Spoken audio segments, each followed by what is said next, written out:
Yeah, what up, guys? What is cracking, baby? Yeah, what up, what up? Welcome.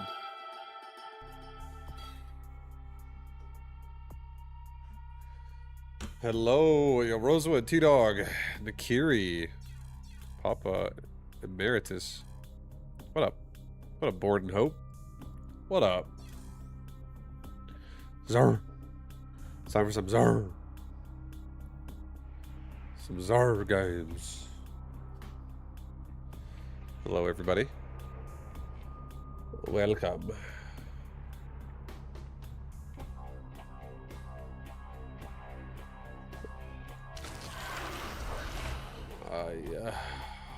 Vibe, good day, night, in between, and everyone.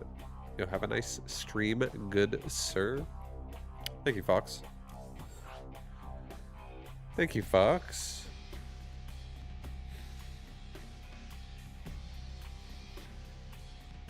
It's time.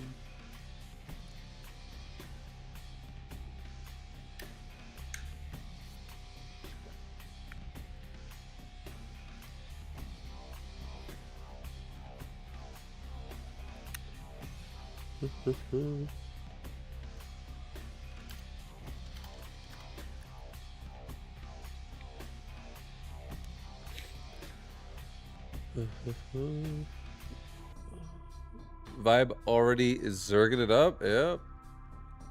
Hey, super boji heavy. What is FG? I've seen you say that like every day. Last week or something. It's every time I see you say that.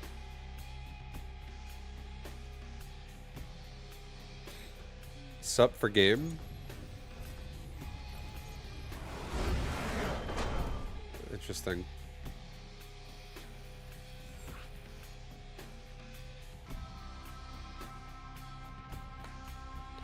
Oh, sick win. I know, they would just show up and just fucking knock it out. We'll take it. I guess Cloud Fiesta wants to throw games and lower his MMR. Or maybe he just doesn't want to play ZVZ. Or maybe he doesn't want to play 1v1. I don't know. Maybe he doesn't want to play ZVZ. He mostly plays 2v2. Lots of 2v2.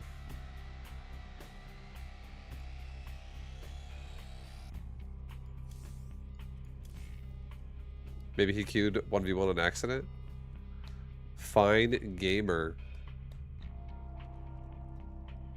Ah, I see. That's what that means. That's what FG means.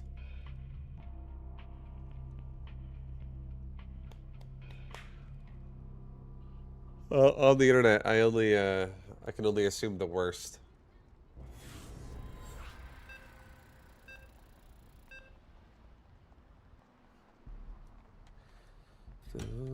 So I think I know what you're saying, but it's all good.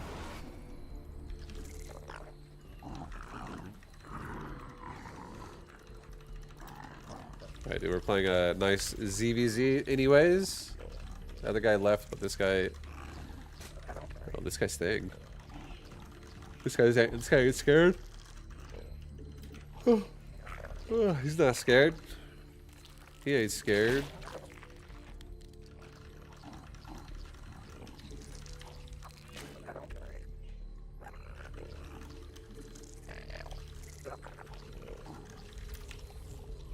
Forsen Baj. I actually had a viewer get me to play that shit one time. I was like, fuck this game, dude. I don't wanna fucking play this game. I definitely was not wanting to play that game. Yeah, I don't know.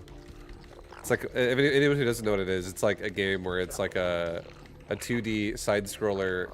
You have to just like move through the environment, and the environment constantly tries to kill you. It's like, oh, suddenly the floor disappears. You fall through and die into a spike pit. Shit like that. Forsen Baj.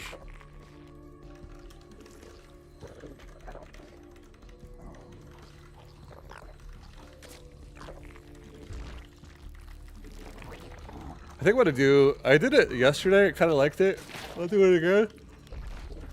What do I do? Actually, I don't know if I should. I don't know. I'm not awake yet. Oh, we're getting cheesed. Okay, this is a very early cheese.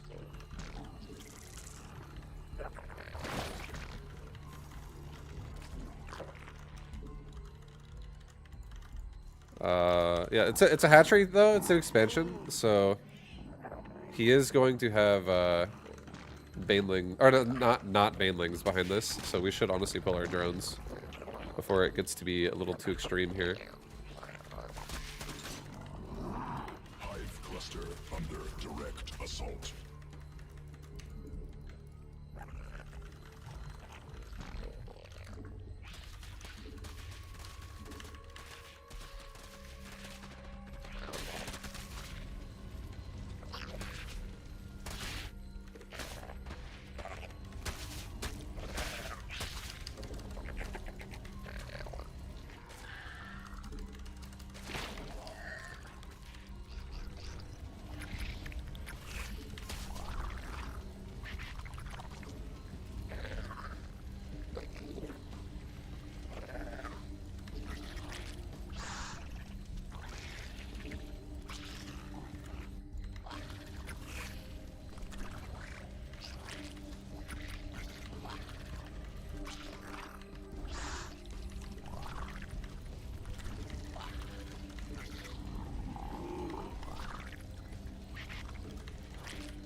cluster under direct assault.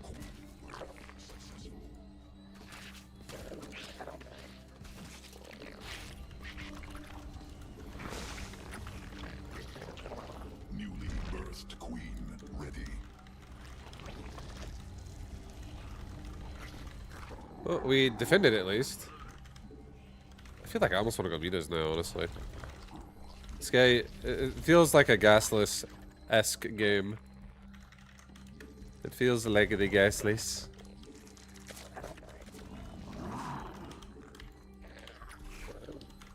Yeah, I think I'm gonna go fucking hard gas at this point, actually. I'm just gonna go hard as hell into the gas. We saved the hatchery. We did have to pull my drones for a long time, though. I feel like maybe I should make my pool slightly earlier. This is kind of brutal how long that took as well to defend this attack. I also don't want to move out, because if he watches me move out with his overlord and sends his lings in right after I move out, I could lose that hatchery. I need to build a wall before I allow something like that to happen.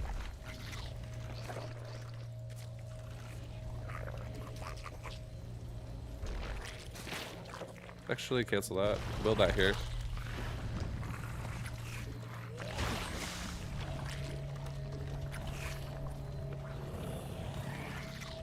Okay, let's go poke him. I don't know. We'll see. We'll see how this goes.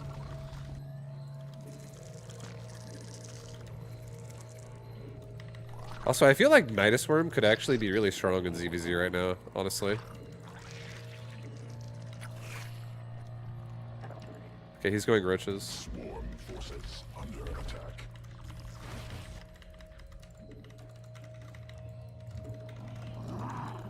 Oops, didn't mean to do that.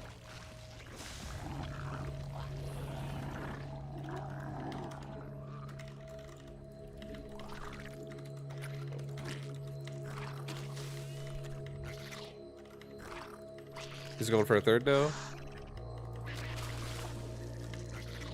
There's the roaches. Let's go take our own third before it's too late. We already have a spire halfway done. Alright, I'm gonna actually save the rest of my minerals now for Midas from my spire. But yeah, as we can see, he is going roach. Swarm has evolved.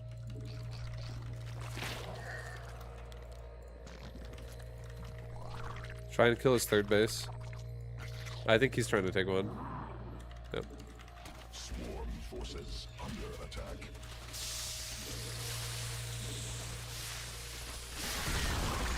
Nice, he didn't even cancel it. That's even better.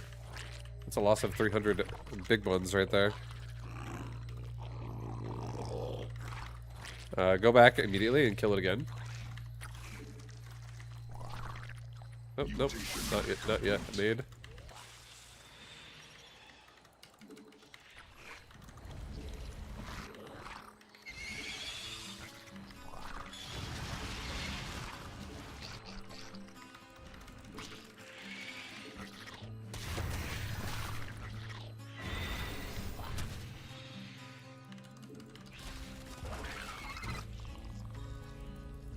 Okay, he's right there. He's going straight into Hydras. I can probably kill some of these. Oh, no. Careful. I lost Amita. We're just gonna get all in, it looks like. Let's just pull the overlords back so I don't get supply blocked repeatedly while he moves out.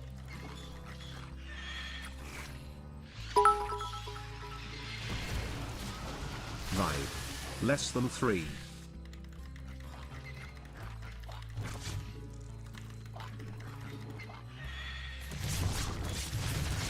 Yo, thank you.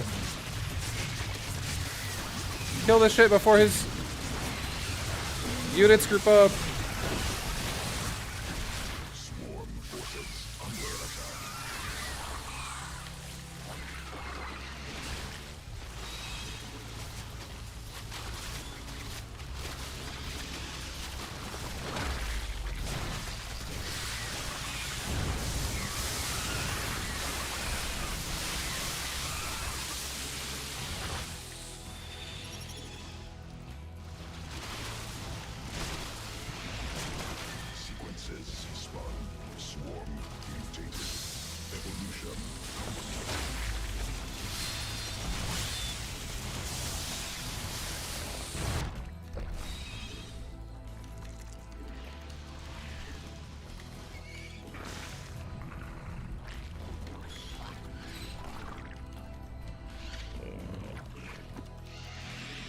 Well, we definitely got Nidist, Command unacceptable. but at the same time, we also kind of fucked them up. We killed this whole army.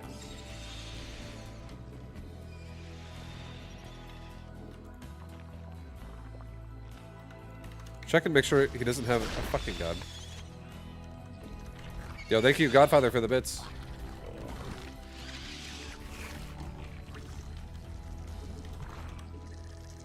Yeah, we're gonna get all in again right now, it looks like.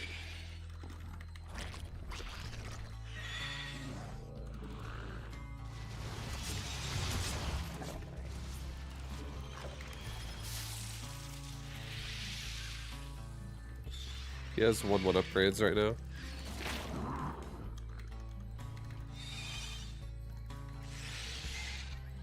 Gotta kill this creep, dude.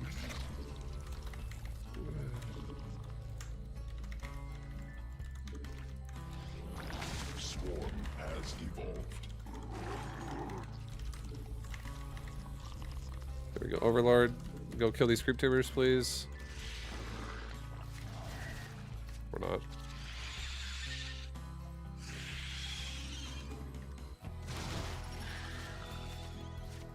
Fucking. Dude, we gotta stop losing these mutas, my god.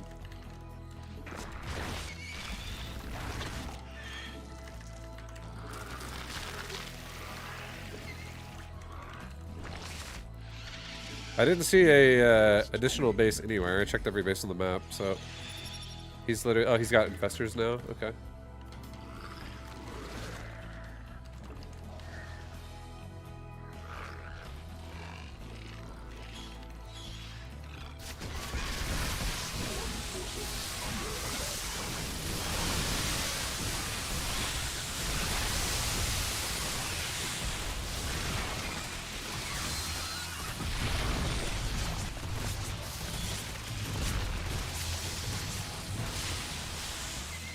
Mutation complete.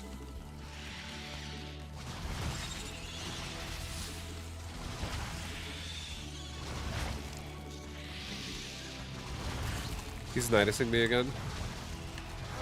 Guaranteed. He's just gonna go all in now.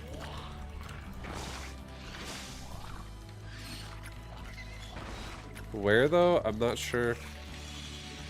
I have a lot of dark spots around my base.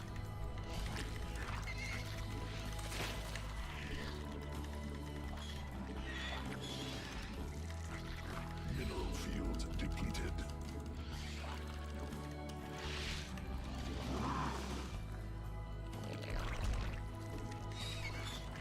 Alright, make banelings again. Alright, I don't know where he is with a Nidus potentially. But yeah, we're playing it safe. I'm playing it safe. Yo, thank you, Godfather, for the bits. Or the sub. Much love, dude.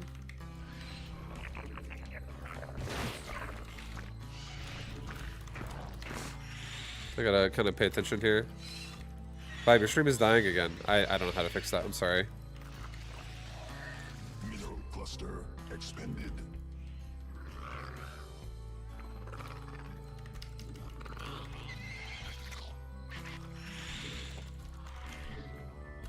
Mineral field depleted. Okay, here's the Nidus Worm. I'm gonna let him do it, and I'm just gonna ram him with banelings, like, really hard.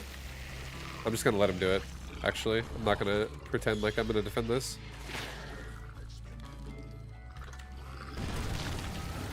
Okay, go now. Forces under attack.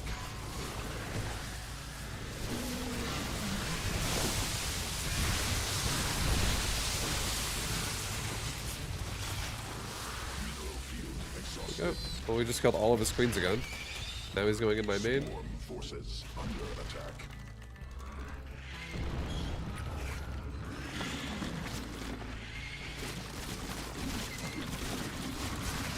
Swarm forces under attack.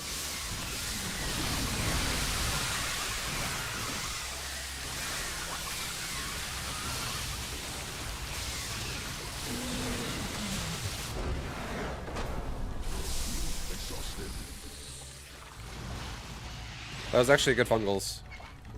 That was good fungals by him. Out of the Nidus Worm, but yeah, we killing his units and then letting some of his army pop out and then just rushing the Nidus and killing it. It's pretty nice for just making his army disappear. He's also running out of money, so that was like that was all he really had. He had no more income really. He's running out of the money. He's running out of money. But nice, dude. We did it. Get us. Oh, God. Does it drive anybody else crazy that Zerg buildings have burning fire effects now instead of bleeding? No, it's not. It's not everybody that has that. It's because of this. Where the fuck are skins in this game? I forget. It's been so long. I actually don't remember. Is it collection? Yeah. It's stuff like this. I have simulant skins. And simulant is mechanical Zerg instead of biological Zerg. So that's why it's on fire. If you go off of simulant, it doesn't burn.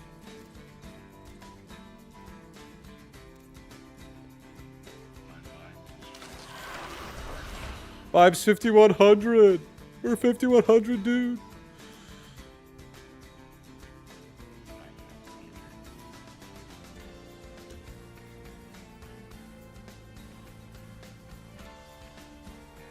What up, Durango Duke?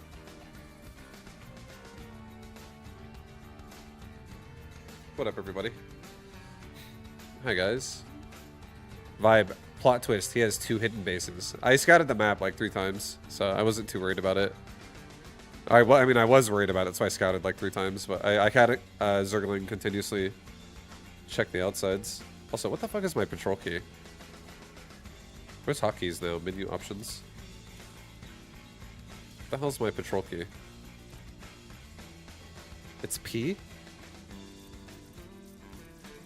It's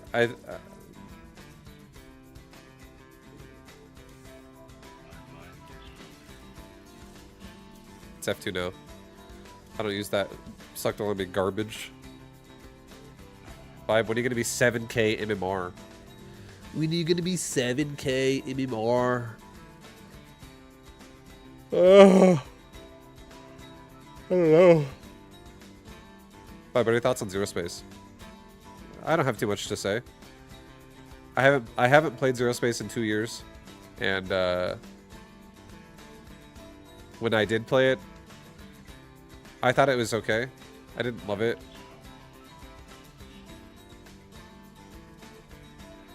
I mean, it's a game that is coming out right now, and if you guys want to play it, you totally can.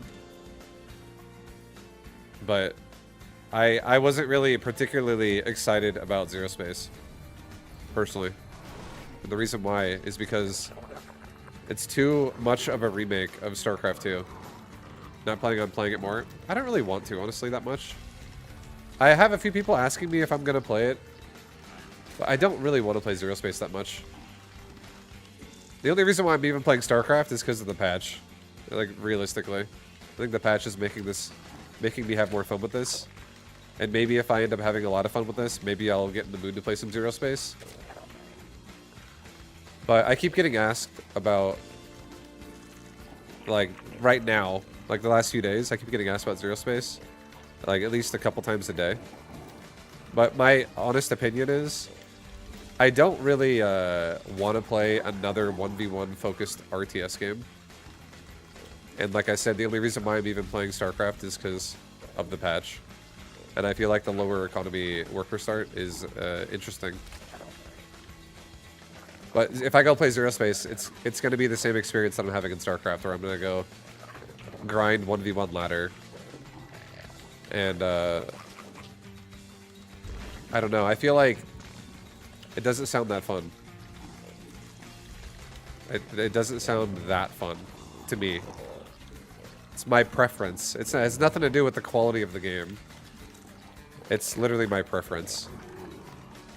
Like, Stormgate was another game that was coming out around... That was being developed alongside Zero Space. And the main #1 thing I was excited about in Stormgate was 3v3, which never even got made.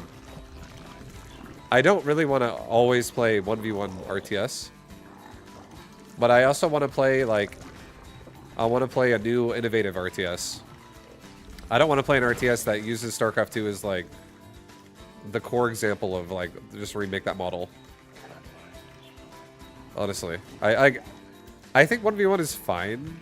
It's not the worst thing in the world, but I would rather have an RTS game that's really fucking sick that is a team game. I want there to be a team-based RTS that it just fucking slaps. And Zero Space is not innovative enough. Zero Space is being innovative with, like, the campaign. I don't give a fuck about the campaign. I'm not gonna play Zero Space for their campaign. Have I played Age of Empires? I have played Age of Empires, yeah. I feel like I am definitely an RTS gamer, but at the end of the day, I feel like I'm more than just an RTS gamer. And right now, RTS hasn't really had my attention that much. Like these days. But again, I'm having fun with this patch, so... Although I am having fun with the patch, I don't think I want to only play RTS and, like, go from playing StarCraft to then going and playing Zero Space right after or something. I think all my RTS bandwidth is being used up to play StarCraft.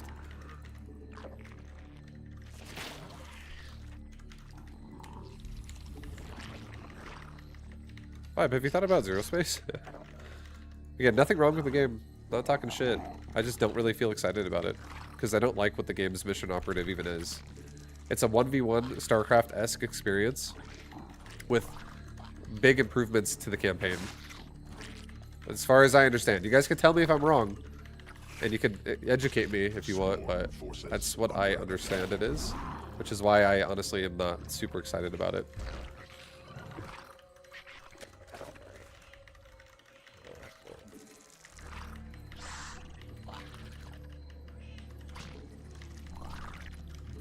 I don't know what this man is doing. Super late hatch pool first. He's going mutas probably. Yeah, he's going mutas. Okay. He's also got no... He has his layers now done. Where's that spire at? He's trying to make a spire right there. Like, he's trying to hide it on me. He's building a spire guaranteed right now at the natural. Swarm forces under attack.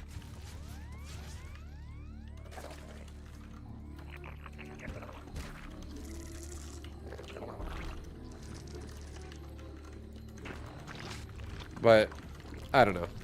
Yeah, it's kind of how I feel about it. I want something new. I think the most fun RTS that was something I played in the last couple years was actually Battle Aces. I liked the 2v2. I enjoyed 2v2 by far the most in Battle Aces. It was just like 2v2, jump into action right away with your teammate, and you just like get into the fight immediately. Games could be like 5 minutes long. Like the game could already be over in a game of Battle Aces right now. And I'm not saying I think 5-minute games are what it should be. Just saying it was more of a team-focused experience. And I liked what their goals were.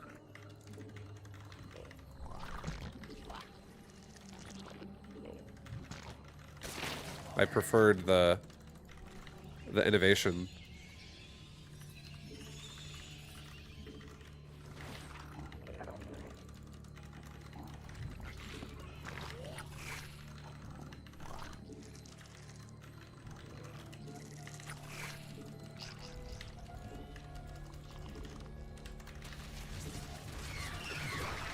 Where's that? There's the spire. Swarm forces under attack. Birth successful.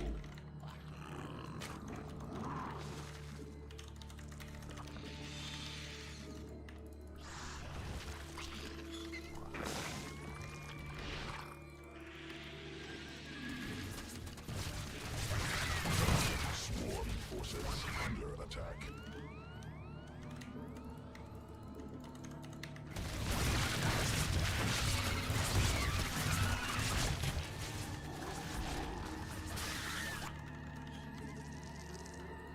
Sequences spun.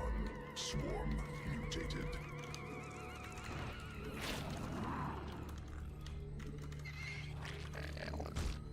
Swarm forces under attack. Drones under attack.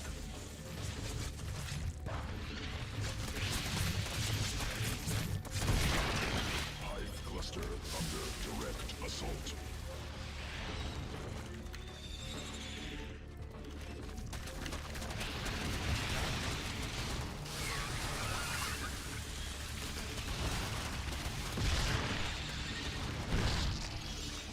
Swarm forces under attack.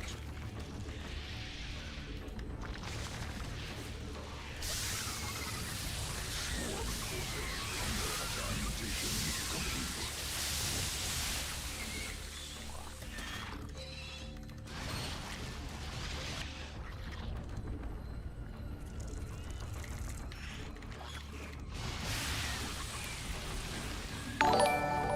He doesn't have carapace and I do, so this is... Or we have weapons, actually. I don't have carapace.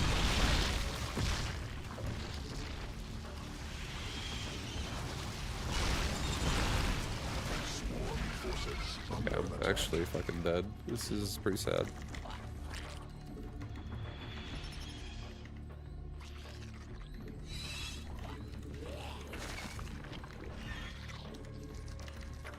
Thank you for the sub, always organizing. Much love, thank you.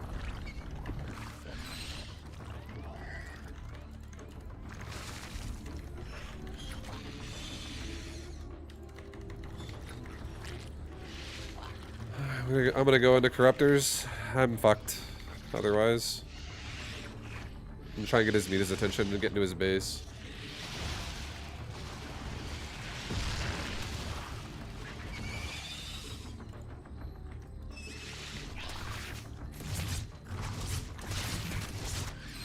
Swarm forces under attack.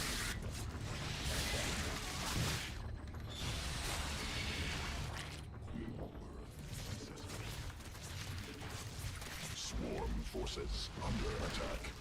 Mineral field depleted.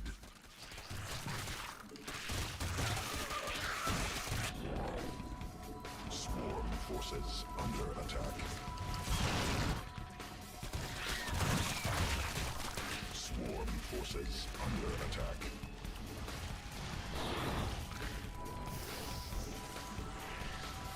Sequence hive cluster under direct assault.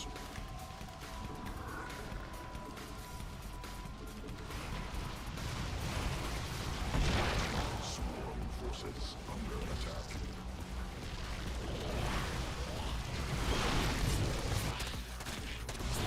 I actually won. My god. Oh. I fucking turned that game around. My god, dude, I was pretty sure we were dead. I was like, bro, we just fucking threw this game so hard. I didn't need it. It's okay. We're okay. It's okay. It's all good. It's all gravy, baby. Alright, what's your take on the new patch? Yeah, it's fun. I like it. I definitely feel like it, I feel like the 8 worker start is more interesting. Long story, I go into this discussion like all the time right now as well, because I do get asked this question as well, probably the most. But less worker equal more fun. Reason why? More early game opens up now. StarCraft 2, early game, the less workers you have, it's like layers of an onion get added on. More and more and more and more. There's more things you can do inside the game with less workers. There's more early game to be played, essentially. Like, you don't have to be aggressive. You don't have to be aggressive if you don't want to, but you can be aggressive. I mean, it's definitely... There's more room to be aggressive. The reason why is because the less workers you have, the harder it is to afford everything you want. Like, you can't... be slamming down a fucking 400 cost command center or a nexus or a 300 cost hatchery, and then just be like, oh, you know what? Like, feels the same as it did before. It takes a long time to save up for that shit. And a barracks and a gateway and a spawning pool, you can make those all much faster because you can get to 200 or 150 resources much faster than you can get to 400. And when you get to 400, that's not even where it ends.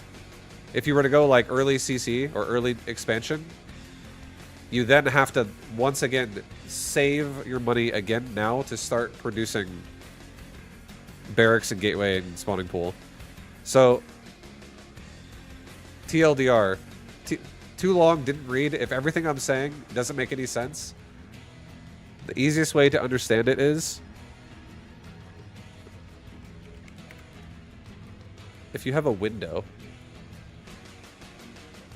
and the window is currently open and this is all like light blue sky outside, and the window up here, that's like the window itself, it's darker, right? The window's open. The window could close. The window, it could close. Okay? Someone could shut the window down and close it. But with less workers, the window of opportunity is alive. It's open longer. See what I'm saying? When you have the... Here's the best way to say it. Here's the best way to say it. Here, cancel. Black. Here's the best way to say it, guys. Here's the best way to say it. Okay.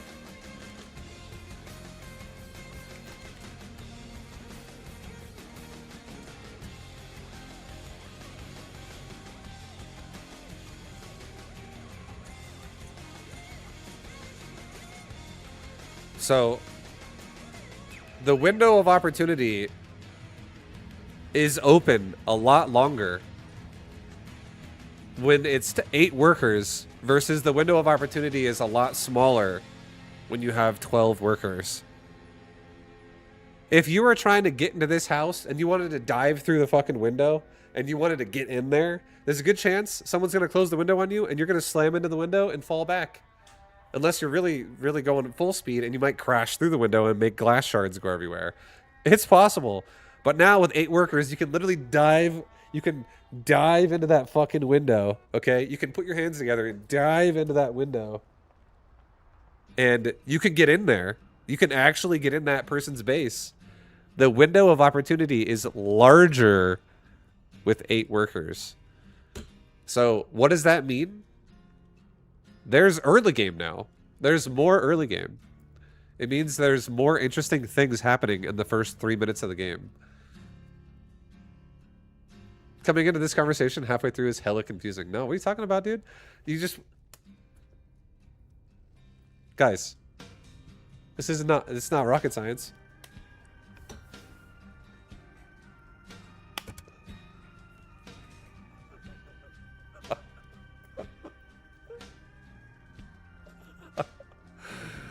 The whole point I'm trying to make here is the concept of window of opportunity.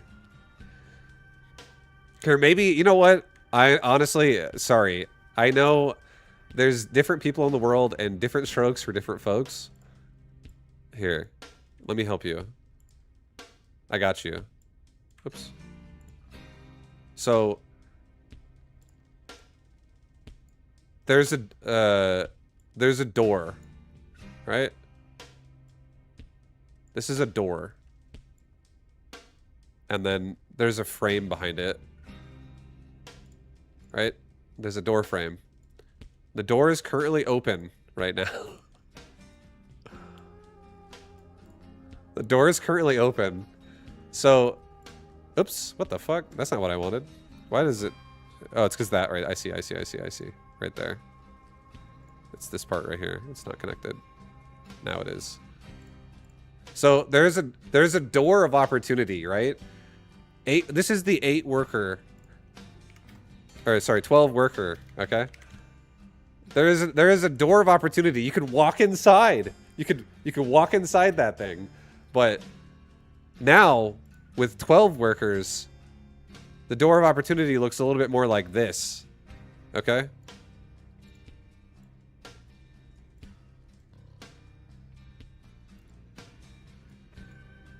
All right. You feel me?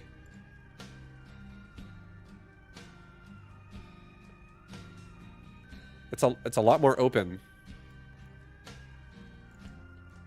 You see how much more open the door is on this 8 worker? The door isn't nearly as closed. I could easily like walk through the 8 worker door, whereas 12 worker, I gotta like maybe turn my shoulders to the side and I gotta like shimmy.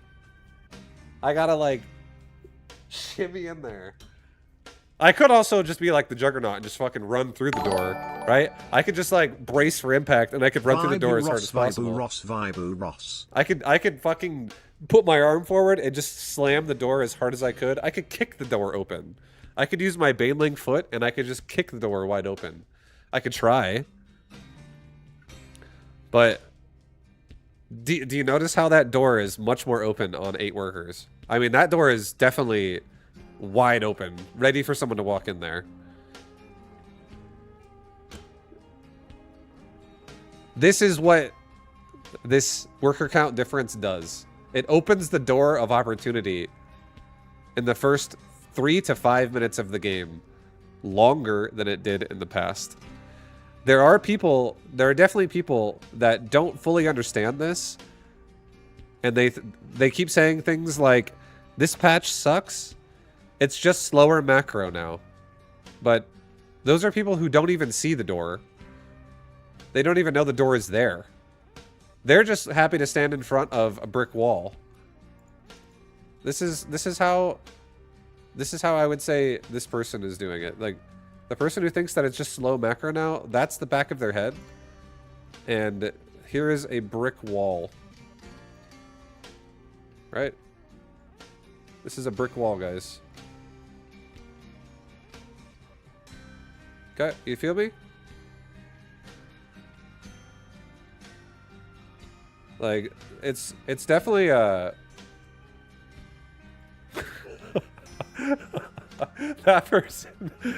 person is happy to look at a brick wall. This is the back of their head. This person has Lannister blonde hair.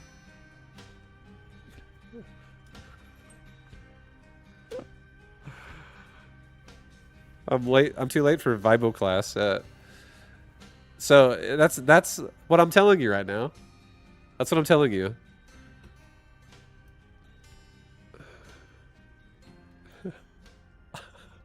I think you need brick wall. I mean, I didn't finish it. I'm just okay. You know what? Let's finish this. You want to see some fucking brick wall? Look at this. Look. You ready? Look at this. I'm not even done. See this?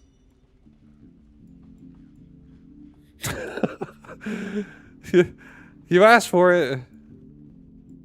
Look at this, dude. Sorry. I see red lines. Yeah. Well, okay. Here, fine. Let's get the pencil out. Let me really make sure you guys understand these are bricks.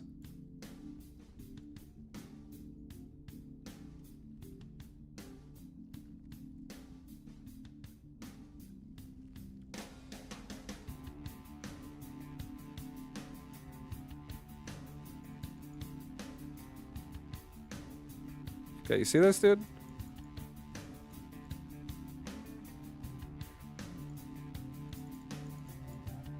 Now you know. Look at this. I got the speed paint going on. See, now you can tell it's a brick wall. Now you see, right? Now you're like, oh. Clearly, I can understand it's a brick now. That is brick. Missed a little bit on that one. Okay, now you know. Sorry, there was a little bit missing. And this is a person just looking, okay,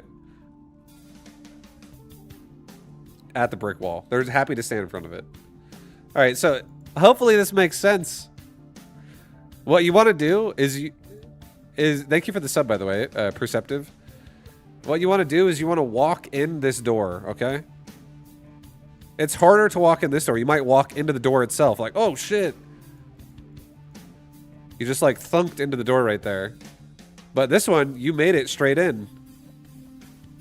Opportunity is larger for aggression. I hope you understand. I hope this made sense.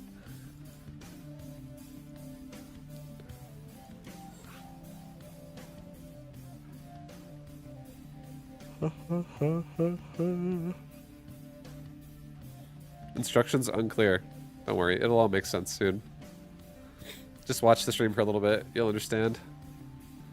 You'll understand, baby. Yeah, what up, everybody? Hi, guys. Welcome. Welcome, chat. I understood it wonderfully. Oh, my man. My man. Oops.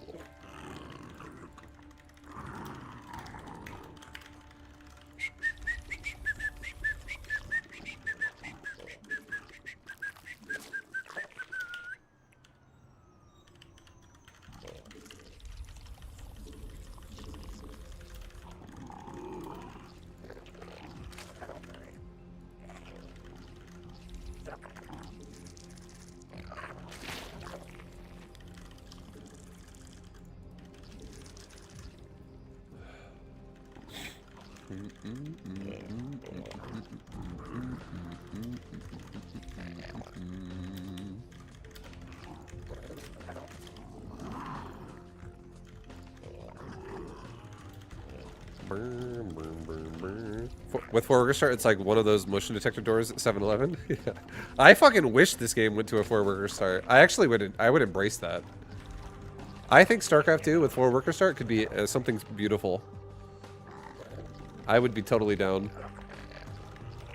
There's so much early game that can exist when the worker count is when everyone's broke, and you have to like make decisions to you know, develop your economy, or make decisions to attack your opponent while they try to develop.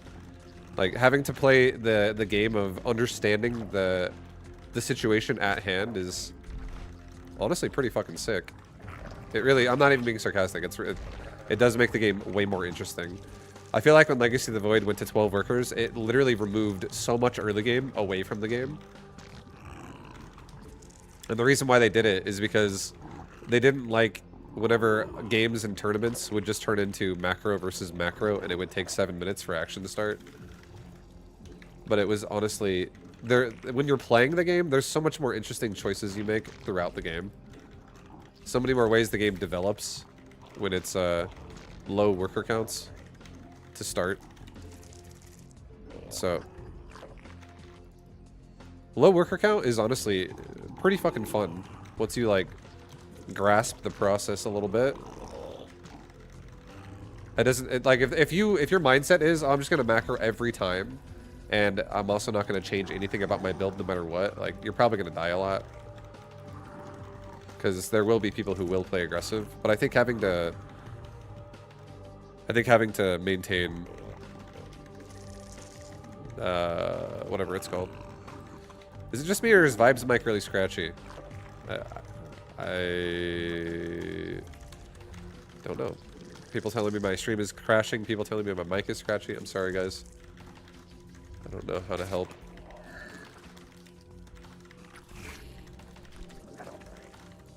New lead.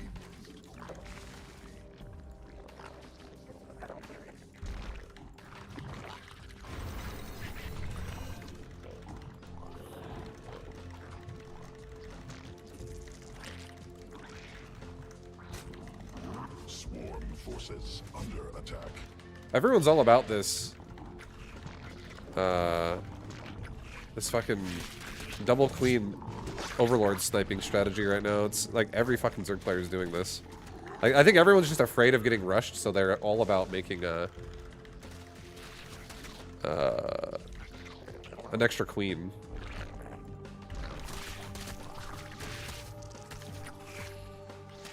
Okay, we're about to get assaulted.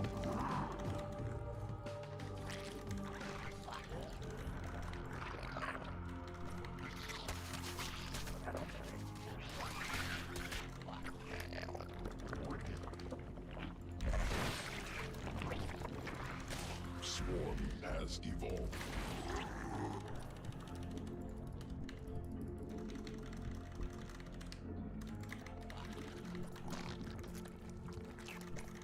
Got a SimCity or queen like the guy yesterday? I could.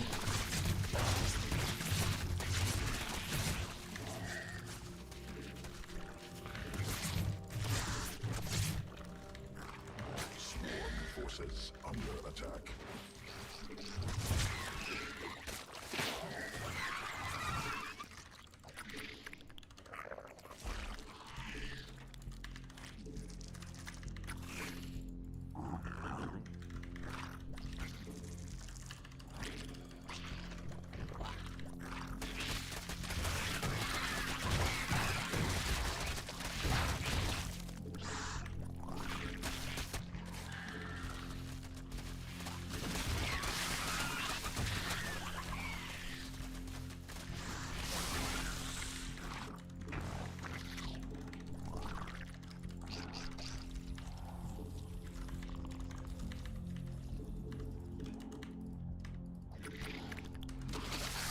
We're almost at upgrades.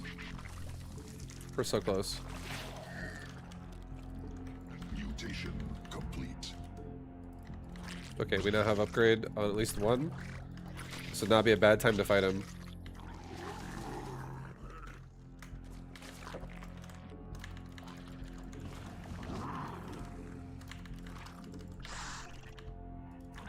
He's going Banes. Okay.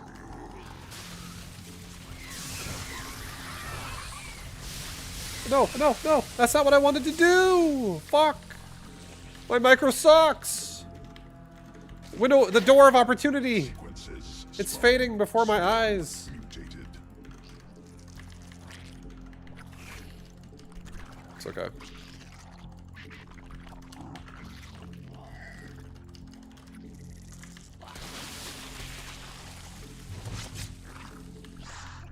We got 2-2 upgrades coming right now on my lings.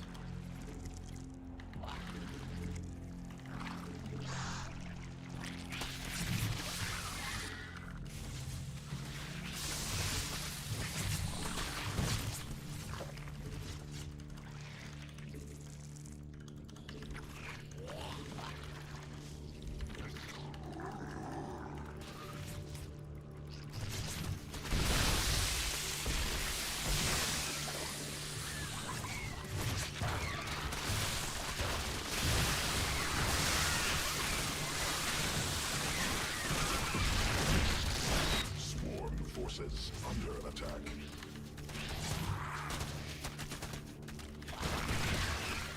Enemy assaulting drones. Swarm forces under attack.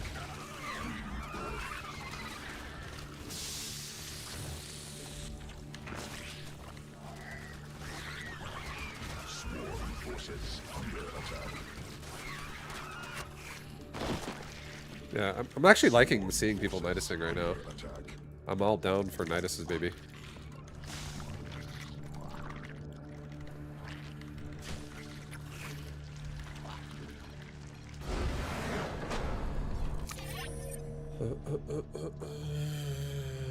Pureling looks like playing ZVZ on hard mode. There is a reason why I do it. The reason why I like going Pureling like this is because Pureling opens up, like, here, hold on, guys, give me a second. So you have a flow chart. The start of the flow chart is Pureling, okay? But this build can branch. This build can branch like 10 fucking times into something else. Alright, so you got Pureling. There's so many builds this can become. And let's talk about it. Let's discuss this really fast. Hold on. Let me go ahead and...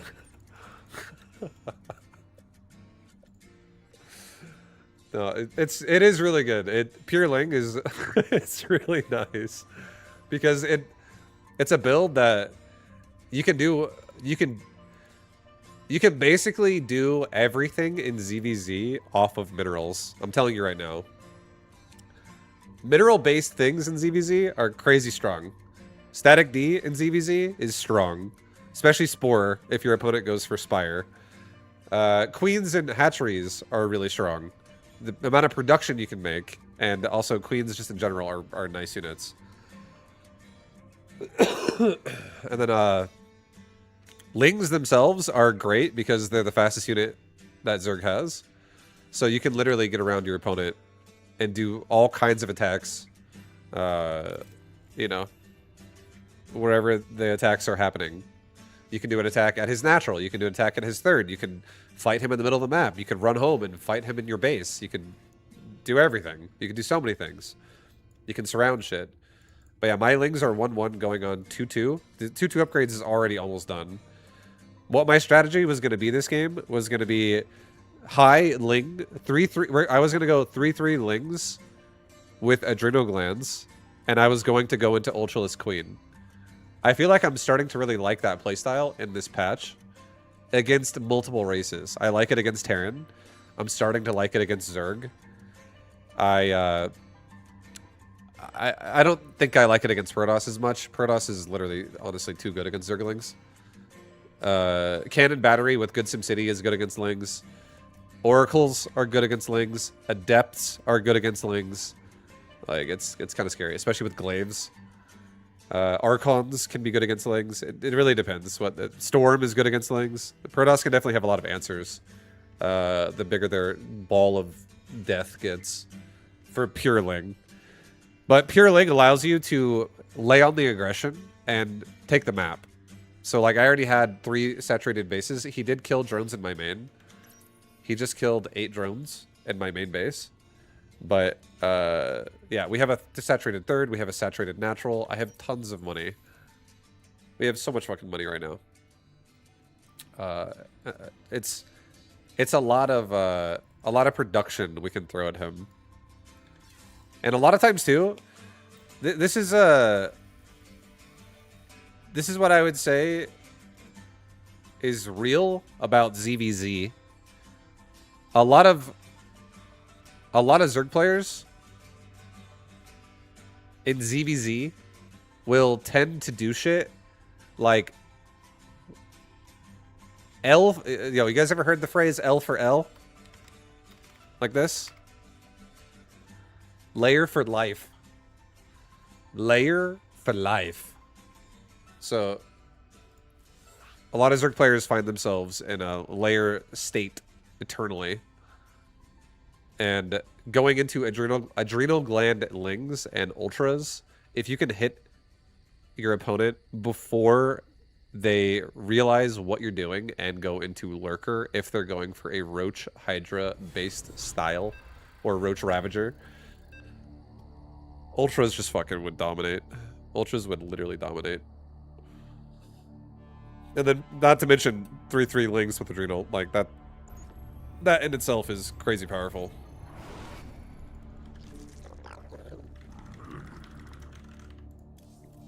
But I'll do it. I like it against Terran. I'd like it against Zerg and Terran. I'll do it again this game. I'll do it right now, baby. Get ready, guys. This is high mineral, low gas, Ling heavy gameplay. Not Baneling Ling, just Ling. Just the Zergling, okay? Do you understand? Just the Zergling. But it's not just Zerglings, it's Zerglings with upgrades.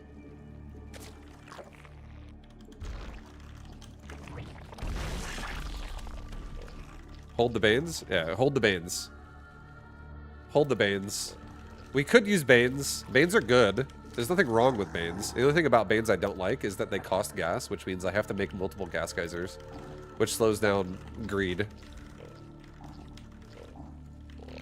You can't be as greedy the more gas you take. The more gas you take, the less greedy you can be because it slows down your infrastructure. Oh, hello. He built an Inji Bay in my face. My man.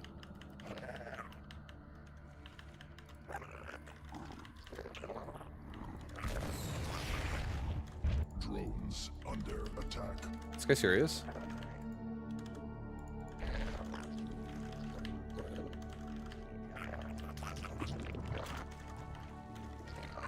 If this guy is cheesing me, I would be very happy. Like, with him. But if he's just macroing right now, I'm disappointed.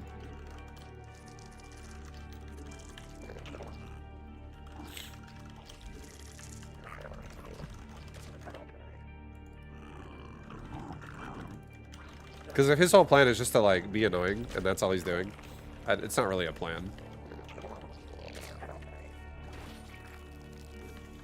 Okay, no, he's cheesing me. Okay, I'm happy with him. I feel like this guy is, I respect what he's doing now a lot more. He might also make it seem like he's cheesing, but not actually cheesing. We'll see, right? We're about to fucking find out. He didn't cancel that. Okay, he's expanding now. This guy's trying to get in my head right now.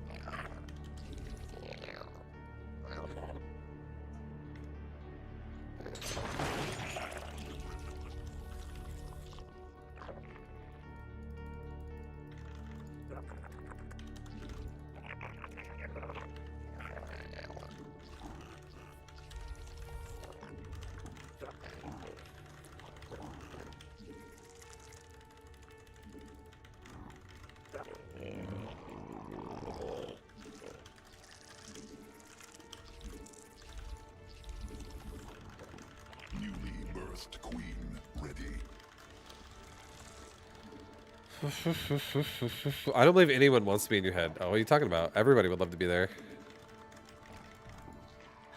My head is nothing but clear landscapes and serene ambiance. I haven't even smoked weed at all today. I'm completely sober right now. I don't really like playing StarCraft while high because it's not a good mindset to be in when you play this game. It's too try hard, honestly, to enjoy it while you smoke. Okay, he's already got a Marauder. What the fuck?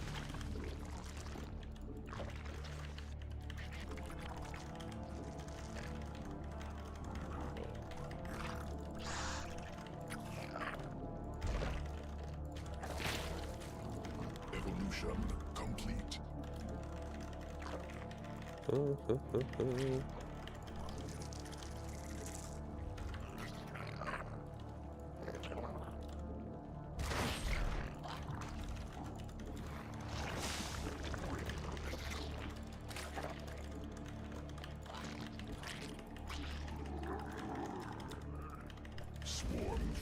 Oh! That fucking Marauder missile reached so far. Ah! Damn it! Alright, we got melee upgrade coming up right now. I feel like we could rush that bunker with a melee upgrade if he doesn't ever wall off.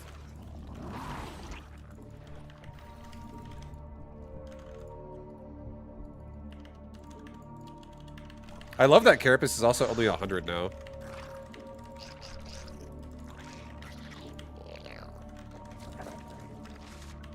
I do like that a lot.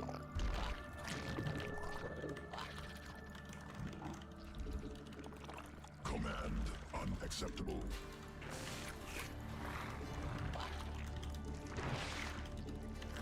My guess is we're maybe gonna fight against like battlecruisers or something like that.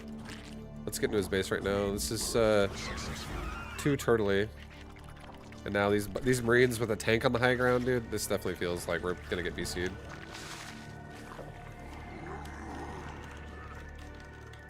That's Banshees.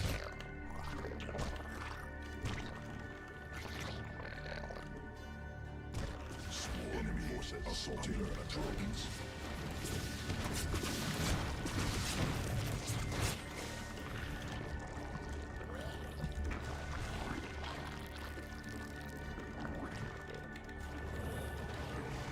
Get creep in my main. Yeah, get creep out here actually first.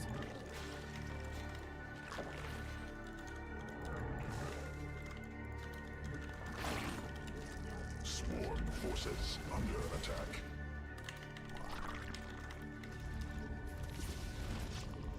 Swarm forces under attack. Okay, pull the queens.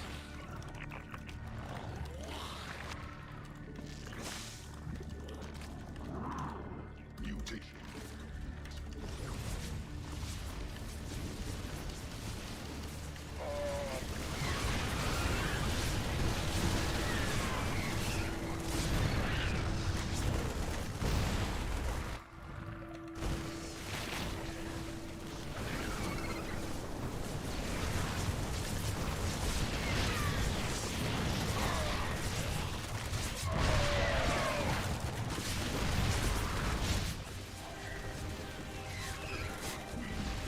Successful.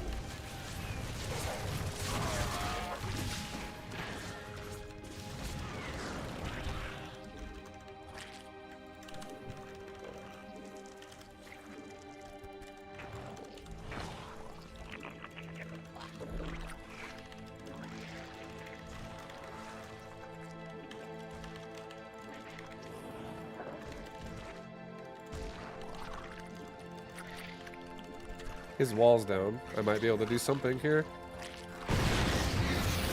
Oh! He doesn't even have a wall, period. Well,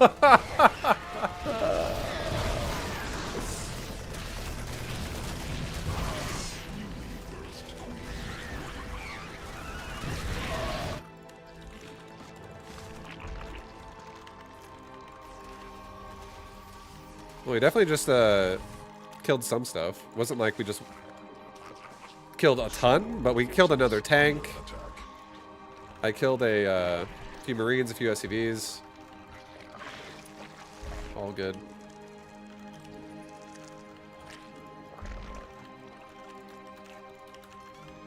Let's get a second gas now. So I can get hive tech upgrades. They're kind of expensive, so I need a little bit more money.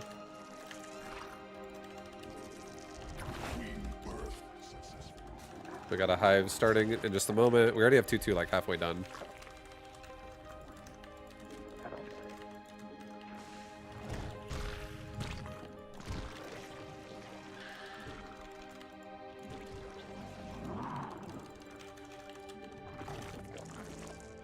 Swarm forces under Hello. attack. Marine blob here. We just zoned it out.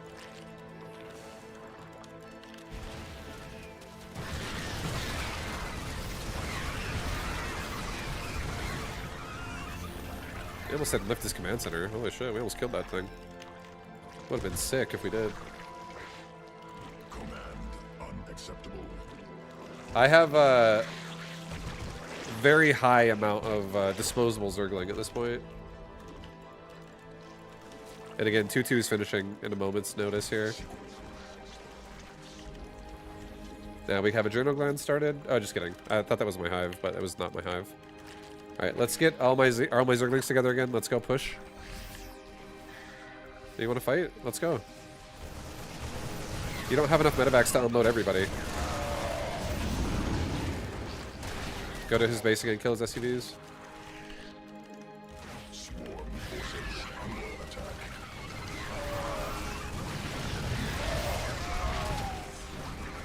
attack. Hive tech is done. We got adrenal glands on the way. Got level 3 weapons on the way. Expended.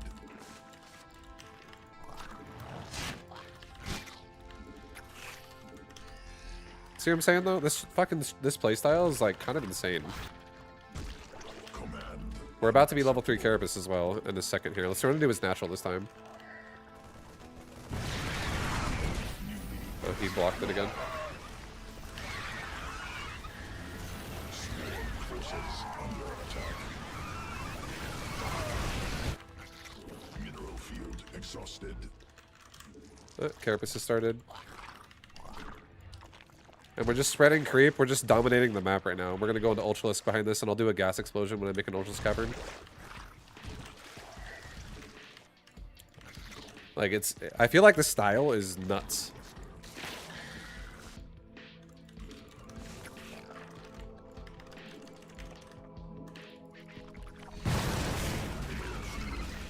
We just killed this command center.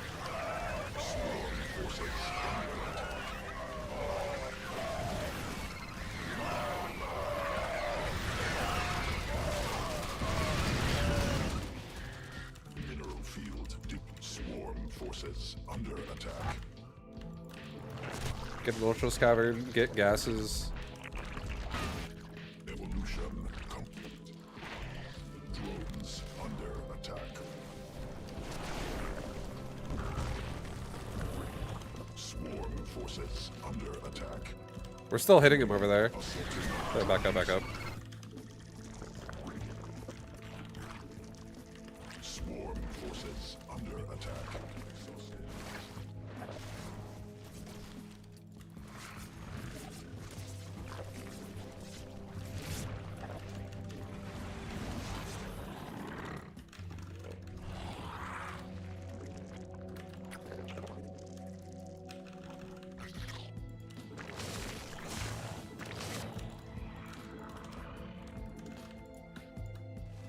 Okay. We now have crazy amounts of gas exploding. We're getting Ultralisk. Tumor under attack. Mineral plus creep tumor under attack. Let's go hit his army. Swarm forces under attack.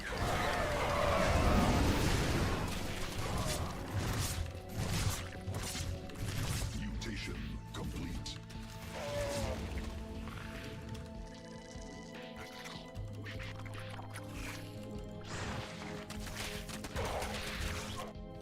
Swarm forces under attack. Swarm forces under attack. These Lings are like no joke fucking strong right now. They're about to be 3-3, and we're fighting 0-0 Marines at the moment. Cluster mineral field depleted.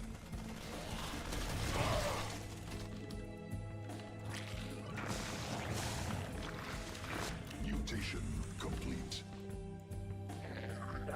Alright, we're about to switch into a lot of Ultras, baby.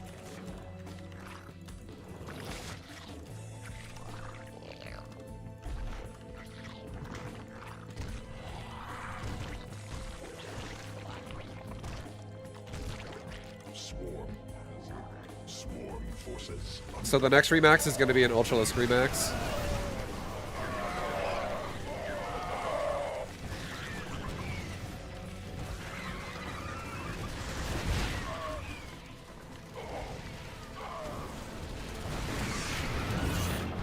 Swarm forces under attack.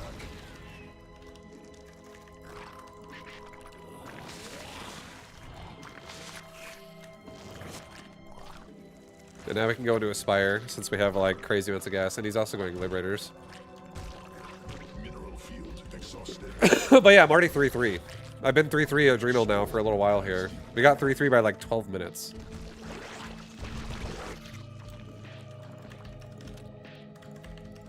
Swarm forces And now he's pushing me. attack.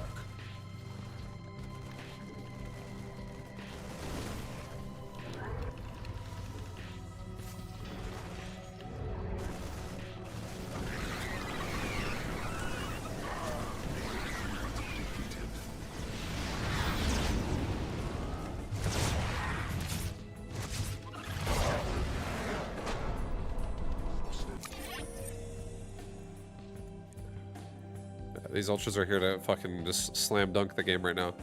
Like that style right there, that's exactly what I was talking about. I feel like this style is good versus Zerg, and it's good versus Terran. It's a little different. What are your resources lost? I actually lost less than he did. Because my whole army was just Zergling. But even if I was the one who lost like 10,000 more resources than he did, look at that worker count right now. Like it's huge. That income is ridiculous, and we weren't even mining gas until the last like 3 minutes.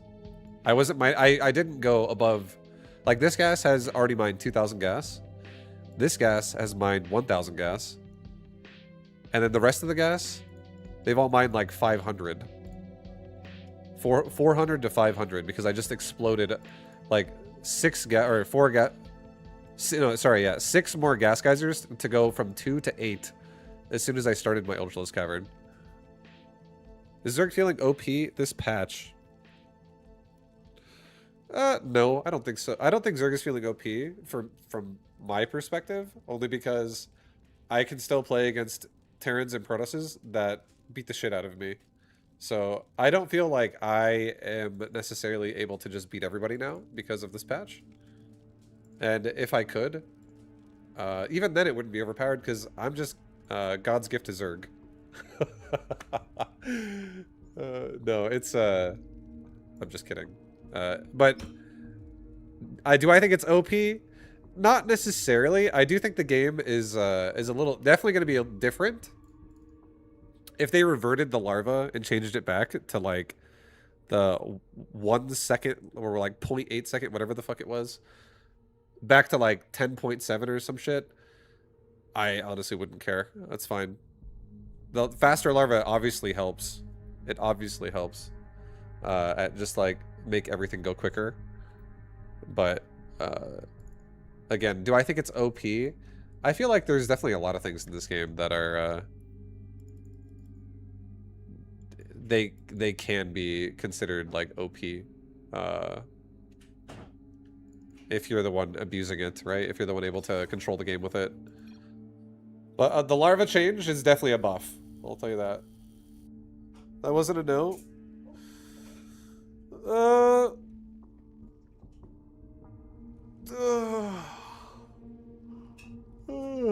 don't know.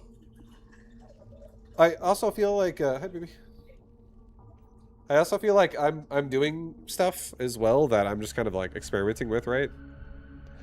I feel like I'm doing stuff that my games, I feel like when I play an opponent, I don't think necessarily that my opponent is going to be like, oh, it's another Zerg doing like the standard build. You know what I mean? I don't really feel like I play standard every time necessarily.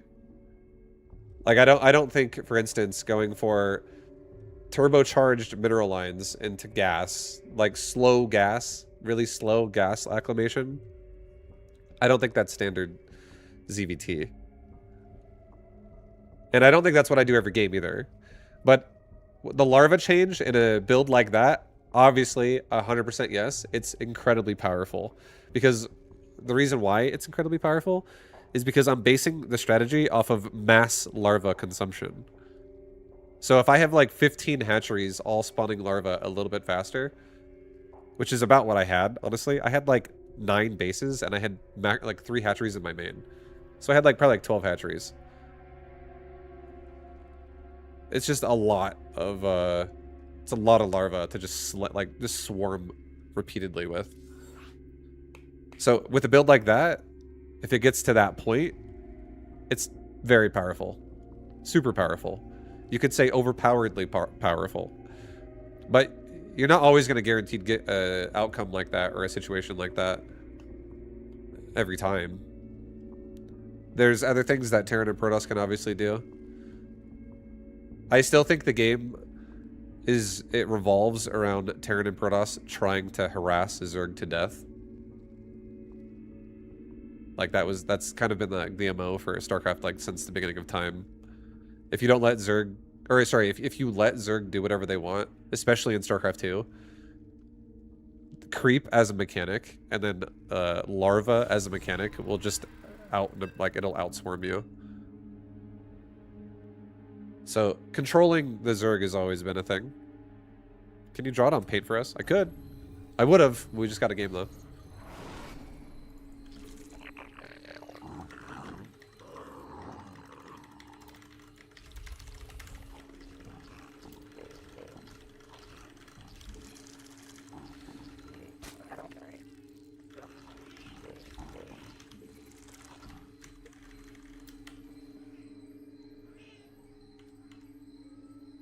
The mass link style is hard to push into turtles. That's why, in my opinion, to do the style correctly, if your opponent is just turtling up and never leaving his base, just don't let him expand. Just don't let him take another base. Keep him on 2 bases the whole game. You don't have to just sit there making lings when you're only on like 45 drones. You can definitely make some lings to scout. Go scout them with an overlord or an overseer, and then just drone your ass off until you're actually at a point where you're solid. Like, get to 80 drones while he's on 2 bases if you can.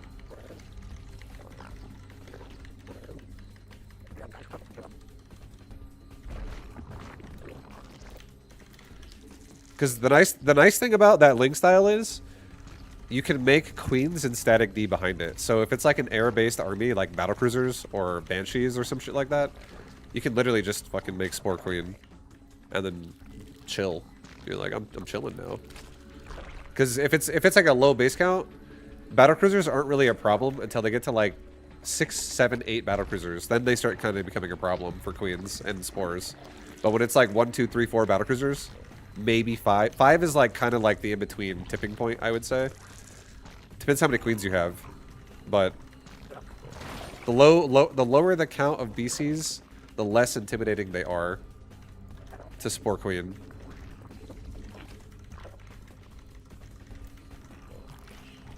And I can't really think of a lot of armies besides BCs that a Terran's going to do to you if they just sit there and turtle for over 10 minutes. Unless they're like the guy that wants to just do like a 200 supply mech timing attack or some shit. I don't know. With ground. Excuse me. But anyways, yeah. Anyways. It's just a interesting build that's strong. I like it. I've been experimenting with it a little bit in this patch, and I do like it. It definitely requires a lot of APM though. Like, you have to like be active constantly about creep spread and also inject, and you have to not fuck your mechanics up for that build to actually feel powerful. Because if your mechanics are really awful, it's just going to be a lot of bank and not a lot of unit. Newly birthed queen ready.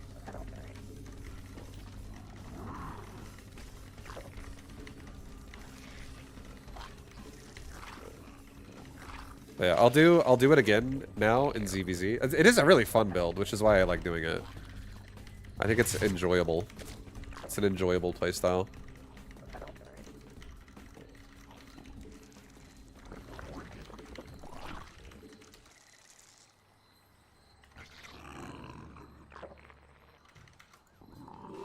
Okay, we're getting flooded.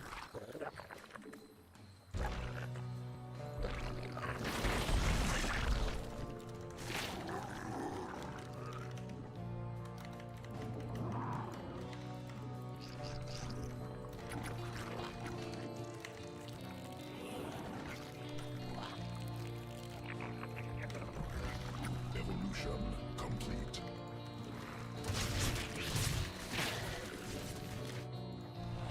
Hive cluster under direct assault.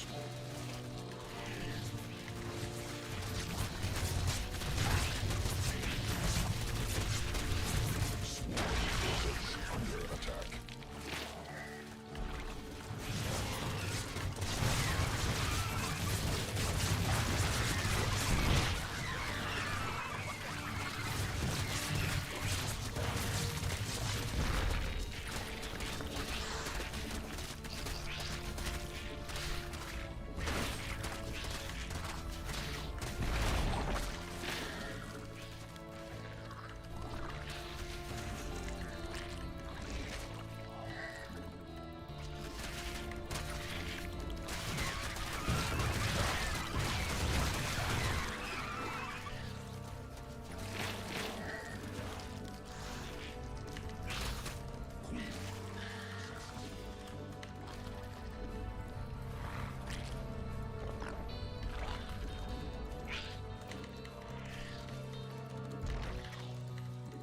Five has a new patch treating you. Pretty good. What up, Ern's turns? Yeah, pretty good. Not too shabby.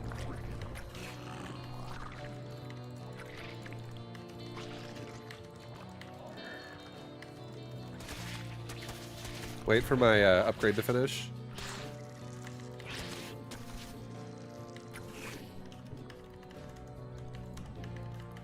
Okay, he's coming to my base right now. This is actually perfect. try and grab some of his units in the back if we can. Oh, never mind. He turned around everything. Mutated.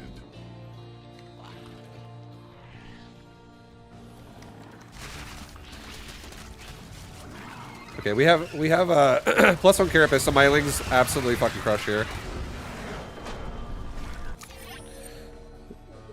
My lings absolutely fucking crush, man. He just went for like a ling all in. No gas.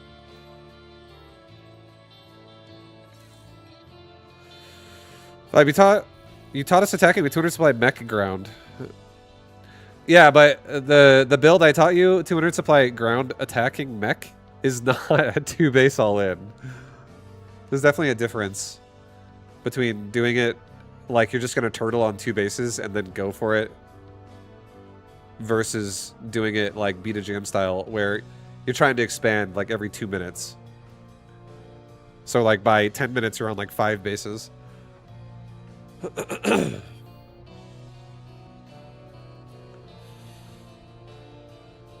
GG Vibe, I missed you. Good to see you enjoying SC2 again. Yeah, what up? Barbados. Yeah, the patch has been fun. I've been enjoying the patch. Here and there.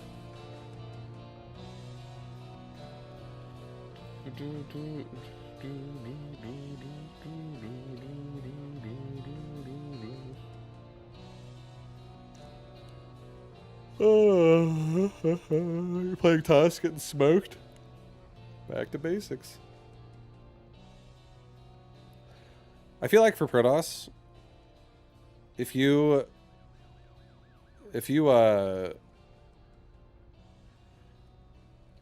what's it called? I mean, I don't play PvP and I don't play PvT a lot, but I feel like Twilight Council openers in PvP and PvT are great. And then I feel like a Stargate opener or a Council opener is great in PvZ. Twilight Council definitely requires you to have more control on the ground, so if your opponent like makes roaches and shit, you might have a hard time if you're not pristine. That's why Stargate makes it kind of easy to like control everything, because at least everything on Zerg can't attack you if you have a Stargate aggressively. Like a Void Ray or an Oracle could shut down everything. And most Protosses also find comfort in Skytoss against Zerg.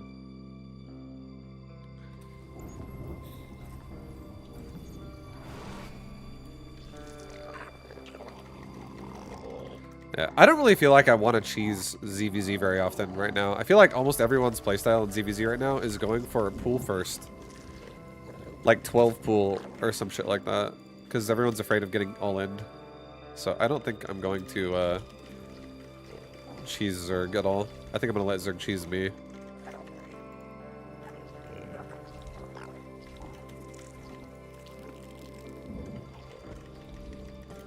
I want to let the Zergs cheese me. Do you play 2-base Roach much in ZVZ? Do I play it myself? I play it sometimes. Do I play against it? A lot, definitely. But yeah, I'm not really, I do think Roaches are really strong in the current version of the game. But I'm not really the biggest Roach fan when it comes to ZVZ. I feel like you're a lot better than 5200 MMR. I agree, by the way. I've literally won tournaments before in this game. I think I'm rusty at this game.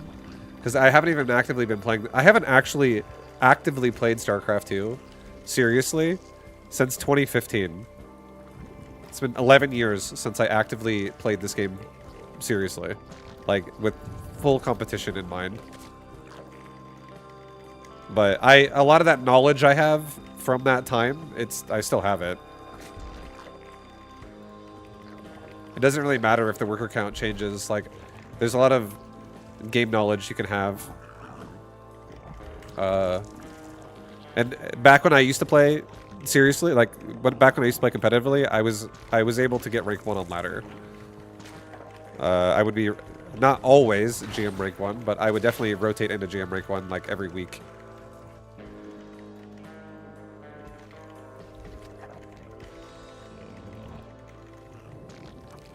It was a different time.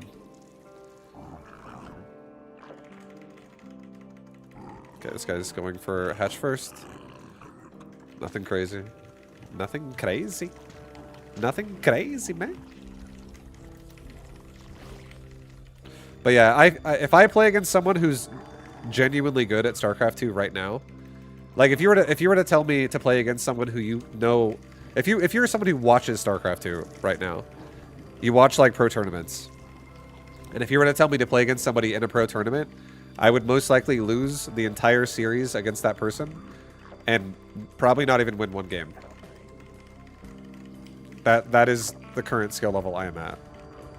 I don't think anyone who's actually actively competitive and is also like, you know, doing well in tournaments and shit, I probably am capable of beating 0 games. If I had to play like a best of 5, I'd probably get 3-0'd. I don't think I would, It's much different playing ladder against ladder players versus playing professional players in a professional setting. And it's not like I have nerves and I'm like, oh, I would get nervous.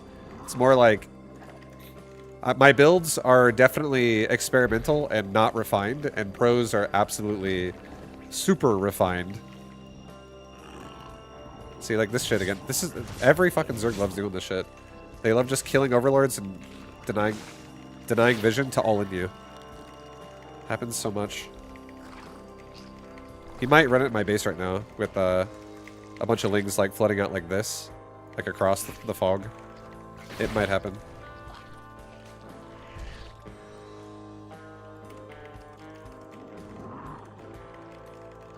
Swarm has evolved. Yep, there we go. Another ling flood. Swarm forces under attack.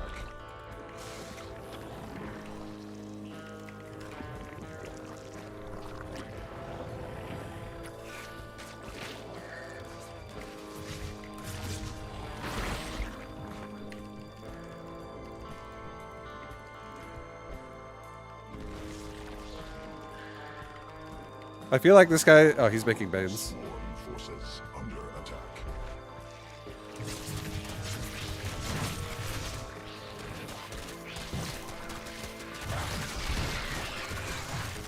Oh, that was a mistake. I think we might have just lost.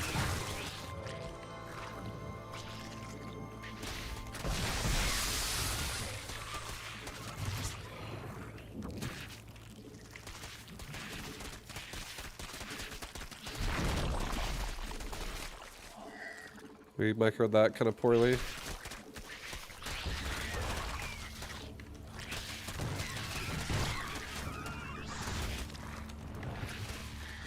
Swarm forces under attack.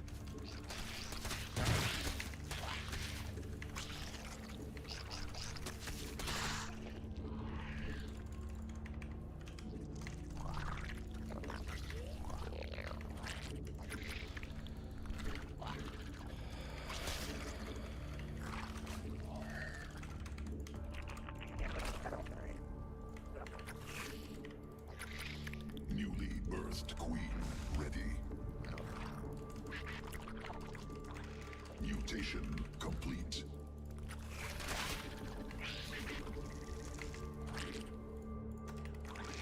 Swarm forces under attack. Okay, we're almost 1-1.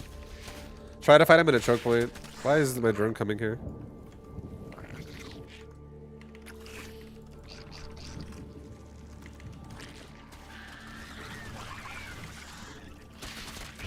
Sequences spun. Swarm mutated.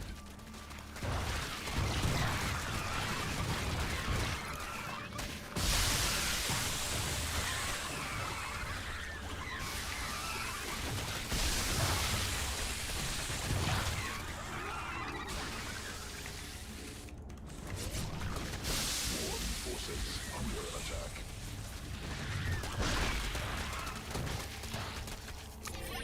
Yeah, we fucked up. That was a definitely not a good first defense, but that's how fragile the game can be when you go pure ling against someone who's ling bane rushing you. Sometimes you one misclick can be death. One misclick and you're dead. And the reason why we died is because I accidentally clicked. Let me get pain out for you really fast for anyone who doesn't understand. Here's my natural. Okay, I'm gonna draw my natural. Okay, and then there's like a choke point right here. It goes up to my main. There's like a ramp right here, that, you know, blah blah blah. I clicked, instead of clicking here, I clicked here, so my lings tried to go around, and they got fucked by a baneling. We got fucked by a baneling. Same guy.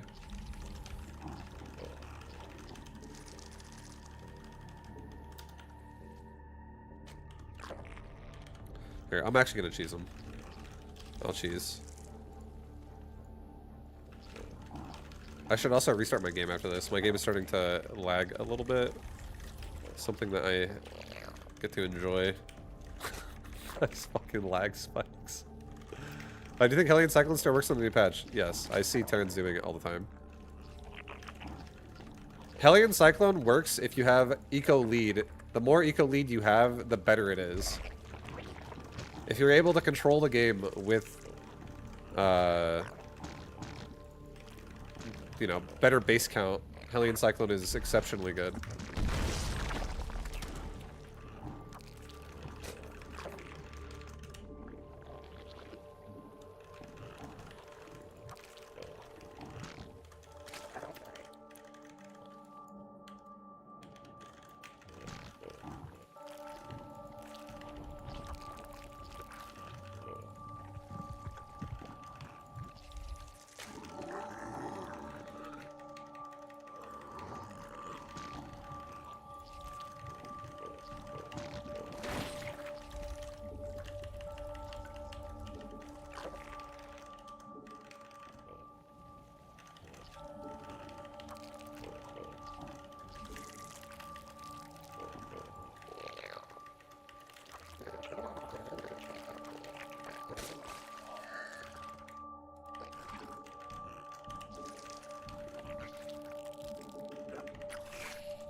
Five in your BGM series, at the end of your platinum videos, you say Zerg should max out at 9 minutes or less. The new patch of the record, what's a good time to max out?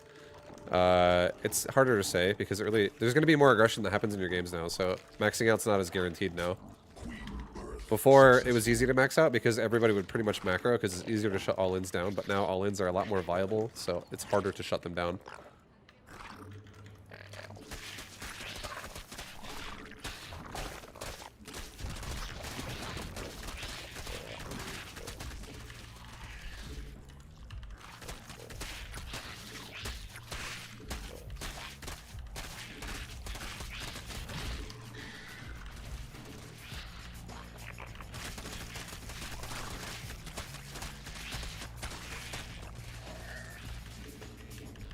Back off.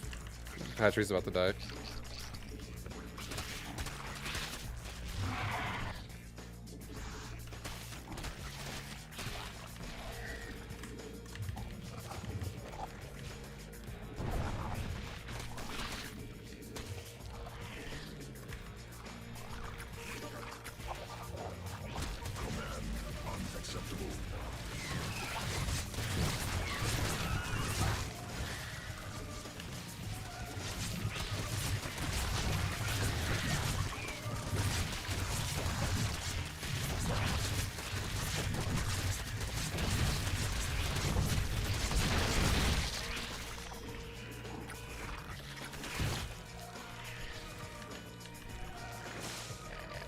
I don't like what just happened. I feel like we're actually behind right now. It's not good.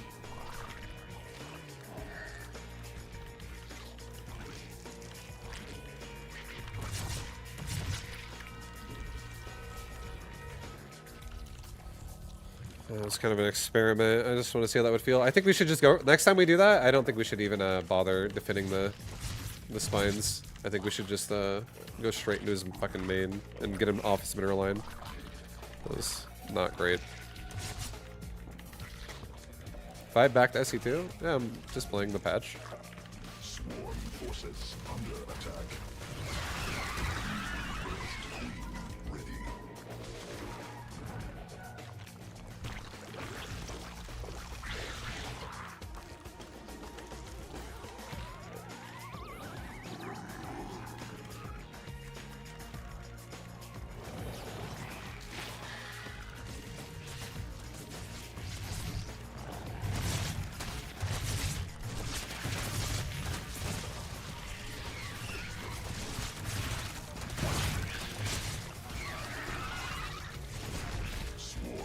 Alright, we're dead. Yeah, that was a bad attack. I feel like we definitely should have attacked his main with my it was a good attack until we attacked his hatchery. I think it was shit. I was hoping he would pull drones, but he also did not. Yeah, we should have just went for his mineral line like right now. Throughout this process, we're letting him just mine so much money with his fat economy.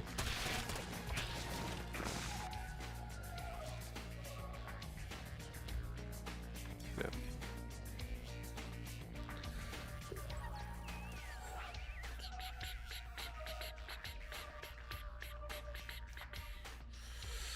Vibe, hey, it's the coolest guy in the known multiverse. Oh my god. Yeah, what up? What up, baby? Are Banes better than 1-1? I wouldn't say one is greater than the other. I would just say they are different styles. Because they both cost gas, and one provides something that the other doesn't. 1-1 is going to provide you constant upgrades to all of your aggression throughout the rest of the game. And then beyond, like 2-2, right? Like, it just means you're going to win trades a lot more realistically. Whenever you're fighting, like, similar units. Like, if I'm fighting with 1-1 Zerglings versus 0-0 Zerglings, my Zerglings are going to crush that fight. But Banelings provide instant fucking support because they're a lot of impact, like, right away. So Banelings require a lot of finesse, like, to defend against. Banelings can definitely be, like, game-changing, but Banelings can also be duds. A Baneling can be detonated in a way that's just, like, not really cost-efficient. And if a person does detonate 4 Banelings cost inefficiently, and then you have instead a +1 melee upgrade, the melee upgrade will outshine there.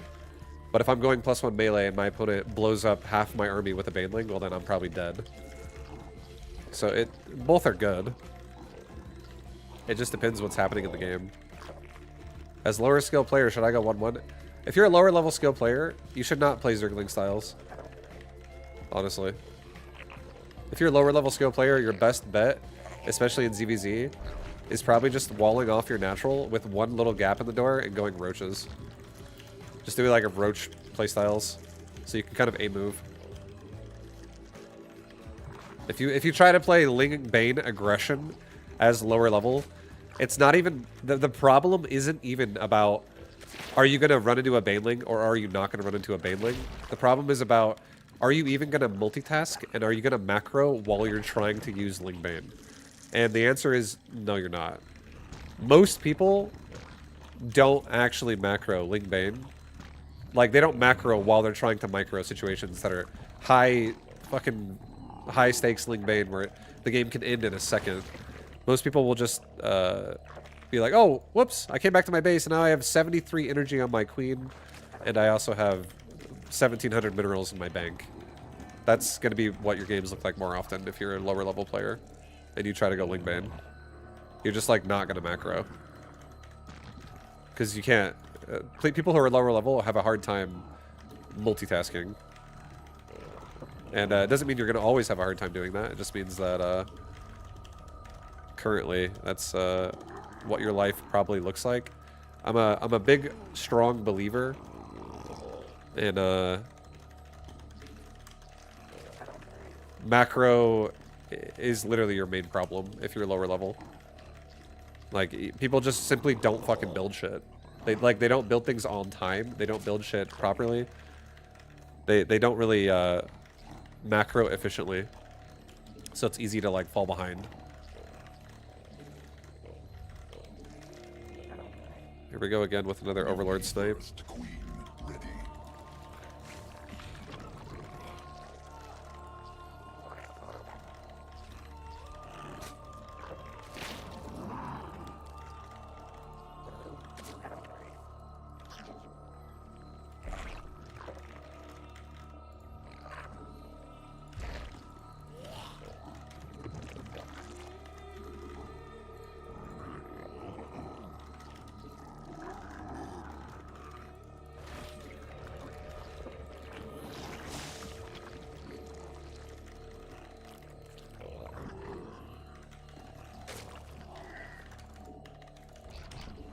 I'm making drones right now. I'm gonna do a Nidus Worm all in to him. I'm gonna do a Nidus all in. It's actually, I like this patch. I like there's so many variations of ways you can play. I love the economy. It's such like a awkward situation to be in a lot of times in the early game. So you can do all these weird fucking builds.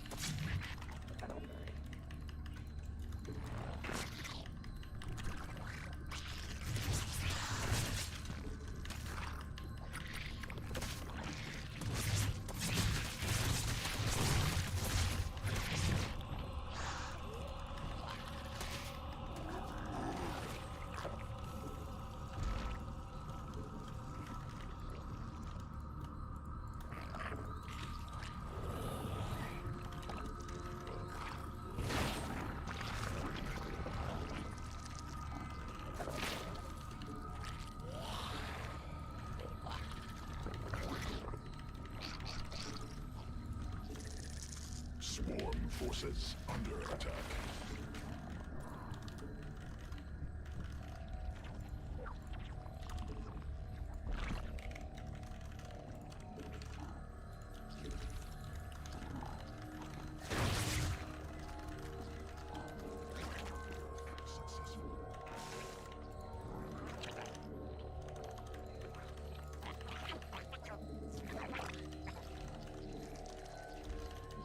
We are Nidus Elending him right now. I'm gonna do it at his in front of his base first before I go into his main with it, because if I go into his main with it right away, it's probably just gonna get killed right away.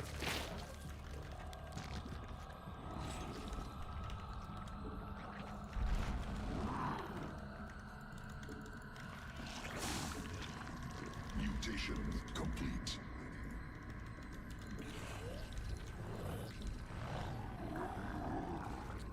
Hive cluster under direct assault. Command unacceptable. Command unacceptable. Hive cluster under direct assault.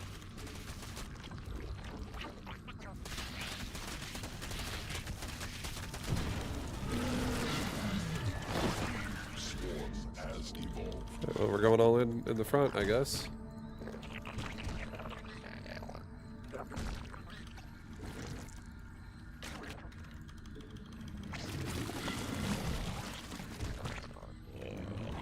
Command unacceptable.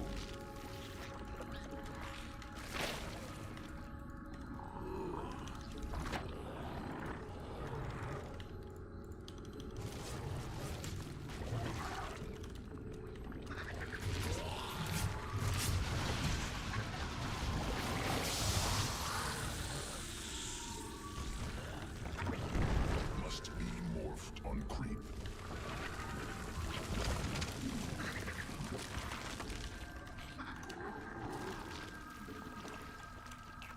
Swarm forces under attack. Queen birth successful.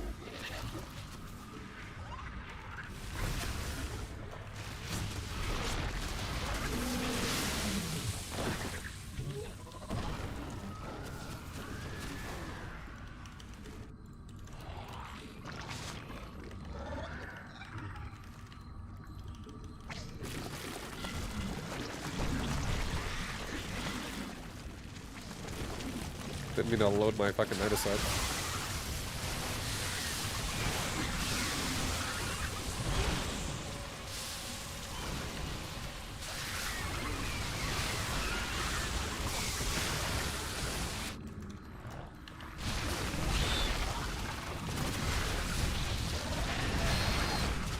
Yeah, again, I feel like we could have done this a lot better.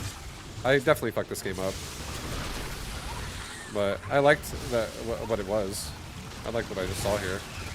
GG. Like, I lost all my queens like a dipshit. Look at this. Right here. When my Nidus died, all my queens died to Ling Muta. I should do this more often so I just get a few more reps in it. Is this guy stream sniping? No, I don't think so. I nothing this guy's doing is making me think he's sniping me.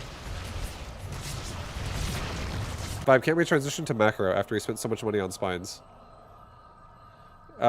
See, the problem with that, though, is that I have an army that is immobile, and he has an army that is hypermobile. So, could I transition to macro? I definitely could try, but at the same time, he's still fully saturated. This spine wall is at the cost of just not having a bunch of lings. So if I just go, you know what, I'm gonna take a third base. Like I don't have, I can start shitting creep out. I can make more spores at my base. It would just extend the duration of the game, and while I'm playing defensive, it opens me up now to him flying around my base, attacking me. So in response to him making spines like this, I'm gonna have to make a bunch of fucking spores around my base. Like I already have a few, but this still isn't even enough if I were to go full macro. Because if I'm gonna have drones rotating around back and forth, like it would definitely slow the game down a lot if I went into just an expansion. This is not necessarily a problem. This is not a problem because these can outrange them. Ravager Bile can outrange Spine, and you can kill Spines. If I'm able to just sit here, like, shooting his Spines between two, I could kill two at a time. And I could progressively push into his base. And if he doesn't have units, he doesn't really have ground units to really support me that much. But, like, right, if I lose my queens, like I did, that's not good. Like, I lost my queens, like this shit right here, just... This is very bad. Just getting my queens, like, sniped on the outside. Obviously, again, this is me saying, like, I played this like shit. Like, there's... It's similar to the question I just had a second ago of someone saying, are banelings better than 1-1 upgrades? It's not that, like, this attack or expanding is better. You could... I could just abandon my Nidus altogether and go, fuck it. I'm going to just let all my roaches I just made and my queens just now play defense. Like, I could do that. But there's so much more pressure that I could apply here. If my micro was more optimal in this situation, I actually have the advantage right now. I have the advantage 100% if my micro doesn't suck here. Because he has no fucking ground army. He literally has 26 lings versus 14 roaches and 6 ravagers. Like, he literally can't fight my ground army with his ground army. It would be an instant loss. And if I had spores, like I do, mixed with, like, instead of only having, like, a reset of, like, 3 queens max, if I get up to, like, a point where I have, like, 8 queens pushing in this fight, queens also... If I were to... I also didn't get Carapace. That was a mistake as well. But...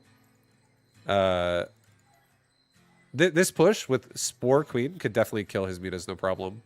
And then the push of Ravager Roach could easily push through the spine wall. Overtime. Overtime. I think we had the right idea, but I think we executed poorly. Which is fine. It's, you know, it happens. I can do it again and do it better. Wait, what do you think Blizzard will port SC2 to console? Never. I think sending 2 more drones and adding 2 more spores would have helped. Oh, 100%, yeah. Going 4 spores instead of 2 spores. Yeah, again, I'm experimenting, so I'm kind of just, like, feeling it out. But yes, I think more spores could also have been good. But I don't really want to base my entire defense on... spores. I mostly want to base it on queens. Because I don't want to be spinning my larva on drones and drones and drones to keep making more and more and more and more to come through and make static D. I want to have a larva being used more for roach. But I think 2 spores would have absolutely been enough if I didn't lose my queens. Losing queens is a big deal. Because if I can transfuse during his muta attack, it's pretty powerful. Is it the most excited you were about SC2 in a while? This worker patch? Yeah. I retired from this game 3 years ago, and I was not really enjoying the current state of the game that much anymore, so This patch definitely made me have more fun.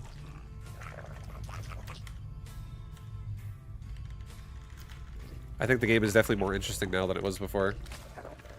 I think the concept of everybody just fucking goes into the mid-game right away is boring, personally. Like, I'm a macro player. This is coming from a macro player's perspective. I am a macro player. I am definitely not a cheeser and an all-inner. But I think when 90% of your games is people just going macro versus macro every fucking time, the game gets kind of simplified and not as fun. It's much more fun when you have a range of everything getting thrown at you. And obviously, there was still cheese that could happen in the 12-worker patch. But a lot of times, cheese would just be attempted, and then it would just be over, and the game would end. It'd be like, oh, this guy's cannon rushing me, and you defend cannon rush, and then the Protoss just fucking leaves the game. He's like, oh, well, that didn't work. I'll cannon rush somebody else. And it's because, like, the economy is so fucking powerful that when you cheese somebody in a 12-worker start economy, if it doesn't do anything and you invested into that, you're just so fucked. You're like, the game is over. You're so far behind that you have no chance. But in this economy, where everyone's poor as shit, like, just making somebody make Zerglings instead of drones is impactful.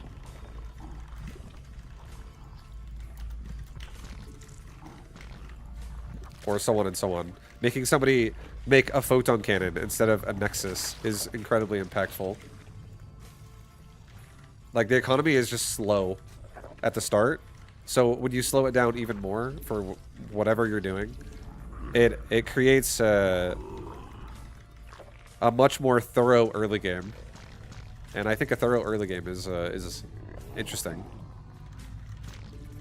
There's so much depth to the early game in this game right now that was gone with 12 workers.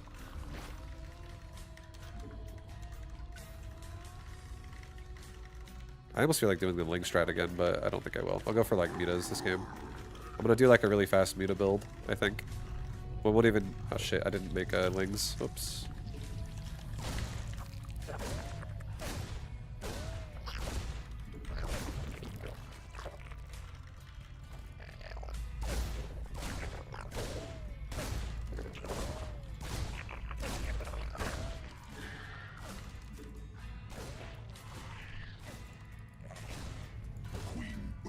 Successful.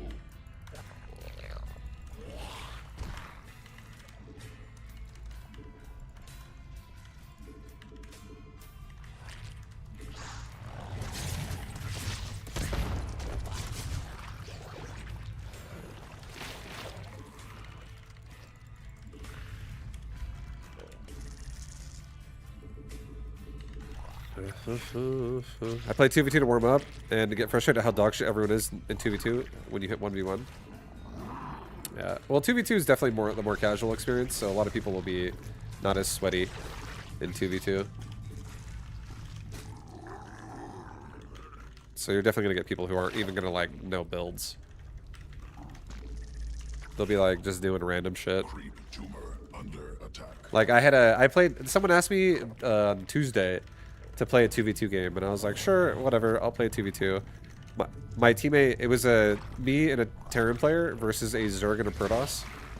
And the Terran player just decided to go for like command center first into nothing, into battlecruisers. And I ended up winning the game by myself, 2v1. I went for a pool first, and I harassed a little bit, and then I expanded, and then I counterattacked, basically, when they... After my harass was over, I then counterattacked them when they attacked me. And I ended up killing both of them. And my Terran player, that whole game, all he accomplished was building a fusion core. And also griefed me a little bit with the depot at the ramp that he kept blocking my... like, all my drones got locked outside the base because he lifted the depot, and all my drones fucking died. I was like, bro. He's like, bro, they're not getting in. He saw a zombie outbreak, and he sealed the doors. And that was, you know, that's the kind of experience I feel like you could probably expect in team games a lot. But then my counterattack The other team just kind of died to a counterattack. Like, after they hit my natural, I made more lings counterattack them, and I killed enough workers to make them quit the game. So, yeah, it's just... Team games, that's how they be sometimes.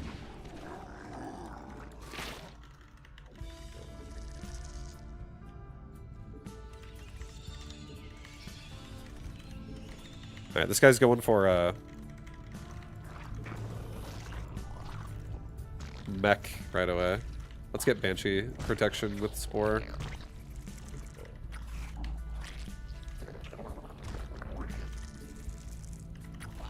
I really need to restart my game after this. I'm still fucking lagging out. It's really annoying. I gotta restart my game, or else it's gonna keep doing this.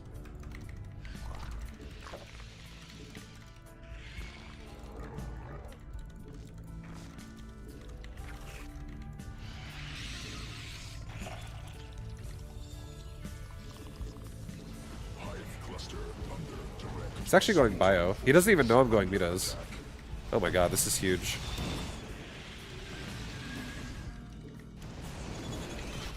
I don't want to show my Zerglings yet. I want him to transfer SCVs to the third and then kill his SCVs while he's busy.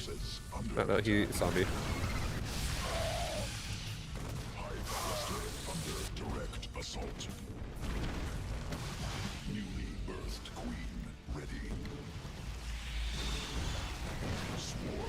Alright, he's gonna just try to make Marines and turrets now to stop me. Well, we can kill all of his SCVs right now.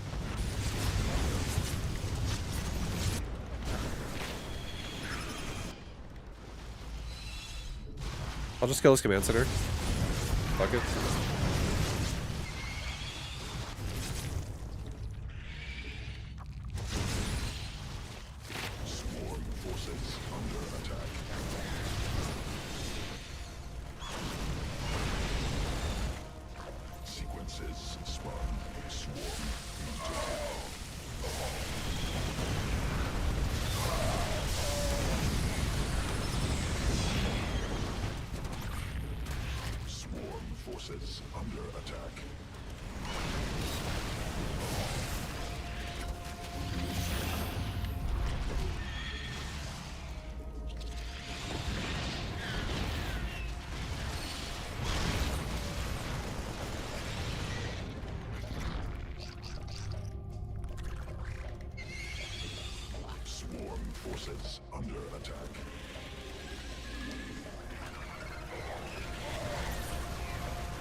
Once again, I feel like this could have been executed a lot better. I feel like we could be so far much further ahead than we are. But it's all good.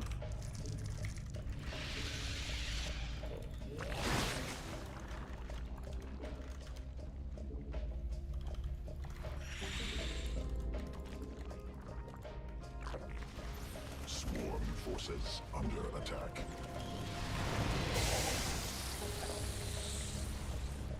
That's good. Just keep killing his units.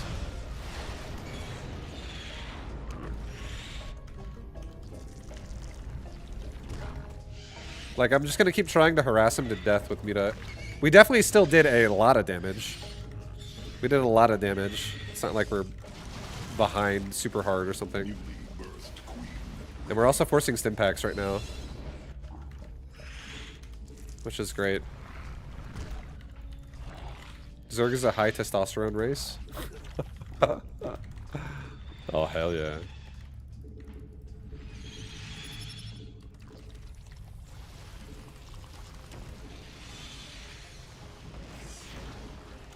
He might be pushing me. Seems like that's what's happening.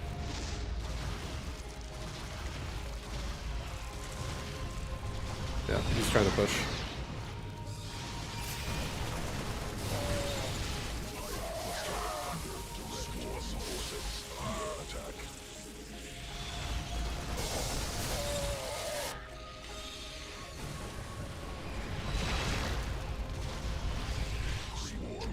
forces under attack.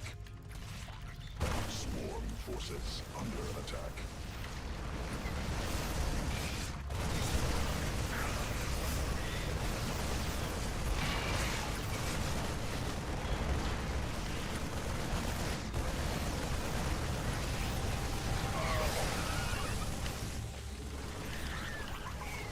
He's got no HP on any of these Marines.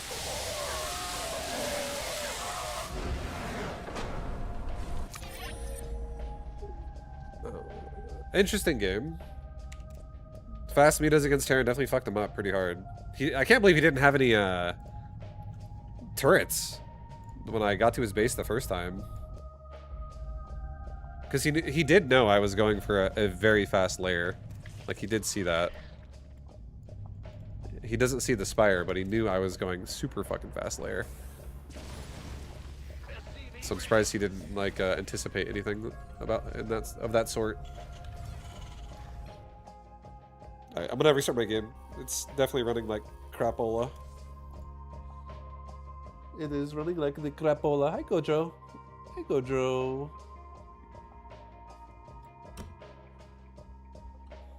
Hi Gojo.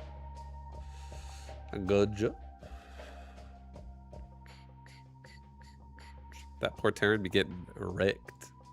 Get wrecked.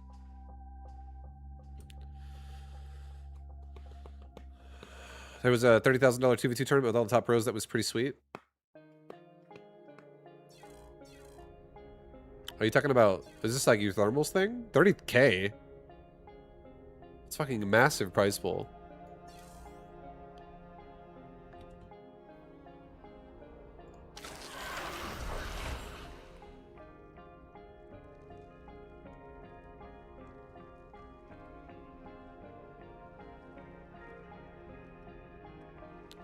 Who fucking fronted the prize pool? Who was he sponsored by something?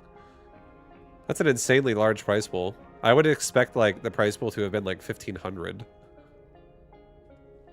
or like 1K or something. So, oh, I'm sorry, Gojo. Did I bump you? I'm sorry. I'm sorry. Did I bump you? I don't know if I bumped you. My bad. Some SC2 fan gifted $50,000, so they saved for another 2v2 tournament down the road. Holy shit.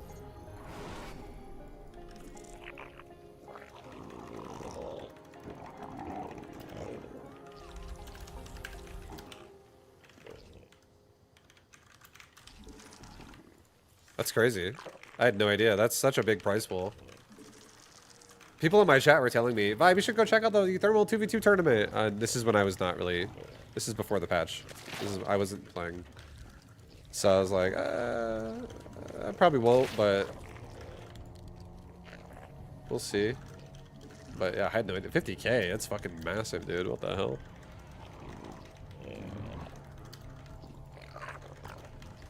But it makes sense. Super fan with loaded... A loaded super fan. A whale. The StarCraft whale.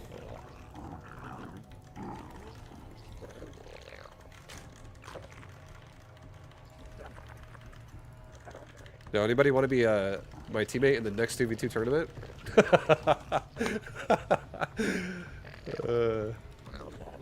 No, the patch is pretty fun though. I'm not gonna lie. I actually am enjoying playing the game again.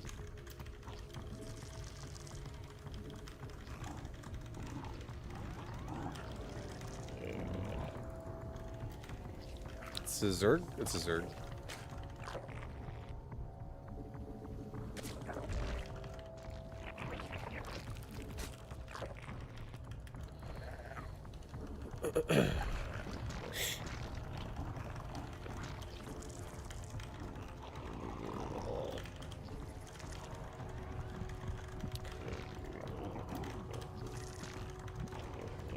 I feel like trying the Nidus build again. I think I'm gonna do it one more time.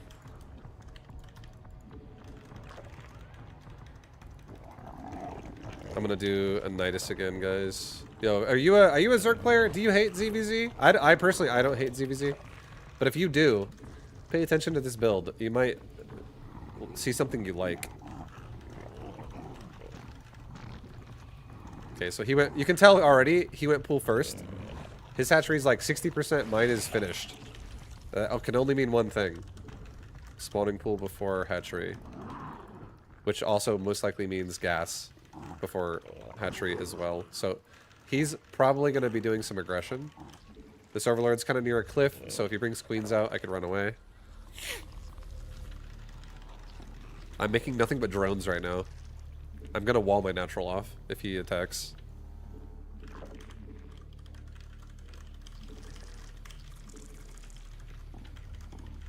I'll make one ling and only one ling now. So I can scout his base too. This might also prompt him to attack me if he hasn't already done it by the time I scout him. But I'm assuming this guy's waiting for like Zergling speed. We already have a layer started.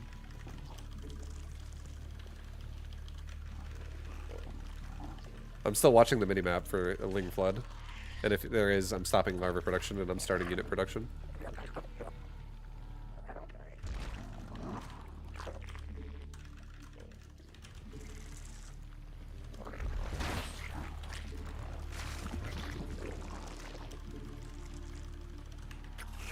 Okay, he might flood me in a second, honestly.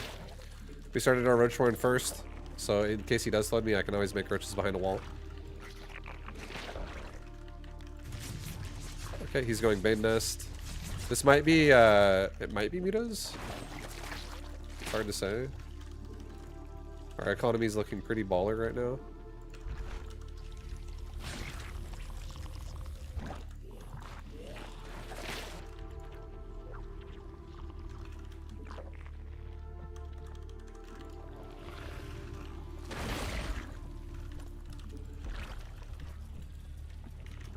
Okay, we're going into a roach warren. Roach speed, and we're also getting roaches right now. We're just making roaches and queens now. Get this overlord out of there.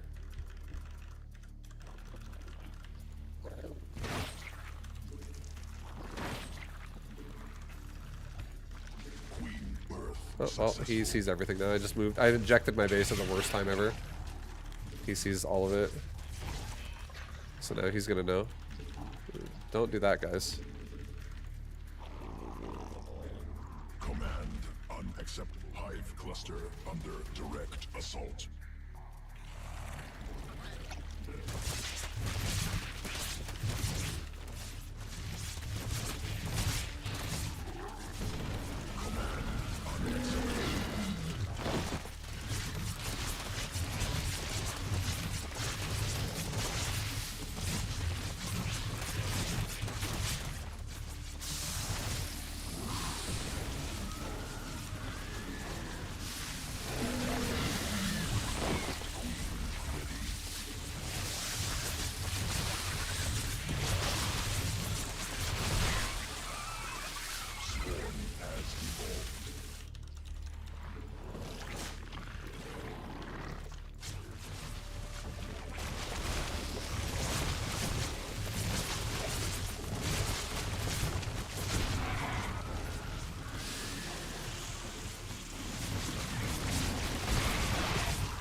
Hive cluster under direct assault.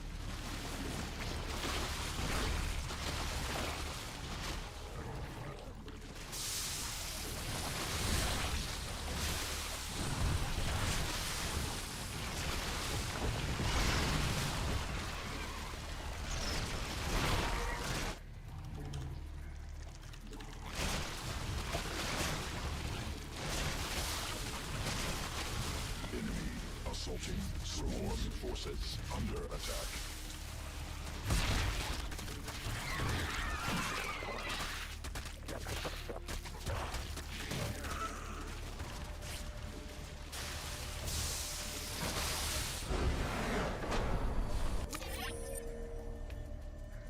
Oh, here you go, guys. Yeah, the Nidus, Nidus attack is definitely a thing right now for sure. I feel like Niduses are even more of a thing than they were before because it's really hard to predict exactly what your opponent's going to do. Like, in the early game, if you have a goal and you're very cutthroat about how fast you acquire that goal, there's a lot of weird wiggle room for things to work. So, like, if your opponent is, you know, doing what this guy just did, where he just goes, like, 2-base mutas, and he kind of just, like, rushes mutas with a good economy, like, a Nidus can fuck that up pretty hard. Vibe, I'm following you from here and there, from Bronze GM Series. Love to see SC2. Yo, what up, dude? Also, what's up, Drewby? What's up, Drewby? Vibe, Drewby, you wanna play some 2v2 with me?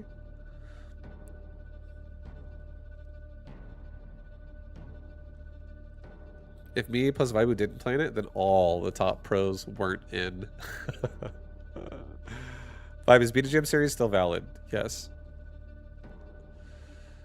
Beta GM Series, this is the best way to help you understand why I say yes. A lot of the time I spent making Beta GM Series, I was trying to teach you how to play RTS, as opposed to giving you a build order to copy. So a lot of the things that I taught you, or that I tried to teach people in Beta GM, it 100% still applies to RTS as a whole, to like the game as a whole.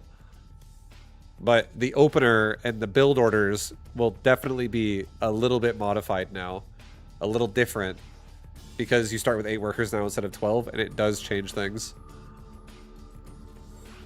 But the concepts about what I say and what like the things I tell you about how you can make your life easier, about how to prioritize things, all of that is still the same. It literally is all the same. It's still the same game. It's just a different a different starting point each game now.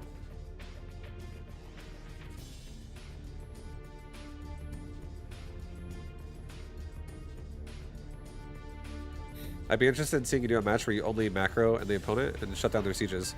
To be honest, if you want my honest opinion, a new Beta GM build would probably look really similar to the game I just played. Just don't Nidus Worm.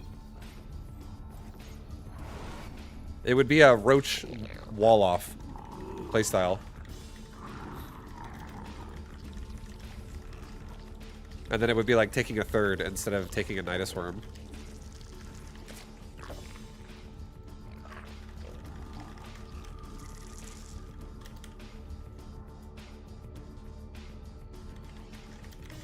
So yeah, if you're somebody that's like, oh, and also Bear from the Net, thank you for the sub. I appreciate you. Thank you, thank you. If you're someone that's trying to learn how to play StarCraft and you're like, Vibe, I don't know where to start, you can still watch Beta GM Series and you can still like learn a lot about the things that I'm saying. Because I do break the game down at a pretty like fundamental level in a way to try to make it easy to understand.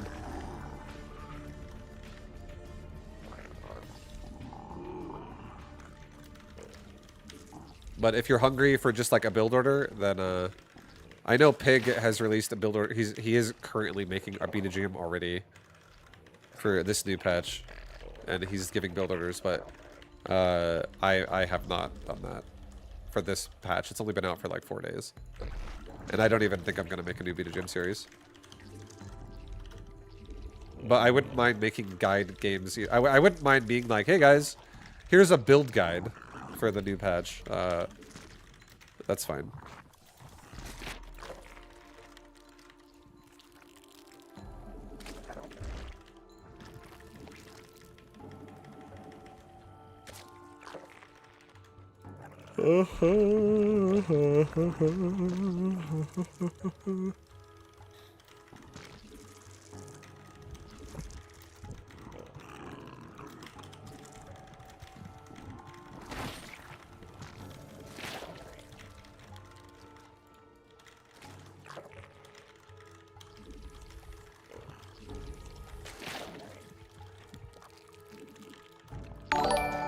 No, great Deceiver, thank you. Keep it rockin' Vibe. Thank you, baby. Appreciate the 6-month resub. Thank you, thank you. Much love, dude. I haven't seen one Terran player this entire time I've been playing this patch, though. Proxy racks me. Not one. Not one Terran is trying to cheese. They're all trying to macro.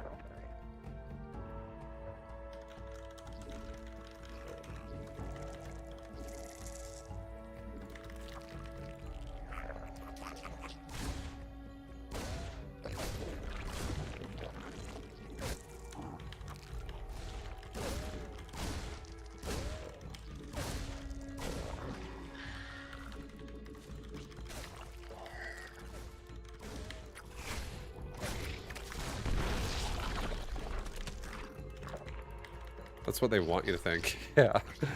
That's what they want you to think.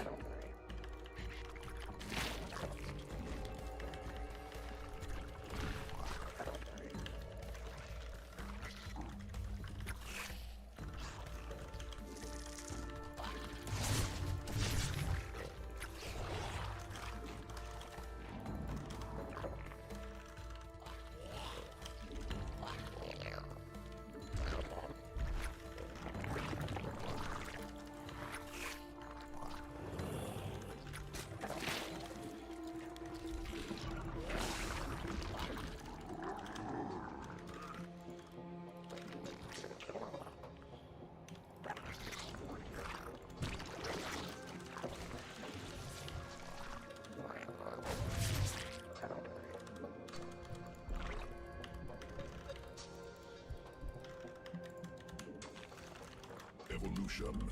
Hive cluster under direct assault.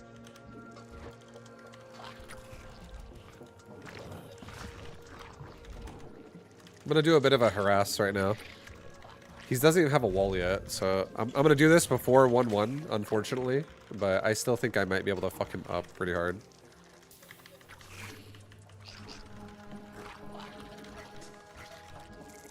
But we'll see. It's more or less like a poke. It's not supposed to be like an all-in. I'm just gonna try and kill SCVs. Especially if I can get him, if I can catch him when his Hellions are out of position. If he's going Hellions, which he probably is.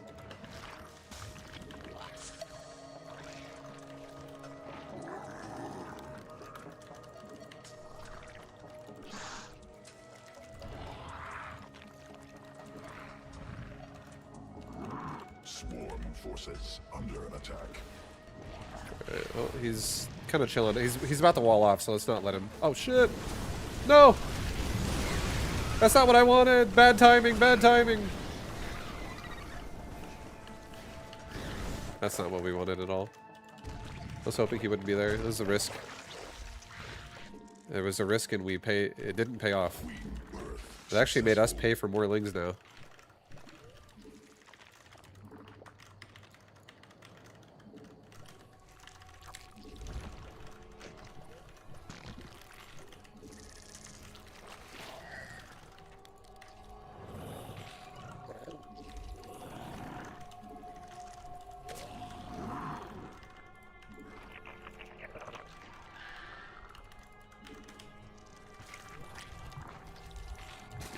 Sequences spun. Swarm. Yeah, we're definitely not in the greatest spot right now.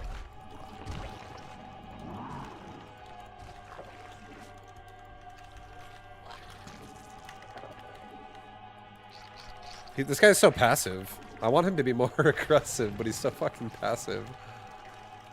Swarm forces under attack.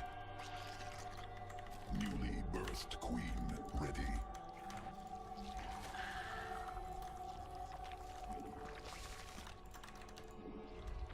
Creep tumor under attack.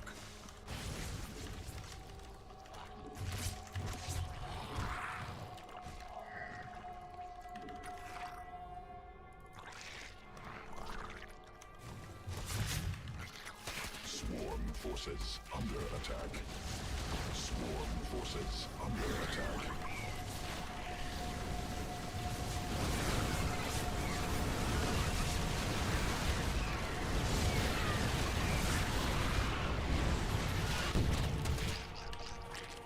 Queen birth successful. Swarm forces under attack. No! Fuck! Oh my god, I'm so bad. Trying to click quickly, and I just pulled all my goddamn drones.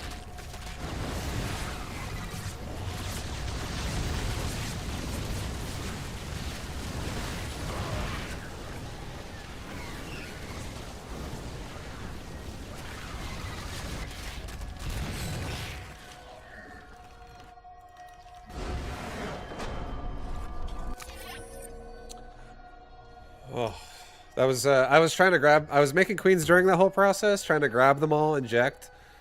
And I meant to control click my queens and quickly tell them to come up. And I think, you know how, what, have you guys ever done this? Where like you don't quite click the fucking unit or something like that? Like maybe you click the line? I don't even know why that happens sometimes. Maybe I wasn't holding control. Maybe I didn't, it's whatever reason didn't happen. But I literally greenboxed my drones from all 3 of my bases, along with the queens. And I was only going to manually select the queens and bring them in, and then it brought my all my drones. I had to fix all my drones again really fast during the middle of that too. That was super sloppy. That Ling attack was also not good. That game was a fucking mess. Vibe, do you feel like the economy has improved with the update that made larva spawn faster? The economy has improved? I don't, like, a Zerg economy 100% is going to be stronger with faster larvae. Because every time you have a worker starting to touch those minerals faster than it otherwise would have, it's going to give you more money over time, which is going to pay for future drones and future hatcheries and future things as well. Like, it starts scaling up really fucking hard as you make your way towards, like, 80 workers. So it'll definitely make your economy stronger with Zerg. 100%. Having faster larva spawns.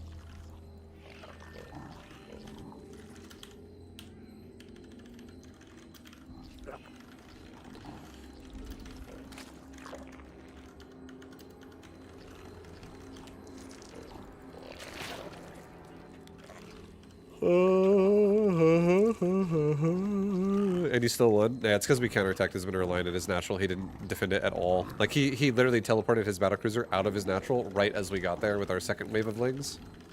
And it just killed everything. All of his SCVs died there, and so did all of his buildings.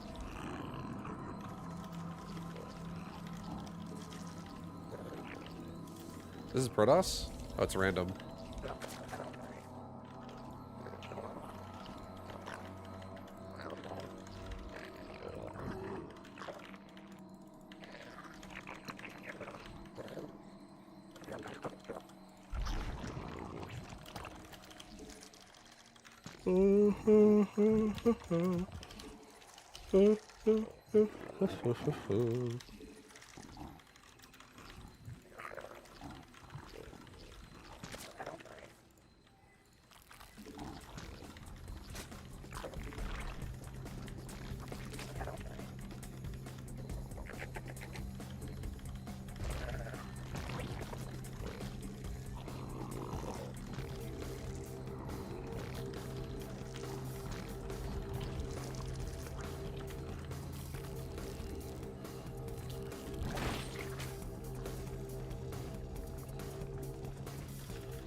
I just saw his race, but I didn't actually see the worker. That's a probe, okay.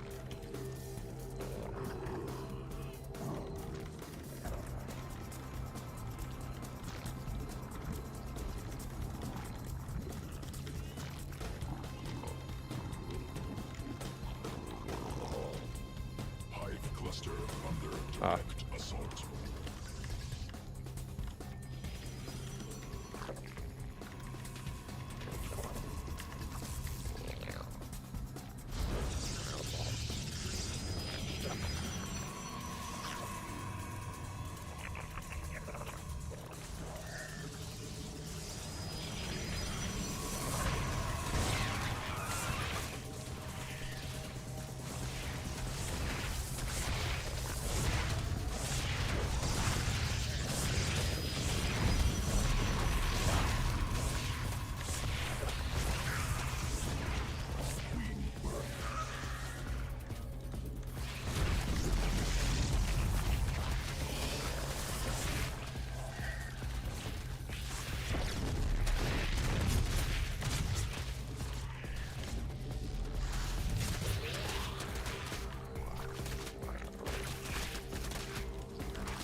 I'm going for a extremely fast Spire. This guy wants to play fucking cheesy. Let's play cheesy. Yo, let's cheese. I'm gonna try and also harass his base right now. Swarm forces under attack. Whoa, whoa, whoa. He's also got +1 weapons coming right now.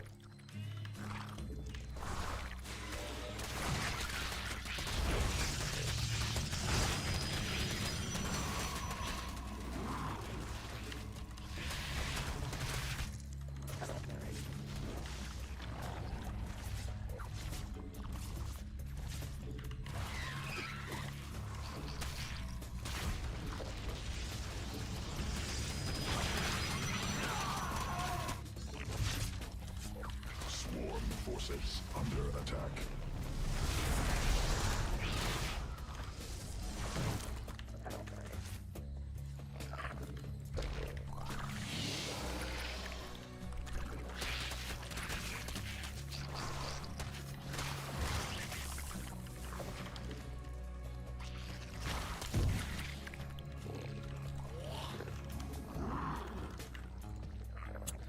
This game is definitely awkward as fuck. Newly birthed queen ready.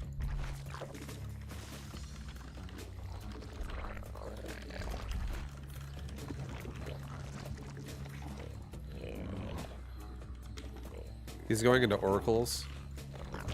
Let's just make sure he doesn't wipe out my whole mineral line everywhere.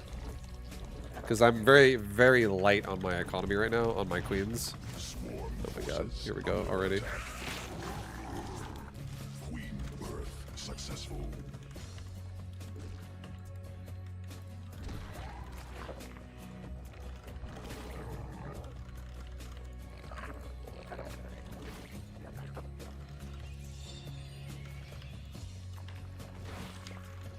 I think I'm gonna go Corruptor right away, honestly. I actually think I'm gonna go Corruptor. Because I don't want to go into Mitas and he's already going fucking Phoenix. Like, it's gonna suck ass. Swarm forces under Yeah, he's already going Phoenix. Saturate my third first.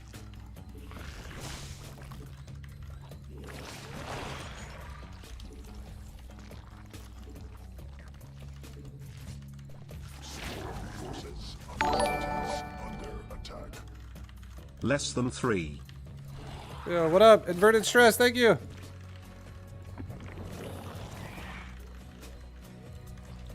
Oops, not that.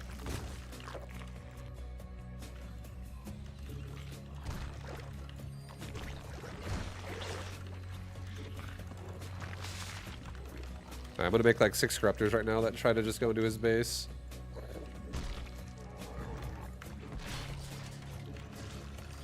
And go snipe at Nexus or something.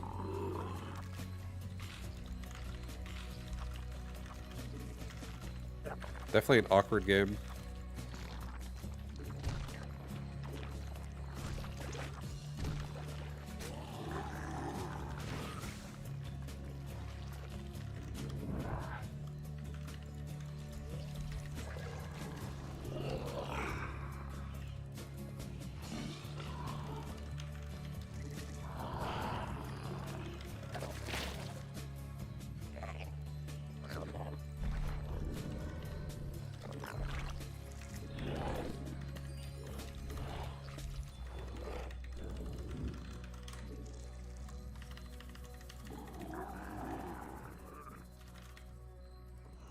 Okay, we're gonna snipe his third base. Ideally, as I get his attention in his main.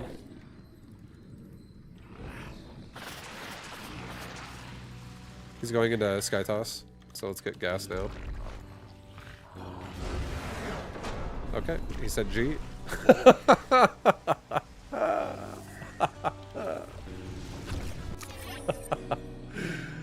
Oh shit, dude. Fuck yes.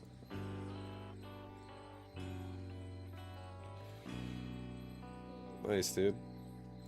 Nice, baby. Yeah, he was just going Sky Toss out of that.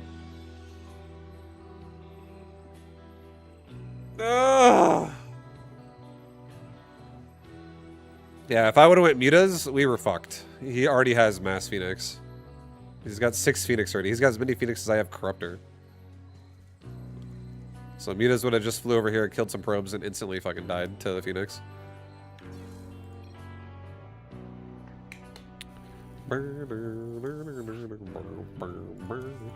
What's this guy's main race? I'm curious.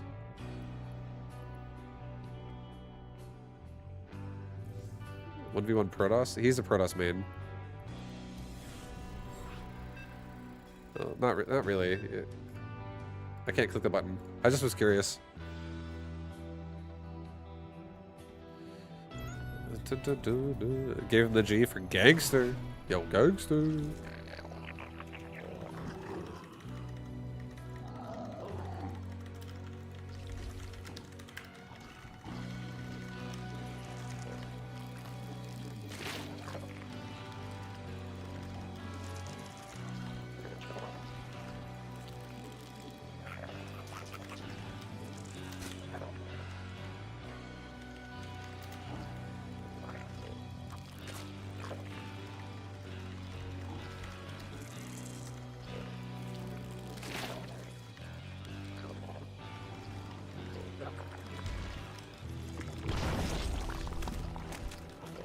I didn't mean to 12 Overlord, but we did, so we got strict. Bye, what's your cat's name? Gojo. Gojo. Gojo. Hi, Gojo.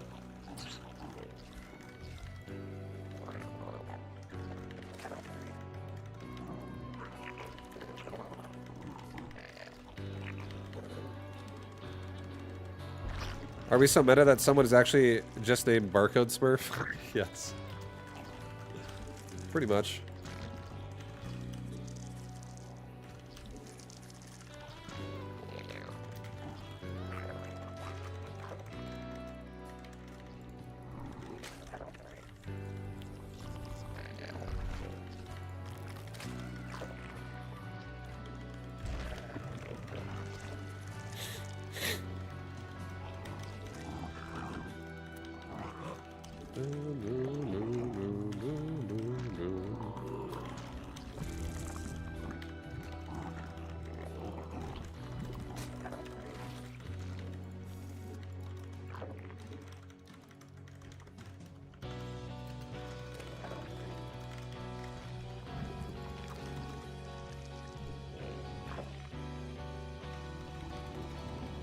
Okay, his hatchery is slightly later than mine.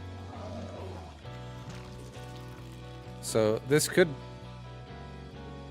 definitely be I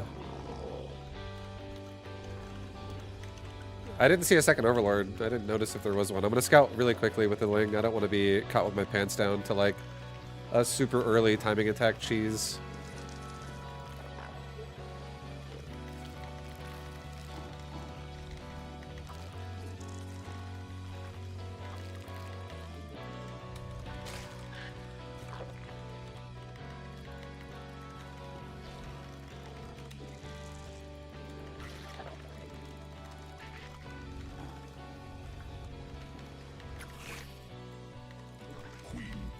Successful.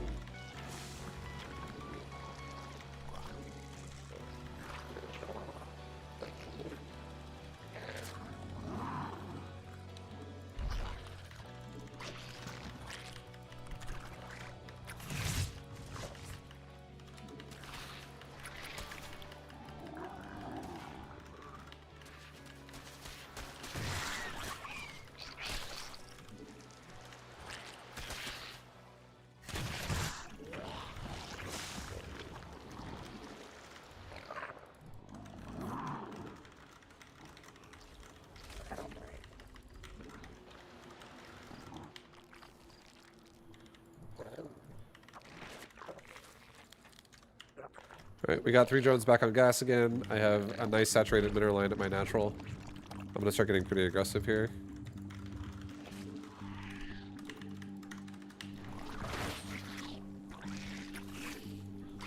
Swarm has evolved.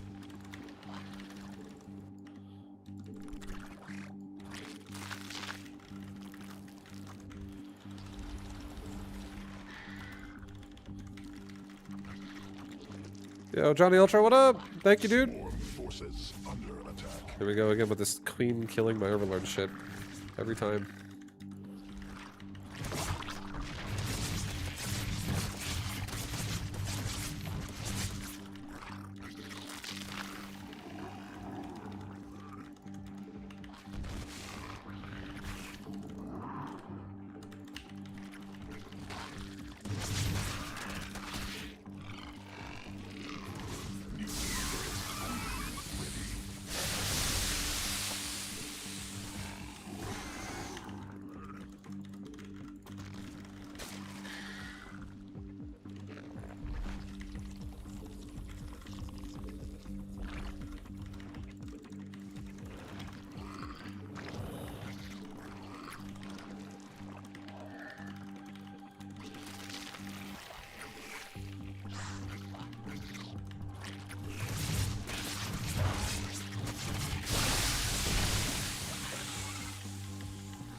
Okay, so I 100% believe we're fighting Mitos in a second here.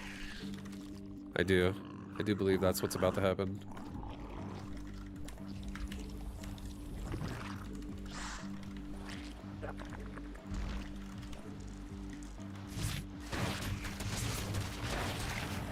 Swarm forces under attack.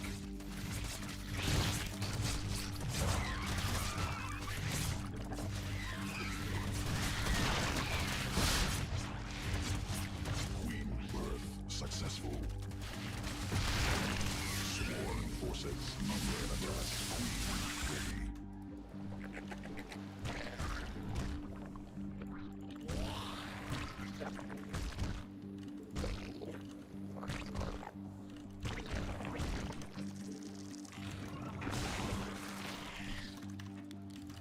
Command unacceptable.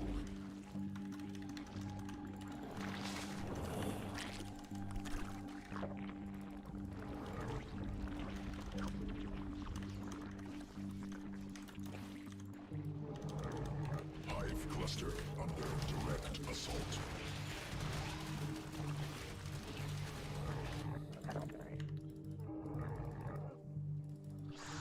Swarm forces under attack.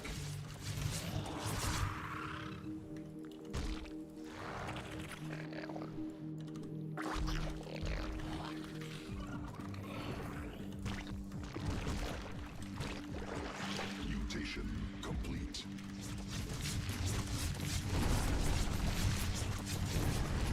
Queen.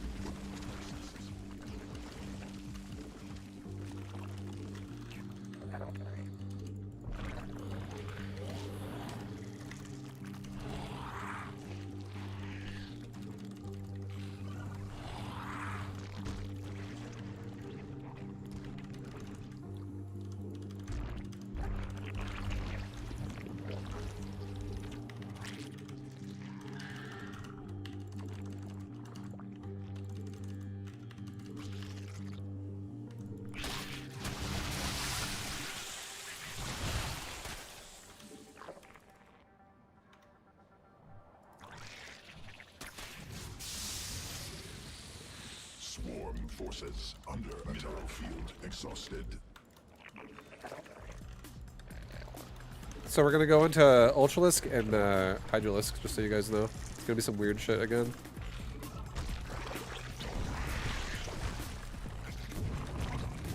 Command unacceptable. Evolution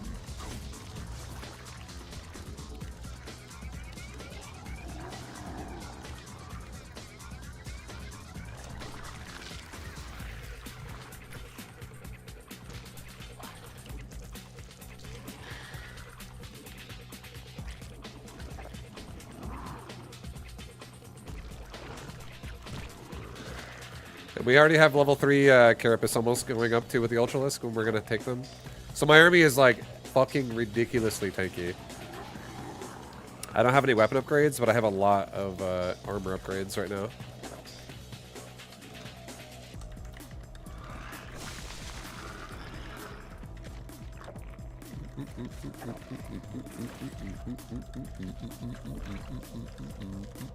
Alright, level 3 Carapace is almost starting. We're starting a Ultralisk Cavern right now.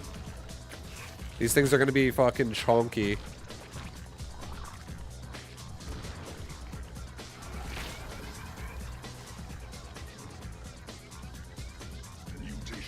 There it is. 5. Just started playing. Appreciate your BTGM series. Is it still good to follow? Yeah, it still helps you. It still can help you 100%. Definitely.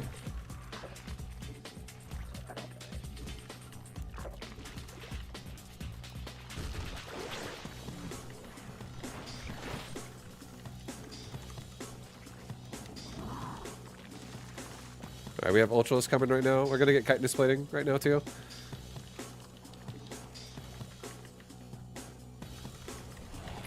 I'm gonna try and get my my lings a little aggressive here.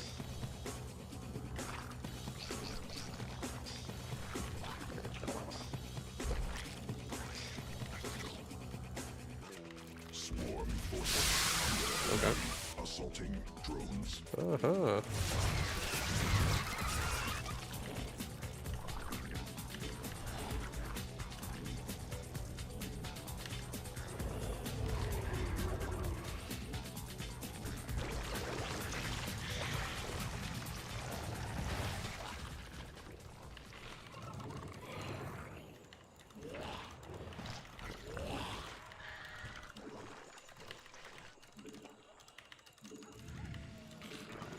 Evolution complete. Swarm forces under attack. Oh, he's got ultras too. What the fuck? What a god.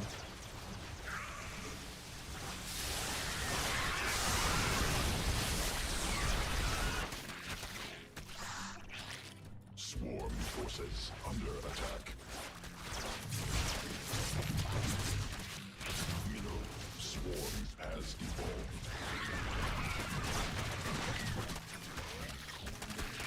Did not expect that. Mineral cluster expanded.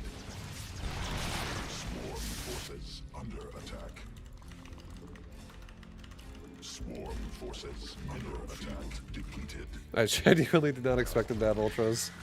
What the fuck? Swarm forces under attack.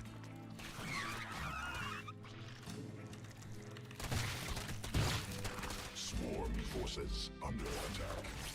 Sequences.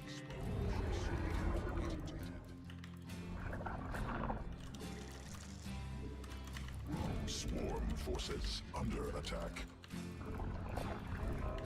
Swarm forces under attack.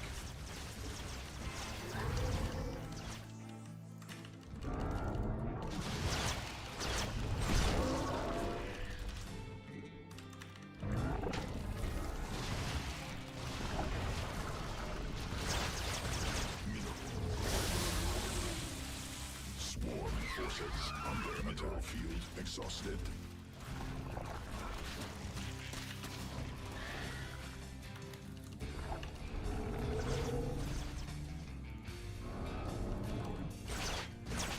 Swarm forces under attack. Swarm forces under attack.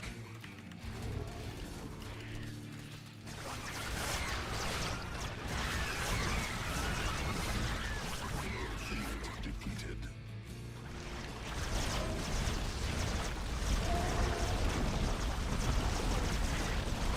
Swarm forces under attack.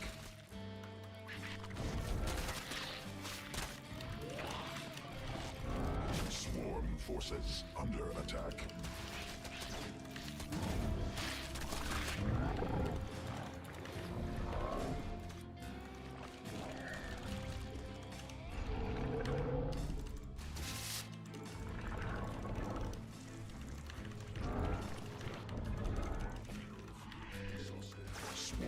forces under attack. Mineral cluster expended. Sequences spawned.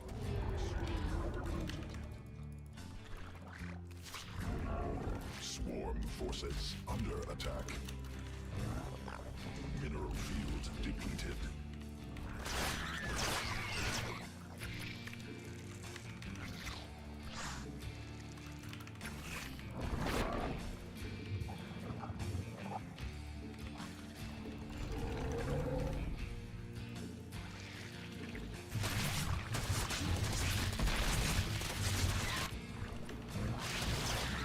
Mineral cluster expended. Swarm forces under attack.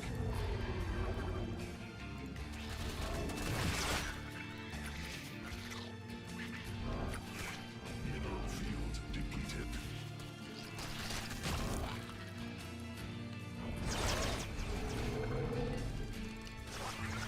Swarm forces under attack.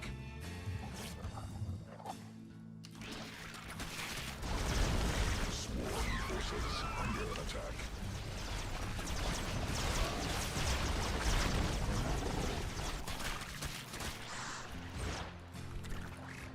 Swarm forces under attack.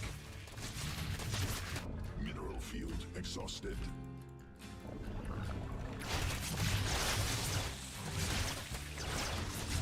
Mineral cluster expended.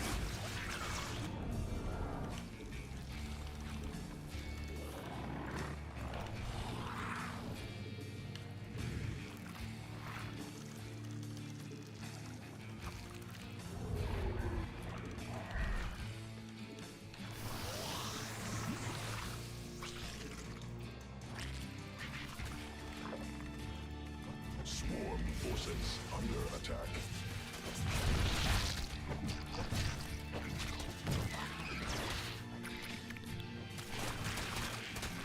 Mineral field depleted. Newly birthed queen ready.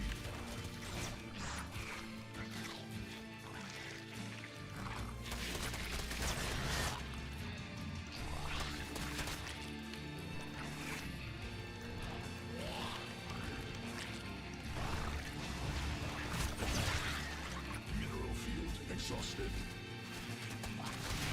Swarm forces under attack.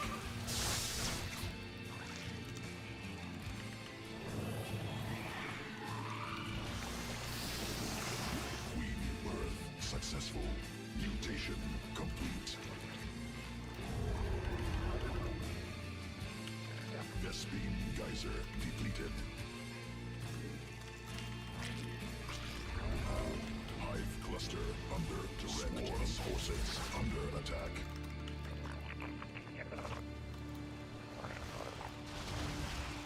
Swarm forces under attack.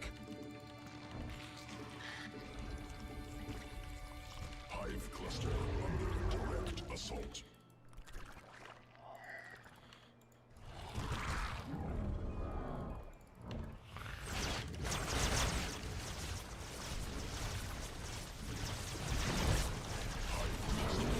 Exhausted assault.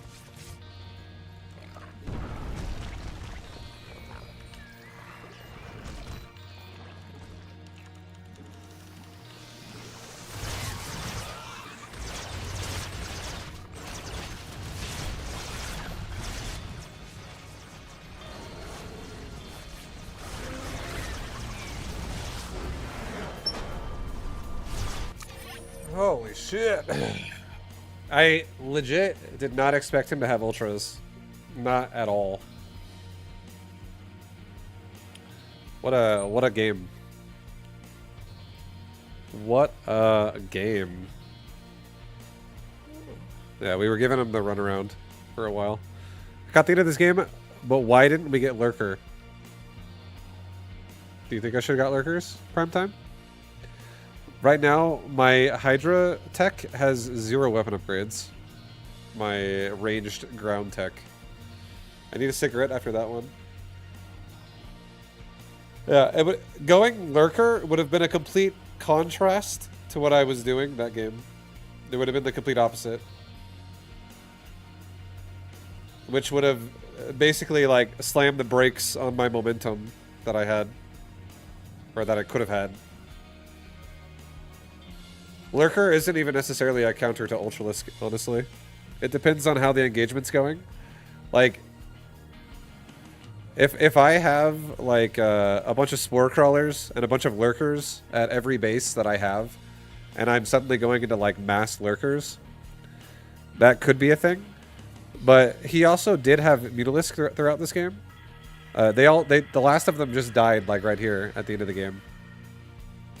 But I would have had to have also considered maybe also making Hydralisk to deal with Muta if I was going Lurker. Ultralisk kind of don't give a shit about Muta. And neither do Zerglings, because Zerglings can outrun them, and Ultralisk can just tank them. Like, the Muta does 9 damage, and my Ultras have 7 armor. So, my Ultras don't give 2 shits about a Muta. But if I was going Lurker, Lurkers don't tank as hard as... Like, it's not like Lurkers are weak, but Mutalisk can 100% kill Lurker if he has an Overseer. And, like, 20 Muta or something like that. So then I would have to... Then I would have to go into Hydra and Lurker, and it would just completely disregard going Ling Ultra altogether. What I was doing this game was I was giving him a run, but like just basically multitask. I was giving him a lot of multi-prong aggression with Ling and also Ultralisk and trying to find openings to hit him with. And we had the advantage because we were keeping him on defense more than he was keeping me on defense because I was keeping the pressure on his side of the map. But once we switched into a transfuse push with my Ultra, it kind of was able to seal it. It was nice. But yeah, I feel like I didn't go Lurker here because it would just have put a complete stop on my momentum with Ultra. And if he would have gone for Lurker, I would just go kill his hatcheries that are like exposed with my Ultralisk myself. And I could transfuse through the Lurker damage, I feel like, as well. Vibu, you like the yahoo.com commercial if you remember it. Vibu. I don't remember. I probably have seen it, but I can't remember. But Tricon, thank you for the 9. Thank you for the 9. But anyways, yeah, the whole point of what I was doing this game, I feel like the setup stage of a game matters a lot to dictate what the game is going to look like. And this game was a Hive rush with level 3 Carapace. I did level 3 Carapace with Hive very fast. And I did that because I went Ultra. And then I started shifting into melee upgrades. My Lings already had Adrenal Glands at 0-3 upgrades. They had 0 melee, 3 armor with Adrenal already, because they already have Hive Tech. And I upgraded it on the spawning pool. So then I was going into melee upgrades after Carapace, because I didn't get both at the same time because it's really expensive. But I do think this 100% made a lot of sense to stick to Ultra. You'd have to have a lot of Lurkers to be able to beat this army, honestly. Like, you'd have to have at least, like, 16 Lurkers to be able to stop that kind of a push. Vibe, is Roach plus Hydra from Beta Gym series still good? To gold, yes. Is it okay to still do that every game and then A-move them when learning macro? Yes. Correct. It is. Players... I would say players who aren't even Diamond League don't have the ability to macro properly. So if you go Roach Hydra, that is the best army that you can make as a Zerg player that will allow you to minimize your focus on your army and maximize your focus on your macro. And if you can just simply make Roach Hydra, you can win the game. I think once you get really good at StarCraft 2, or once you get better at StarCraft 2, you start to realize that the game is not always decided in one fight. And there could be like 7 fights in a row, or 10 fights in a row that would decide the game. But players who are lower level tend to fall in the trap where one fight decides the game pretty often. And it's because they don't really macro. Like, They do whatever they're doing up to a point, and then they attack or they defend, and then that's kind of it. Like they don't really follow up. They just kind of like hit the brakes, and then it's just like whatever happens happens. So Roach Hydra is just really easy to execute because it's very A move friendly. The army is relatively intelligent with A move, and it's also somewhat durable.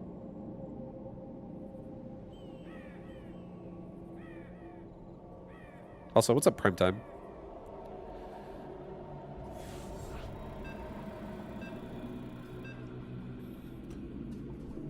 Your hit and run looks like the most frustrating thing to combat. That's how you got to do it, man. If I can't just surround ultras and die, I got to run around. Got to be active. I'm watching Beta GM for Toss, really enjoying it all over again. It's reminding me of a lot of things that I completely forgotten. Hell yeah, dude. Dustin Olsen. Nice. I wish you the best of luck in your games. I'm glad the series is helping you.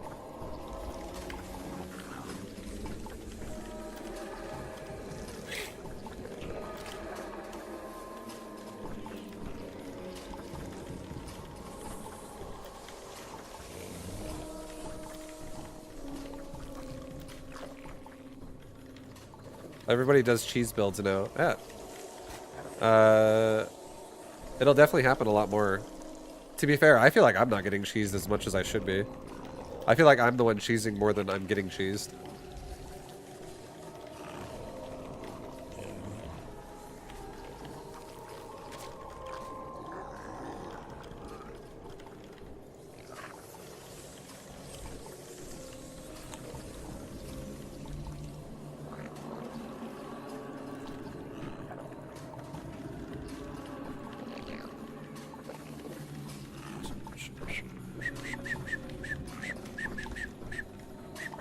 Uh-oh.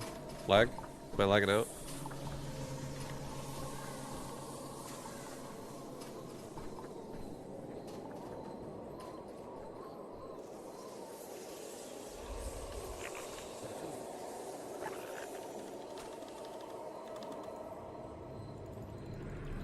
Game paused.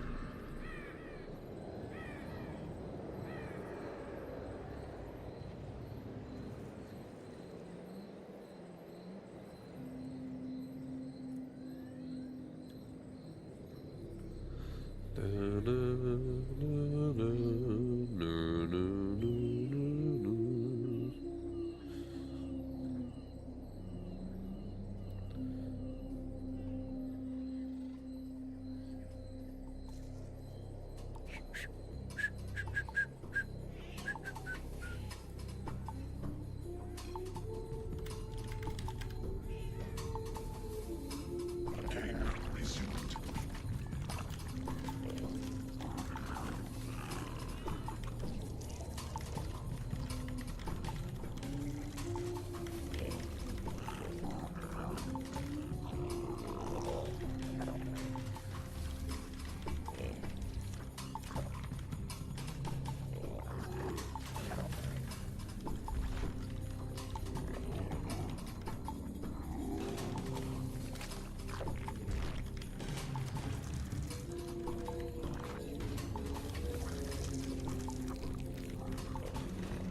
His mom picked up the phone. Get off the phone, invader!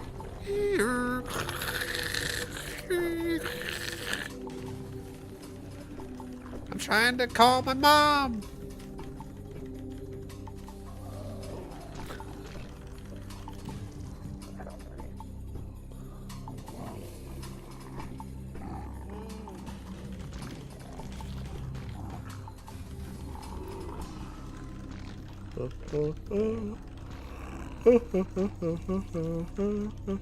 Seems like a macro game. Nice little macro game here.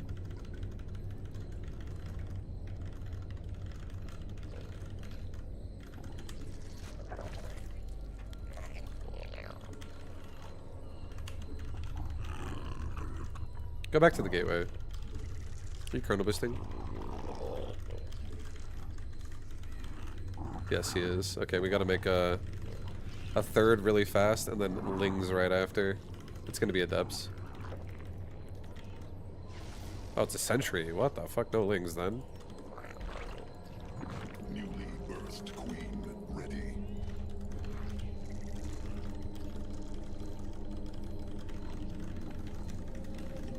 I'm happy to not make lings and just supercharge my economy. Happy we made a third so fast. We're actually in an amazing position. Like, this is such a good position for us. This is very good. Seems like he's gonna hallucinate a phoenix and scout me with it. It's gonna be a stalker? Are you making a stalker now?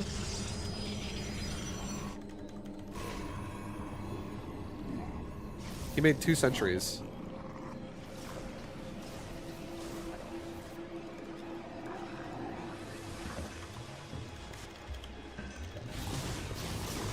If I had lings here, oh boy. I wish. Queen birth. Swarm hatch.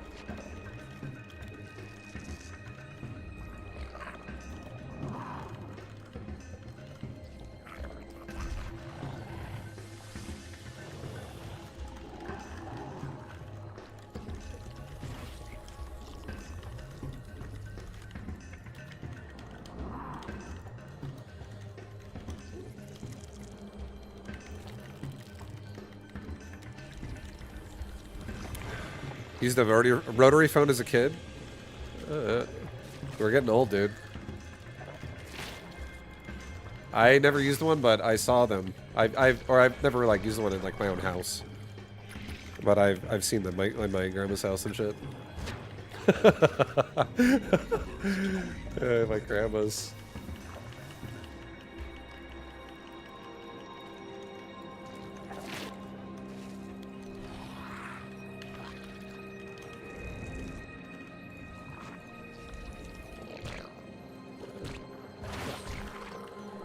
I don't know what's about to happen here, but we are going to go Hydras this game. I'm just going to do a little bit of a speedy Hydra timing against Sentry guy. Mostly doing it just because I want to do a Hydra game, and I want to feel the Hydras against this, whatever he's doing. Oh, he's doing an Immortal all in. Okay. We should definitely be going Roach Ravager.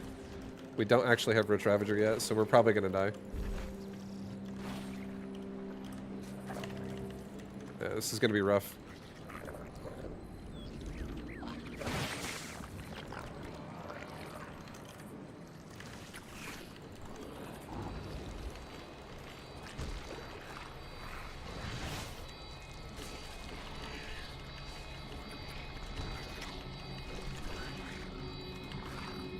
I'm gonna try and stall him out.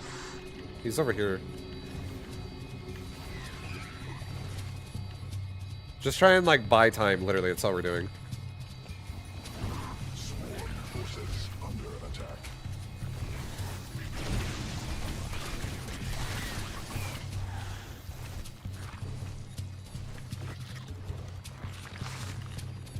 Hive cluster under direct assault. Swarm forces under attack.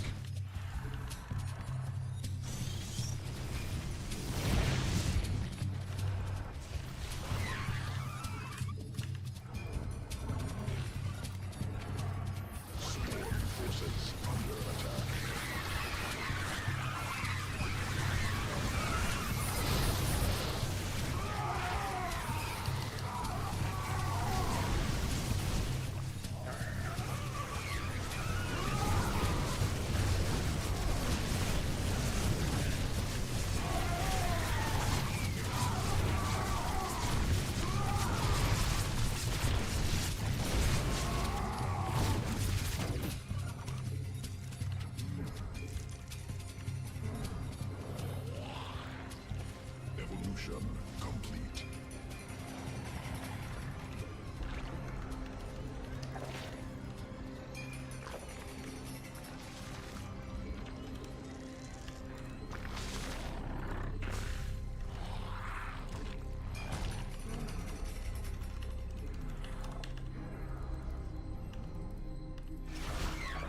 Back up.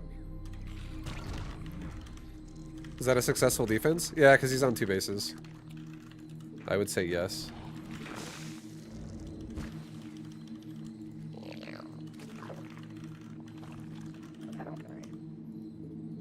But he is going to be attacking me again very soon, so we need to start making units like right now. Another all-in is going to be coming. We need to check for bases too right now. That could exist on this map. Also, the more my creep spread is out there, the better it is for us. He's still home. He's going more mortals. So we're about to get hit again by another mortal all-in.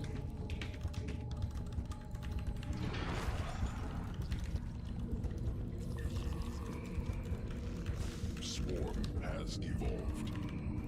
He moving out yet? Forces under attack.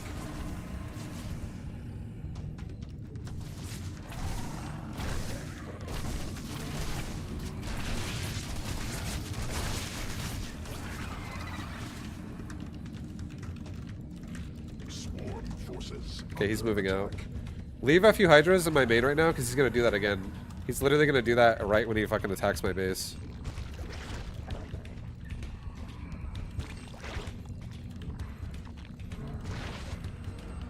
So get ready for a warp prism to poke me. Probably in like the next 5 seconds, I bet. Are you expanding instead? What are you doing? Okay, he's expanding. He's still pushing or what?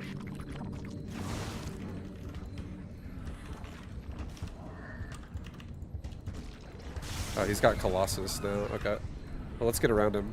Let's go on both sides of him. Mineral field depleted.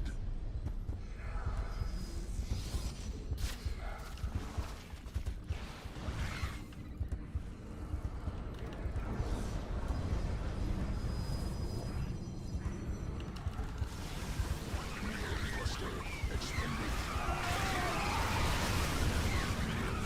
Exhausted.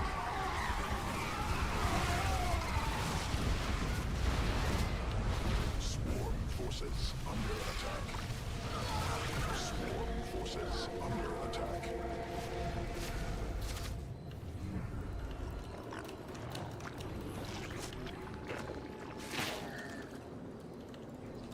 Mineral cluster expended.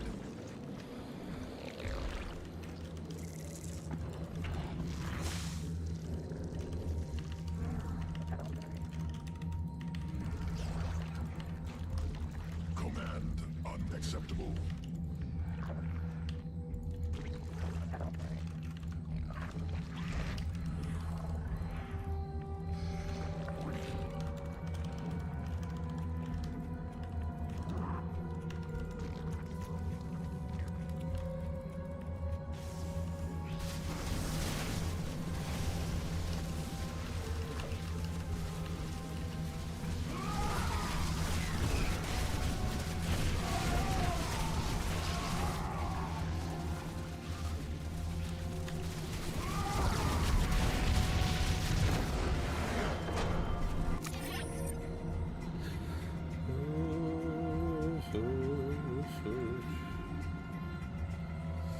Interesting game. Interesting game. Good job. Do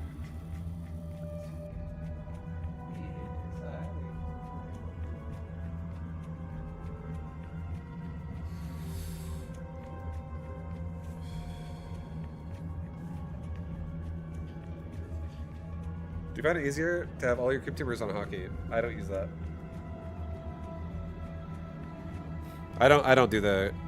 I don't do a creep tuber hotkey, but if that is something that you like, that's fine. You know, there's nothing wrong with it. It's not bad in any way. I just don't really. I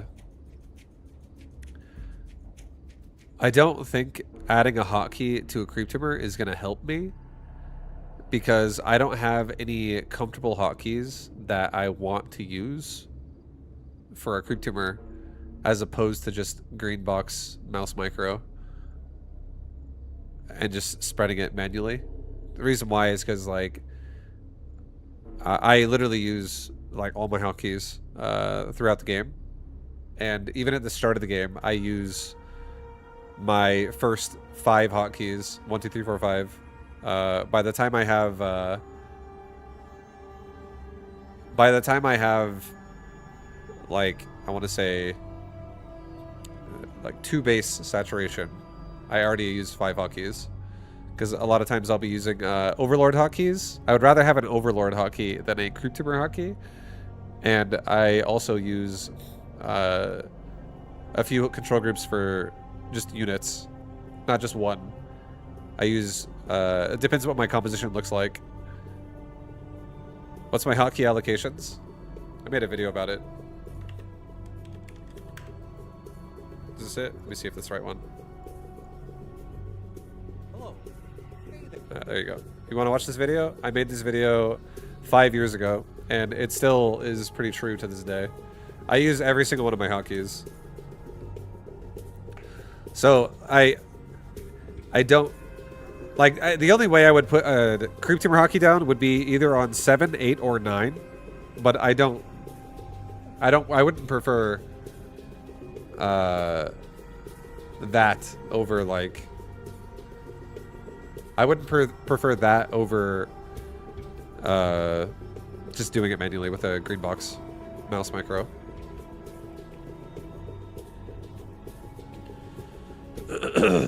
Pig Diddy's so dirty in the thumbnail. That's my WCS photo, apparently. I got photographed while I'm in the middle of a fucking match. I was in the middle of a match, and I got photographed. So that's what that picture was. Definitely not gonna look at the camera and smile. I'm gonna focus and just pretend it's not there. Do I watch Assmold? I used to watch Asmongold a little bit. I don't really watch Asmongold almost ever on Twitch, but I would sometimes watch his YouTube edits. But yeah, I would say nowadays I probably watch like one Asmongold a month, one Asmongold video a month or something like that. It's really not often.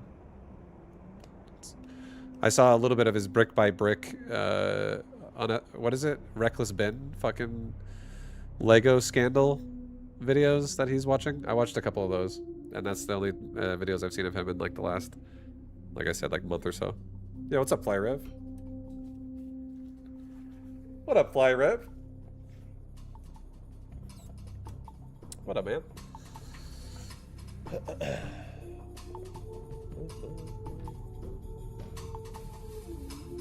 How you doing, dude? What's cracking? Bricks and minifigs, yeah.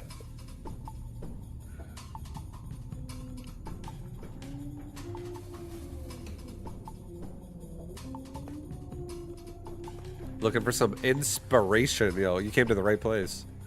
Let me inspire you today.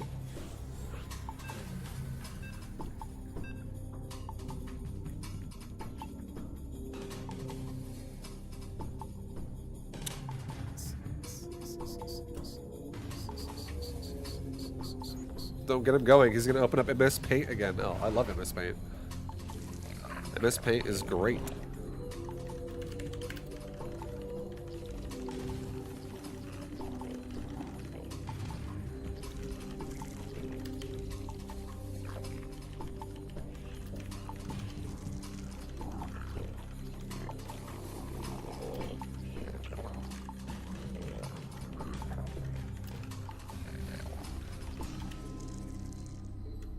Does Root still exist? I would say more Legacy. Yeah. I don't think Root is doing much with StarCraft right now. The people still exist. We're all still buddies. But yeah, not really. If Root is doing anything with StarCraft, I have no idea. Like, I don't think so though. But I am pretty disconnected these days. I'm a full-time streamer that just fucking kind of does my own thing nowadays. Okay, we found where he is instantly.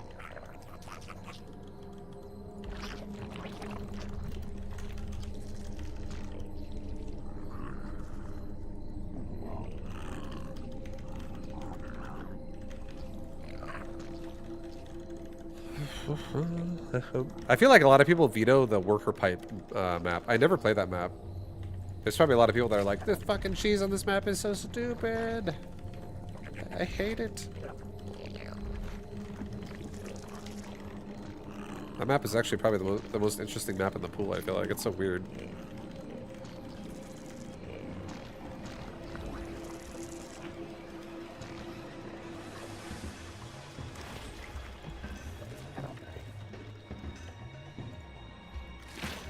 Okay, so he's not really cheesing us by the looks of it. By the looks of it.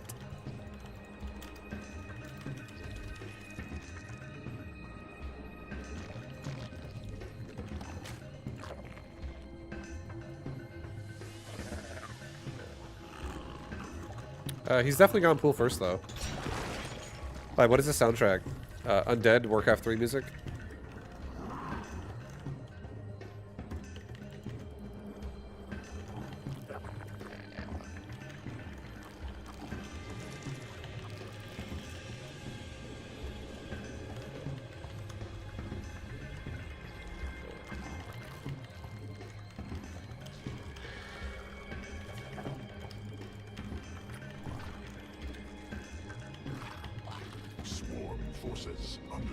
Okay, it's probably going to be a full-on pressure.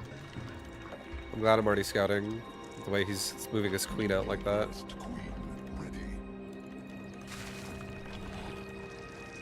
I'm gonna get a roach horn right now. I feel like this is about to be an all-in.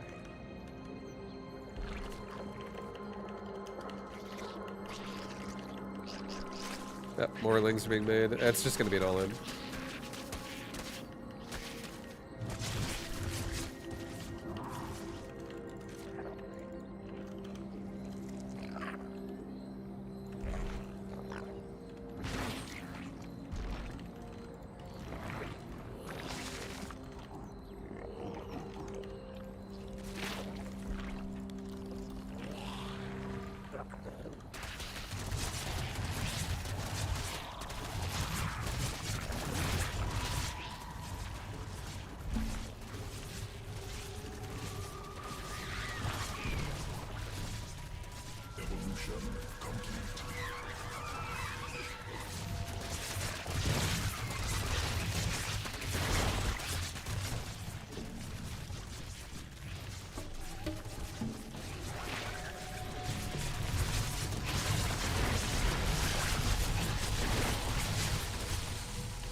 Forces under attack.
Alright, we're gonna be going into 1-1.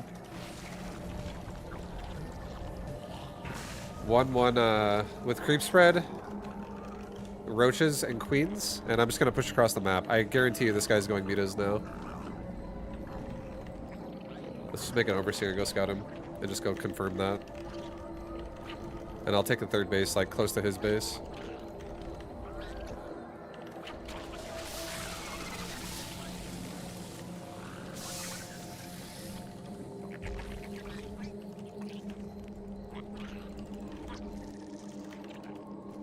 Oh no, he's going roaches. What the fuck? Did not expect that.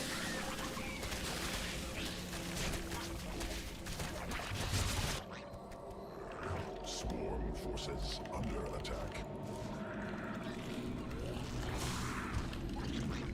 Let's go attack. I did not expect him to go roaches at all.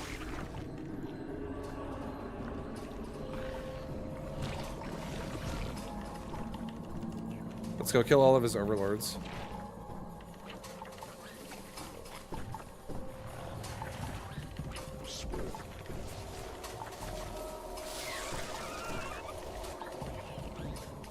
No third. Alright.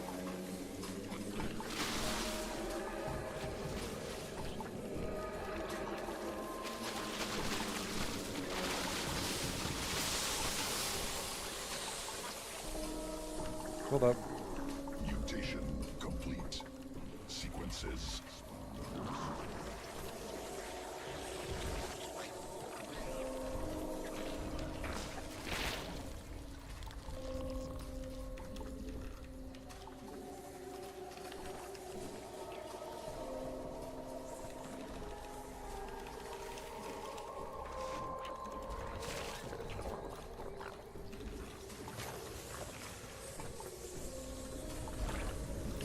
Alright, we got some Ravagers coming out. We'll just keep supply blocking him.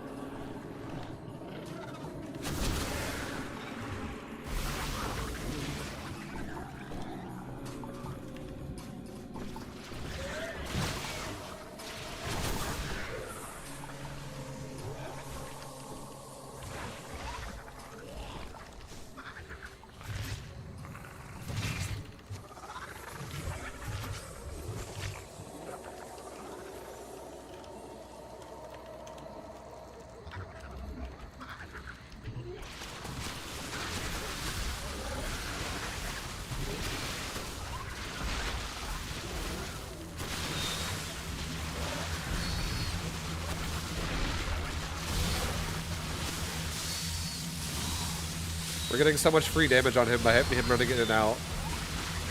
And I'm just auto-attacking with Ravager.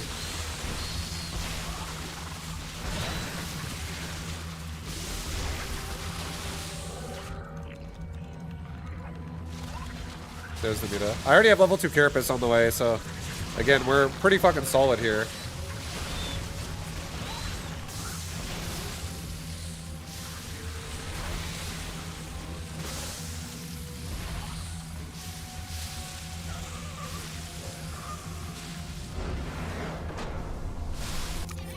I would think he would lose without the concave.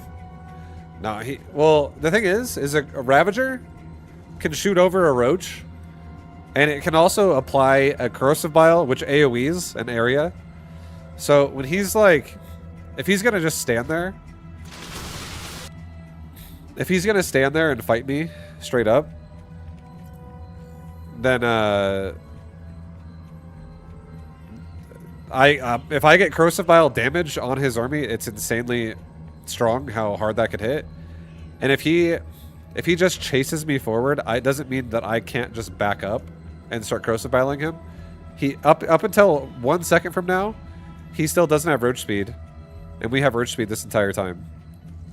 Our 2-2 is also like halfway done right now. He's only 1-0. But also another thing too to keep in mind. I'm actually very happy to trade here. If we end up trading units, I'm happy about that, only because economically, I'm crushing. So I will overwhelm him. He's got a third base almost done. I've got a fourth base almost done. My third base looks like that. So I have crazy fucking advantage right now. Also, his main, let's see. He's got 16 fully saturated. His natural, he's got 16 fully saturated. So, I mean, he is fully saturated on 2 bases. We are also fully saturated on 2 bases. Somehow there is a fucked up 17-2. So, 1 drone should be on gas. That's not on gas on accident. I think I fucked that up when I attacked the Overseer. But, yeah. Still. He fell really far. Also, another thing too, you can never forget. You can't ever forget, but this kind of shit matters a lot. Right here, this matters a massive amount. Look at the worker count right now.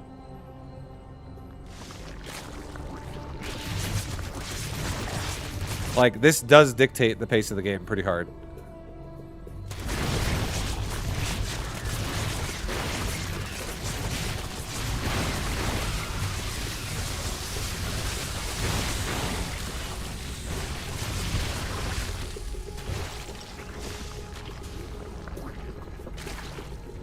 So, like, right now, you might think to yourself, oh, you guys are, like, tied, though. Aren't you guys, like, even Stevens? He's got 30, you've got 32. But at the same time, I have a layer that's already started. I've already mined. My gas is down to 2120. His gas is 2392. So I've mined, like, 270 gas more than he has. And I still have 2 more workers than he does. And 270 gas can do a lot of things. There's a lot of things that can happen with 270 gas, which is why we have huge advantages going into this point. Because, like, right now he's starting his Roach Warren. We already have Evo chambers, even though, like, we built a lot of them, so I didn't get all in here. We have a lot of Evos already that I can now utilize for upgrades. There's nothing stopping me from upgrading on them once I get the gas for it. But he also has not started a layer, and my layer is almost done. So we have, like, again, a massive tech advantage right now.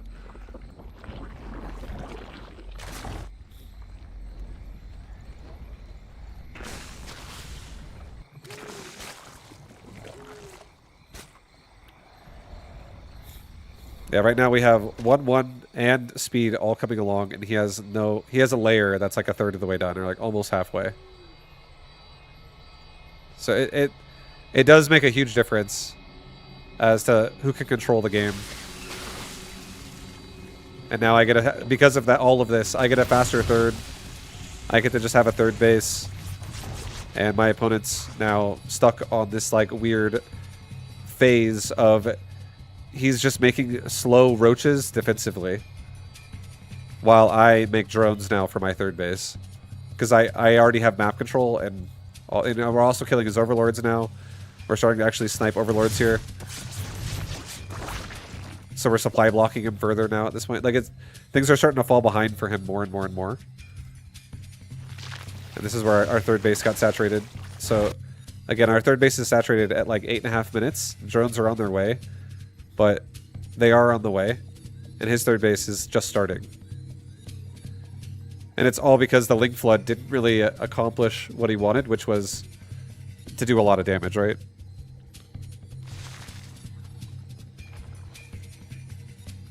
Nice muscles vibers, the OnlyFans. Ooh. Ooh. And then, yeah, right here too, this part. I think the biggest mistake you can make, which a lot of people do make as Zerg, is spamming all your biles at once. Don't ever spam all your biles at once in Roach versus Roach. I feel like it's really not good. Because right there, like that one bile right there, just this one bile, creates a pressure that'll take off almost half the health of any Roach it hits, because it does 60 damage, and a Roach only has 145 health, right? So if it gets hit by that, it'll have 85 health left. If it gets by another one, 25. If it regenerates a couple health, maybe 28 or 29 health. But still, that's huge. Each corrosive bile is the equivalent of like 5 auto attacks almost, or like, more like 4 auto attacks from a Roach. And then we do another one. So he starts backing up. And while he's backing up, we're chasing him with speed. He doesn't have speed. I do have speed. And my Ravagers have more range than Roaches by 2. And Ravagers are also faster than slow Roaches. So we're just getting free pepper damage on him right here. And then we cast another bile, and another bile, and another bile, and another bile. We constantly keep casting biles. And if he would have just like said fuck it and charged forward, he could have done that. We could have backed up and started casting biles as he chases me, and as soon as he turns around, we could turn around and start attacking him again.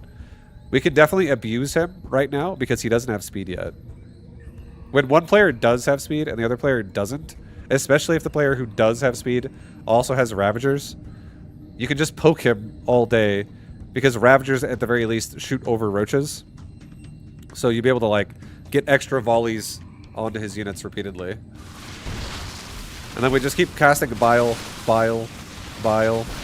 And every time he keeps splitting up his units like that, that's a bunch of time that's not auto-attacking. And if he stands there, it's going to do even more damage to him faster, like I was saying. Like, Corrosive Bile would AoE all 3 of these roaches, or like 4 of those roaches right there would get AoE'd by that bile if he stood in it. And he does, and 2 of them get hit. 2 of them just took like half their health in a bile. And then there's another bile right there again. We just keep peppering biles so that by the time... I only have 6 Ravagers. And by the time the first Ravager's bile cooldown is now refreshed, the last Ravager is like throwing a bile. So you just go like bile, bile, bile, bile, bile, bile, bile, bile, bile, and it just never ends. As opposed to like all your biles, and now you're waiting for fucking 7 seconds. And then that's 7 seconds of freedom your opponent has to like do whatever they want. And if they all miss, it's like, what a waste.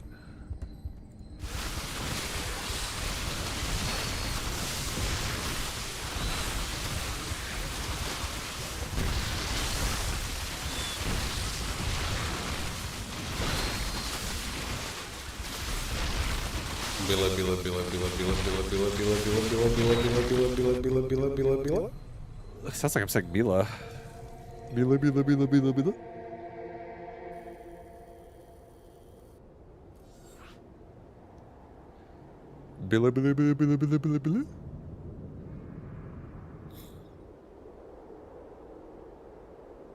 I hate how pros just spam with their biles at once. If you think you can get a connection, don't spend all your biles in one place, chat. Yeah, don't do it. If you think you can get like a connection, spending all your biles is fine. If you think it's going to connect. But the only other reason why it would make sense to spend biles like spamming them would be if you're not going to look at the fight and you're going to bile and then back up and you're going to macro. So like you're not going to just stand in the fight and you're going to just back it out. So you spam biles, you back up, you macro cycle, and then you control your army again, and now your biles are back up again because you backed up. That would be another way where it would be fine. But 3 biles kills a roach, so whenever I see people stack like 7 biles in one spot, it's like so much wasted overkill.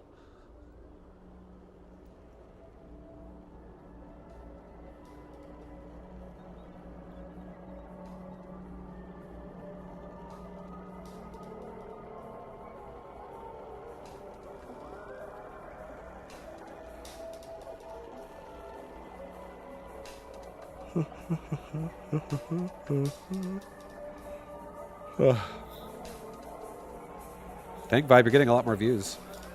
I don't think so. I don't agree with that. I can still get like 150 on Mechabellum. I feel like that's pretty standard. If I had like 500 viewers right now or something like that, I'd be like, I agree. But 150 is kind of standard for my channel right now if I'm playing happily Mechabellum or StarCraft. If I play like Path of Exile, yes, it will go down. If I play World of Warcraft, it'll go down. Like if I play something that's not strategy, my viewer count will probably drop in half or maybe a third. Like I'll go down to like 50 to 70 viewers or like 45. But if I play strategy, I can usually maintain around 150.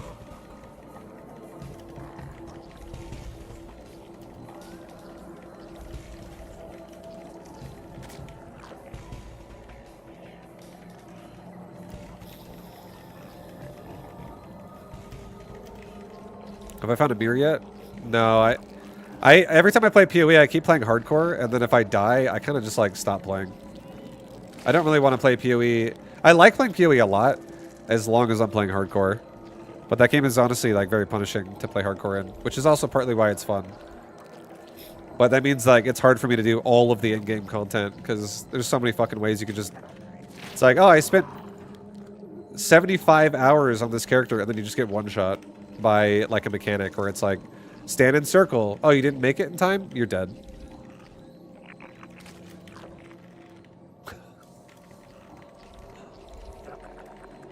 My game is starting to lag again. Fucking hate this.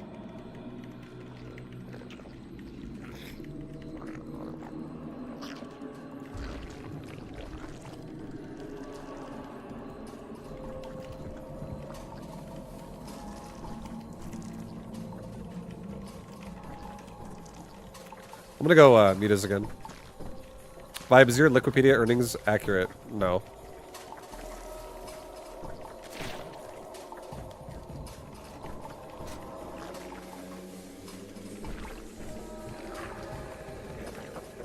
In 2012 alone, I made like $35,000 with prize money.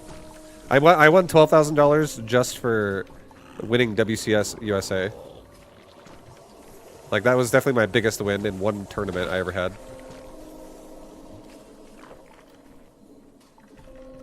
But I made like $6,000 more from WCS North America. I made like another $6,000 from WCS BlizzCon, like in China. I went to China for that year. And then I played in other events as well throughout the year, where I'd make like a few hundred to a few $1,000s.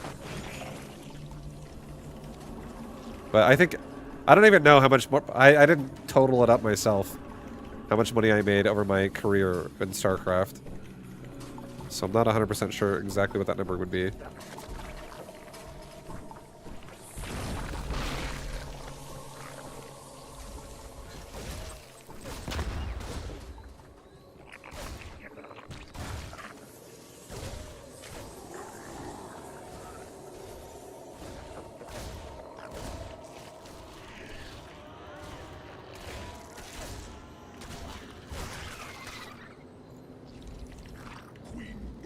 Successful.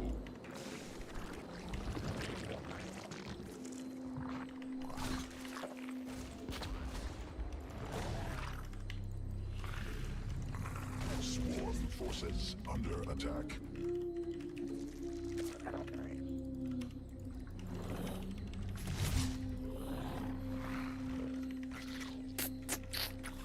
Is streaming still economically viable? Yeah. Depends how expensive your lifestyle is as well, but yeah, it totally can be. Like, I don't really spend money because I'm at home streaming. You know what I mean? And I'll tell you right now, I made more money streaming than I did as a pro gamer. By like a lot. Over the course of my career, streaming. Streaming definitely pays out a lot. But nowadays, am I super lucrative nowadays? Not so much.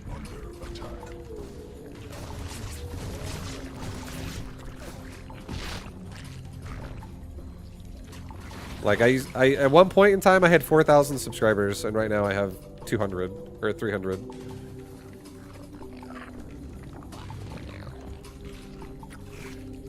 So definitely not the same realm.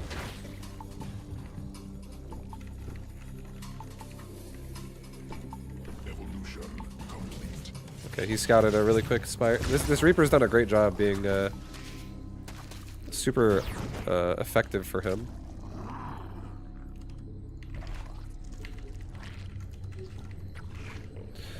You make more money with like 30 people watching? What do you mean? Do I make more money with 30 people watching? No. It depends on who's watching as well. What if you have somebody watching that's like, I fucking have so much money and I like this guy's stream, I'm gonna donate $5,000 today.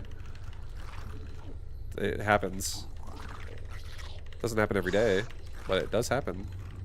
Someone out there right now is getting a donation for $10,000.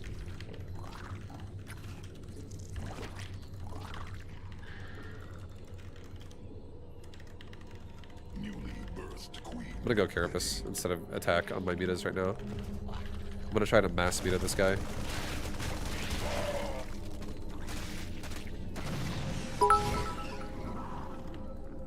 You know what? Bam. Cancel that. We're going attack.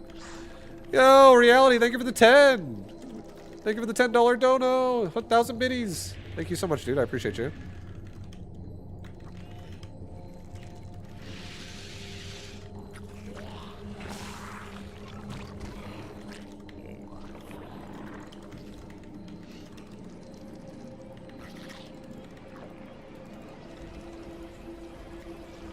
God, it's so fucking laggy, dude. I hate when this game runs like this. It's not even fun to play this game. I almost feel like quitting, but I'll just play it out.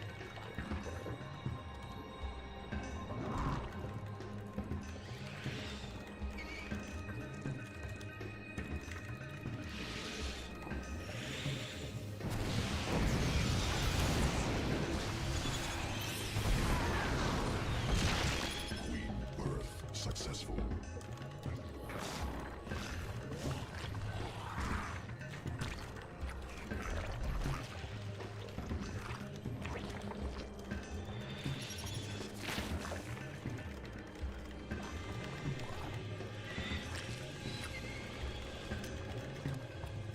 Yeah, you can still stack injects. Yep, still can.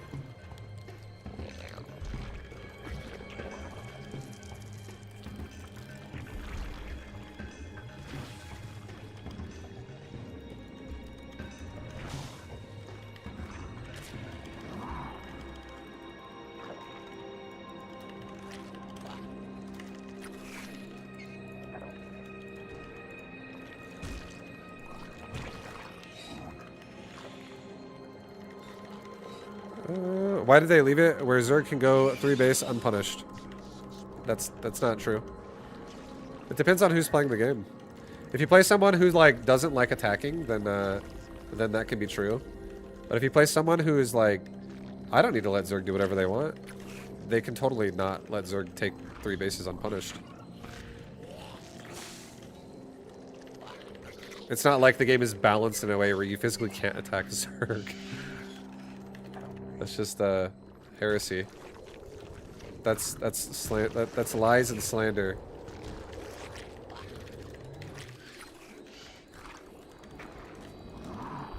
God, I fucking need this game to be over so this lag goes away. Shit sucks, bro. Shit fucking sucks.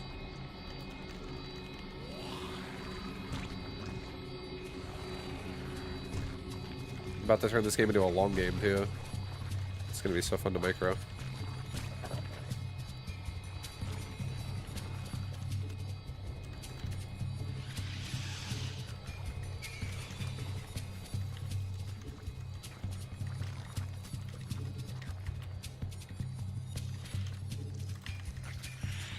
Enemy assaulting drones. Newly birthed queen.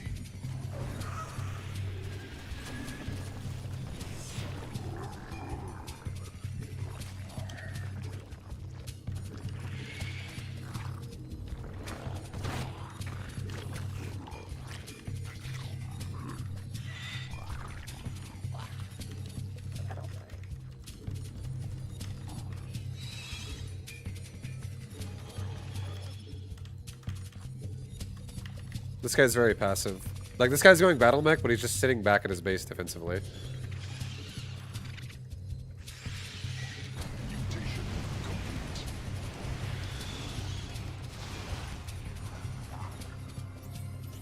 Sworn forces under attack.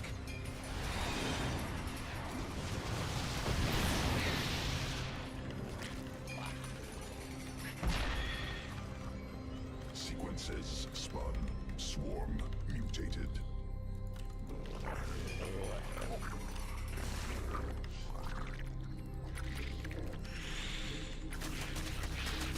Mineral cluster expended.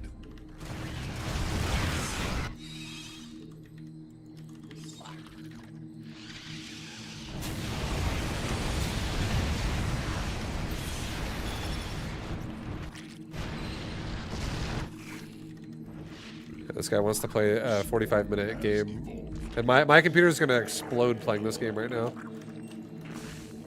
The game is not running well. But I think stream can't even tell when this happens to me, so good, that's good. Has evolved.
Mutation complete. Mineral field exhausted.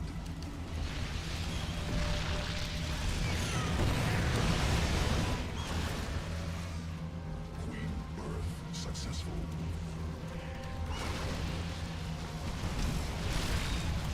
Mineral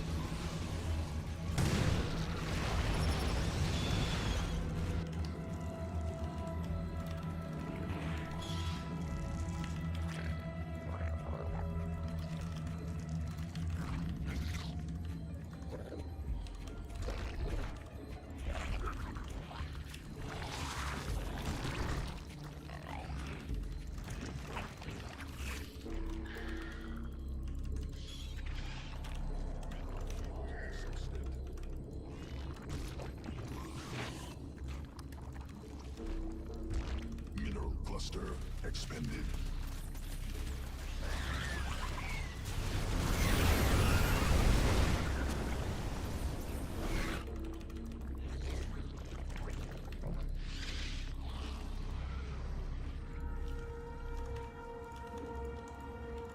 Swarm forces under attack.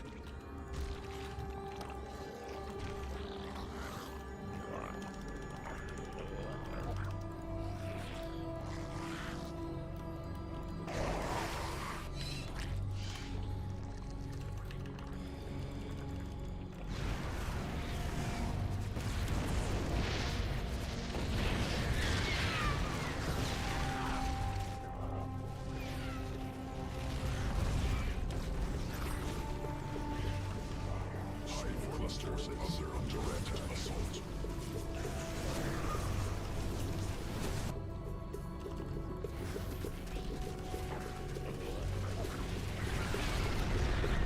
Mineral field depleted. Swarm forces under attack. Mutation complete. Swarm forces under attack.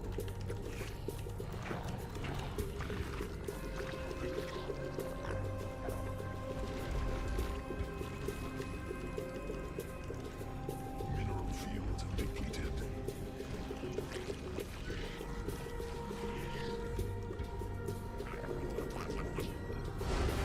Thank God, dude. I need to get out of this fucking game. It is so laggy. I have. I assume stream is not even experiencing this, but my game will freeze on the screen whatever I'm looking at, and like when I inject my bases, I can't even see the fucking bases load properly. When I fucking cycle my camera hotkeys, and I'm just clicking the middle of the screen before I even see the hatchery because it's not even like loading properly. On like the actual like the FPS, it's just freezing. I hate how this game freezes like this. It's incredibly fucking frustrating. I have to restart my game every hour. It's awesome. We don't see your freezes. Yeah, this is just to show you guys what it looks like again. Why not? I'll show you one more time because I did record a video of it last time, yesterday. This is what my screen looks like after a while.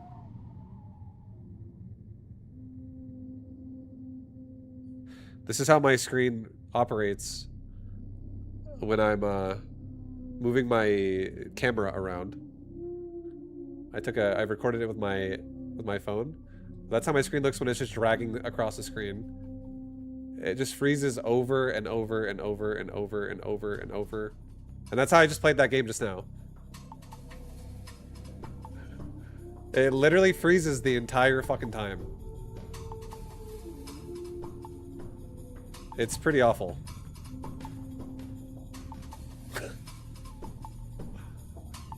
Yeah, it's pretty fucking shit.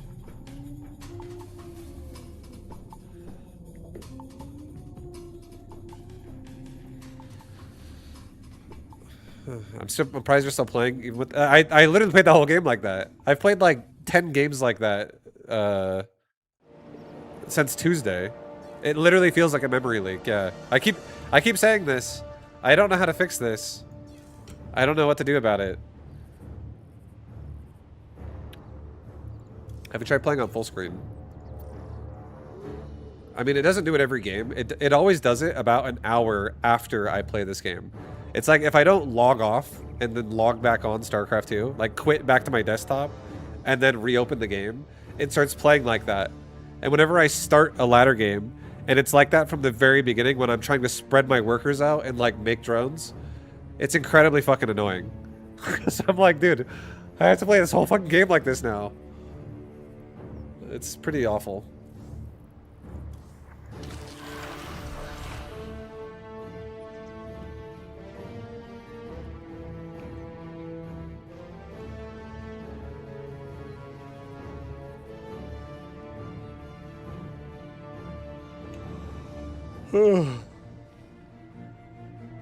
Is it a RAM issue? I don't think it's a RAM issue. My computer is a beast. That's my computer right there. I have 32 gigabytes of DDR5 RAM. It's plenty to run StarCraft.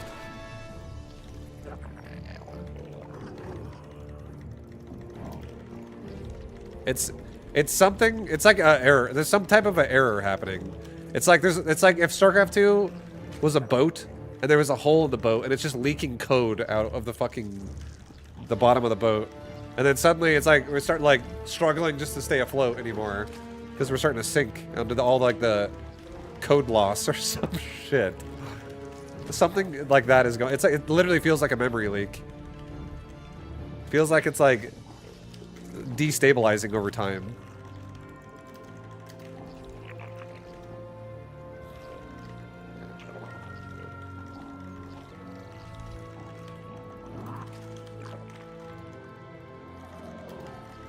But now my game runs pristine.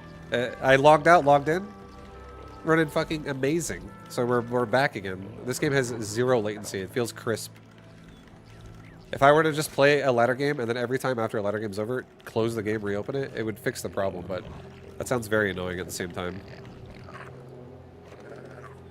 What FPS are you getting? My FPS isn't even bad either. Like right now, I'm getting 200 FPS. I don't think it's not an FPS thing necessarily. It feels like it's like an FPS thing to a degree, but the game itself is not slowing down at all. Like my opponent is still playing a game that's going at the same pace. You guys are watching a game that's going at the same pace, but for me, my game, the screen is freezing repeatedly, and my screen is locking up for a moment, and then it comes back, and then it locks up, and then it comes back, and then it locks up, and then it comes back, and then it locks up. But I can still honestly issue commands while that's happening. Like, I inject my bases, and I can't even see my hatcheries half the time when I'm injecting my bases. Because, like, going like this doesn't look like this anymore when I'm lagging like that. It's like... You saw what it looks like in the video that I just showed you on my phone. For me, it looks all fucked up. It's like freezing over the, like, all over the place. Anyways, it's not freezing now, so it's fine. It's gonna happen again in about 1 hour. Give me 1 hour, it's gonna happen again. So I'll enjoy this while we don't lag for now. I guess.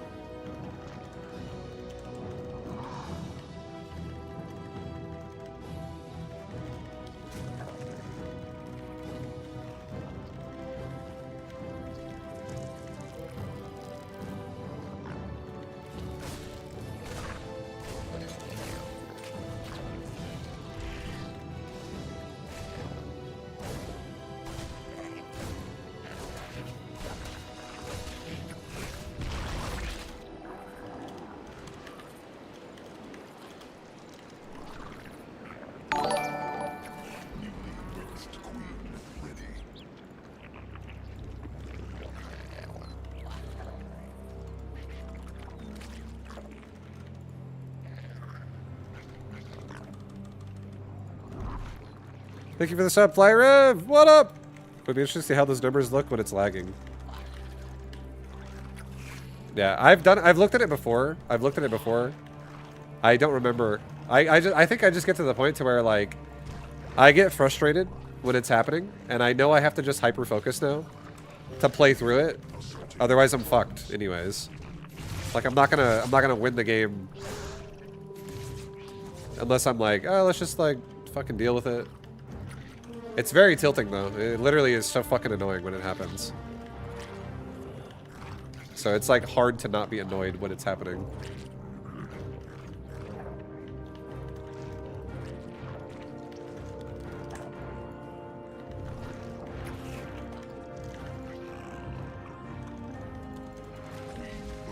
Successful. Evolution complete.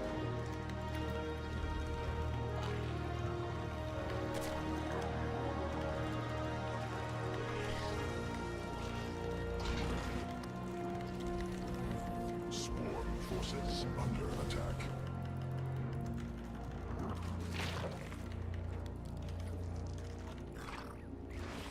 Swarm forces under attack.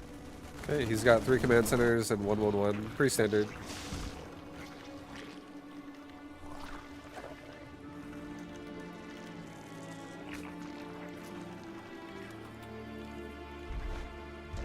Newly birthed.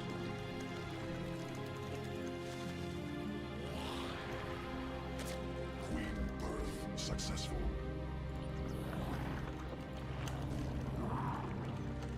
Swarm forces under attack.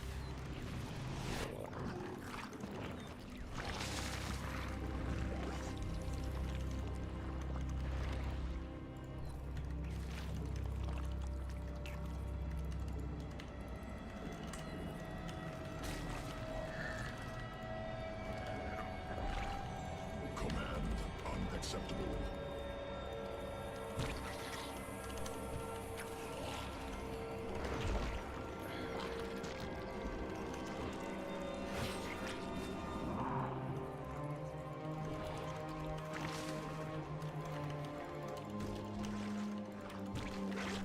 Alright, boys.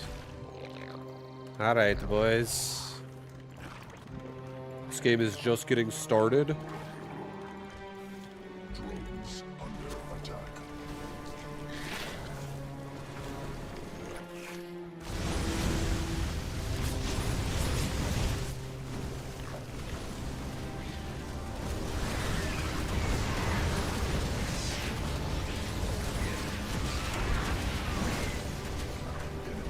Assaulting drones.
Alright, baby. Swarm forces under attack. Sequences.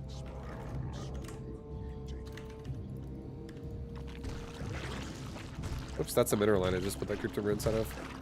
Whoopsies.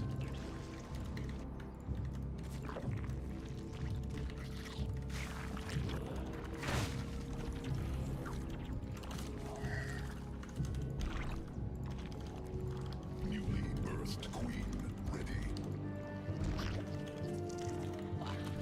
I'm doing the Ling heavy strategy again. Strategy's fucking sick. Oh, he's pushing.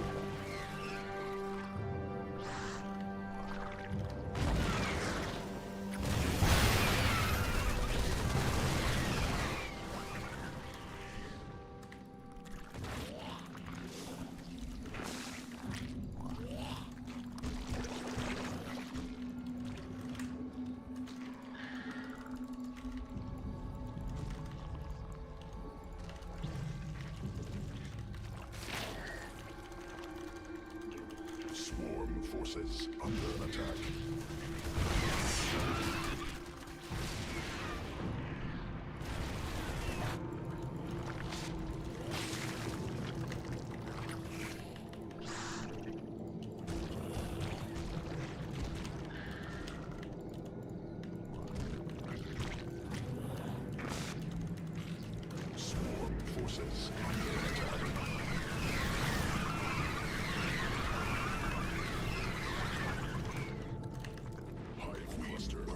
successful assault. Swarm forces under attack.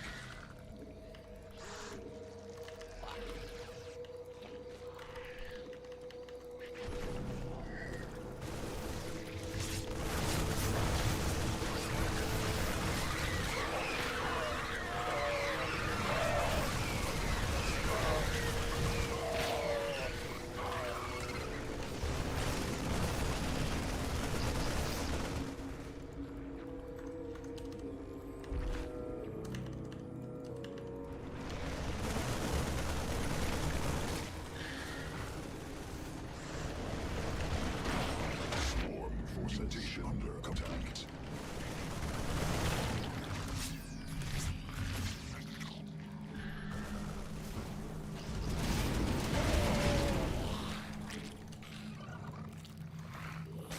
Drones under attack. Creep tumor under attack.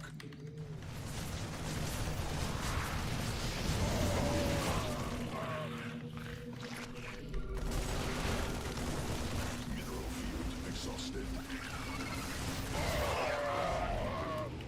Mineral field depleted.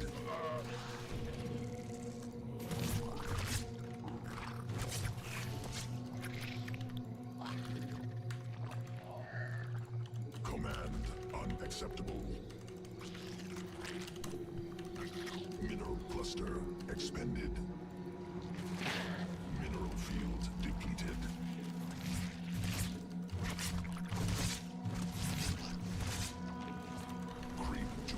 Under attack. Creep tumor under swarm forces under attack.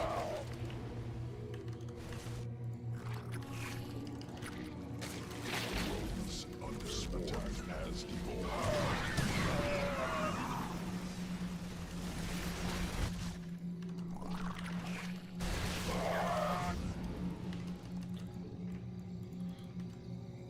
Swarm forces under attack.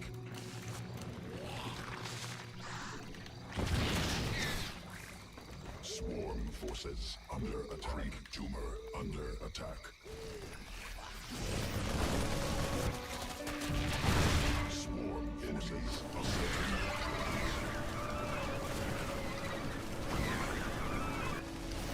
Mineral cluster expended.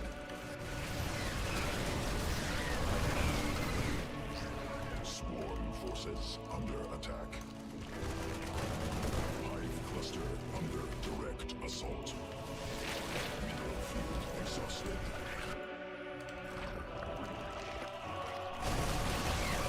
Swarm forces under attack.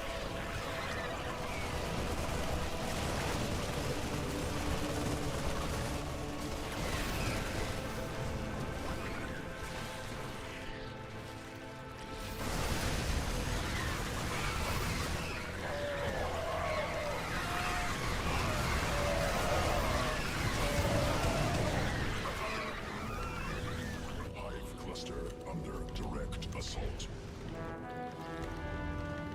Mineral field depleted. Swarm forces under attack. Drones under attack. Mineral field exhausted. Creep tumor under attack. Hive cluster under direct assault.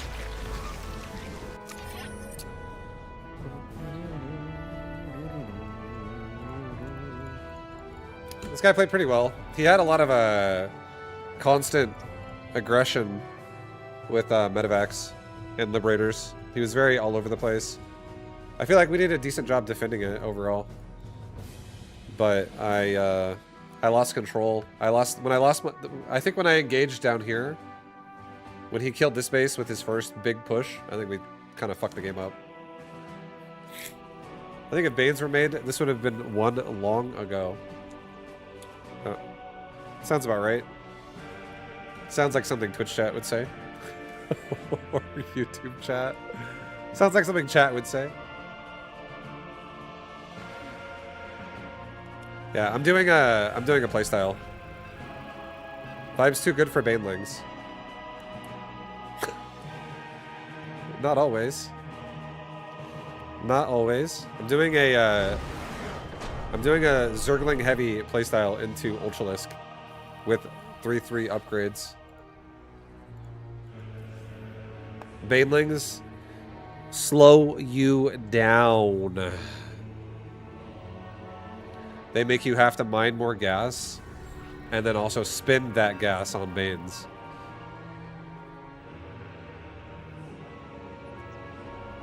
So although Banelings are not bad, doing a really fast Ultralisk transition out of mass Lings is a scary build once the Ultras come out. Like, it's definitely a build. It's not a Baneling build. Chat, you should have built spines. You should have built spines. It's okay. This is how it always goes. Whenever, as a streamer, every time I lose a game, it's, you should have done this or that. And every time I win a game, it's, wow, that was really nice and impressive. What was that? Tell me more. Tell me more about this beautiful playstyle you just did. Standard. Pretty standard experience right there.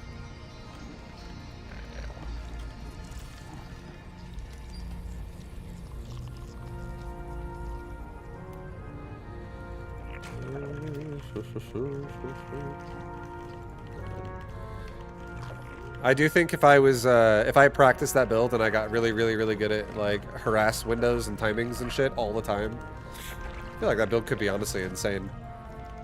There's so much larva. Vibe, have you tried not dying? Are there lurkers in this game? Yeah. There are lurkers in this game. To be fair, lurker is probably one of the least used units I use for Zerg. Because I don't go Hydras very often either. Did they stick with the gateway change? They modified it. Now you have to get warp gate on your cybercore like you used to, but now each time you want to turn a gateway into a warp gate, once gateway tech is completed, it costs 25 minerals and 25 gas. Each gateway is like transforming a baneling basically into a warp gate.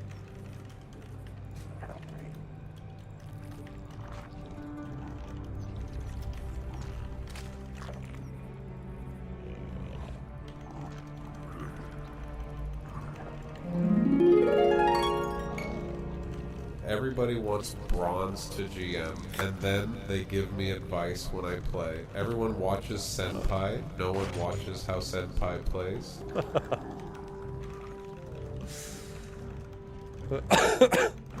No, I don't mind. Whenever somebody is critiquing what I'm doing, like, why didn't you do this? It would have been better if you did that. I think a lot of times those people don't know my full plan of the game when they say shit like that to me. And that's fine.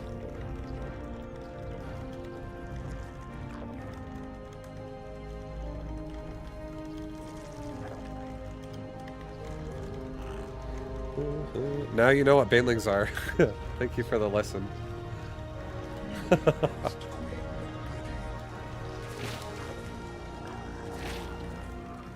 Queen birth successful.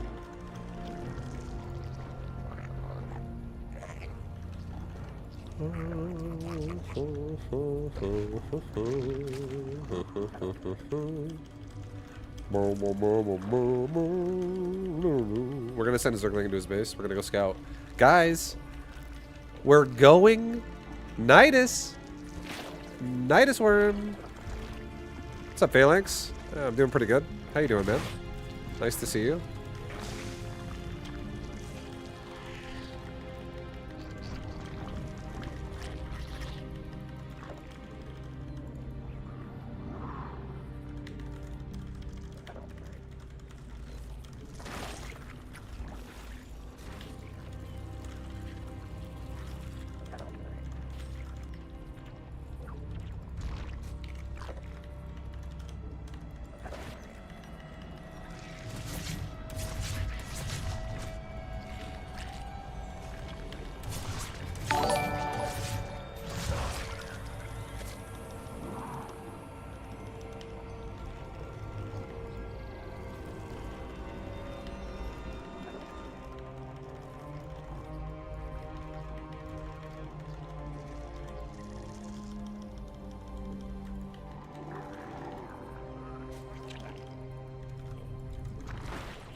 He's not pushing out, which makes me sad. I would like for him to push out. But he's not. This is some bullshit. I don't really want to Nidus him if he's not going to push. This doesn't feel good. This feels awful.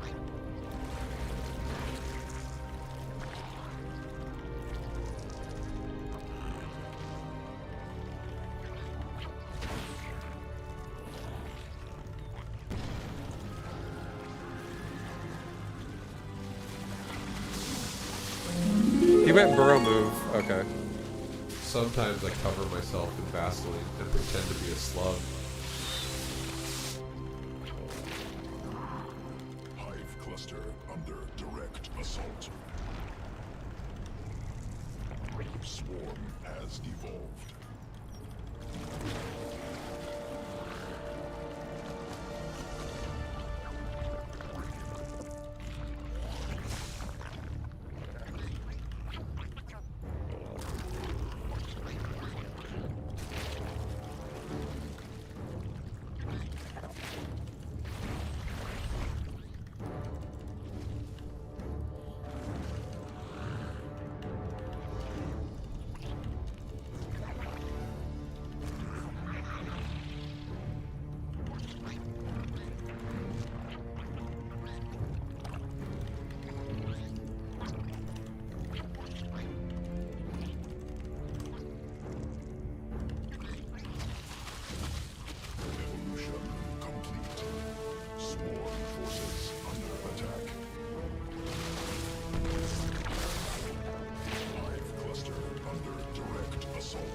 I feel like he's going Midas now or something.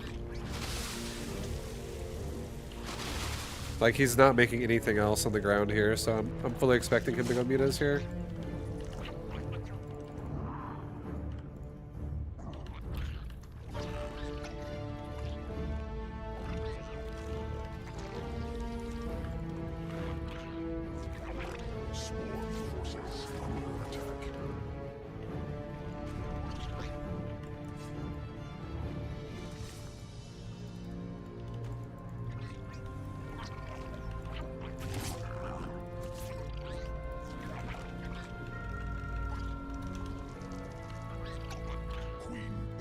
Successful.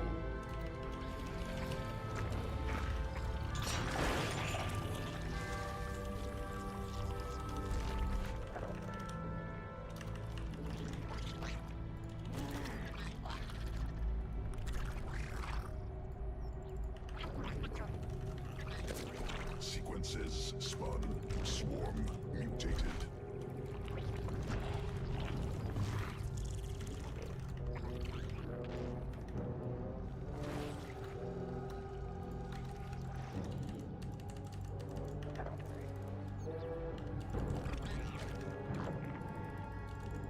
Field depleted.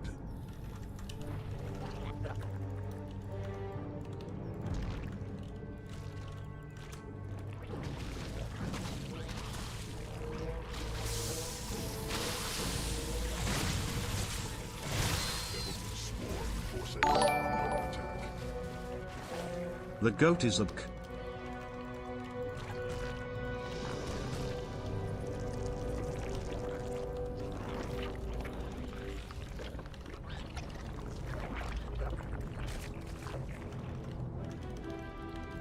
Thank you. Itachi, what up? Thank you so much for the love.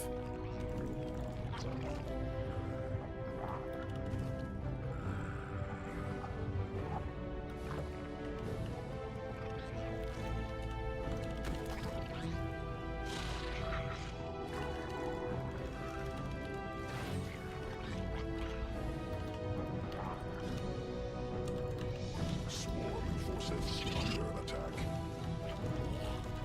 And so we're both kind of just like playing a game of, we're chilling right now. We're both just kind of chilling. We're like, yeah, you want to fucking sit over there? I'll sit over here. You stay across your line, I'll stay across my line, huh? Don't come across. Don't come across.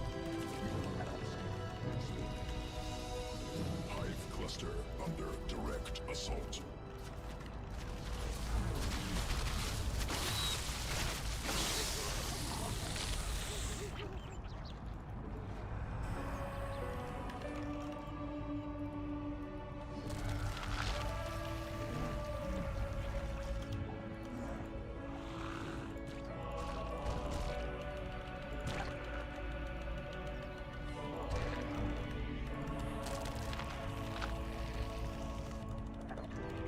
Okay, he's doing the same thing I am. We're literally doing the same shit. Mineral field exhausted. It's weird. I like the game I played, the Ultra guy, we do the same shit. This game we're doing the same shit. Mutation mineral cluster expended.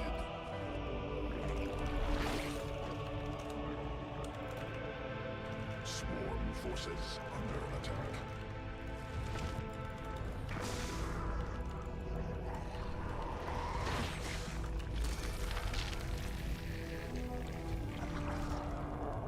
Swarm has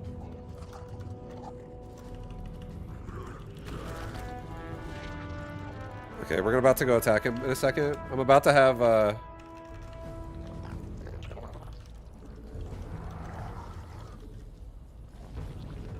we're about to have a pretty nice army. Hive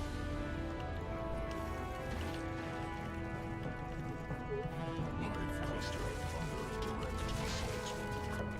Hive cluster under swarm forces under attack.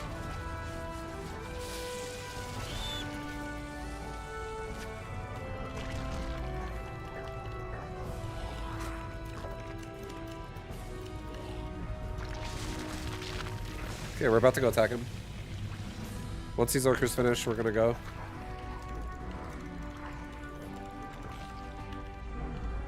Evolution complete. Let's go. Sequences spun.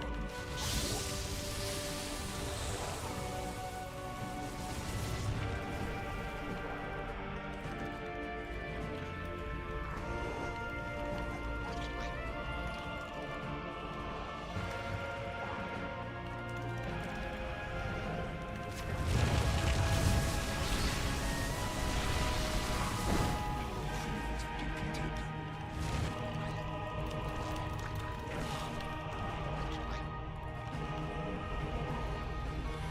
Swarm forces under attack. Mineral field exhausted.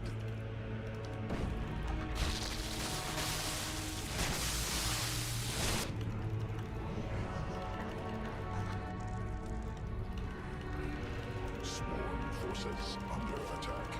Mineral field depleted.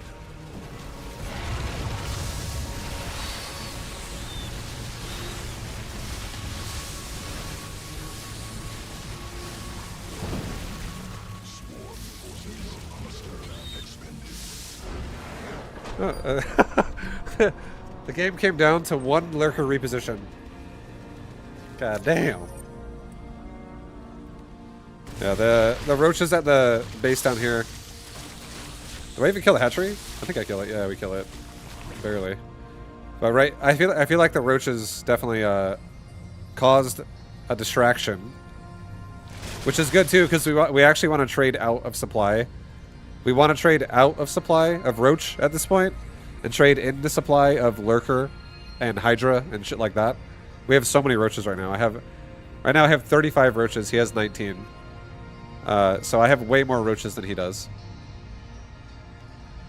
But these guys actually killing a base down here and also pulling him out of position allowed me to rotate across. Right now we have really good trades as well. But rotating across, and now for him, he's over here dealing with this, right? But he's like, oh shit, I gotta get up here. But I'm already here zoning out him from his own ramp. So all I have to do now is focus fire like on this unit or this unit. Something in like where all the lurkers are gonna cleave into like the general line of his army. And it's about to get real juicy. Also, my lurkers have full hive tech upgrades. His don't have hive tech upgrades yet. My hive tech upgrades are already done, so my lurkers have really fast burrow and they have extended range. So my lurkers are fully upgraded. We just got the hive quicker than he did. So that was really nice for repositioning purposes. And here we go, boys. And the lurker cleave. That's a huge first hit right there.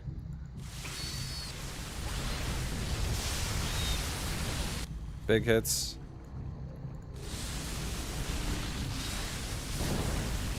And now he's only got 2 lurkers left.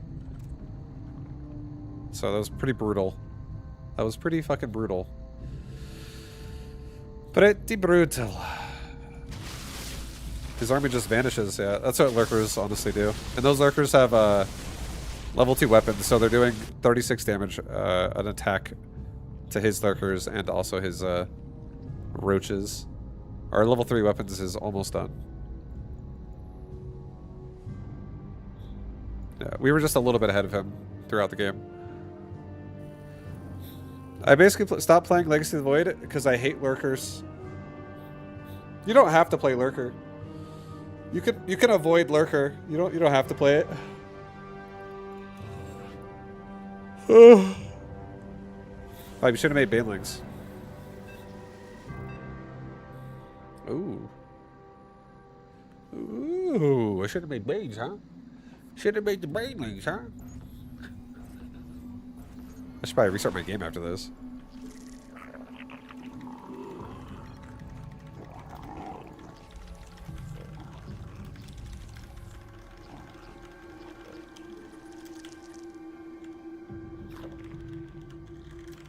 Bob, you like the new patch? Yeah.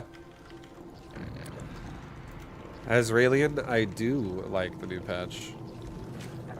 I think it's fun.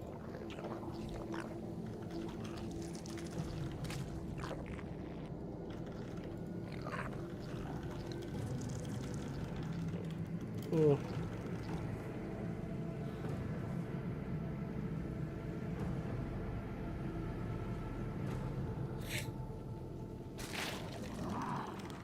Pro scene melting down into unprofessionalism over the patch.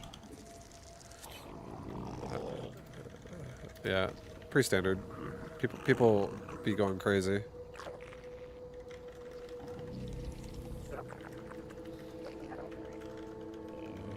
The patch honestly makes this game better.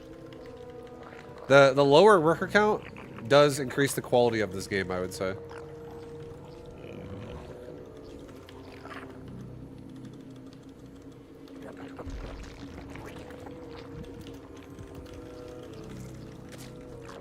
Like, there's too many games I feel like I've played where my opponent is like a Protoss player, for instance, and every game is the same fucking build, where it's like a wall off at the natural into a Stargate, into Adepts, into a Blink Stalker timing, into Archons, charge lots. Like, a lot of the games were getting kind of repetitive. They really were. I feel like a big reason for why that is because there's really only so many options you have when you actually start the game with 12 workers. So I'm all for the less economy starting points.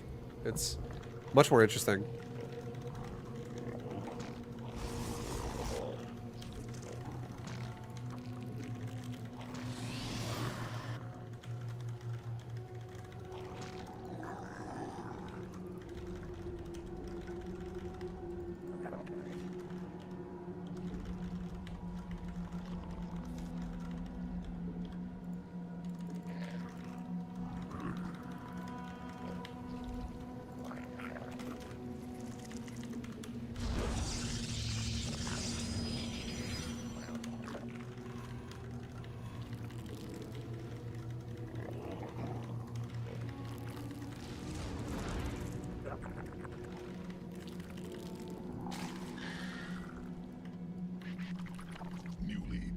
Queen ready. Queen birth successful.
forces under attack.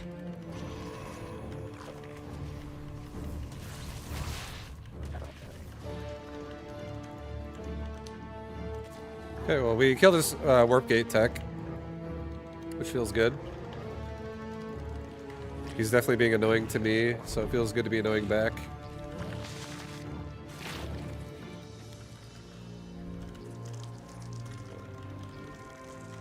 Queen birth successful.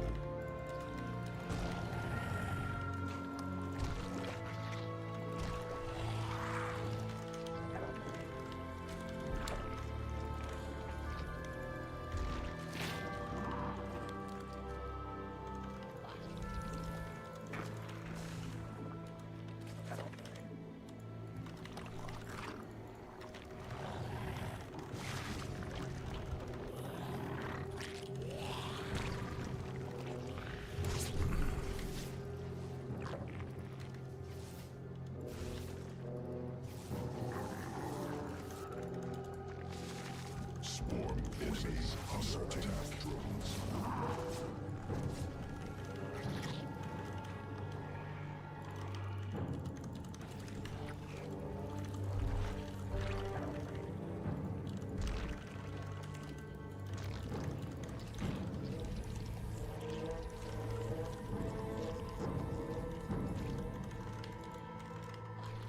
Drones under attack.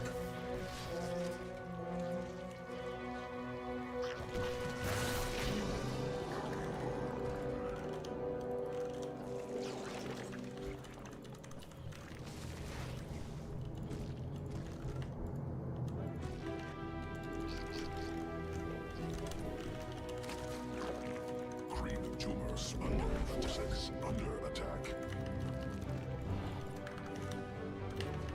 I had to cancel my upgrades because he's rushing me, so I have to just make roaches now. He's going charge lots. Enemy assaulting drones. Drones under attack.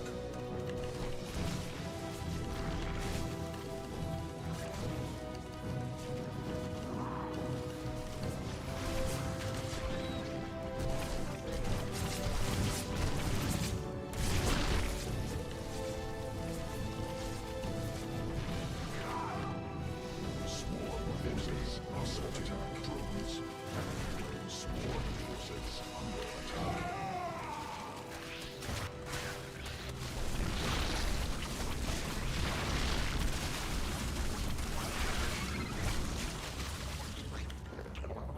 Newly birthed queen ready.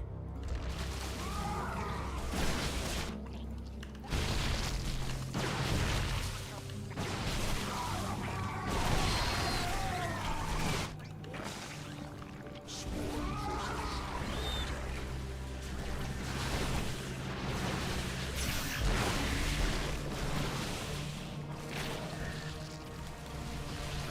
attack.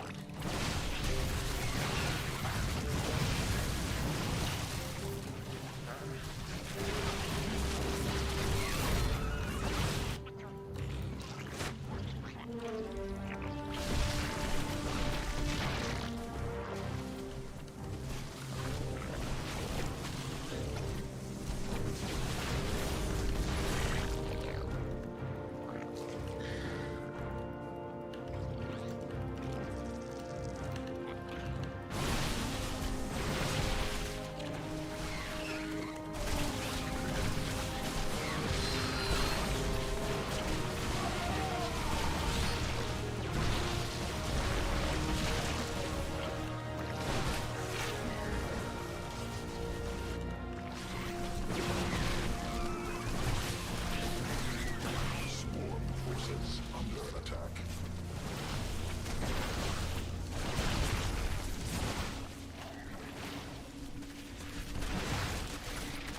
Hydro cluster under extended assault.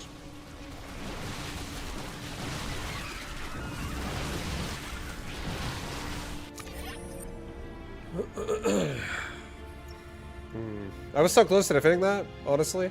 We were so close. I feel like he definitely slowed me down a little bit at the start. I'm gonna look at the beginning of this game. I want to see, like, Does he fucking pylon probe send? That's some big dickhead energy right there. Big cockola dickhead energy right there. Pylon fucking hatch block. Pylon scout hatch block. You physically can't get a hatchery fast enough in time to stop this.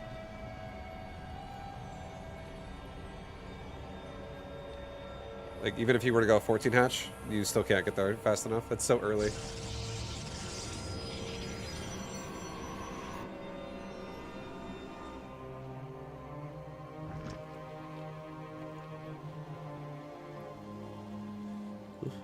Yeah, we almost had it. I'm gonna go faster.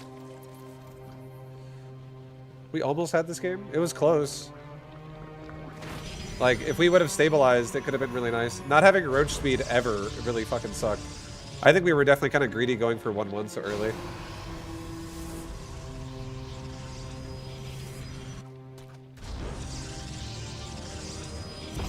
Pig's Protoss guide suggests a Pylon Scout. Yeah, Pylon Scout with Protoss to then block the natural is definitely some big asshole energy right there.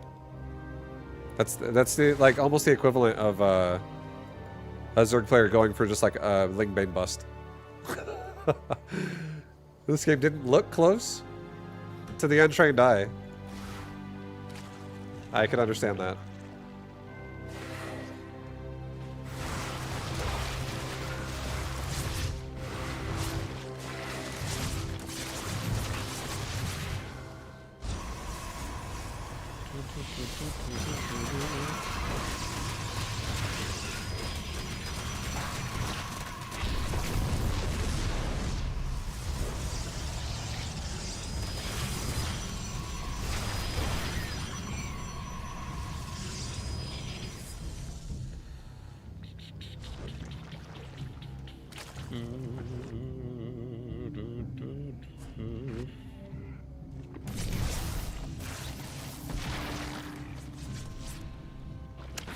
Yeah, like I should start. I think from now on. I think I'm gonna delay my evos a little bit. I'll probably get my evos around like 8 minutes, 7-8 minutes, not 6.5. It's just so much bullshit coming at me right now.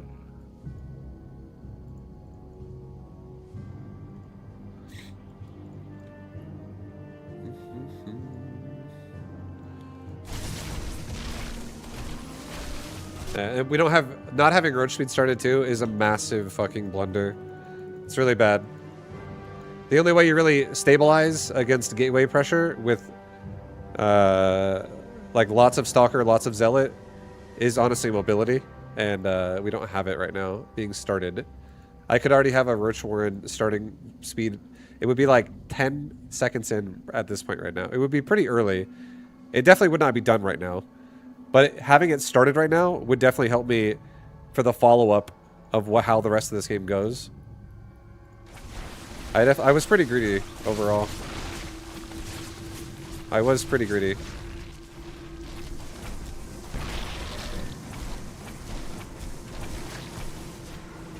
But yeah, like right here, I'm starting to get a decent roach count. I'm starting to. He's got 2 adepts in my 3rd. He played well, honestly. He played pretty well. He played well. I don't like what about no layer all roaches? That's really bad. No layer all roaches is pretty awful. Vibe, do you know him? Yeah, I've played him many times. I'm on the same team as him right now.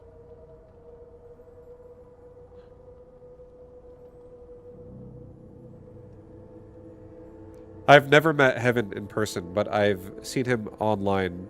I'm gonna restart my game too before I start lagging out and get annoyed. I've seen Heaven in on ladder fucking tens of times, dozens of times, 20, 30 times. I haven't seen you on SC2 in a long time. Love the Warcraft 3 music today. Calvin, I hope you're doing well, man. I haven't actively been playing this game for the last 3 years.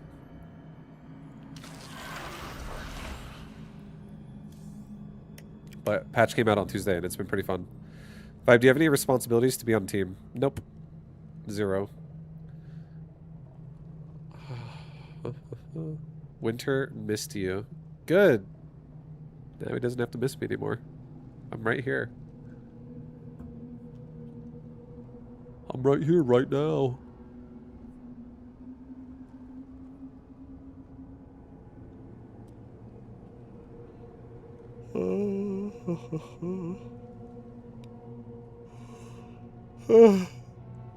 Vibe, you can finally make bronze GM again. Ooh, perfect. Vibe, SC2 is where you belong. Or Diablo games. If like something came out and they were like Diablo blah blah blah, I feel like Diablo 2 would be the game that would probably have my interest the most. But if I had to give you a scale of 1 to 10, 10 being I'm extremely excited, like it's Christmas for a kid, and you're just like, oh my god, what's under the tree? What are the presents? Oh my god, I can't wait. my excitement levels for Diablo is like a 1 or a 2. I definitely like Path of Exile more now these days than Diablo.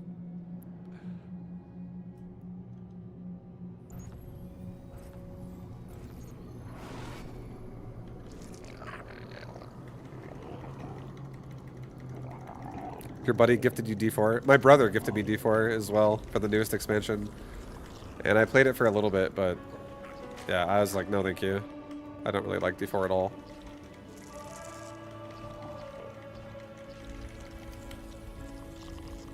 Diablo 2 is one of the best games ever made, in my opinion. It's an all-time great. So I will always have a fondness and a love for Diablo 2. But I don't think I get excited when I think about Diablo 2 like in 2026 to go play it again. Like, it could be fun to play it again a little bit because I have a love for that game. But I think when it comes to, like, if a new game were to be coming out that I actually was excited about, I don't think I could feel that same level of excitement for Diablo 2 being an old-ass game. It's just more of the same shit you've done in the past all the time.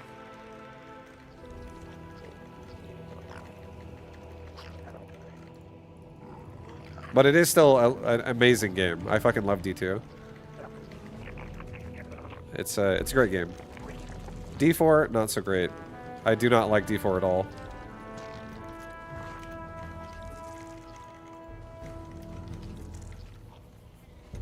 You got a level 93 Warlock? Nah, that sounds cool.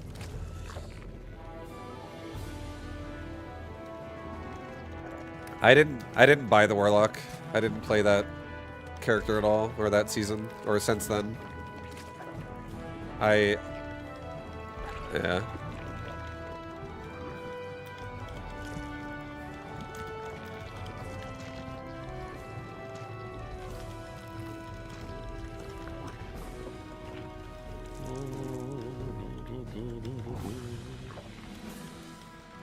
Guy Sensei. Guy Sensei.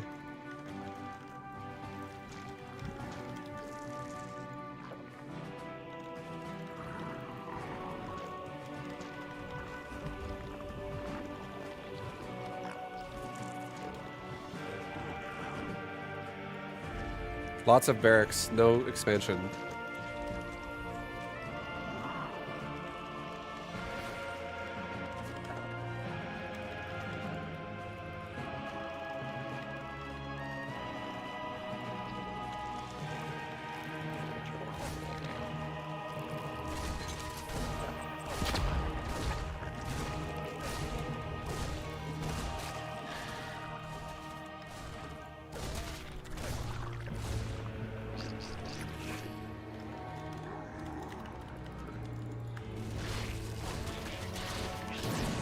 Alright, hell yeah.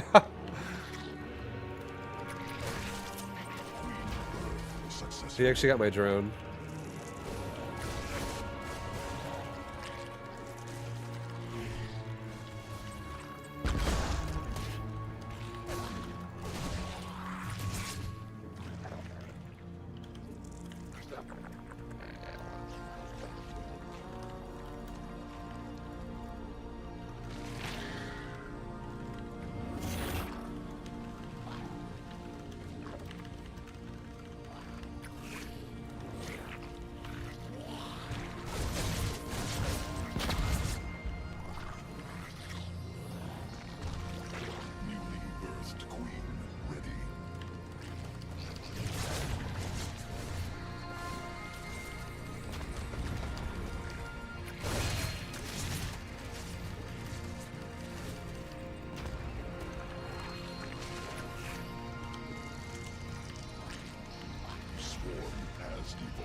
He really paid for that creep timber.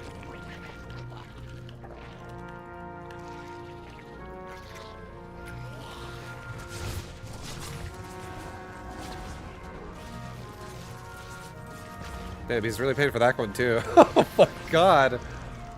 This guy's like, you guys know the campaign where it's like the Zerg gets attracted to like the beacon or whatever the fuck it is in Brood War, the psi emitter. This guy's attracted to creep timbers. God damn, he wants to kill my creep so bad.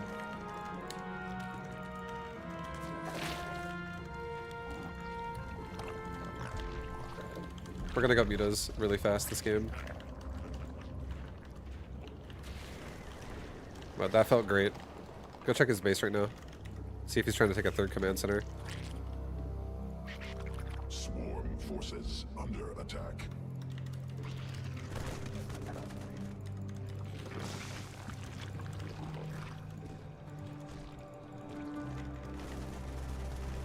Just more Marines.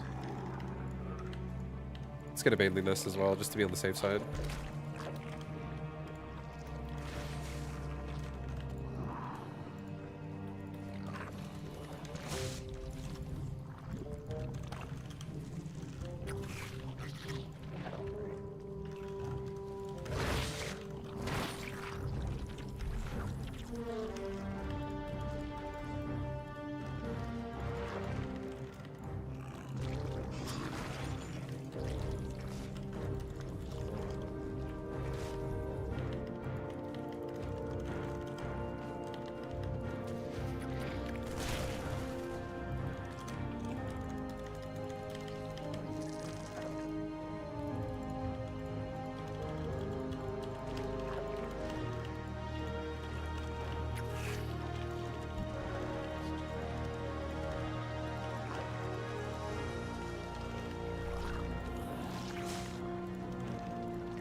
Okay, well we're chilling still.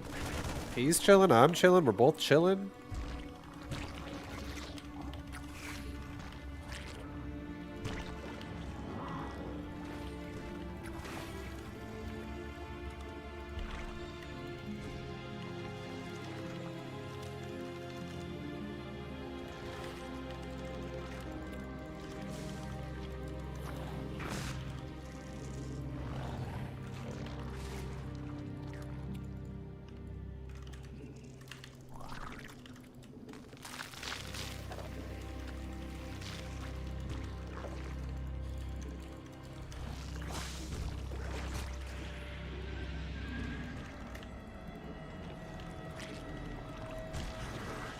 There's so many shrubs on this map. The shrubbery is real. Command unacceptable.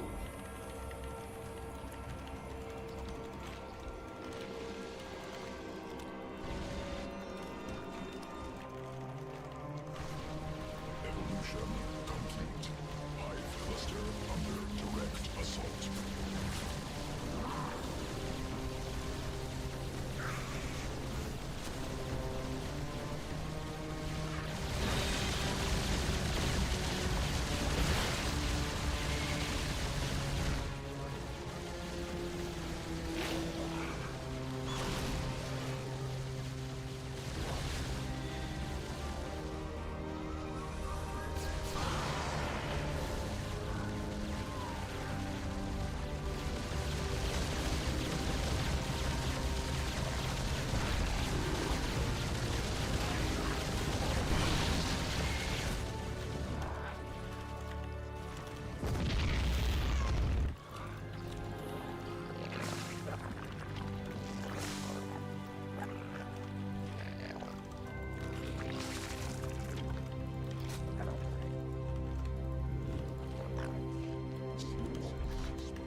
Well, he's still on 2 bases, just so you guys know. There's 2 more battlecruisers coming out.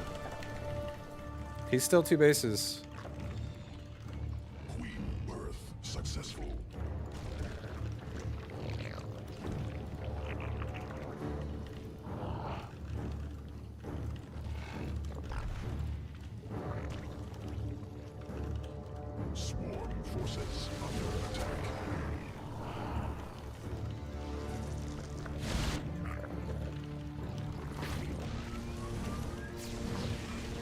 Battlecruisers are dying left and right.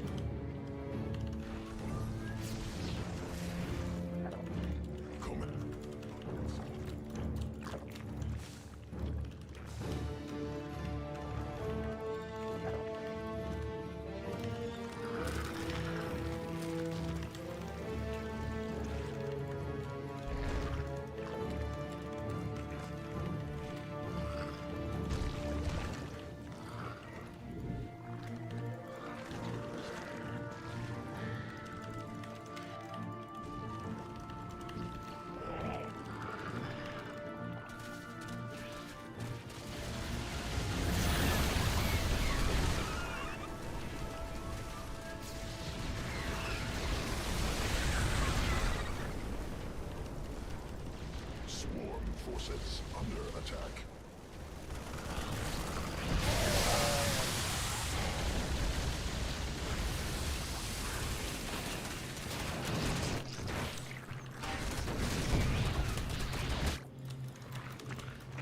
Swarm forces under attack. Successful.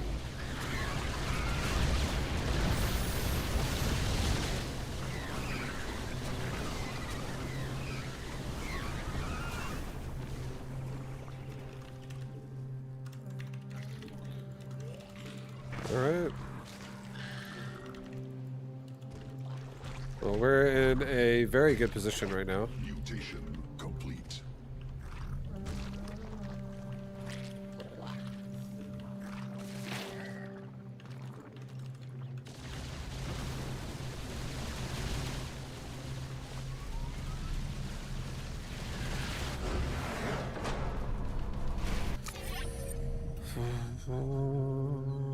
I died to that because I go roaches and I also don't scout. What, BCs? 2 BCs seems so random. Honestly, this is a good way to look at this, okay?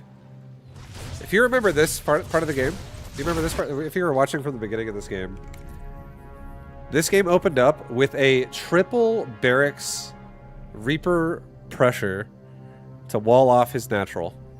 He made a depot and 3 barracks. He made Reapers. He made like, I feel like this guy made like a total of like 10 Reapers with that. I want to say. It wasn't anything like, it wasn't like 20. It wasn't anything super crazy. It was like 10 Reapers off of 3 racks. And then right after that, he made a command center. And then after this, after the Reapers finally all die, he goes in to a bunker and marine production. And this right here is a very classic tale of someone who goes battlecruisers.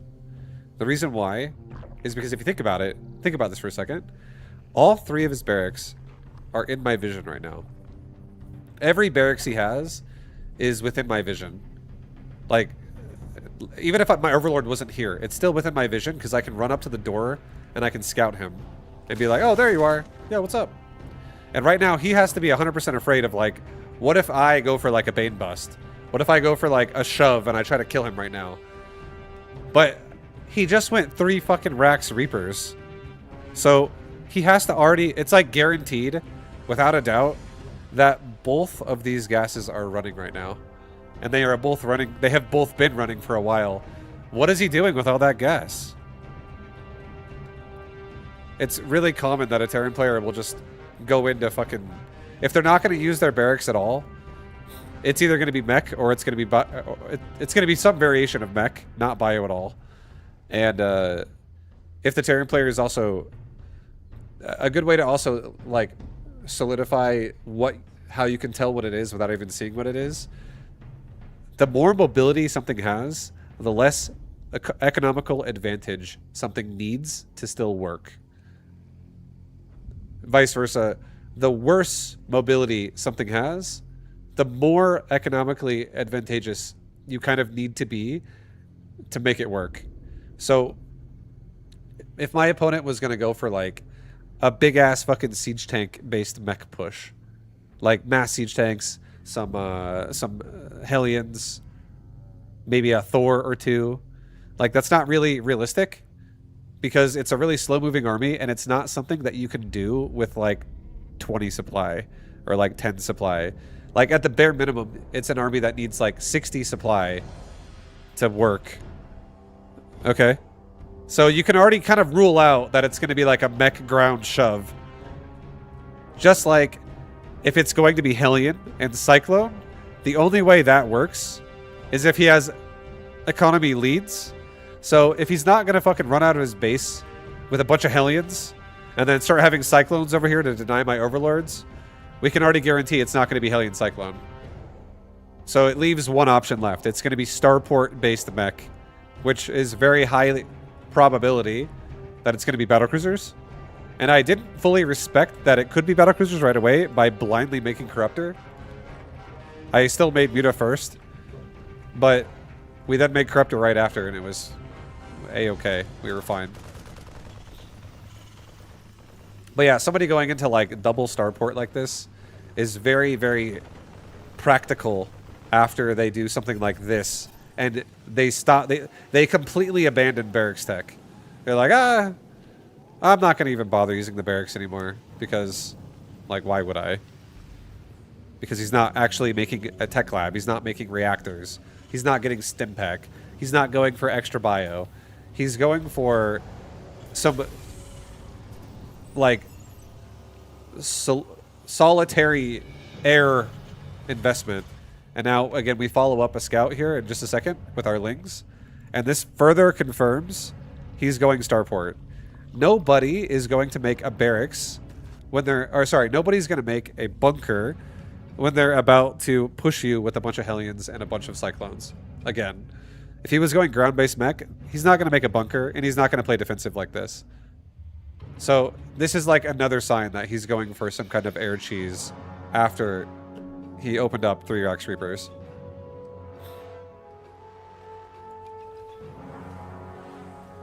Feels like he'd be super easy to kill at this point. He could, honestly. Like, I don't know that he's going to do this. But like when the last Reaper dies in my base, I don't know that this is exactly what his plan is going to be. But as I see the game develop and he's still not utilizing his barracks, it becomes more obvious over time.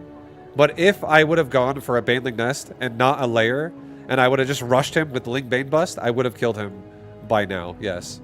He would have died because he's not respecting anything right now by going for BC super fast. He's basically just like rolling the dice and taking a risk and just trying to rush BCs as fast as he can. And off of that, he's trying to make just only 5 Marines out of these 3 racks. Again, he's not using the racks at all, really. Making 5 Marines out of 3 racks takes like less than 30 seconds. Takes like about 30 seconds to do that. Like 2 waves takes 36 seconds. All 3 racks make 1 Marine, and 2 of the 3 racks make another Marine. And in 36 seconds, he could have that. And he's been doing this for like 3 minutes now. So over the last 3 minutes of this game, he's just been relying on these 5 Marines. That's it. No stim pack, nothing else. And a bunker, right? So yeah, a Baneling Nest, and he has 3 layers of base. He has a depot, and a bunker. So he does have layers of wall that I would have to deal with, which is his answer to Banes. That's what I would assume. We're gonna, you know what? We're gonna go back. Yo, Ashbourne. Guess what? We're going back to the beginning. All right, so we got ourselves a nice little drone first opener. Making another drone. We're gonna look for that Overlord at 11 supply. Looking pretty good. I always laugh when people get their panties in a bunch because I talk about a replay. It's pretty funny. Do you not like it when I go over the game a little bit? Does it bother you?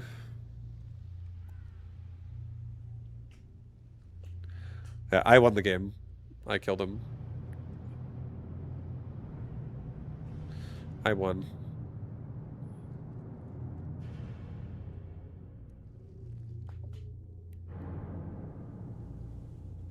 Actually, maybe I read that wrong. Maybe you're saying Guy Sensei is still on his bullshit builds For some reason, I thought you were saying I'm still in the replay watching this bullshit.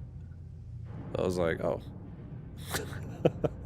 Maybe I feel like I probably read that wrong, actually, now that I reread what you said. I thought you said still on this. Lol. And then I just kind of didn't really look at your BS builds. Sorry, my bad. I'm dyslexic. Please forgive me. I won. I'm dyslexic. Please forgive me. I can't read. But I can sure make some larvae into units.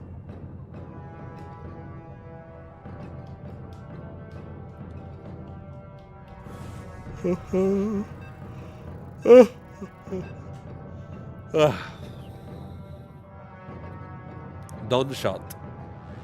Done shot. Done shot. Ugh. Yeah, no, I figured once I reread what you said, I was like, never mind. No, you're fine. It didn't really bother me that much either way, even if you were talking shit. But for some reason, I thought you were annoyed that I was still talking about the replay, and you were like, God, can you just queue again? I actually thought that's what you were saying to me, but you were not saying that to me.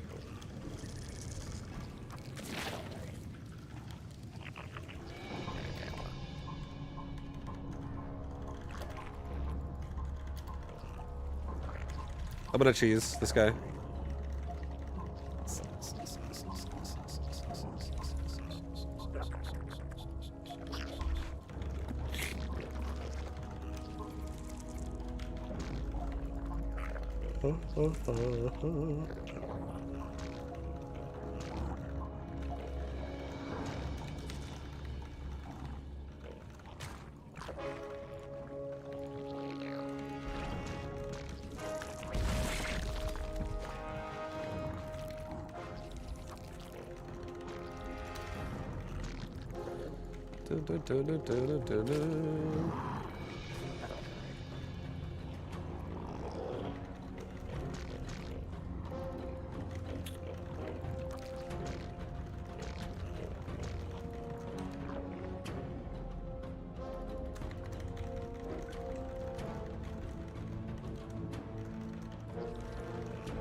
Two big tournaments today. Vibu, do you follow? I didn't even know there's a tournament today.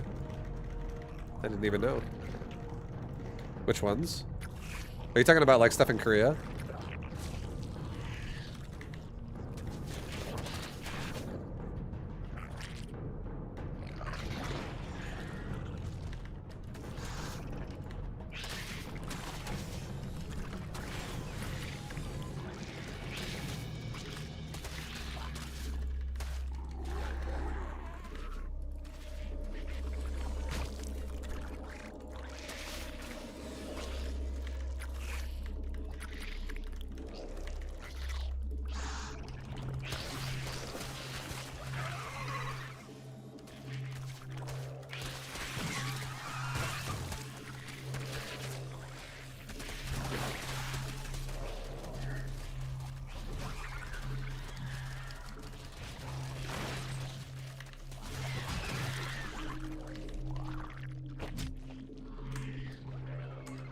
Cluster under direct assault.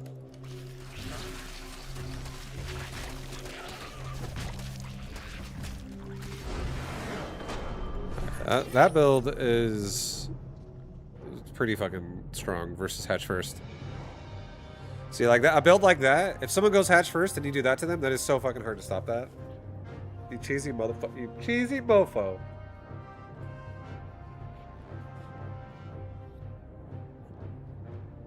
Yeah, this, if you're somebody, again, if you're like, Vibe, give me some builds. This is literally a build. Right, do this build. Right here. This build was 12 pool into back into 12 again, and then I made an overlord. So 12 pool, remake the drone back to 12, and then make an overlord. Gas trick, 1 drone out. Once you're at like 70 minerals, cancel the gas. Make 1 drone when the overlord pops. Save larva to hit 3 right as the pool's done, and then just non-stop make lings. Pull 3 drones off your mineral line right as the lings finish. Send 2 of them across the map and send 1 of those 3 drones to your natural to build a natural. And I can have 2 base follow up to this aggression we just did. And if your opponent goes hatch first, you can literally build spines in their natural like right as you get there. And then you can do exactly what we did with our lings, where you just run up there and distract their drones and make him not mind money. It's actually fucking crazy how strong this is versus hatch first. If you want to fuck with ZVZ, this build is insanely strong. Again, only if they're going hatch first. If they go pool first, and they go like, if they go pool first and then hatchery late, the drones can't build at the natural, and you would have to build in his main. And if he already has lings defending his main when you get there, it's going to be difficult. And if he already has a gas and you don't even have gas, maybe it might be time to turn around and run back to your base and try to play out of that. But yeah, like, I think what I just did this game, I would say if there was like a percentage where it's like, what's the percent win rate of the build I just did right here versus someone who goes hatch first, this build probably has like a 80% chance to win the game if they go hatch first. As long as you use your Zerglings correctly. I did this build earlier versus somebody where I just kind of sat on the hatchery instead, and it was awful. It was so bad because I just let him mine minerals for free with more drones than me because he didn't go 12 pool like I did. And then he just, by the time I killed the natural, he had speed already started, and he just had like, he had enough lings to defend it anyways, even though I had spines there. I couldn't even like really get out of his base. I can't protect the spines.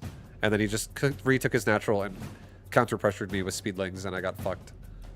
So that's definitely not the way you want to do it. But so don't necessarily focus on the hatchery, but building at his natural and then going in the main and hitting the drones is actually insanely annoying. Like, look at this position that he's in right when we get to his base. This is not nice for the defender. This is his position right here. So he's 19 out of 20, pretty standard. He has an overlord in production. He's saving larva. His pool is almost done because he went hatch, gas, pool. So he can't really do anything. He knows what's coming because he saw me leaving my base with his overlord. So that's why he's saving larva, right? He's like waiting to make lings. I'm here now. I now go up into his main base. Hatchery's done. Spines are down. And now he's not mining any resources anymore. So just so you guys know, if he were to make 2 queens, that's all of his minerals spent right there, except for 35. He would spend 350 minerals to make 2 queens. So that's fucking rough.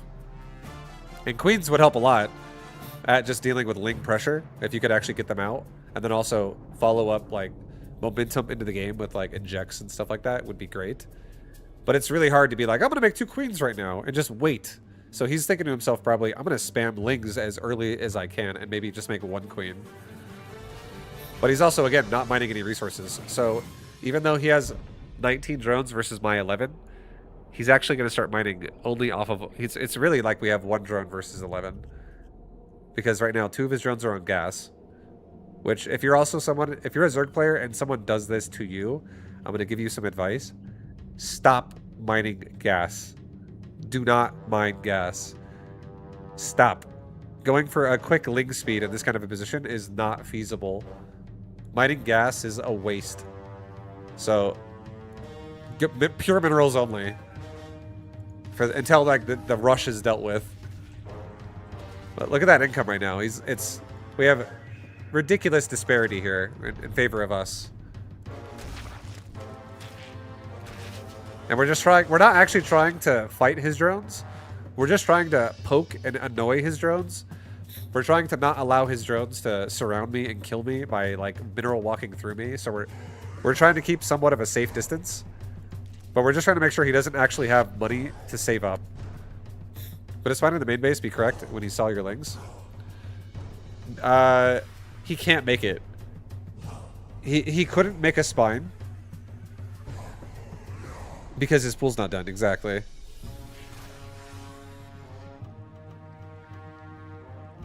So right now, he's like, the pressure's on. He is still not mining any resources right now, so he's all in with the mineral. Ever since we got to his base and started annoying his drones, he's basically all in with no income. Because he's just running around with drones, trying not to like lose his drones. And a lot of Zerg players will respond this way. I do think running around with your drones is the correct response. I just think the only thing this guy did that was maybe incorrect was instead of pulling all of his drones, maybe leave like 6 on the mineral line. And again, stop mining gas. And then pull the rest of your drones. So if he had 19 drones earlier, because I killed one now. I've already killed one. But when he had 19 drones, if he pulled 13 drones and then saved like 6 on the mineral line, or maybe like pulled 14 and saved 5 on the mineral line, something like those numbers I think would be good. Because then he could actually like not really... And chasing me all the way to the natural too is rough. I don't think you should do that until the lings are about to spawn, so that you arrive right as lings pop out. That's really what I think you should do. But like, if he's gonna like fight me out of his mineral line, try to not use all of his drones every time. Try to only use like a good chunk of them, like 2/3 of them. And then like as soon as I run away, go back to mining. Because you want to make every single mineral you can in this position, otherwise you're fucked.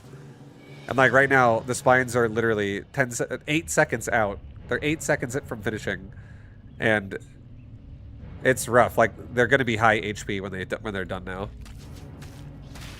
because they're already still pretty high, and we have the attention of his army. And like this kind of a trade is still good for us because now we have even more lings than we had earlier, and the drones have also been peppered up a little bit. There's some red drones, some pumpkin drones, some lemon drones in here. Not every drone is ripened to the green anymore. They're all kind of rotting out, getting low HP. So these lings can absolutely trade now. And every single drone that dies is a win for us because we're actually transitioning into a 2-base setup out of this, which is fucking crazy that we could afford 2 spines and a natural and a ling rush off all this. This build is fucking sick, actually.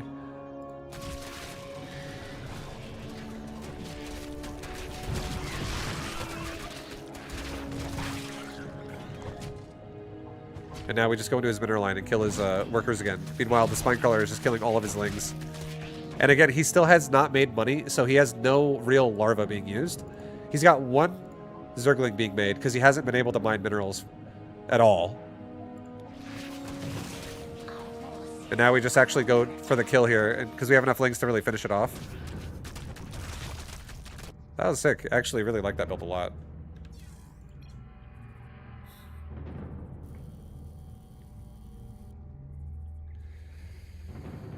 Yeah, that's definitely a good ZVZ all-in versus hatch first players. So if you know somebody likes to hatch first, do that build, and that is probably going to be really hard for them to deal with it. Wow, this music makes me want to play Warcraft 3 again. Ooh. Ooh.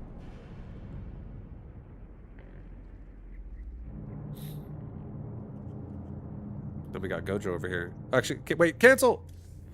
Restart my game so I don't lag. Gojo. Restart your PC? No, I'm gonna restart just StarCraft.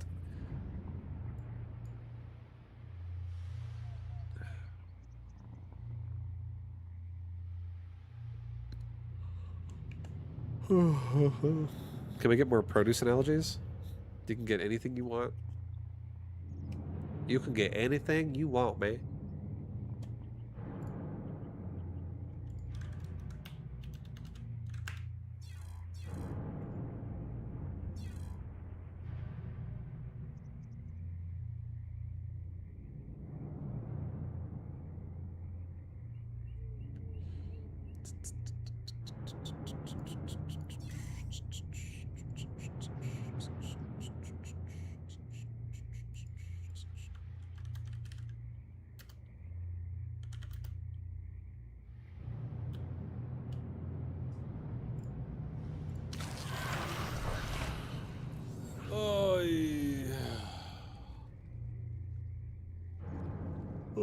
My sister's Smurf account?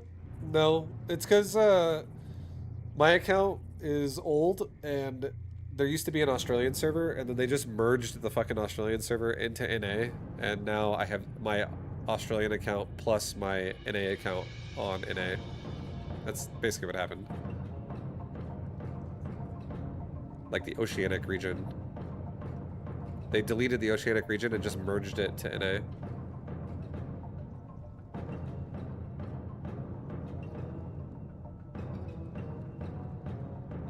So it was actually a different account, which is why there's two of them.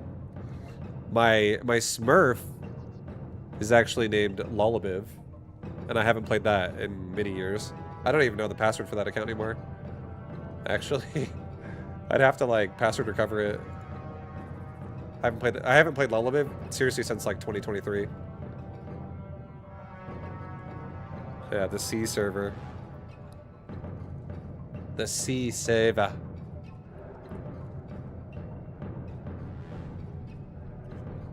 Gojo's the true winner.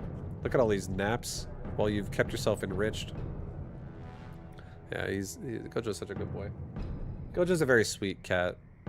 He's kind of scared about things. He's definitely one of the skittish cats. But he's also very sweet. Gaming from Hawaii is brutal, I bet. Would you guys like to see me do the same build again? I want to do it again. We're doing it again. 12 pull, spine rush with an expand. Again! 5, do you overlord after you build the 2 spines? No, not right away, because you lose supply anyways by making the spines, so it frees up supply to make lings.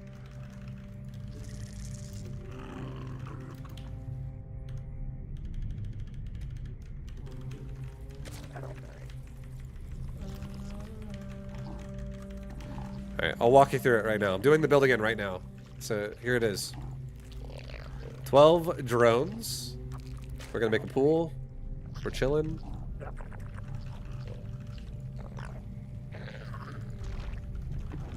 Okay, make another drone. Try to stack my close mineral patches because it literally does give you more money. Just a little bit. And every single mineral makes a big difference here. Make an overlord.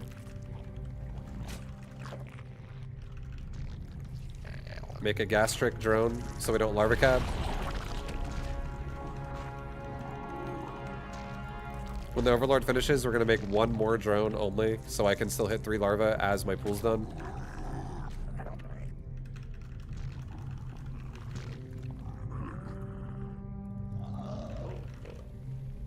Okay, pool's about to finish. We just hit 3 larvae. 3 larvae is now 3 lings. Keep making lings. This is just Warcraft 3 orc music. Alright, we're gonna pull 3 drones right now. 3 drones. One of my drones is gonna build a expansion. The other 2 are going to his base. I'm still making nothing but lings. He also has early lings. Okay. I'm turning around.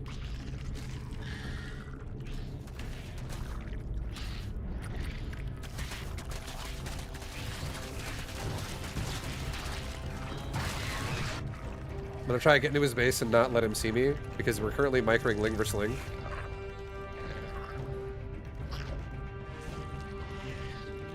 We're gonna build on the edge of his creep so he can't see it.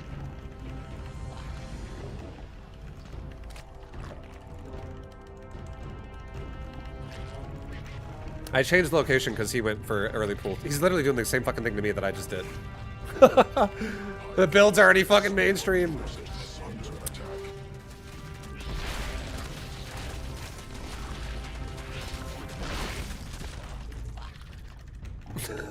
That's so funny. Okay. Well, we're chilling. I'm making drones and queens now. This is now just going to turn into a ZVZ standard.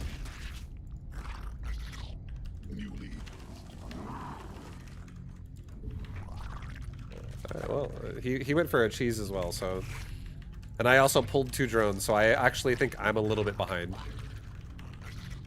He didn't pull any drones, he just lost lings. I did pull drones to do that attack, and I lost that money, because they just had to cancel spines and die. So, not necessarily great for us.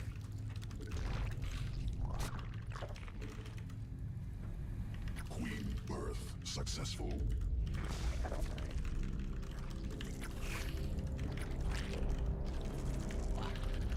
Oh!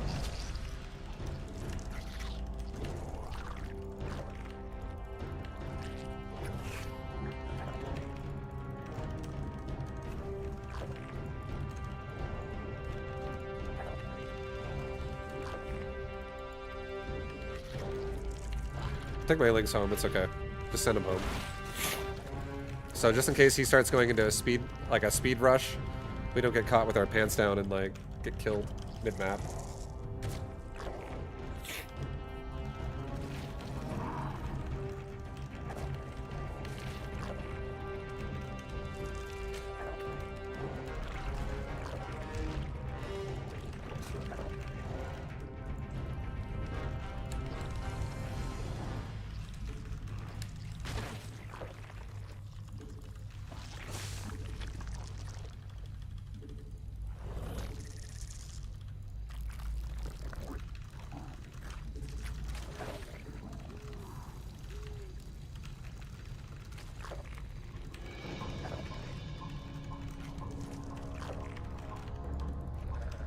Let's get a zergling speed right now. Let's get a 3rd base started.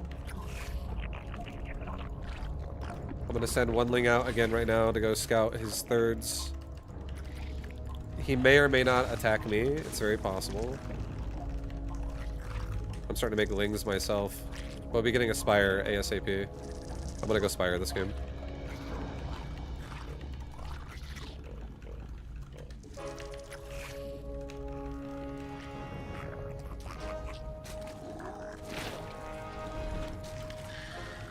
Okay, no 3rd, no 3rd.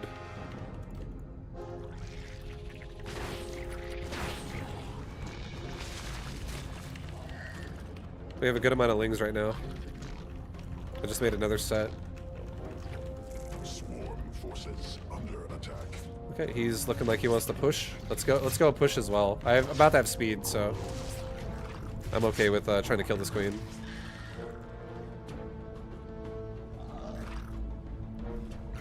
And he thinks I'm pushing right now, which is why he's backing that queen up. Maybe right now I'm forcing him to make spines or some shit. I don't know what his plan is. Swarm has evolved. Oh my god, I can't click. Okay, he's got double Evo with a wall off.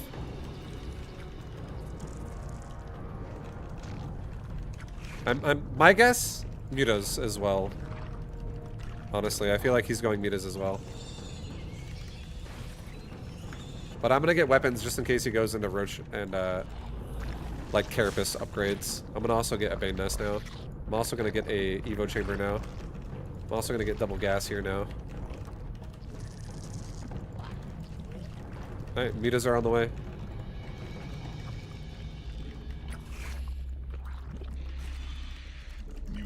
Let's go kill his overlords.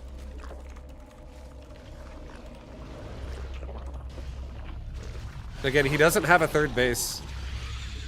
He does not have a 3rd base, so I automatically, if we're going muta versus muta, I'm already winning at this point. Like, I'm already ahead. Under attack. He still doesn't have upgraded lings. Oh, he's going roaches. Okay, perfect.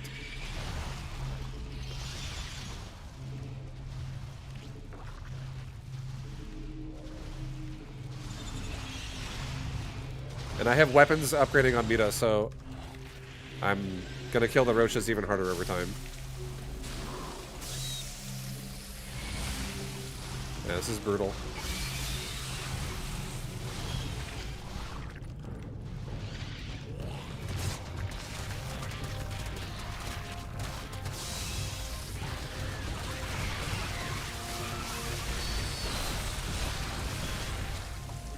Okay. I think he's dead. Get melee on my carapace. Or sorry, melee on my Evo chamber, not my carapace. Go into his main with my mutas. See what we can see at the natural.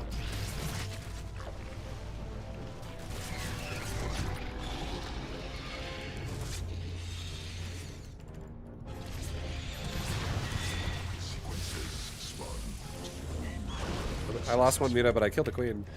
And killing a queen right now, in the position he's in, is actually amazing. Just because he doesn't have a lot of money. Let's get baneling speed so we can just rush him. Okay, he's going into Hydra. Try and bait out some fights here.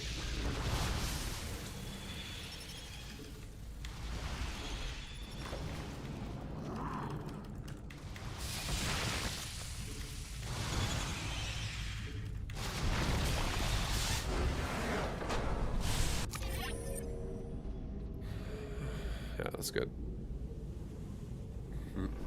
Look at that 180-degree arc slop. Yeah, what was his build at the start of the game? Did he also go 12 pool exactly like I did? No. He went fucking like 9 pool? What the hell did he do? His pool is faster than mine. Yeah, he went 9 pool.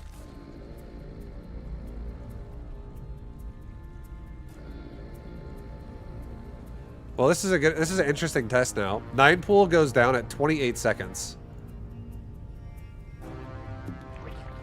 12 pool goes down at 43 seconds. So we're 15 seconds behind, and 15 seconds is shorter than the amount of time it takes for a link to be created. So the advantage he gets in terms of going for faster lings with a 9 pool is, I would say, negated simply because 15 seconds of a difference is not enough to capitalize on power. However, 9 pool theoretically could be good versus Hatch First, because Hatch First, this will be like hitting early against Hatch First, whatever. He gets lings 15 seconds faster. But his money, his bank account is kind of rough. He, it's going to be harder for him to squeeze out as many drones as me. I still think the build I'm doing right now, it would be better versus Hatch First. I think the proxy Spinecrawler bullshit is actually insanely good versus Hatch First. It's just not good versus somebody who goes pool first. As you saw. Like, I even tried to make it work by hiding my spines on the side of his base. And it did not go well. It did not go well.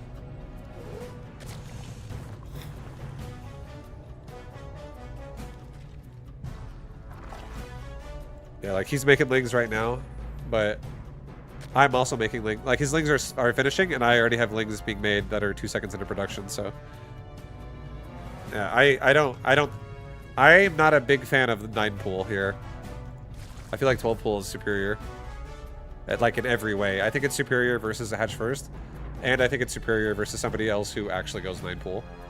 If I go 12 pool, 12 pool is probably the best early pool, I would say.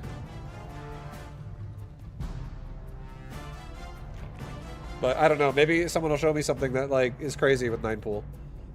Who knows? Like maybe it hits a really weird window against like Protoss or something, or Terran. But in ZVZ, I don't think it's good.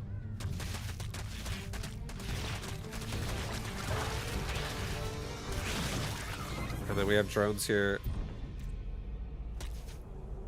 He actually doesn't see the drones at all.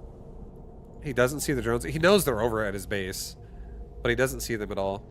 Because he saw his overlord saw 2 drones cross, so he knows they're out there somewhere. Oh, he does see them. What the fuck? What the fuck? You can see this shit? Well, I'm glad I know that. You used to not be able to see this.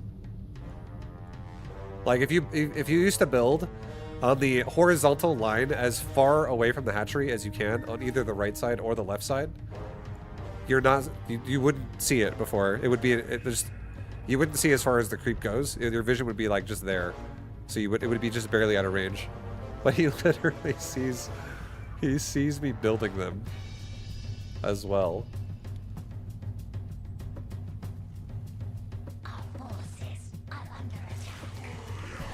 But this is pretty nice though. He's got 8 drones on minerals. We have 12, so we're just running away with the game right now over time. Like every minute that goes by, we're just getting so much more money.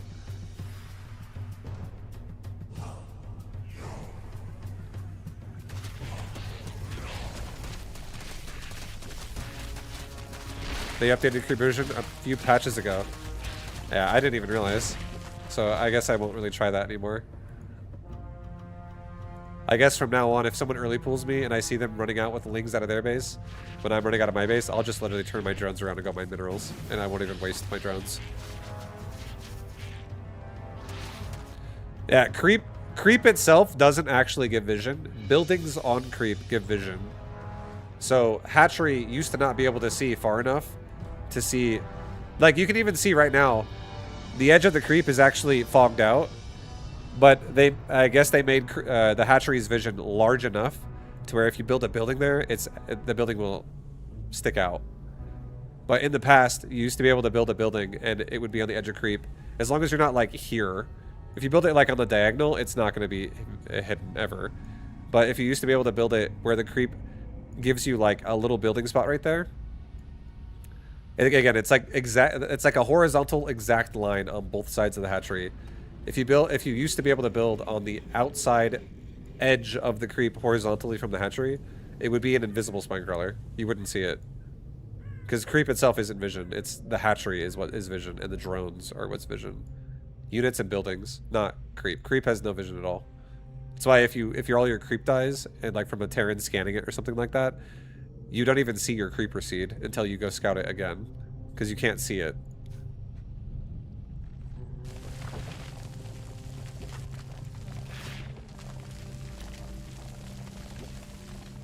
But anyways, that was a nice game. Guys, I'm gonna... We did pretty good today. We're 52-50. We're crushing right now. Crushing face. Nice. Dude, we're winning so many games. Patch Zerg! Patch Zerg! Look at us go. This is yesterday. This is today. Oh boy. There's a little bit of a loss in the middle there. A little bit of a loss streak. This is when we lost that Zerg player repeatedly. Barcode Smurf. I kept trying shit and losing. It's the tumors on the out on the map providing vision then? Yeah. Building tumors are considered buildings, and the tumor themselves are what gives you vision. But I'm not done streaming for the day, but I am gonna be done streaming StarCraft for the day. I'm gonna go to the bathroom. I'm gonna come back, and when I come back, we're gonna switch it up to some mechabellum, guys. I'm gonna play some mechabellum before the day's over. But I hope you enjoyed the StarCraft session. Thank you guys for watching. If you guys want to follow the stream, I stream every day but Sunday. Or sorry, I stream every day but Monday. I stream Sundays. Yeah, and I hope you guys enjoyed it. Thank you again for watching. Thank you for the follows. Thank you for the subs.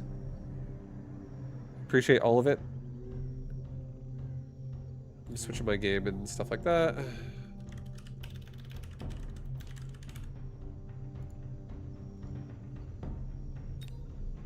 But yeah, thank you for hanging out, guys. I'll be back in probably like 3 minutes. And then I will start playing some mechabellum. So, BRB, much love. See you in a minute.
lizard, lizard, lizard, lizard, lizard, lizard, lizard, lizard, lizard.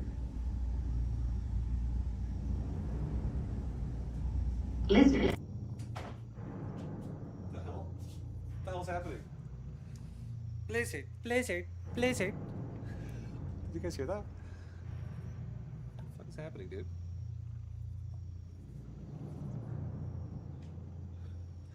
I just took a hit, but I know I'm not imagining that shit. I feel like that was a Tangia thing. Sorry, guys. Yeah. Maybe I should just... Oh, it's Wild Man. I see what happened. Yeah. No, I was coming back anyways. I was on my way back, but I was like in the middle of grabbing my drink.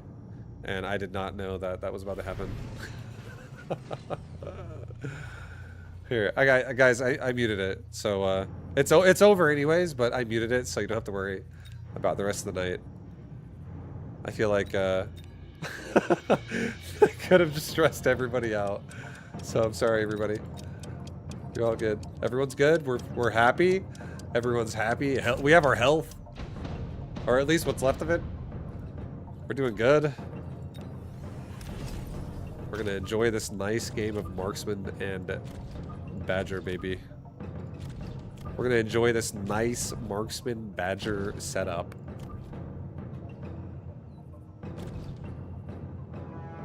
I'm not happy until an Arclight Gary. And dude, you'll get one of those, I promise. Don't worry. And also, don't worry about it, Wild Man. Thank you for the bits. I appreciate the bits. I feel like those alerts are so troll only because some of them are like super fucking loud and like they hit these weird decibels that are like super obnoxious fucking text-to-speech, just like pronunciation. And then sometimes it's like almost so quiet you can like, it like murmurs off like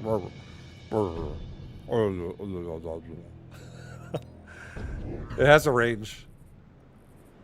So I feel like whenever it's a loud one, it is jarring. People would do that shit to me when I was playing, I first did that shit. I had it with just fart noises. So people would literally spend channel points to make my channel fart. The bot would fart repeatedly, and it was like 3 different kinds. It was like really wet ones, really dry and quick ones, and then like just long, ridiculous, unreal ones. And it was just the amount people would spam that shit.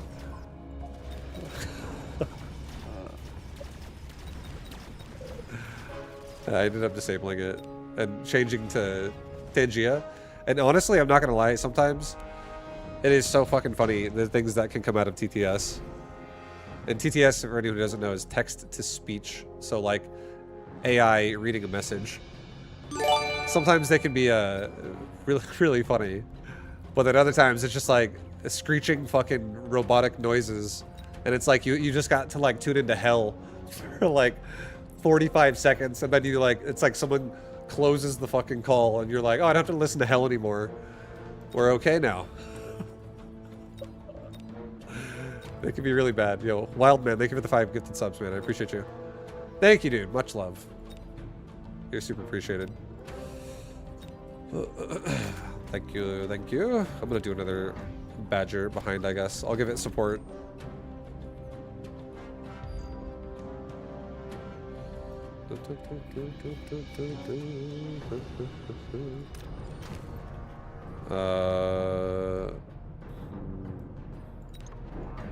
I'm doing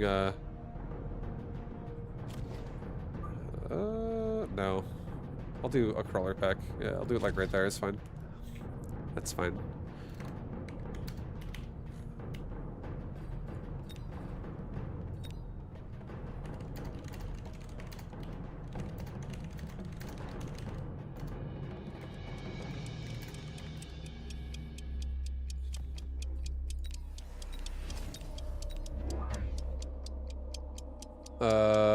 Okay. Actually, make a fang. Put it behind the tower. In the nick of time. Beautiful.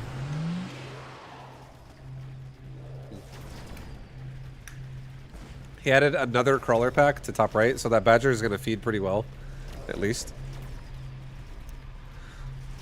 Totally agree with Tangia. It can be super loud or super quiet. It really can be. Sometimes it's so fucking funny, honestly. Like, there are definitely moments that get created with that shit that can be hilarious.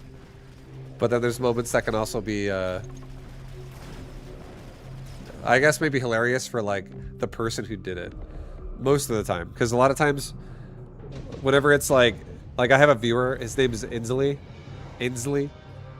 And he loves the TTS where it would just be like W. Fast forward 17 minutes later. W.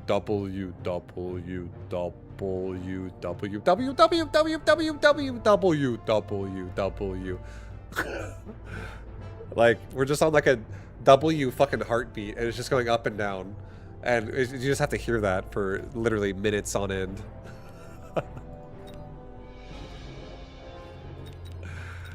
I'm like, what the fuck is going on right now?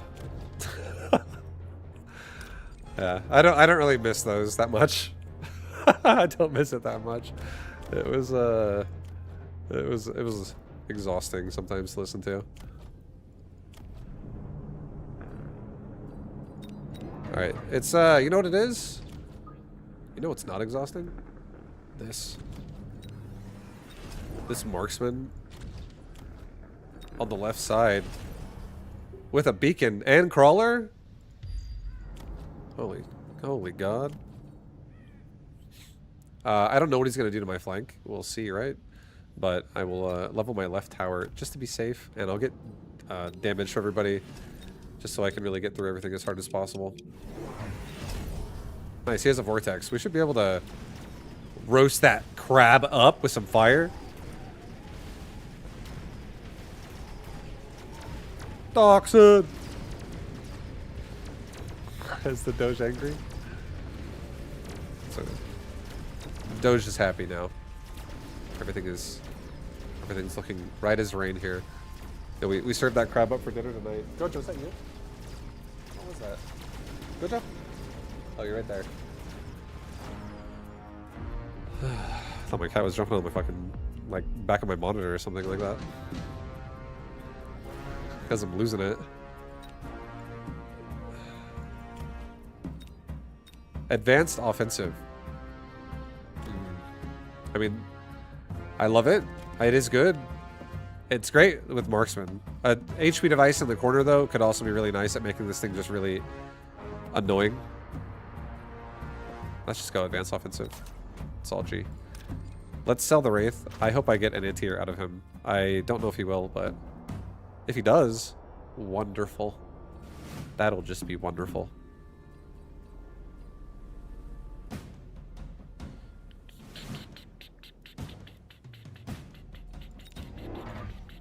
Give me 2 more marksmen. And put them like that. And do this again. Yo, get the hell out of there, bro. We have chaff problem on the left side, so like these fire badgers might do it. But we also might want to maybe make a missile. Make a missile like right there. Hit his crawlers and his hounds and maybe even some of his mustangs as they pile up into a nice missile device. He might, I don't know, we'll see. I'll just do it.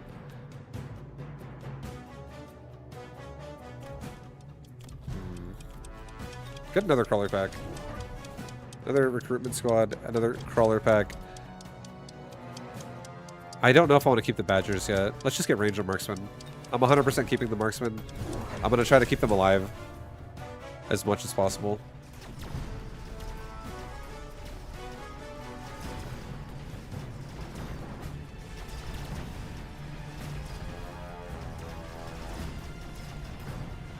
Yeah, we have a lot of damage right now, so we're looking pretty big. We're looking pretty big, dude. My God. Looking pretty dead. Oh my God, marksman. Marksman, please. Oh my God, don't let me die. A phoenix. I feel like I want to do Taking Void Eyes again. I keep wanting to do Taking Void Eye, but I don't have it. I miss it now. That's a good thing. I was getting kind of bored of DPS Void Eye for a long time now. An Arclight. Dude, Arclight assistance. I don't really have...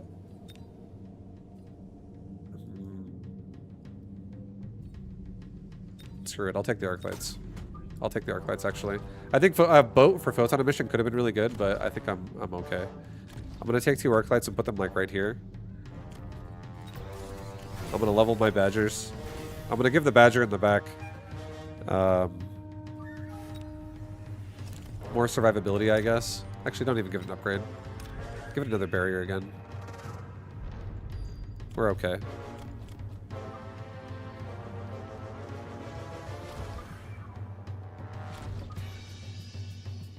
No, put them here and here. I like this position for the Arclights. I'm gonna give these guys maybe Shockwave. But for now, I'm gonna give my Marksman now Assault. And he does have a good AoE for chaff. Which makes me it makes me a little sad that he has that, but at the same time, I'm going to still make more so that my Marksman on the left side have a little bit more cover. Let's go up this way again. Let's go. Let's push. Let's push. We got some DPS. Fat DPS Marksman in here. Come on, guys. Beautiful. This is looking good.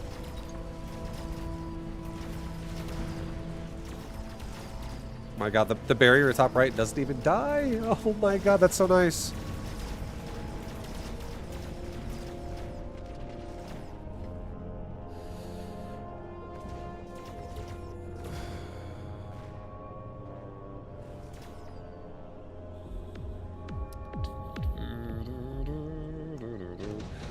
Yeah, no worries. I feel like I wish there was a TTS where like you could get funny ones on a consistent basis, but maybe there needs to just be like a cooldown, realistically, because I feel like when jokes happen every so often, they're kind of nice. Like where it's like just drowning out everything I'm saying as a streamer. But when it's like non-stop and it's basically like, hey Vibe, you can't talk anymore, by the way, because you just have to listen to this shit, by the way. You can't speak. You must listen only now. And then you don't even listen because you just tune it out because you're like, if it happens every day, you don't want to listen to it. Fuck that. You're just like, I'm just going to not pay attention. That's why it's funny whenever you get unique ones where it's like, every so often it happens. Every so often it happens.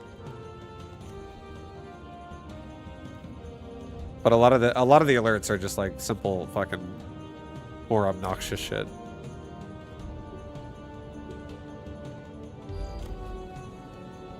Okay, yeah. Give me quick reload. I'm gonna do range and speed now. I'm gonna start like getting really aggressive. We're gonna have to discipline this angry Doge. Sorry. I'm sorry to do this to you. But you haven't been a good boy lately. I'm actually gonna give a regen actually to my. Oh, they're holy fuck! They're not gonna regen that. They're like scared. Massive worm in my face.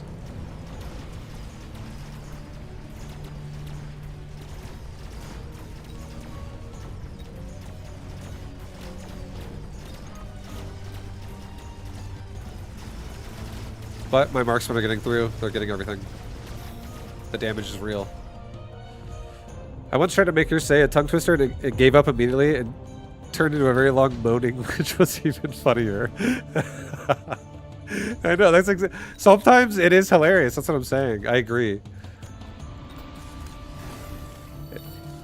It is fucking hilarious. Like there have definitely been moments where I'm like, what the fuck is happening right now? But it's definitely not annoying. I wish it was more reliable. It was like that all the time instead of just robot hell that it can be sometimes. All right, I'm gonna get a 2-2 upgrades. So we have a big push on right side. Yo, these guys with the symbols above their heads, they're my DPS. They're basically like shotgun wielding range units that just blow away everything in clumps. My units with the little repair kit above their head, these badgers, they're regen tanks. They're trying to tank. That big worm he has there is not really something I can tank through though. So that shit is gonna die again. I could sell them, but at the same time, I feel like it still distracts for me to paralyze, which is not bad. He doesn't really have a lot over here, so maybe we just do this. Maybe we throw a missile device right there, and let's go like this. And let's try to just... Maybe that's too close of a missile. Maybe missile like right there. And have these guys run to the left and then up. And we'll try to just like missile everything together. And then just get a free paralyze. You've been a bad boy, Angry Doge. You're gonna have to learn.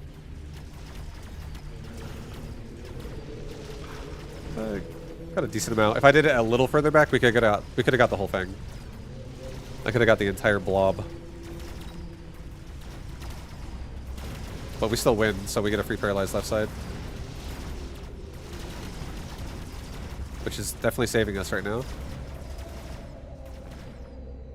Oh.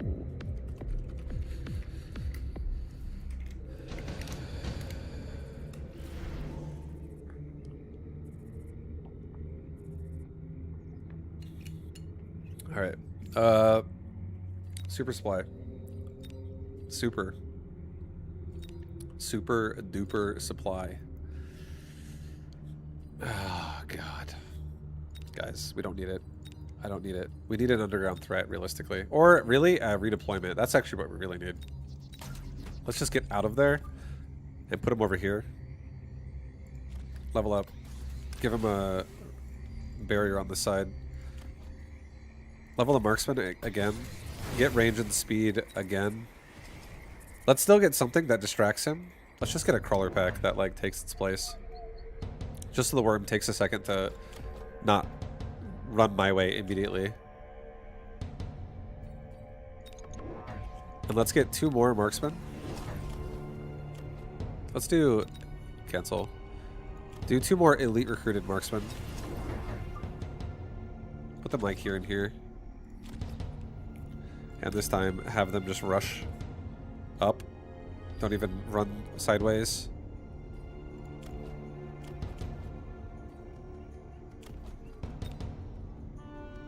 Maybe I resupply again. Let's get 2 barriers for the front. And I'll do a missile device like...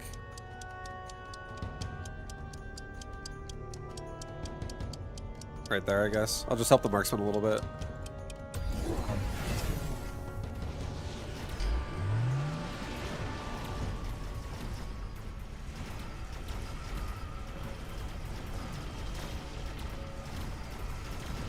So now we sped up the chaff clear on middle with a missile, and we get a nice paralyze by distracting his whole army behind the tower on left side.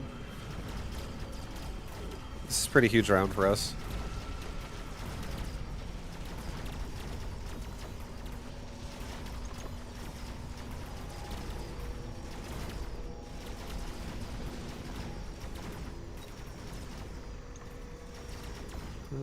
Nice. We definitely have momentum right now, but he's not dead. He's probably got like 400 health left or something like that.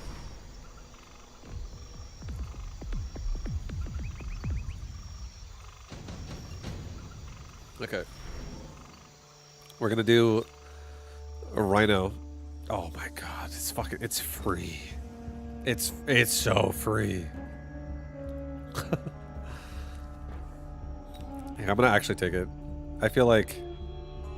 yeah, I'm gonna take the rhino. It's fine. I'm gonna put them both right here. They're gonna go under the barrier with the fire badger.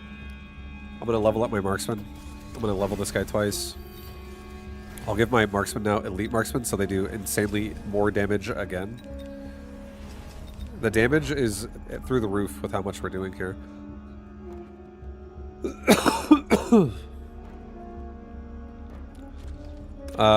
Redeploy this badger out. Put like this rhino here, put this rhino here. Put a crawler pack in front of them.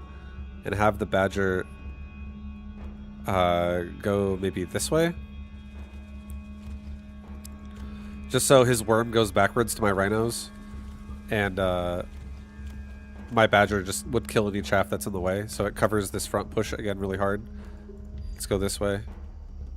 Maybe put a crawler pack like right there as well that goes with him. I can always redeploy out of this. I don't actually I can sell the rhinos and redeploy out, but yeah, this is probably last round, honestly. We're just definitely like piling on the pressure right now. I'll do a resupply, and I'll get honestly I'll get one more marksman. I'll put him like right here behind the mid, so he like covers the backside. Over time, I could have missiled him up front. Probably should have, but it's okay. He's got 2 rhinos on the tower. We're getting a nice paralyze on his tower again with this angle. Huge. Yeah, Wild Man, thank you for the gifted sub to Taco. Thank you, dude.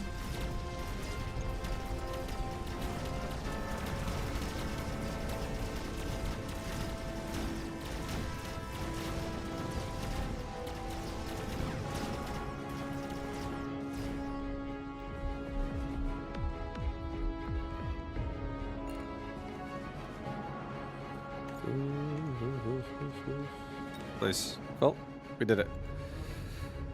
Nice game one.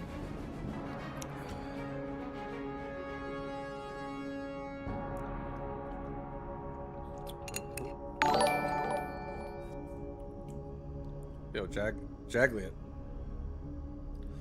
Jagliot. Wait, does that... Hold on. Fuck. 1 sec.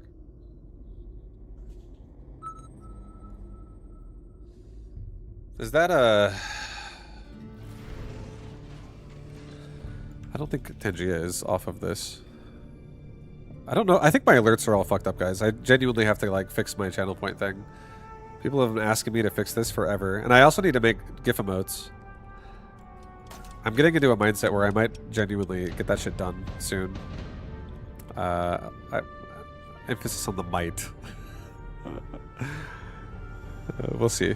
I should look at. I'm definitely wanting to look into it more though, because I feel like my channel's falling apart. Yeah, like does this? I just want to see if this does it. I'm playing your little voice prompt. Ooga, ooga, ooga. Okay, it does actually. Ooga, yes. Ooga, ooga, ooga, ooga, ooga. Oh baby, ooga, ooga, ooga. Oh baby, I'm going to arrive. Okay.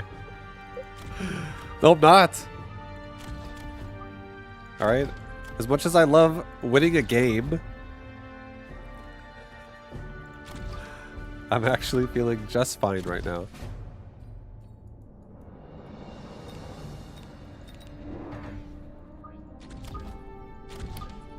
Alright. Give me what? Give me Void Eye. I guess we're Void Eyeing. This is good angle. This is good angle, yo. Ooh, good angle. Good angle, good angle. Thank you again for the gifted sub, though. Wild Man. Much love, man. You guys are great. Jagliot. Jagliot. You're wonderful.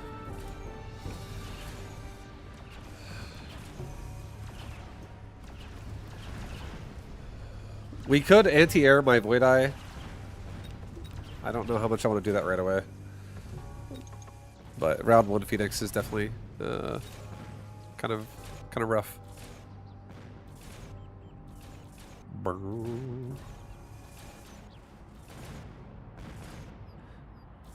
shit. It's like I feel like Doxin, what you just created right there in chat is like I'm back at playing a console game back on like Super Nintendo or something. And that's like the crowd that's watching the game. They're watching the game right now, and that's just the crowd that's over there. Thank you, dude. You just gave me a visual representation of chat. I like that the Doxin is excuse me, is 3 emotes long. I like that. That's such a long emote. Should make them really long. Get some extra Docs mids in there.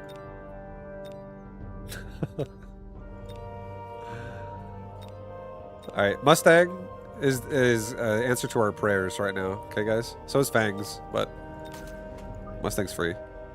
I'm not going to keep it. We're going to put it in the back.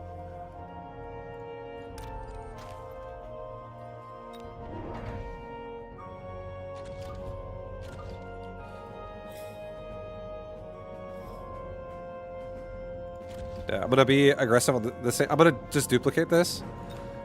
And I'm going to try to actually play a sledge game here. A little bit. Oh my god, look how long that Dachshund is! It's the longest Dachshund I've ever seen in my life.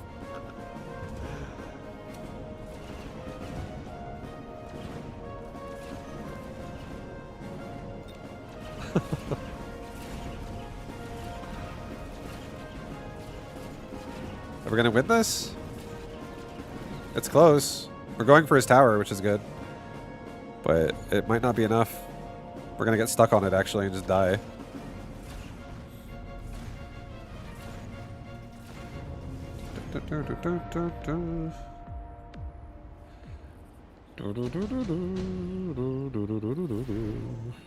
Underground threat? Yep. Take it.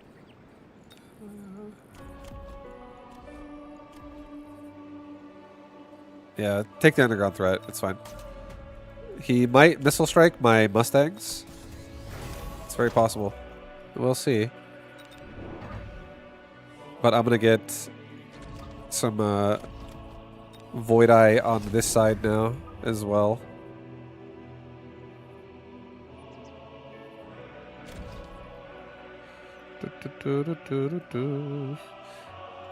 And I'm going to give this side also a underground threat. That just sets off the... have it set off the mine right away. Some of them hopefully will be closer to the front than others. That'll be further back, and we'll set the mines off and get through it. Not get stuck on it. Mustang is more protected this way. Let's get 2 level 2 towers. Mustang can defend bottom right, but just in case he does the middle here, the other tower is going to get killed really easily. With his own underground threat. Okay, he doesn't seem like he got a HP for the balls. I respect it. You just hit 2k hours in this game, and it's so much fun. Yeah, what up, Sky? Yeah, that hell yeah, man. I easily can echo what you say right there. Mechabellum is honestly a sick game. I really can't wait for like the future generations of games like Mechabellum as well. I feel like Mechabellum is a really good first idea of like a game of its kind. So I'm excited to see what else like over the years comes out. And Mechabellum is definitely a cool, really first step in this kind of like a genre. It's just, and for anyone who doesn't know what that is, I would subclass it as strategic auto battler.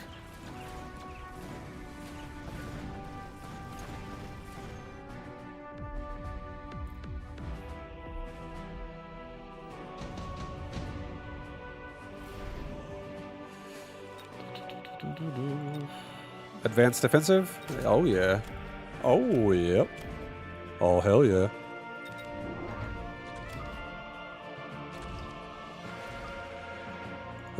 All right, we're getting more forward moving action here, more forward momentum. I'm gonna sell off the Mustangs now. It's time. It's time to go aerial Void Eye as well while we're at it. And I'm going to give myself one more sledge that's just gonna rush up the front as well. I'm definitely doing a bit of a sledge-heavy board here. Let's get it done. Let's get it done, man. Yo, HP for everybody. Advanced defensive on top of HP. And now the Void Eye is also fly. I can't play because when I'm losing, I just want my army... I just want my army to die repeatedly and get frustrated. And when I am winning, I feel like I barely am winning. The problem is me. Well... Don't feel so bad about yourself. If you're losing, that just means that you need to watch my series. No, I'm just kidding. I'm joking. If you're losing, it just means it's just opportunities for you to start winning. Once you really start like hitting a groove, it becomes very satisfying. And exploring something while losing is, if you can master the mindset of, I'm just having fun trying something out, and if I resonate with this and I like this, I'll stick to it more. I feel like you can not really care as much about the concept of winning or losing, as opposed to doing a style you like. Because obviously, if you like a style a lot and you're also really good at that style, you'll win games with it. But if you can do styles that you don't like, and then you can now like them, it's different ways to appreciate the game. Like, the whole reason why the game is fun is because you find at least one style you like. So if you find multiple styles that you like, the game becomes great. The game becomes fucking awesome. But you have to not be afraid to lose to figure out what that even is to you. Because my style might not actually be your style. Like, maybe you play a really defensive playstyle, and I play a really aggressive playstyle. And we have different styles for different units. There is a lot of range that can exist in this game, so it's really fun figuring out pieces of it that work for you, that you really like. So I would say be easier on yourself. If you're getting really frustrated, just give yourself a break mentally and be like, I just want to explore shit. The game has, like, if it's not fun, why play it, right? So exploring stuff can make it more fun for you if you find something you really like.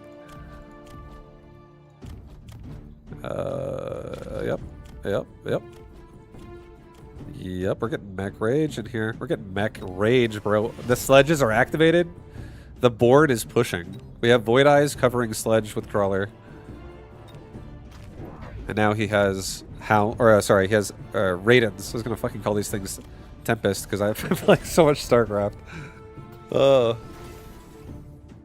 Raidens. Raidens up in here.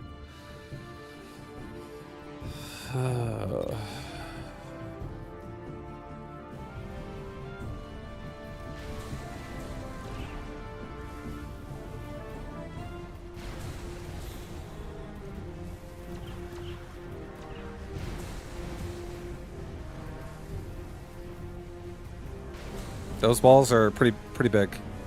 Right side, though, doing pretty well. The sledges are still going.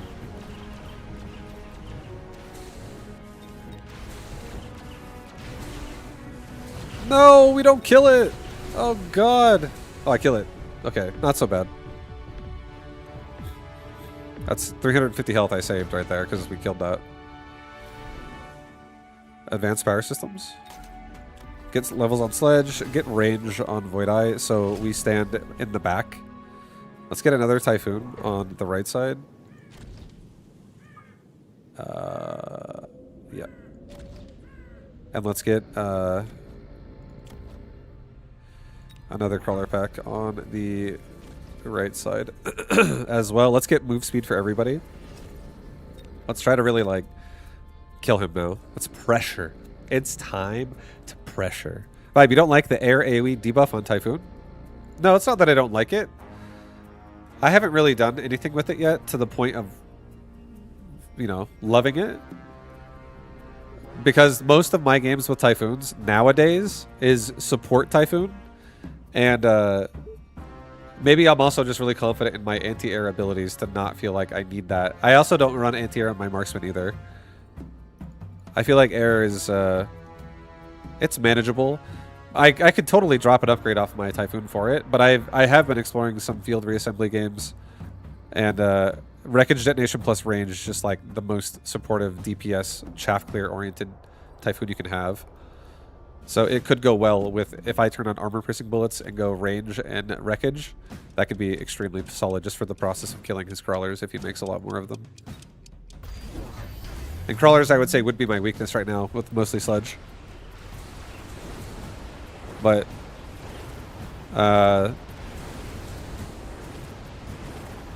yeah, I could totally, I could play it. I haven't played it too much. It's something that I haven't gotten around to playing a lot.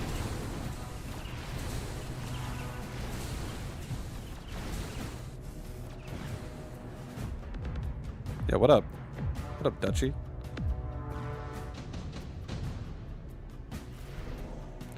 What up? Yo, advanced defensive? Again? Holy shit.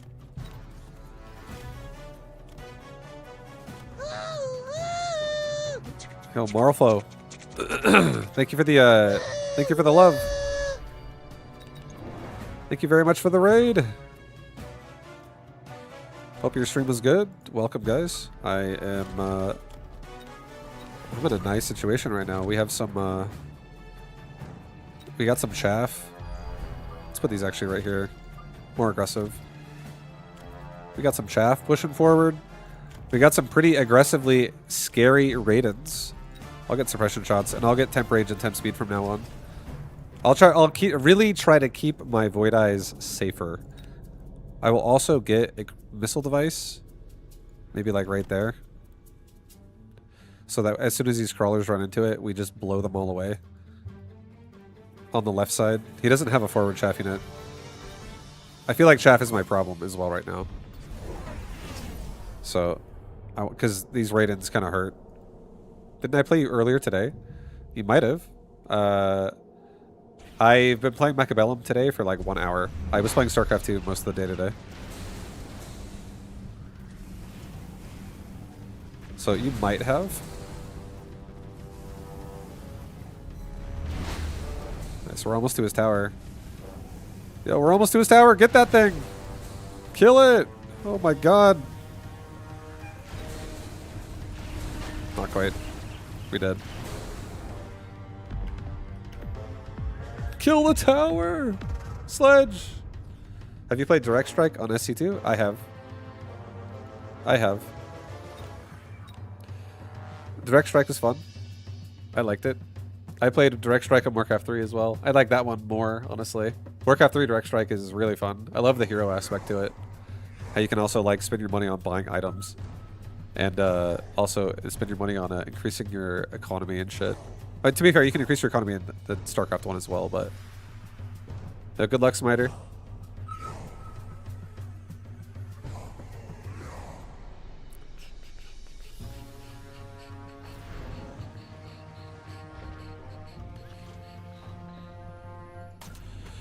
GG! GG! But Direct Strike was fun. I think there was like a cool hero commander mod for Direct Strike, but I don't like that version nearly as much. I feel like I find that version more annoying than the Warcraft 3 version of heroes.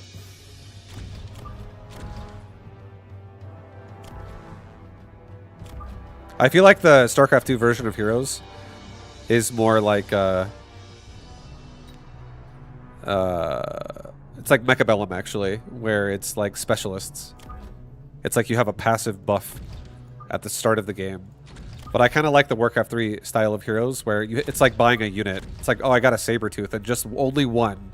And like, is it going to level up, and what abilities of it am I going to level, and what gear do I want to put on it? I feel like I like that version of a hero a lot more, overall. I think it's more exciting. But I do still like specialists in this game. I think my favorite thing about this game is that you can level a squad and you can device a squad. So every unit has the ability to become a hero, basically. I definitely play this game like I'm playing Warcraft 3.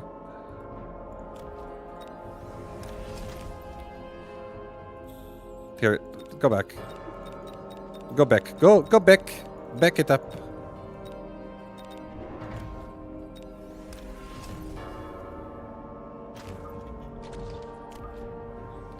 He may or may not expect this. I don't know. But we're going to try to set off his mines before these crawlers are dead and then push this side. And he's pushing my other side, so this is perfect.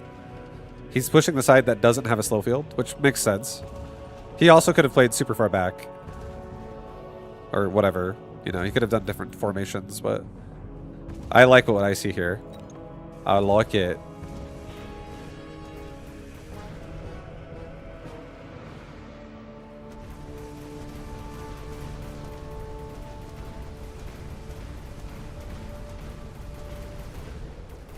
Playing a game of balloons out there, guys. Those are like those are balloons flying at my Sabretooth.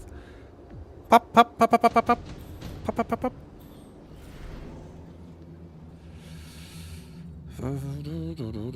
Take the sledge. Sell off the cannon. Put a sledge right here. Put an arc light right behind him.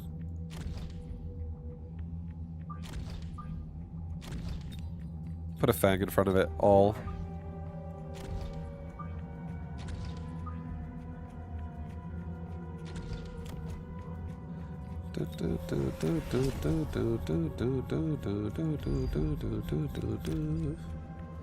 Alright.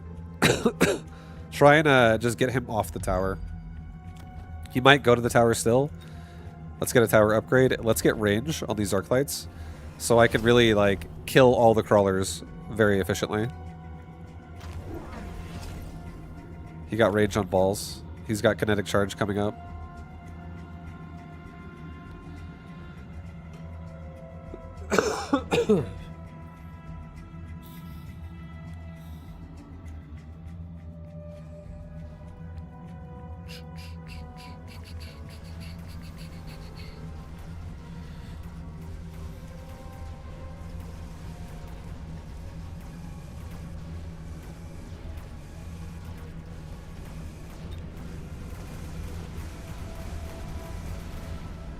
Nice. We saved the tower from all the balls by running back this way, so it's working out great.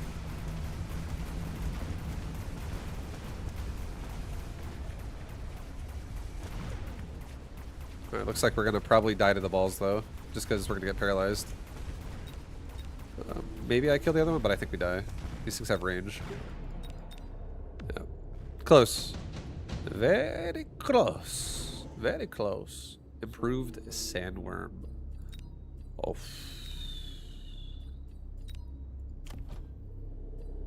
I mean, sandworms are not necessarily like the best versus steel balls.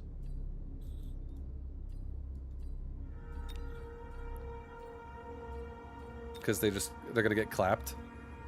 They're gonna get clapped. Maybe we do additional deployment slot and I just really arc light the shit out of this game. Like more arc lights than normal. An absurd amount of arc lights. Insane amount of arc lights.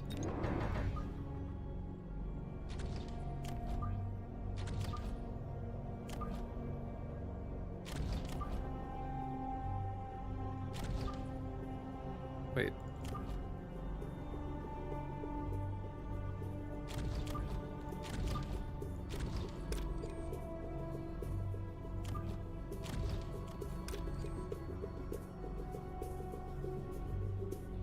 An insane amount, guys. Just build 10 gajillion crawlers. I can't. Not yet. Not until I build these arc lights. I kind of want to level my sabers, but I also kind of don't. I kind of do and I kind of don't, actually. I think I'm going to probably end up getting rid of these sabers, actually. I'm going to get 1-1. So, I'm not going to level the sabers yet. I want to get damage on these arc lights, so I want to get rid of more of his stuff faster. I'm going to try to outrange him and kill him with damage rather than kill him with a single target saber. Like arc light damage is what I'm going to try to kill him with over time. So damage upgrades would be, for everyone, would be quite nice.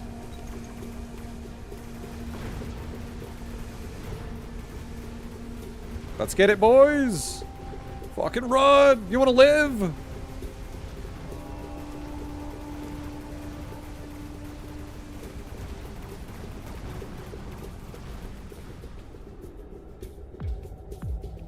If only you had charge shot on arc light.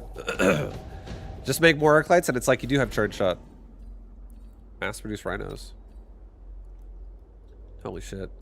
Mass produce rhinos actually kind of good. With the fact that we have additional deployment slot. Let's sell off the first saber. He does have balls, so rhino's not so good against that. But at the same time, it's gonna be okay. Yeah. Everything's gonna be fine. I'm gonna unlock rhino right now. I'm gonna put one rhino in the corner of both towers. Chaff killing rhino. A cheap chaff killing rhino. Let's get 2 more arc lights.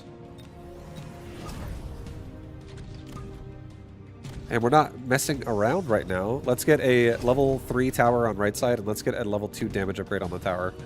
So these arc lights are hitting as hard as they can up until they have elite marksman. This arc light on the far right is definitely looking at a bad time. But I can help this guy going forward. It's okay. He's still going to get a couple shots off before he's dead. He'll still get a few shots off before he's dead.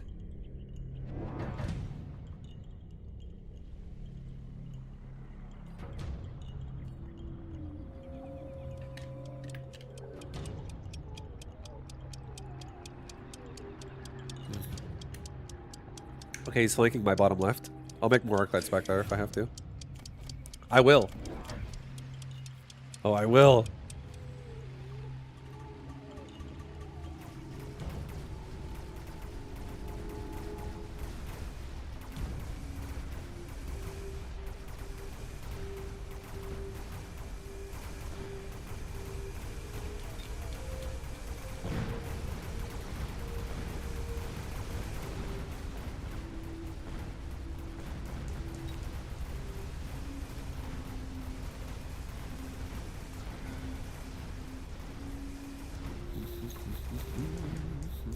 We killed most of his army, but we still die.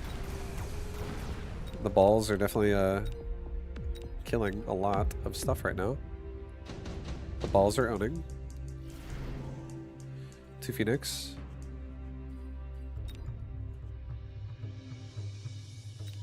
I'll take 2 Phoenix. I'll put them right here. I'll sell them later. I'll sell the Saber right now. I'll level the arc lights. I'll get a Fang squad right here, so I have somebody to just like absorb the ball hits. I'll put another Fang squad like right here. That comes out slightly late again. Let's get all these arc lights backing it up. This guy is not going this time. There we go. I think I missed him last time too. My bad. My bad, bro. Sorry. Sorry about that. We're gonna get elite marksman. And we're gonna get 2 more. One right there, and one right there. And now these guys are all gonna stack up. And we have quite a nice position. We have a nice little, we have a nice comp. Yo, Mass Arclight gonna get it done. Mass Arclight gonna get it done. Let's let it go. Don't spend any money on like anything else. He's got kinetic charge. We might want to think about getting to enhanced range every round from now on. We have elite marksman and enhanced range on arc lights at their 155 bare minimum, which is pretty nice. And then just 5 more for every level they go. So I'm down with that. We could just get never leveled up rhinos, like always level 1 rhinos that we just give them move speed so they just run into the front all the time. We'll just fill out like a absurd amount of rhinos on left side. That just keep it rolling.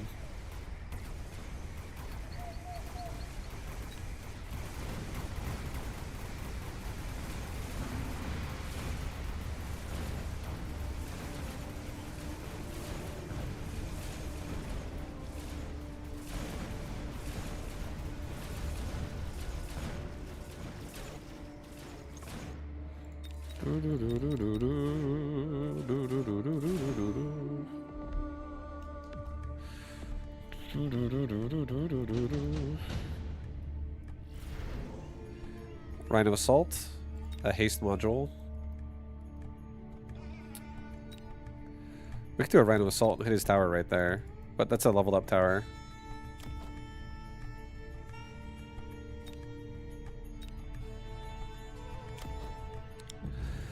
Maybe I just take the haste modules and I have it on the farthest out arc light so he just gets further back faster. We get that group up more consistently. Level everybody up. Level everybody up.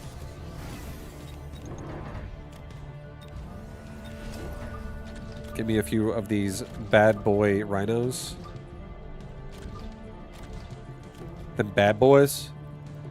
We do have rhinos in the back that are dying right away. If I get an airdrop of some kind, like Wasp or some shit, I'd be down. I would be down. Let's get Shockwave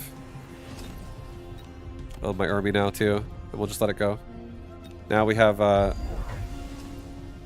ability to at least kill his chaff really fast. Evolve your rhinos. I think I'm just going to give them mech rage and that's it. Later on. Just so they get in it and like... I think it's... I'm going to make them just like really consistently in the way tanks. Since they're mass recruited as well, they're like crawlers. That's how I'm going to treat them. Just like I'm going to spam fucking crawlers, but it's going to be rhinos. Because I have additional deployment slot as well. So I can have so many of them.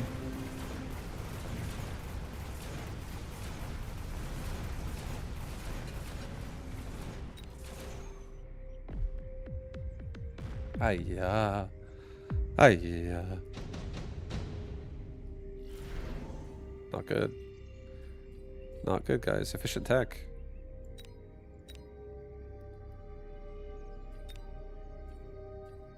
A portable shield. Take even more hits to die up on this guy. Even though he's dead every time. Make him buy 1 more second. You know what? I'm actually going to do my own steel balls. I'm going to put 1 ball right there. I'm going to put another ball right there. And I'm going to give these things a barrier. And I'm going to give it kinetic charge.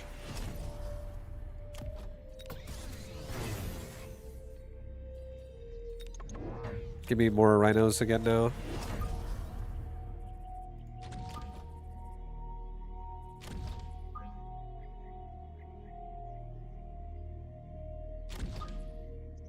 Okay. Arc lights have no anti-air still. Let's get temp range and temp speed. Let's get a HP upgrade on the right tower again. Let's sell off one of these Phoenix.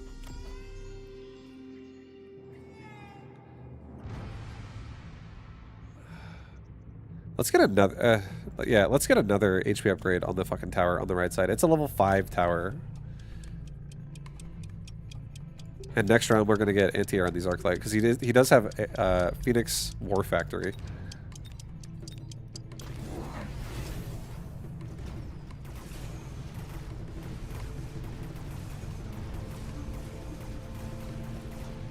And next round, we're not going to have the arc lights completely abandon this tower. I think I'm going to give them anti-air, and they're just going to try and defend it.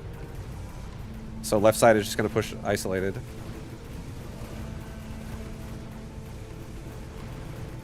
Yeah, the steel balls saved our ass. We do the DPS now to kill that War Factory so much faster. And if we get anti-air on these arc lights, we're golden. Because we can then kill all the Phoenix. This is good. This is good. I feel like it's the game. We've gotten to a point. I feel stable. I feel pretty stable. An Overlord. I'll do an Overlord. I'll put it like right here. Sell off the Phoenix. Give me 4 more rhinos again.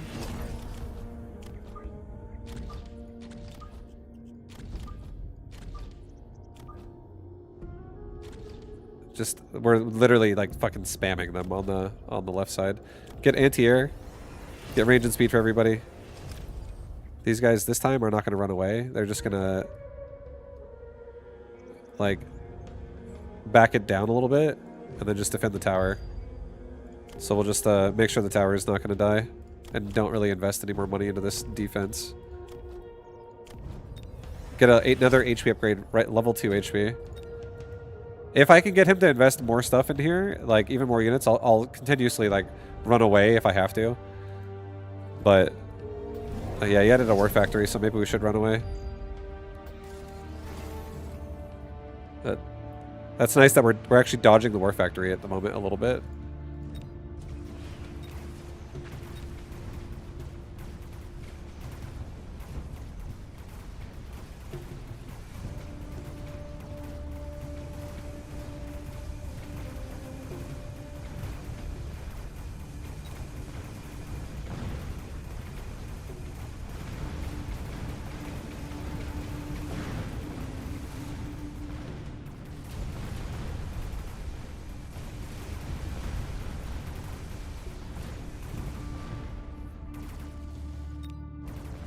Nice. I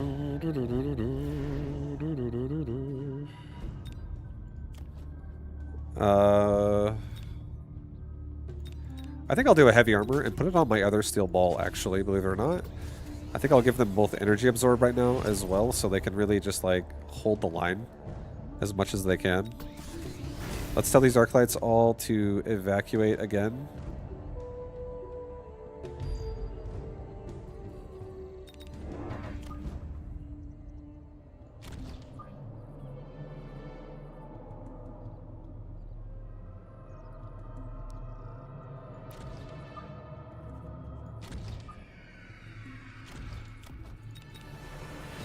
Two more rhinos again.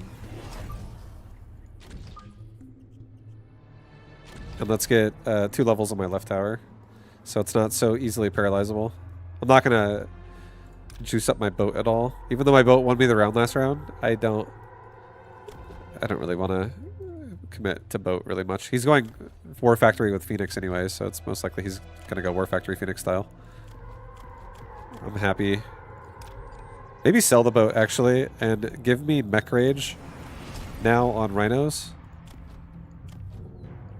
And give me, maybe don't give me Mech Rage either. Maybe do a resupply. Maybe give me range. Do a resupply, and we'll go for range on top of energy absorb on my balls right now. So my balls will deal with the factories on the ground pretty hard. And stay alive really well. And then my Arclights will have a lot of protection between Rhino Ball, and they'll be able to just kill off all the Phoenix that are remaining. And Chaff.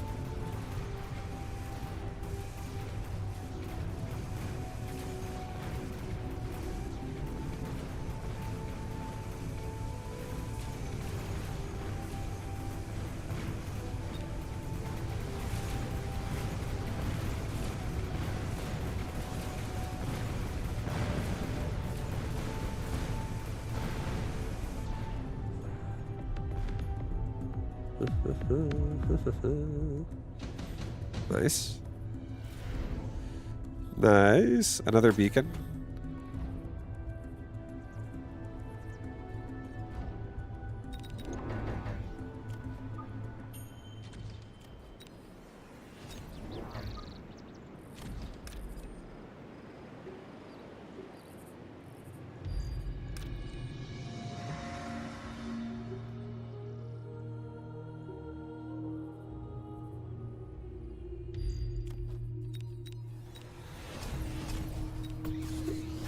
Alright, so we just got temp range, temp speed.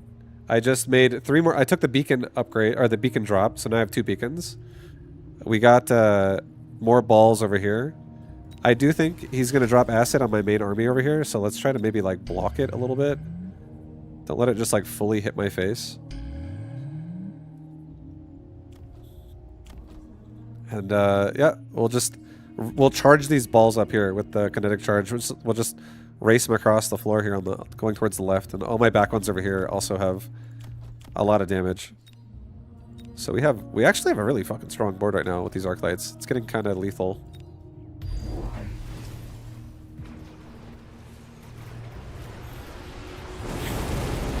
That was actually a really nice missile, going above and below the barriers.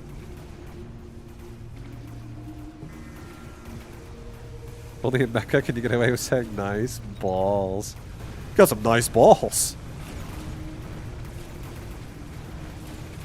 Didn't know you had such a nice set of balls. Those are deviced as well.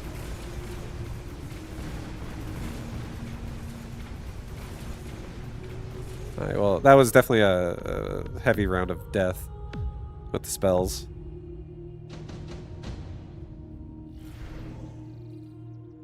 Extended range Phoenix. Oh my god. He's going Phoenix style, so he'll probably take that. Would be my guess.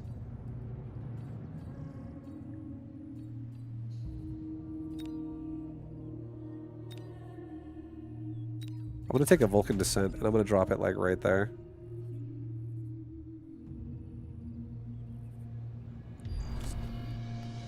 It's gonna die really fast, but I'm so rich, and at least it'll kill some chaff, which is enough to make me feel satisfied. Go this way, get out of there. There's so much anti-ground. Let's get ourselves some anti-air.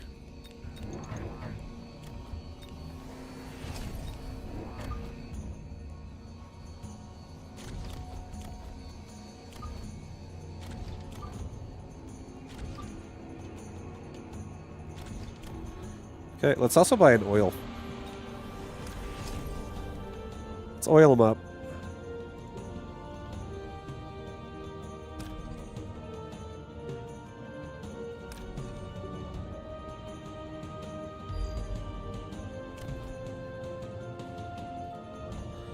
Let's just slow this process down.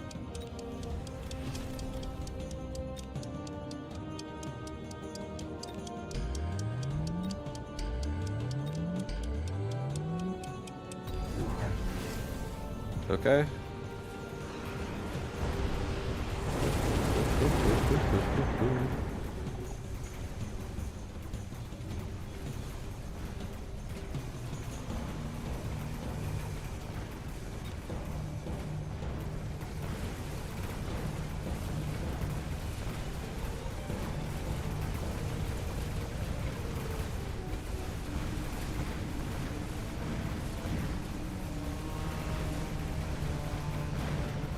Oh my god, what a game. This game is wild. It's not even over.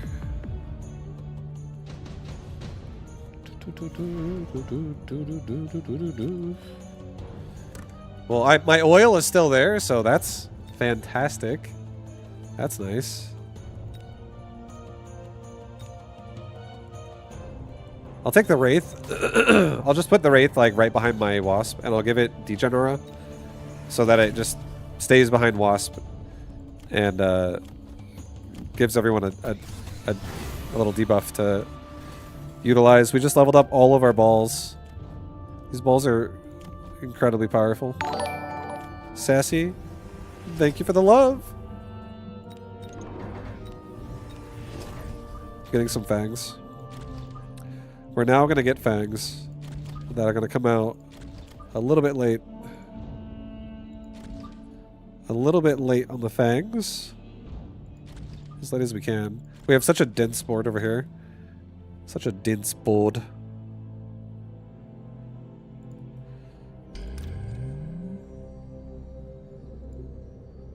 Alright, let's play more, more aggressively, like, strafing to the left. Actually, no, don't do that.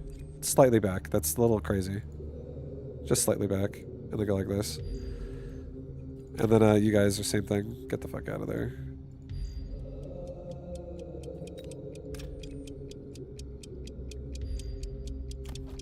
Okay. Do a barrier right here. Right there. Do a missile, I guess. Do a missile. Do a missile. Do a missile. Just get rid of some of his stuff in the front. I actually killed his Phoenix right there immediately. That's nice.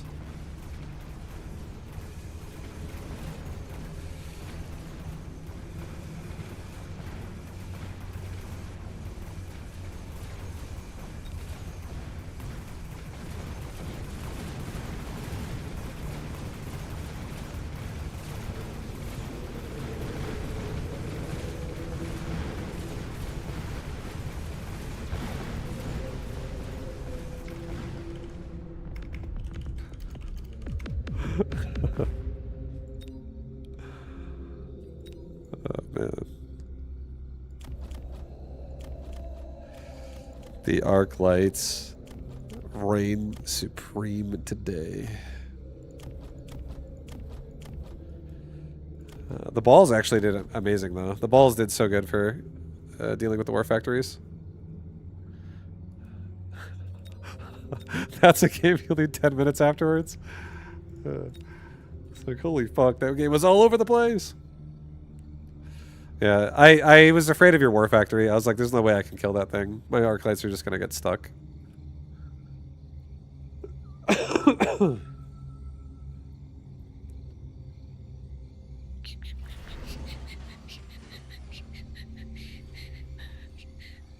A speed specialist, tarantula. Ooh. Sassy. Sassy. Sassy, sassy. Thank you again very much, dude, for the 73. Did a lot of StarCraft today. I don't know if you watched any of it, but if you did, I hope you enjoyed it. Thank you for the love. Thank you for the love. I did. Oh, how did it make you feel? Just like old times?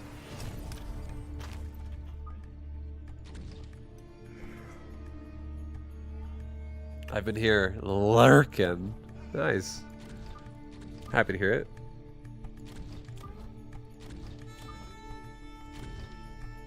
I'm happy to hear my Vulcan enjoyer is lurking.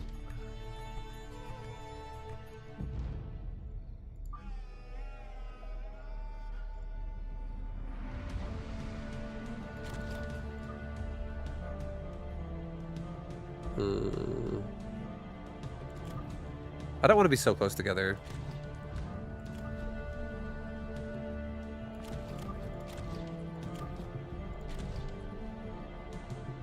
This is fine.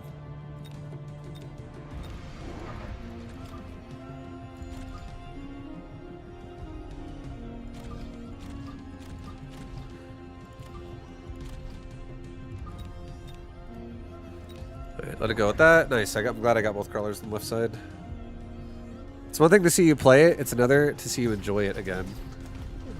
Yeah, right? I know, I'm actually having fun.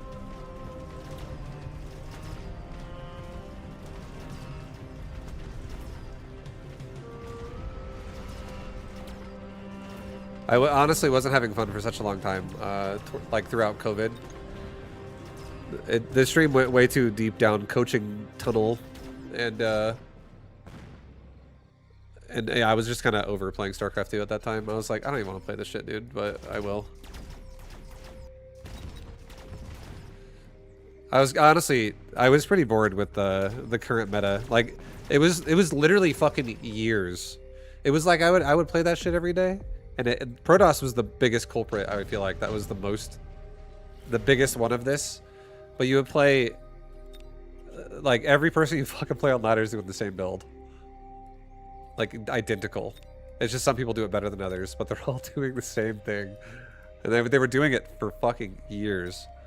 I was just, I was getting so just, like, disinterested. Yeah, we need a Phoenix. You know why? Because it does some big ass damage.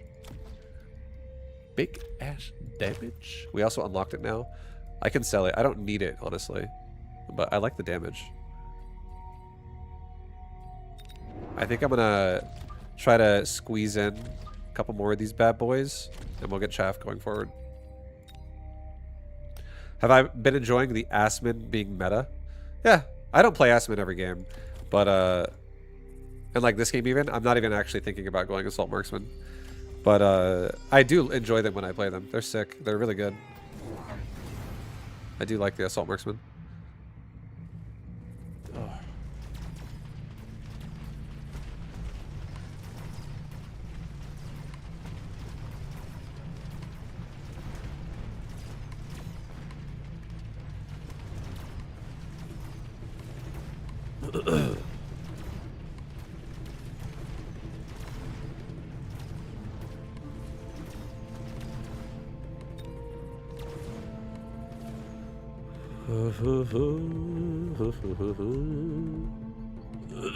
And yeah, I had no idea that Assault Marksman were meta. I didn't even know. But that's cool if a lot of people are starting to like using them. Intensive training. Yo, intensive training? I think he's going to be busy dealing with some like, he's going to add Mustangs, or he's going to add something over here to kill off my Phoenix. I would imagine. That's a pretty powerful paralyze we just did. Let's sell that Phoenix. Let's get a level on that Tarantula. And let's get maybe like another crawler pack escorting this Tarantula. Let's get mech rage on my Tarantulas already. This Tarantula, actually maybe do this. This guy's so dead over here. He's very dead because of that saber. Maybe we do that instead. This guy can be level 2 by himself and just rush it. Just get hit by the cannon a few times. It won't phase him. Only 2,700 damage a shot, dude. No big deal.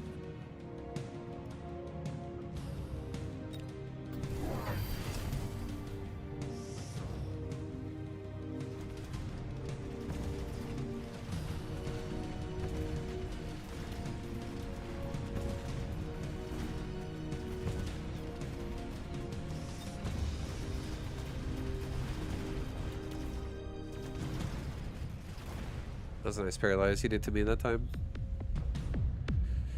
You just need to lower your MMR and diamond. Nobody has builds. Yeah, true. It's definitely you could the more you can have more fun with the game, the less you take it seriously. It's very true. Sometimes it's more fun if you're competitive, but if you actually enjoy people just authentically playing the game rather than like trying to fucking just like perfect the game, it can definitely be interesting. I feel like a diamond player would probably have a decent experience until they play against someone else that's like smurfing and then smashes the shit out of them, and they're like, "This guy, does this guy even belong here? This guy shouldn't even be in this league." And then they're like, "Vibe made BTGM series.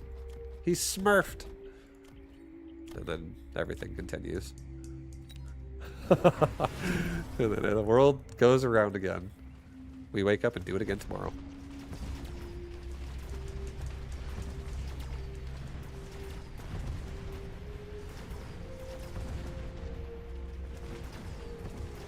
No, but I really have been enjoying StarCraft again a little bit. The patch has been really fun, and I'm glad that you guys have been enjoying watching it.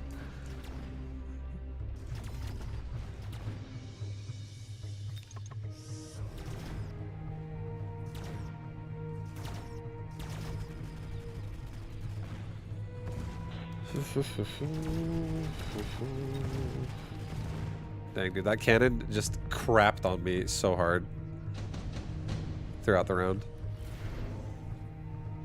2 wasp. I feel like 2 wasp makes this really nice and easy.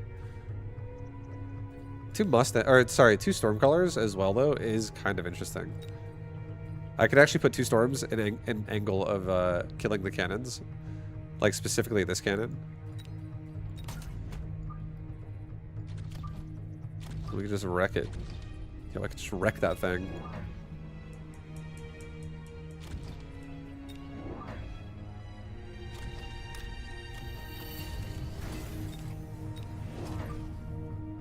Okay, I like that. That's decent. These tarantulas in the back, they're doing alright, honestly. These marksmen are doing fine.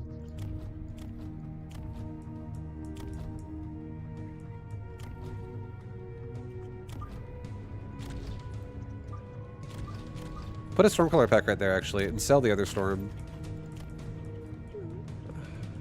Sell the other storm. I think we're going to take range. I think range would help the flanks so much, and it would also help my front push, but it would really help the flank a lot. Okay, he's got more shit in my way now, so helps the flank a little less. But that's okay. That's okay. It'll definitely help everywhere else. He's got Wasp flanking my tower. Hopefully I paralyze him first with this before the Wasp finishes and kills my tower. He put a barrier there to slow that down, so that sucks. But we can still do it. These tarantulas are pretty strong. I believe in them. I believe. Come on, guys.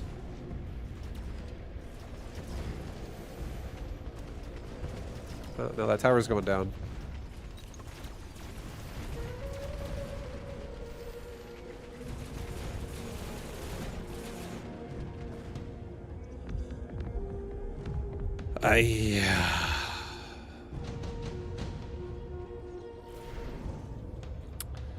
Assault Raiden. Yeah, let's take Assault Raiden. It's so tanky. I'll sell off the Stormcaller. I'll actually buy. It's expensive to buy it. Hold on, don't buy it yet. Get anti-air first. Let's not buy it yet. I take it back. Don't buy it yet. Get 2 more tarantulas so I have more just like cover pushing up the board. So I can get rid of everything, cannons included. And let's get another crawler pack over here that rushes out. Let's also get 1/1. I think from now on too, let's start just playing safe and let's get temp range, temp speed. I think I might sell these marksmen over the next couple of rounds and put Raidens out there.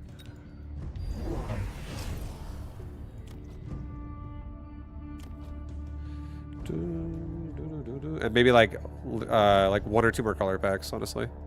Would be fine for the middle. But so far so good. He's got ground spec wasp. We haven't leveled this tower yet. Oh my god, he's got so many wasp over here. We definitely need to get like chaff somewhere in here.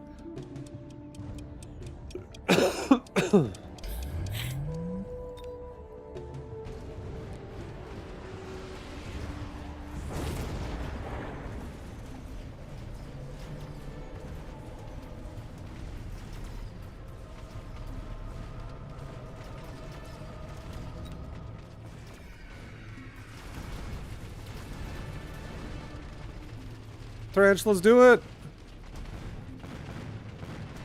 Yes, we got his tower. Hell yes. Amazing.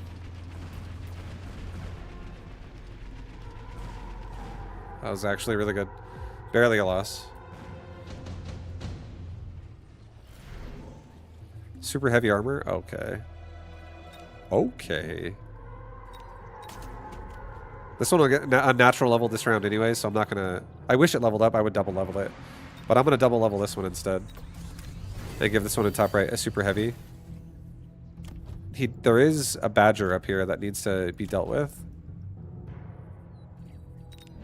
I need to get a crawler pack on the front of both of these. So I have a second. Sell off a marksman.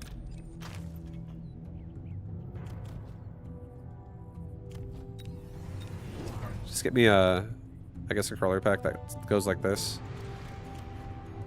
I don't necessarily love this, but at least it keeps the fire badger busy.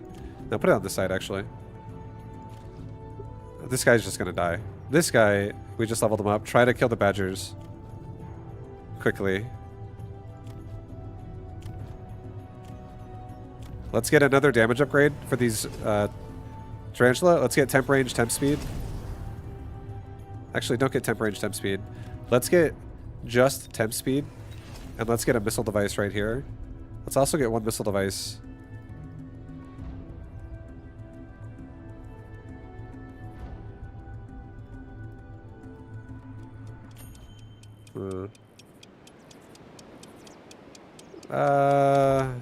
Yeah, it's okay. Don't resupply. I'm not going to do a second missile. It's okay. Just let it go.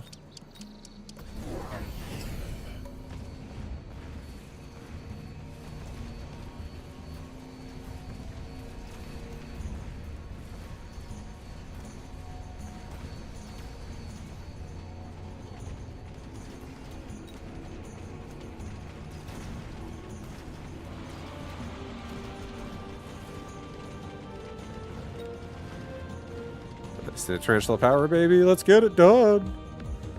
Tarantula power. Beautiful.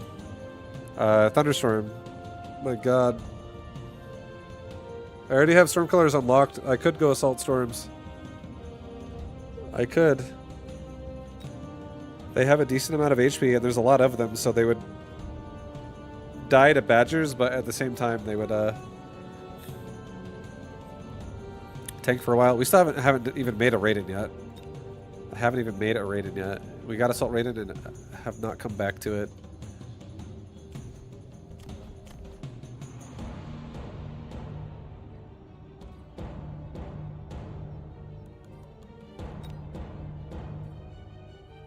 I'll do a steel ball production line. Fuck it. I'll buy a Raiden. I'll put it in the back with a device. Give range and speed to all my tarantulas again. They all leveled up. Even more power. Let's get 2 more crawlers too. Let's get a crawler pack for this guy that just buys him some time as well. And let's get another crawler pack for like the middle here. No, do it even closer. It's fine. We'll kill the cannon pretty fast, and then we'll just keep the badgers busy longer, so less of our tarantulas get hit right away. I guess I'll speed this up too. I'll just make sure this goes really fast, so we don't struggle. Resupply, put a bubble. Yeah, that way we don't get ignited. The badgers will struggle to kill the bubble. So I have a second to kill them.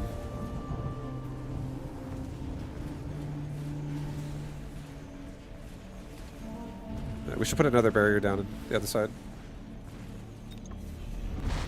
But we're doing okay. Raiden's doing great. We still got the paralyze. Killing all of his stuff. Happy Friday! Yeah, what up, fam? What up?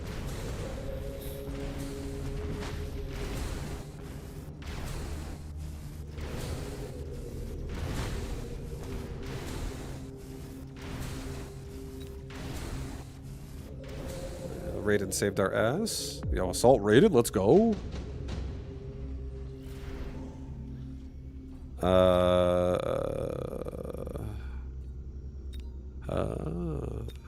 A damaged device. A damaged device. He has a big ass fire badger down there. He might level this thing again. He's really committing a lot to like this bottom right flank. He is.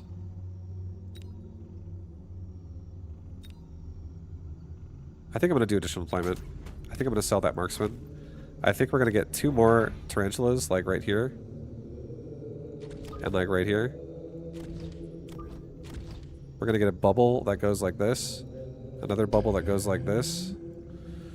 We're going to level that Raiden. Make another Raiden down here. Same thing. Let's level the tarantulas. Let's juice up this middle tarantula section. Get range and speed. Resupply. Let's do a missile device right there. This side should be fine, honestly. I feel like we're fine. There's less power. This is definitely the power side. We can missile out the crawlers. We can snare the badgers and also do some damage to them. Prep them up for death. And now we don't get ignited. And this can hopefully help me get through into the... like this tarantula specifically can kill these wasps faster from his angle now. Let's get another crawler pack and put it like right here. Put it like right there. I just want less tarantulas getting hit right away.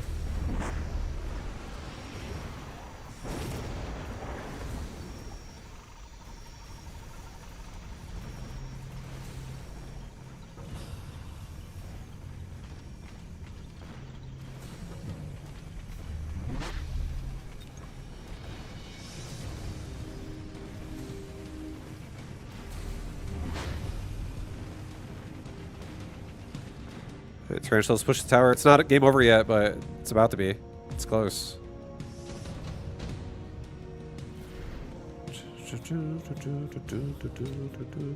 Alright, this is a super cheap investment. We'll take 2 steel balls, put them both like in the middle of my board, like in the very back center of my board, and actually put the aggro ones to the right and one to the left.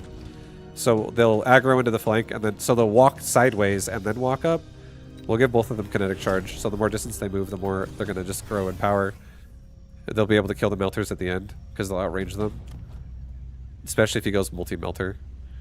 And I can also get range on them too, which makes them really outrange them. This game is never going to get a campaign mode, right? I don't think it is, no. I don't think it ever does get a campaign. I don't think that was that's their goal at all. I'm going to do a resupply. I'll do 3 crawlers in the back.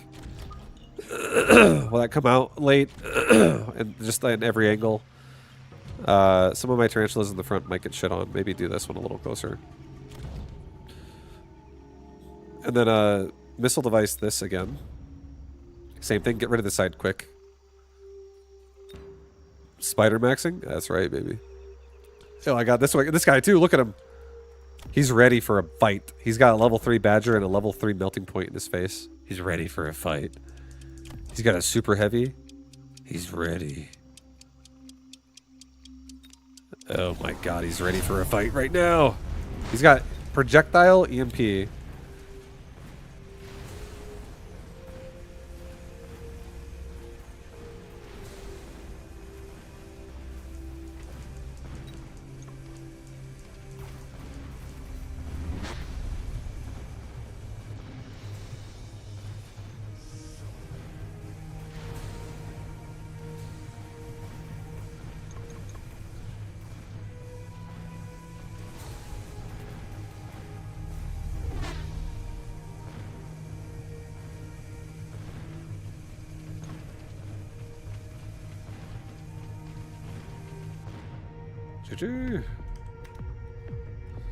Oh yeah. Oh, spiders, baby.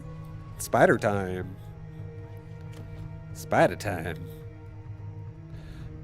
This is speed specialist spiders, so they're a little bit faster than normal. They also have mech rage, so they're a lot faster than normal.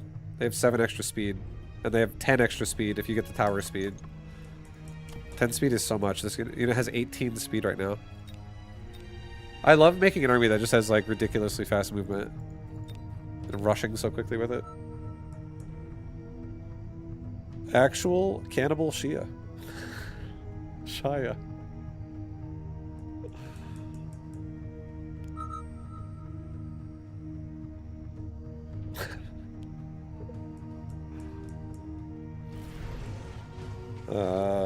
Amplify. Amplify? Ugh. Oh my god, do I want to do amplify? Not really.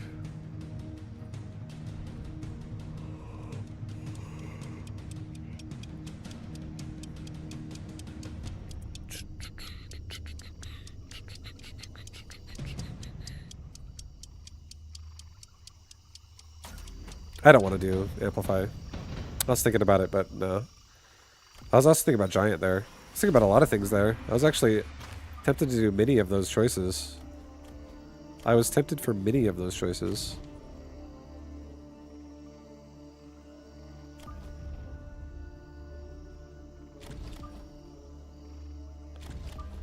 I was very tempted, I tell you.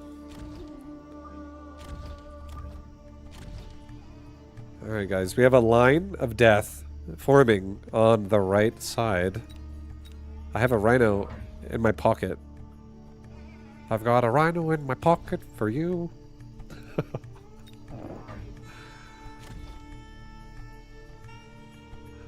Let's go. Send it. Time to send. It's time to send.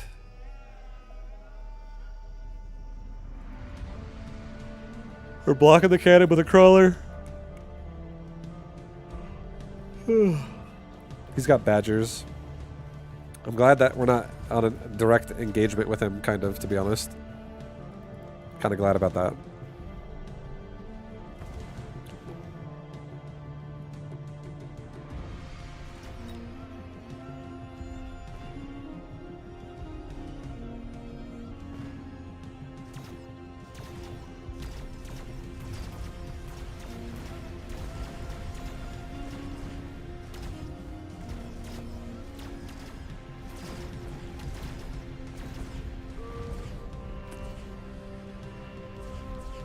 Da, da.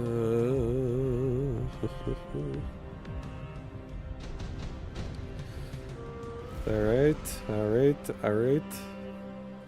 Okay. Alright, I already know what I'm doing this game. We'll take the Assault Scorpion. I like doing the Assault Scorpion, what's it called? The aggression. The siege aggression. I'm gonna try that again. Like crazy ass attack speed scorpions here. We do have to worry about air a lot. I don't really want to make a marksman right now though. I feel like a marksman would go best with my army because it would stay in the back and not die. It's slow enough to stay behind hounds.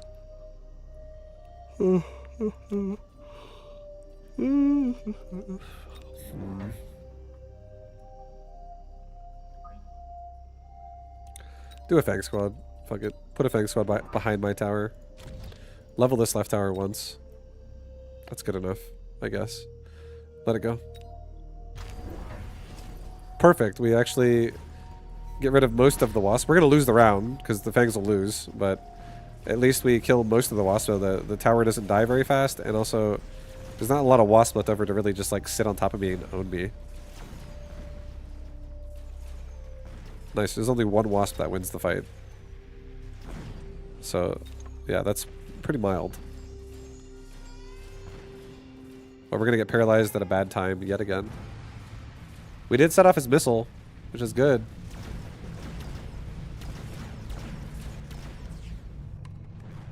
Setting off that missile is very, very nice. Make him waste the money.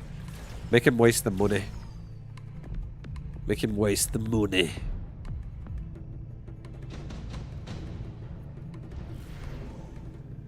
A portable shield. Take it. I'm gonna manually buy a scorpion right now. I'm gonna shield it. I'm gonna shield it. I'm gonna also have it run this way. I think I'm also gonna give it regen. Because he's gonna chase me pretty hard. So, yep. Actually, don't give it regen. I can't. I'm not resupplying right now. That's not acceptable. Just get another crawler pack.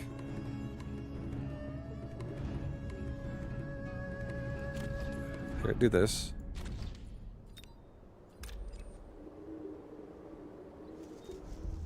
Okay, I like that better. We'll do that. Get another level 2 tower. We'll do that as well.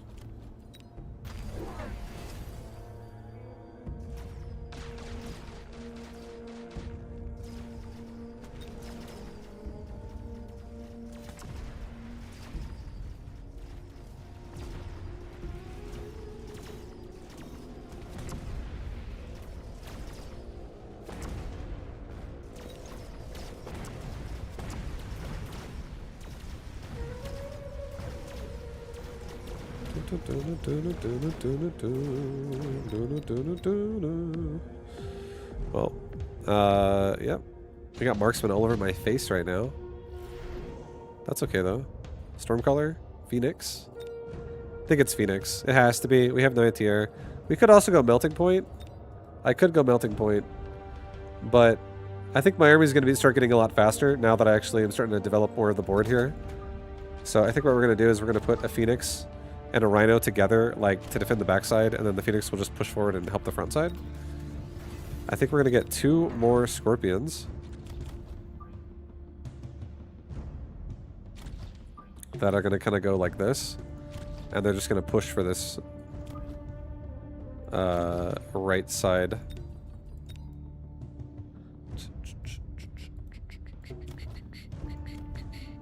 Let's get a cell on one of my sledge. We're not going to play sledge. Let's also get convergent fire right now. And let's have this scorpion kind of like run down backwards and then up. So we don't get trapped by his crawlers as easy. That sounds good to me. Let's get a level up on this tower. It's going to get baited and killed now, so let's just not get paralyzed that hard by it.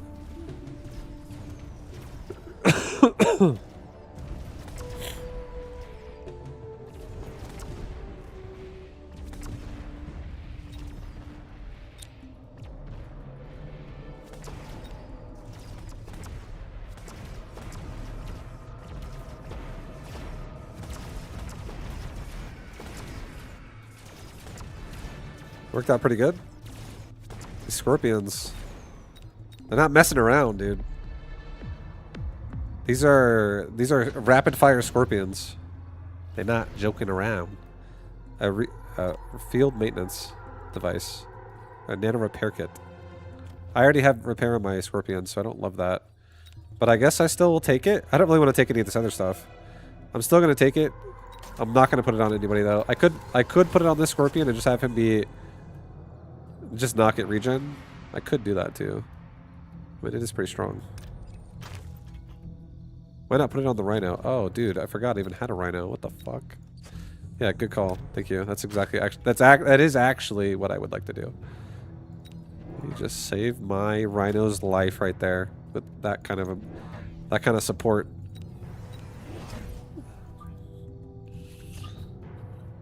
Put another crawler pack up here. Since I'm not using the rhino in the flank, I'll just distract a marksman behind the tower so I can separate his army. And give me another crawler pack that protects my scorpion. I guess I'm just, since he's going melting points with range, I'll just get range on my scorpions as well, so they make their way to the back of my army, always. Since they have convergence and range, they're going to always be behind hounds no matter what. Alright, let it go. Let it go. He's doing a shooting squad. That's pretty interesting counter to scorpions. I still think I could probably AoE him every time because I target him right away first with the point blank before the fangs spawn, before they spawn. So I think we're still fine.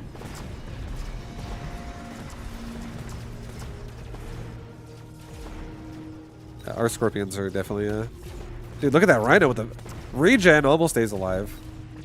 We set off his missile. Yes. Let's fucking do this.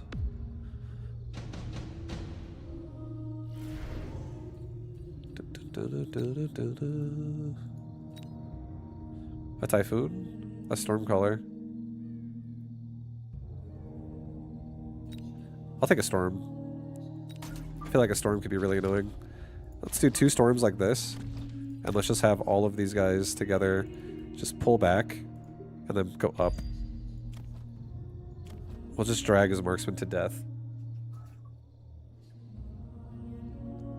And he is filling out my flank with a lot of assault mode marksmen right now. So he is committed to really trying to fuck me up in a different angle too. So I think what I'm going to do is I'm going to get 1 more scorpion in the front here and 2 more hounds. And I think I'll give my hounds... right now his marksmen have 110 range. I'll just get my hounds range right now too. It's fine. Get 1-1. Actually cancel 1-1. Get a level 4 tower on left side. That makes me happier. I don't know if he's gonna like beacon my tower or some shit, but a 3-second paralyze is really not that bad. We can kill so much with this front scorpion every round right now, so I'm feeling pretty good.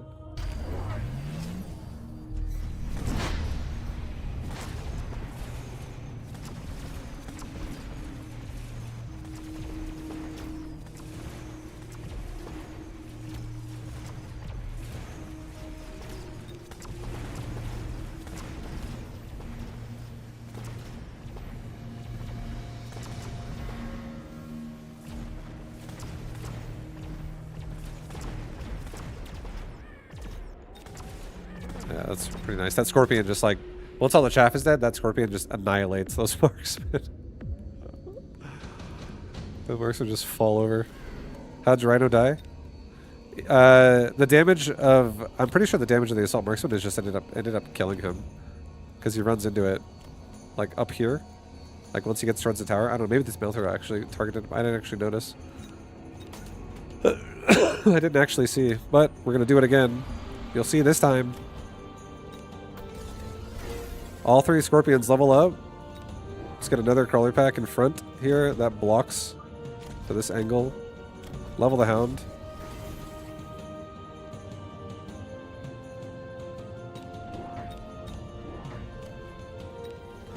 Give me another scorpion and another hound right here, same way. We're gonna try and just one-shot his we're gonna try and one-shot his backline. Let's get range and speed. Resupply. Let's do a tower level 5 on the left side, and let's get damage for everybody level 1. Yo, Rhino, you got this, man. The Rhino's definitely not dying to the flank, though. 100%. He's able to survive. There's no way a marksman kills him in the flank. This thing has a 3-second attack speed.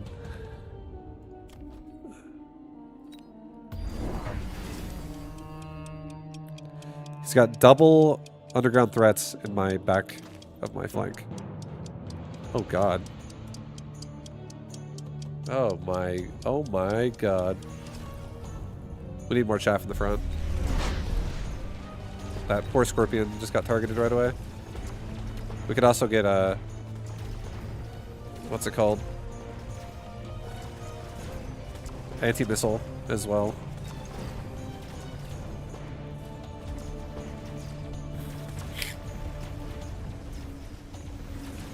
But our scorpions in the back are still doing great, honestly. Like, they fucking destroy these melting points. Dude, Assault Scorpion with Convergent Fire, actually kind of insane. It shoots so damn fast.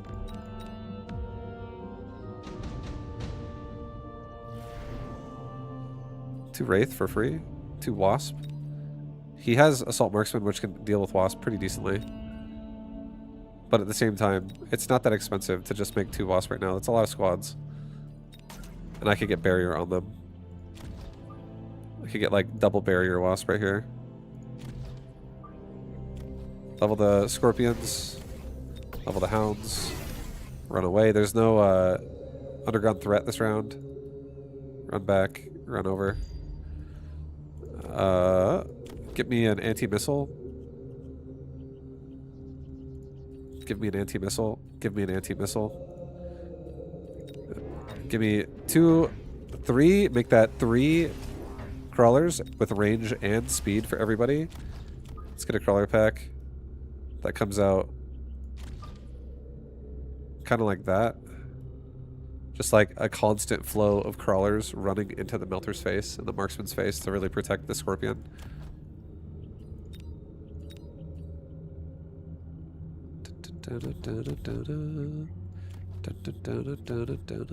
I could sell one of the Stormcrawlers as well, and I could get Barrier on Wasp as well. He does have Fangs with shooting squads, so like those... But those Fangs can't even hit air. They have Grenade Launcher. It's really just the Marksman killing my Wasp at this point. That's fine. Let it go. We just defused his missiles. He does have Wraith.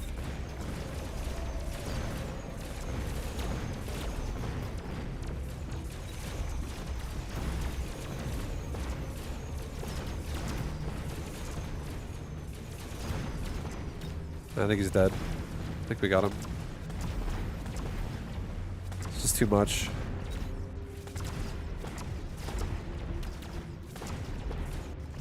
Rhino lives! Rhino lives! GG. Good thing you got a level 5 tower. Yeah, no paralyze. No paralyze.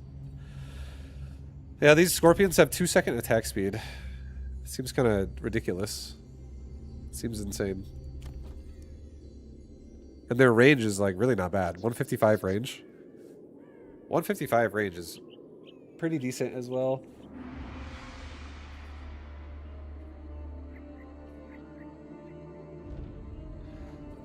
Yeah, I do like them a lot with I like them a lot with hounds, honestly. And I feel like a build like that, I generally like hounds when I play a full board of hounds. I generally like hounds with a full board of hounds, but we could get I could literally grab a half board with hounds like what I just did there, and I could just spend some money on upgrading a tower and running away from it with a beacon like that, and I could really just like spam control on one tower like through the flank and through that one side. I feel like that seems like such a strong... That seemed like a really good build, honestly. I like that. Fortified Specialist. Quick Supply. I'll do Quick Supply. I never play Quick Supply. But we could do another... I could do another Tarantula-esque build here. Quick Supply seems kind of crazy for a round 1 beatdown.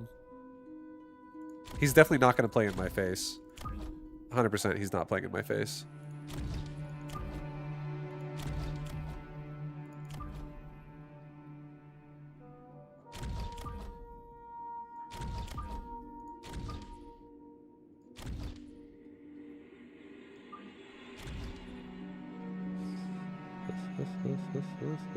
Yeah, I don't think he's going to play in my face. He's probably going to play like at the towers.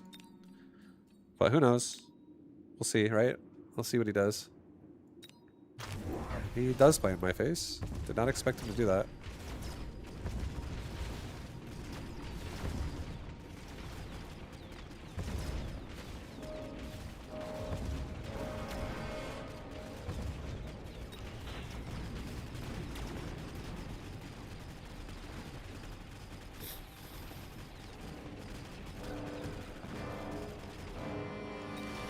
Still worked out.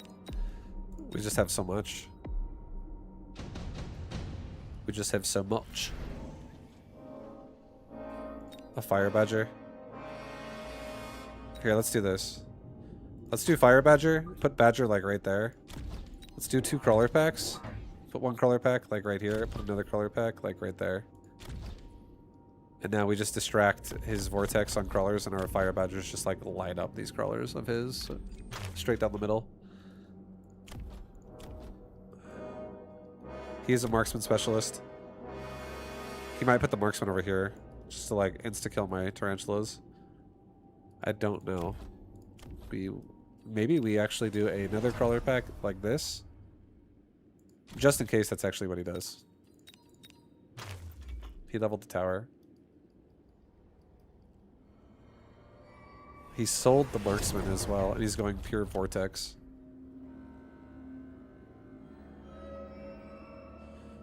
Why badge when you have spider? Because it's free, and I can sell it, and it can give me tempo right now. A little bit. Like, the badger can literally die for the sake of the tarantula. It can also be in the front to speed up the pace of which I eliminate these crawlers. Armored Phantom Rays? I could go Phantom Ray, but then if I go Phantom Ray, I'm gonna have to dedicate a lot more money to that. Like, I'm gonna have to get armor early, and then he's gonna probably play a game of like Raidens or something of the nature to just kill them. Like, I don't have to protect them. But with the badger, I can just have a little bit more meat shield for my tarantula line for a moment, and then just sell it. Main reason why is because it was free. That was like the #1 reason why I took it.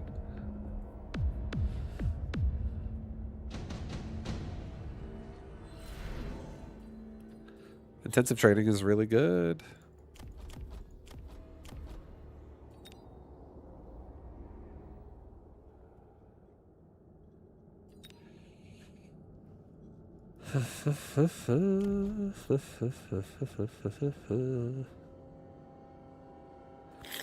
I kind of, honestly, I almost feel like leveling up my badger and just giving my badger suicide fucking blitz, scorching charge. I feel like taking the leveling device and just juicing a tanky badger, just one, just to deal with chaff, like very fast. Part of me wants to do that a little bit, but then I wouldn't mind killing it as well on my tarantulas.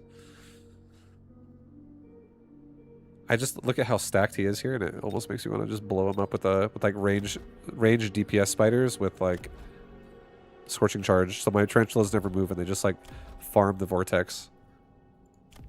Like prioritize range first, or mech rage into range. But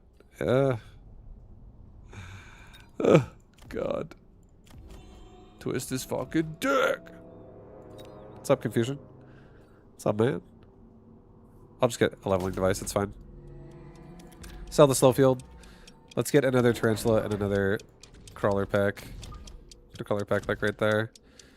Level my level 2 tarantula in the flank. Let's get 1/1. Screw it. I'm gonna try to just really overwhelm him. He is gonna try to kill me right away as well. I feel like if I get Scorching Charge, it's probably terrible too, just because it's gonna kill my own chaff if it one-shots my badger. So even though I can force level it, it's probably not a great idea.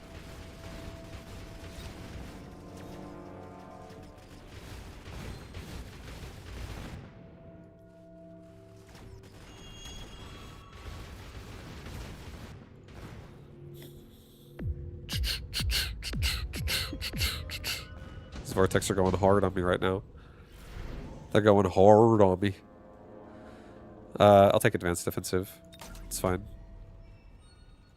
Now this badger's really ready. Sell him. Just kidding. Let's get mech rage. I'm just gonna... I definitely have a very forward formation here. We're also getting kind of swarmed right now. It's not necessarily good. He's got culling on his Mustangs. That's okay. I feel like it doesn't matter. And the reason why I say I don't think it really matters that much is only because if I don't put something in front of my vortex or in front of my tarantulas between these vortex, the fact that if he's just gonna one-shot me, all my DPS is dead or instantly. It's gonna be harder for me to kill him than it is for him to kill me right now. I need to really like swarm his ass. I need to keep something in the way of these vortex constantly. His DPS is gonna be pretty fucking big time. Spoken like a Zerg, yeah. Yep, yep. Him picking extra HP stuff is good, I see. Why don't you sell your side?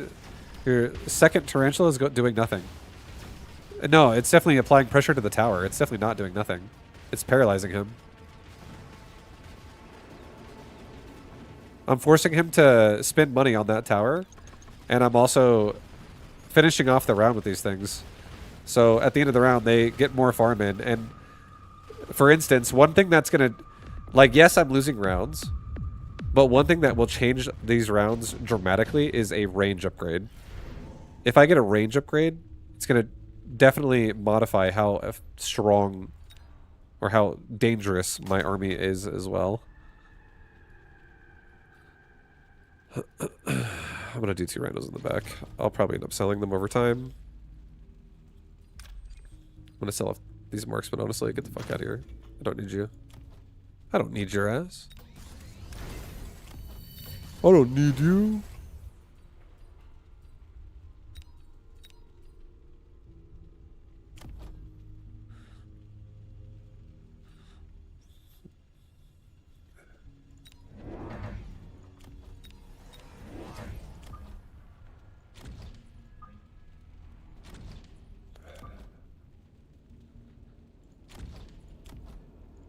Okay, we are going to be having just a fucking swarm of Mustangs and crawlers moving into this. Moving into his face overall. No, don't put these rhinos in the back. Fuck it. Get over here. Just get up in his face. Get up in his face. Get anti-missile now. This guy's missiling me every round anyways, or he's going to start doing it, because if he missiles me, I'm fucked every time. Yeah, put the rhino... I am going to sell these rhinos over the next 2 rounds, so it doesn't really matter that much. Just put the rhino right here so he walks into this fucking slow field. And sets it off early so the other one can walk through faster. Let's do that. Sell them next round.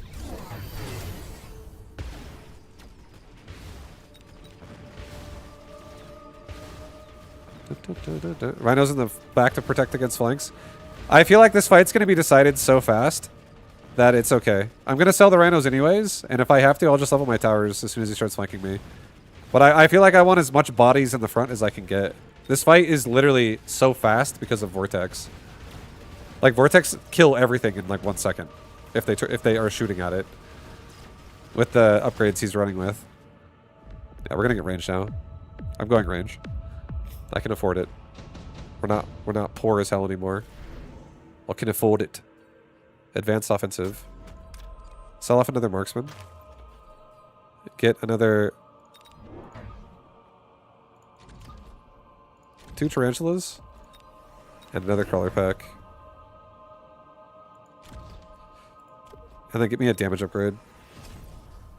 Let's get a level up on my right tower. These crabs are lethal. They hit very hard. They do a lot of damage. So, if he shoots me or if I shoot him, we're doing a quick draw. This is like a draw. You just shoot each other as fast as you can. That's what we're doing right now. I gotta jiggle my fingers and be like, well, let's go, baby. Come on. To get temp range and temp speed? I kind of don't want to. I think it's okay. I don't think we need to. I don't think I need to go into debt right now.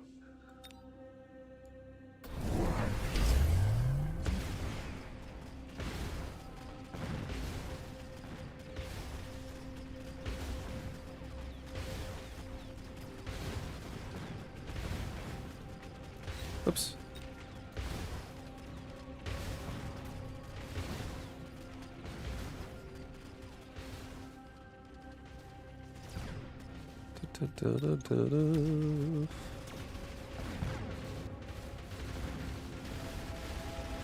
Nice, we killed all of his bubbles. That makes me feel really happy.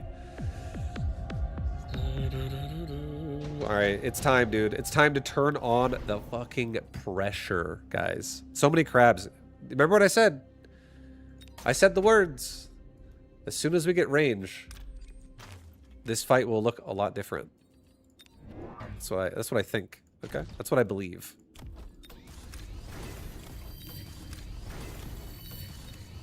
I now have range. I also have another Mustang right here that's gonna block another missile from going off and be also a chaff unit for the front line. Gonna be a nice chaff unit. I will now resupply, get temp range, temp speed, and a level up on my other tower. Now that I have everything I need, this is genuinely like do or die right now. I will resupply. I feel like this is, if I don't win, obviously I'm gonna die, but I think I'll win. I actually believe this will be a nice round for us. And he keeps buying missiles and he's buying missiles and barriers every round. So he's literally digging a hole with his wealth and burying his money in it. He's trying to kill me. He's basically trying to all-in me out of this game. He's spending so much on temporary gain, and I have so much in permanent gain. And I think my permanent gain just surpassed his temporary value. I think range is going to seal the deal here.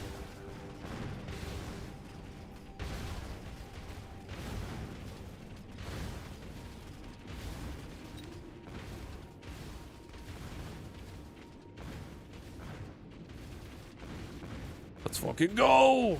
Yes! We're pushing! The push is on!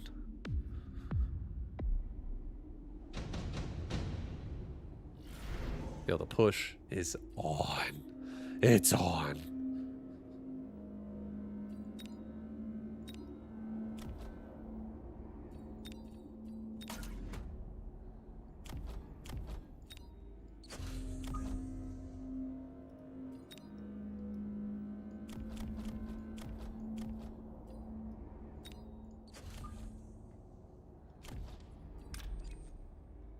Let's sell that other rhino right now.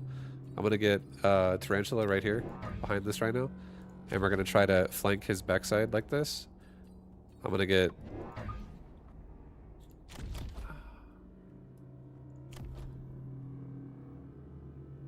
we're one round from losing this game, so I do feel like honestly grabbing anti-air. I'm not even kidding. On my tarantula, even though he has no area. If it is a surprise at this point, I die. I just want to keep pressuring him like this. Yeah, I'm gonna do it. Get temp range, temp speed. I got anti-air on my tarantula. We're playing extra safe.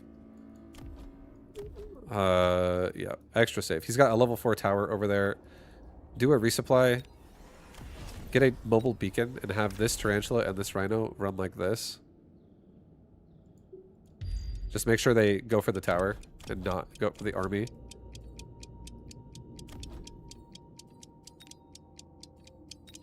And then I guess I'm going to do some momentum enhancing attacks myself. I'll get myself a few missiles too.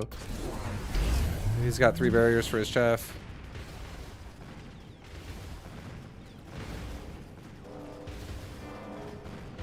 We're going to paralyze him pretty fast with top right.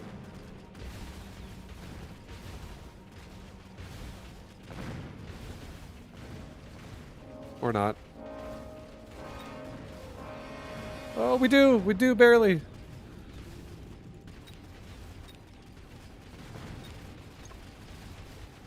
These tarantulas on the left side are definitely struggling on that tower. I think it's fucking level 5. I actually lost. GG. What did he say? Level 5 tower kid.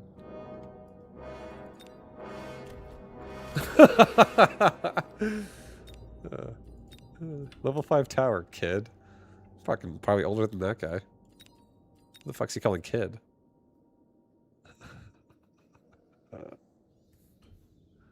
I'm probably your grandpa, bro. GG, kid. Yeah. It was close. It was honestly close.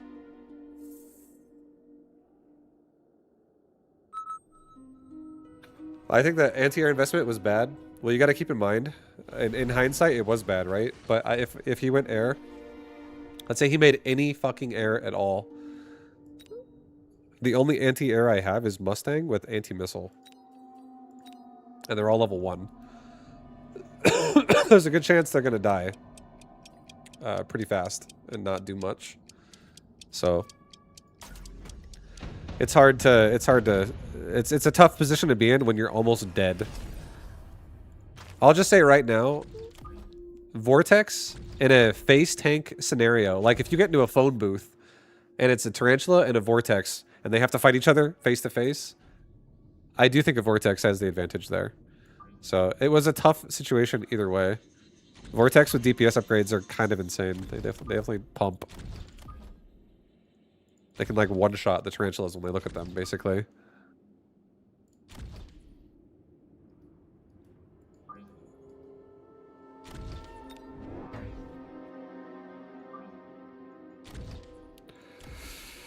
Yeah, I do think it was really close. I think we almost had it. But we did die. I needed something to help kill that tower on left side. Him saying level 5 tower kid is, he's not wrong, honestly. My Tarantulas on left side were getting stuck on the tower for such a long time. Because they were level 1 still, and they would die on it. Melter versus the tower? Nah, the easiest way to do it, just make a steel ball, honestly. Steel ball's half the price of a melter, and it can kill a level 5 tower in like less than 8 seconds.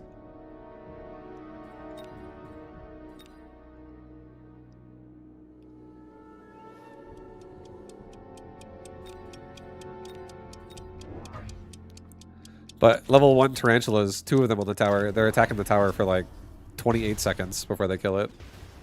Like, it's like so much worse.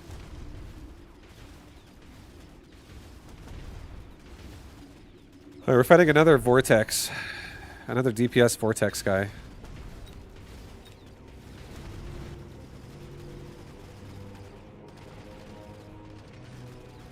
Is it the same guy? No, it's the other guy I played was Asian. I can't even read his name.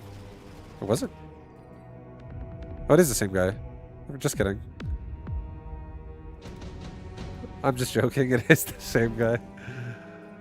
I guess he's got the build. He's going with it. Oh, I should give him improved Tarantula this time. Yeah, you want a fucking rematch?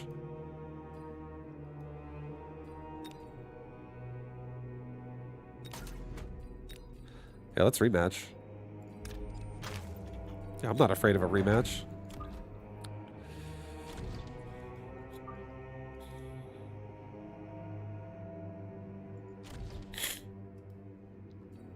All right, let's go.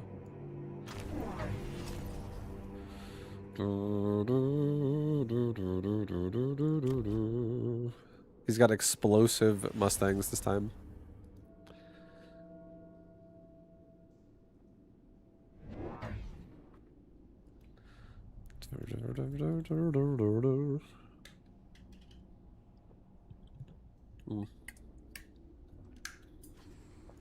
Okay.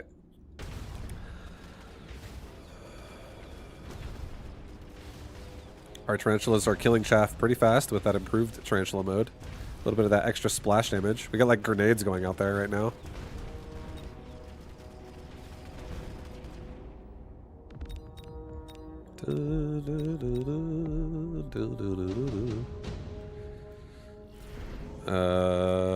Assault Vulcan. Oh my god. Death himself.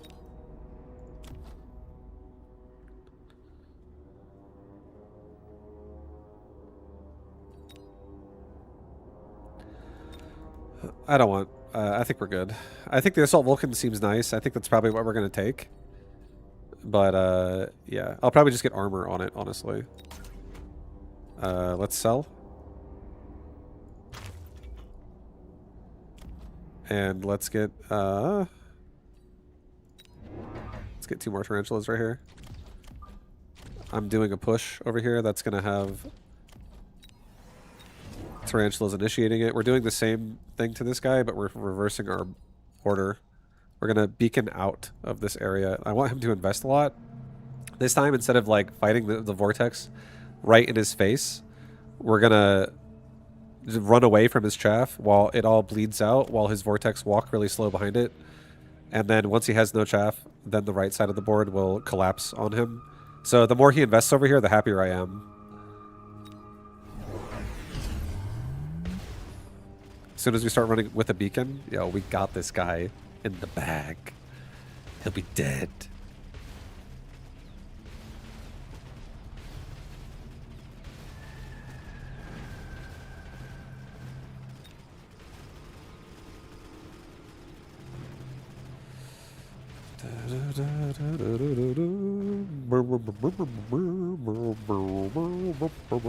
Come on, baby. Do it, tarantulas. Fuck. Ah. This hurts. Yeah, we'll take a Phoenix. They're definitely going to save my ass. Put a Typhoon like right here. Put 2 Phoenix in the far back. Sell off the other Saber. Give these tarantulas a beacon. Like, get the fuck out of there. This guy's insane. This guy's fucking crazy. Nope, not that. Give me another tarantula. Right there. Yeah, that sounds good. Get me a Fang squad, actually, that walks here, so it doesn't walk too fast. Give me range. And give me another Fang squad over here that doesn't walk too fast. Vibe, you don't like spider mines? I'm not a big fan of spider mines. This is actually my favorite tarantula right now. It's the ultimate DPS machine. The reason why I don't like mines is because you can actually abuse the AI of a tarantula if it has mines, because every time it drops mines, it drops its current target of attack, and it literally resets to whatever's newest and closest to it, and it stops attacking for like 2 seconds. And the way I like to play tarantulas, every second matters because I love shoving them in flanks. So it makes me feel really sad when somebody shits on my tarantula in a moment where it's trying to spawn some mines, because the flanks can be very fast. Makes me feel very sad every time that happens. I'm like, fuck, these fucking tarantulas. Damn it. But then look at them now. They're doing great. They just got range. Basic range.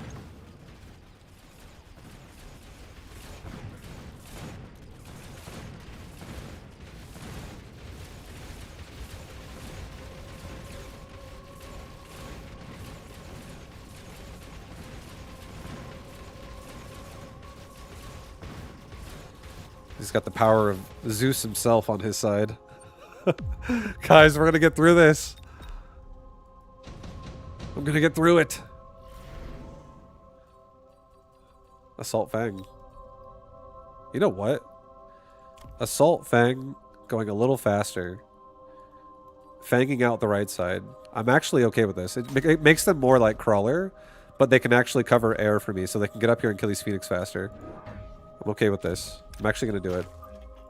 I'm doing it. I want to get a Vulcan really badly. It would be nice to see a Vulcan in the mix somewhere. But I don't want to buy it. It's way too much fucking money. I'm not rich. I'm not that rich. That's like super rich. Give me 2 more Fangs that come out late. Just so we have more of like a backline support. I'm actually going to support my I think I'm going to support my air as well. No, let's actually, just kidding. I'm not. No, I'm not. We're fine. We're not doing anything with them. We're going to get a tower.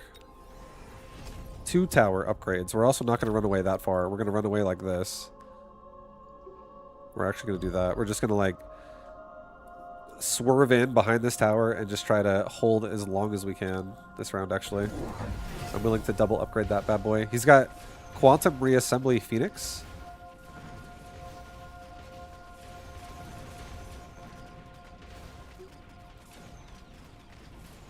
Holy shit, that tarantula! No! He died! You asshole! No! I can't believe you killed it! That thing should be killing so many crawlers right now, but don't worry, my crawlers are doing it too. Good job, guys. Good job, guys.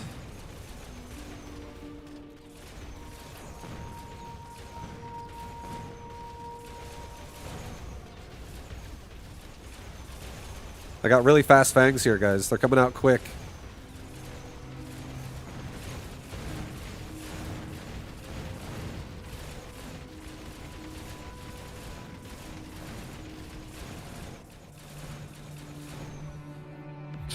And then he's got just a endless supply of Phoenix with his reassembly, so we gotta handle business, guys. You know, more range sounds lovely.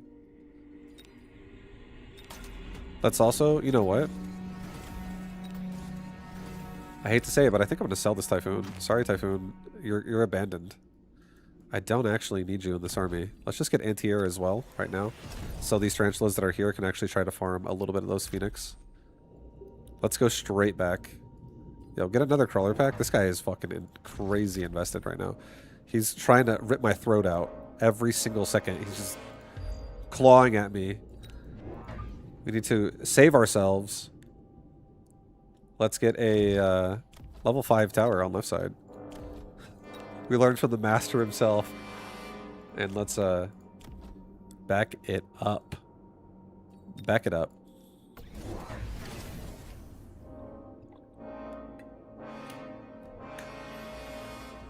Okay. Okay.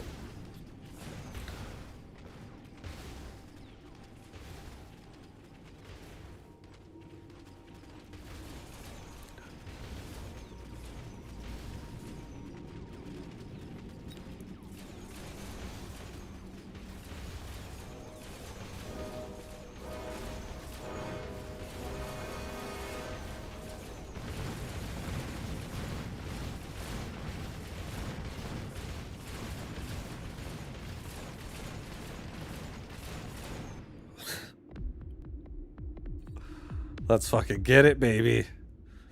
Let's get it. Alright, we're gonna do range and speed from now on. It's getting lethal. Guys, it's getting lethal. It's getting lethal. He's got Phoenix. He's feeling confident. Maybe he puts another Phoenix in the back. I don't know. I don't know how he's feeling about that one. But I'm feeling like... I want something to kill this tower a little bit faster myself, to be honest. I'm not willing to take a long time to kill it. But I don't really want anything here either. I feel like...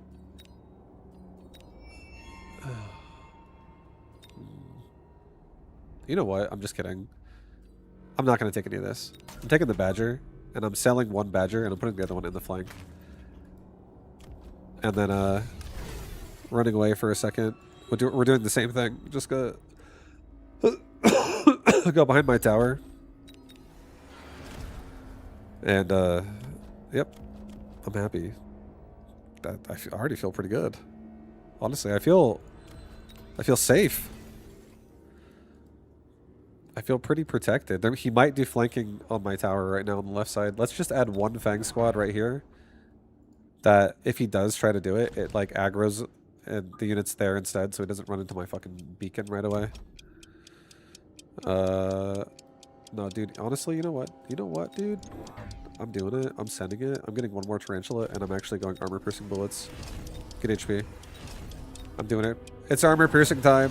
And look at perfect timing, actually, because we have Raidens in my face. So we kill the Mustangs really quickly, which is nice.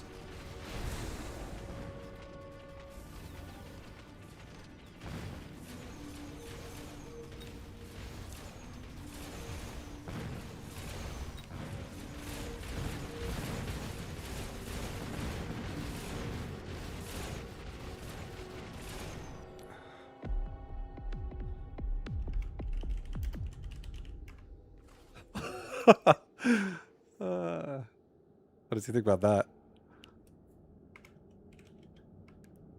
He left. He fucking left. No, you're supposed to say something. Hey, I didn't get my fucking GG. Hey, get back here and tell me good game. This is some bullshit.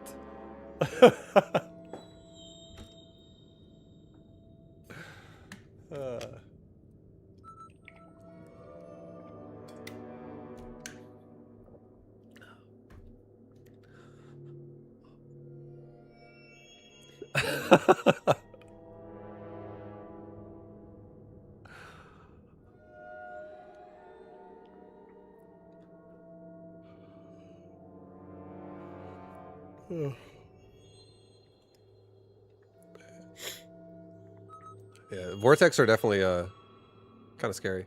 They hit hard. What the fuck? Get back here. That guy avoided. Come on.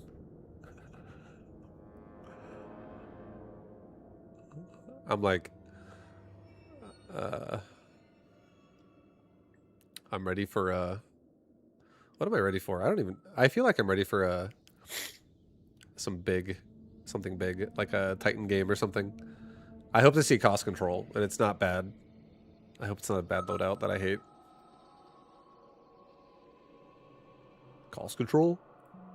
Cost control? Oh. It's not only there on the list, but it's like the best, and it also has my fucking boy on the list with a super DPS ball. That's like all you could ever ask for. That's the entire composition right there. Just make like 40 more of those and 15 more of those, and you're fucking good. Then you'll be like this guy smiling.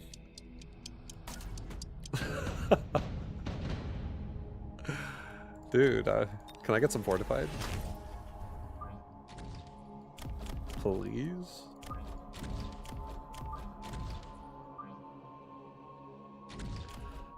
Anti-aircraft. Shockwave range. I mean... He has EMP armor. Yuck. I'm cost control? Okay. Alright, we're gonna do it like this.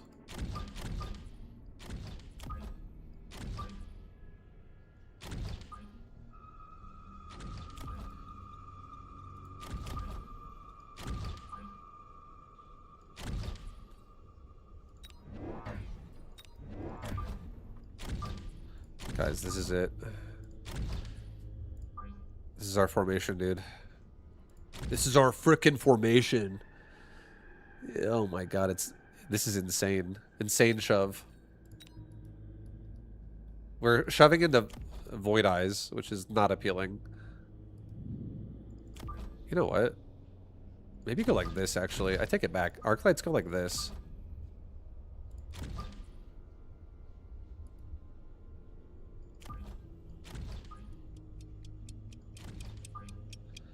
Yeah, I like this better.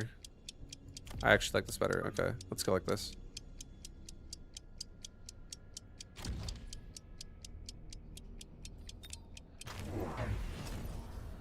Okay. Well, all my arc lights are dead, but that's okay though. They put up a good showing up.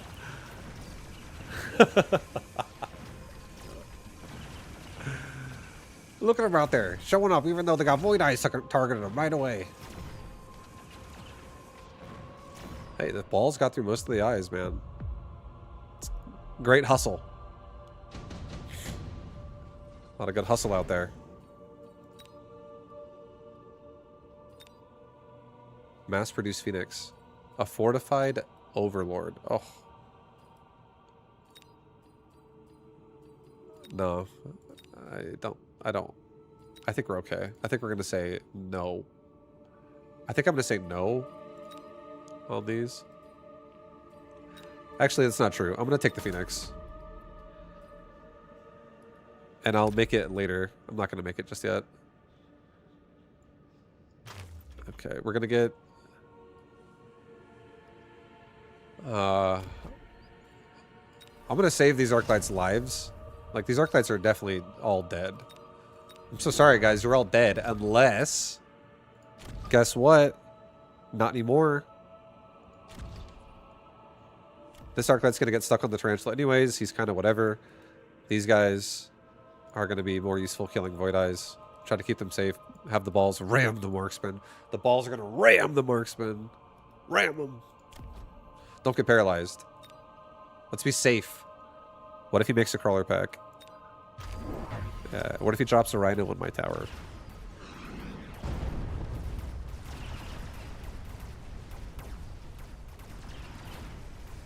Alright.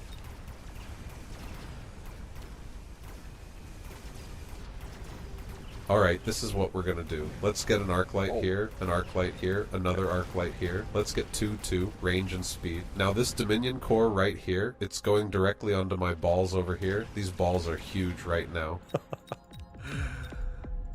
That sounds like a good game. You know what? Get him to make a hacker. He'll hack my ball, and then I'll kill it, and I'll be the one killing myself or something. It'll just... I'll have advantage, and I'll just suddenly lose only my ball.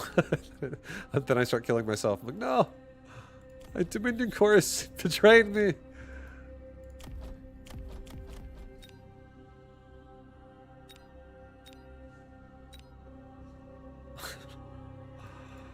Alright, this is definitely a aggressive marksman in my flank. He's about to turn assault on.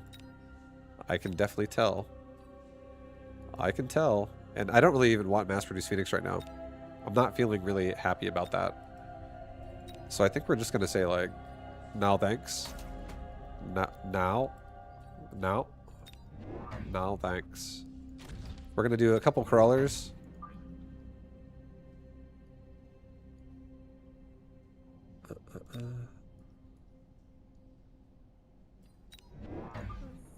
No, do sorry, cancel all of that. Do a Fang and an Arclight. Put the Arclight like right here. Put a Fang right here. Just so we have more protection again. Save a little bit of money once again. Maybe get a level 3 tower on this side, just so the marksman takes a while to kill it and the paralyze isn't so awful. Save 400. He's got Scorching Charge now. Yeah, he's really aggressive. This guy's not really using chaff. Okay. He's not a chaff user. He's more of a DPS user. I could have gone Kinetic Charge on balls here as well. But we did not. So that was the big save. Big old save. A fortress. Let's take a fortress, I guess. Let's put him right here. Put a crawler pack in his face. Put a fortress right here. Let's get a cell on that slow field. I don't really care. I don't really feel like I need it anymore. And let's unlock ourselves a mountain. And his ass is going... His ass going right in here. Alright, let's just start wailing on the army. An even bigger Arclight. Dude, he's here. The Titan unit. The cost control Titan unit we're going for here. He's arrived.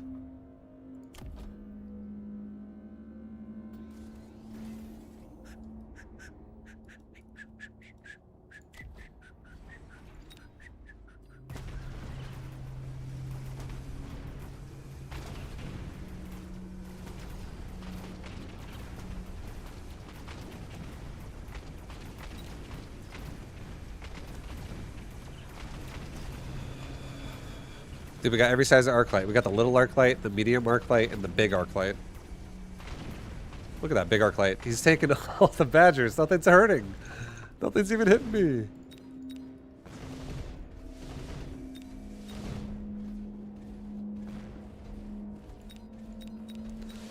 We can't kill the Phantom Ray.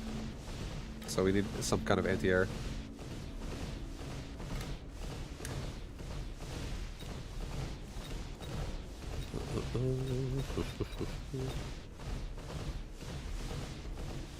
This might be the perfect time for some mass-produced Phoenix, guys. Super cheap Phoenix. Super cheap Phoenix. Incendiary. I don't think we need any incendiaries here. We don't need a... Absorb module actually is alright on this fortress. It is. I can't put it on my mountain. I'm debating selling this fortress right now to buy another mountain in its place because I got this fortress for a discount. He was cheap. He was a cheap boy. He was cheap. So if I sell him, I'd have no use for absorb module because I don't really want that shit on an arclight. So I think I'm going to actually skip. Only because I'm actually going to get rid of you. I'm sorry. I'm sorry, bro. I'm going to be putting this massive mountain over here instead. I'm going to be getting also 2 Phoenix.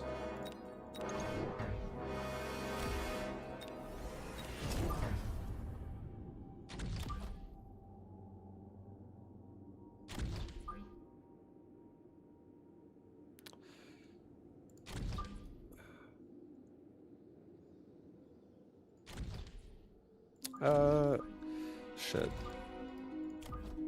Put it like that, actually. Like that better. Maybe like this, actually. Yeah, I like that. Okay, let's go with this. Get kinetic charge now also on balls and get a level 2 left tower. Let's get HP for my entire army. So I'm just like getting really durable and tanky. Durable, tanky man. He's already got a lock onto my mountain on the left side with that melter.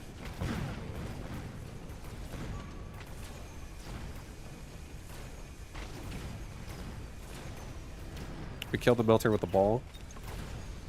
Nice.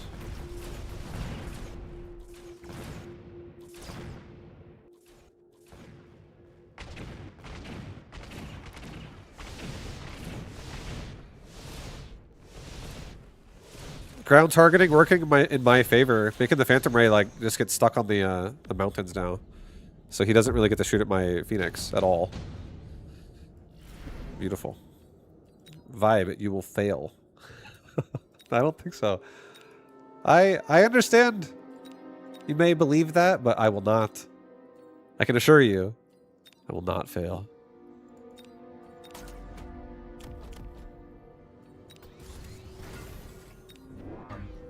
I won't fail. I can't fail.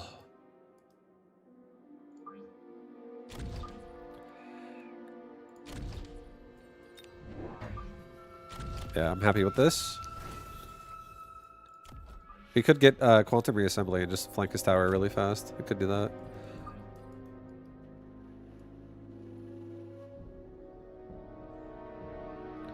He's going to be killing my Phoenix this round with his marksman right there. I can't actually save that thing. Unless I put something else in front, and I don't really want to. So it's going to die.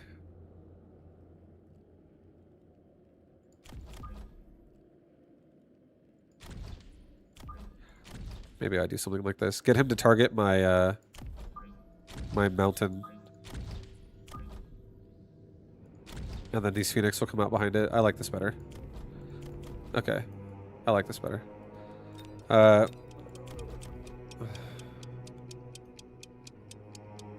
Yeah, no resupply. We don't need a resupply.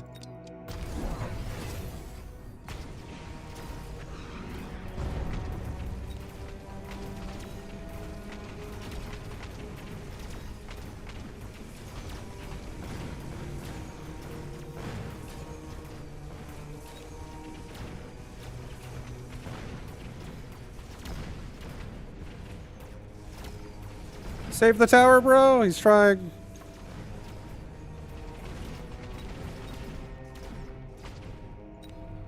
He's trying so hard.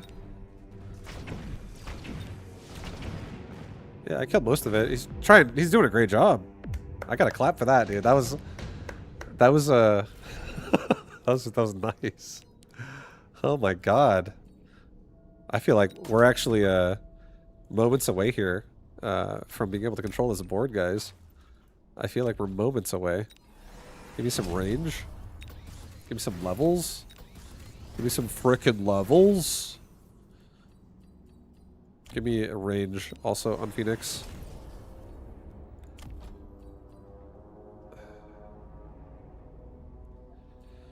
I do want to keep this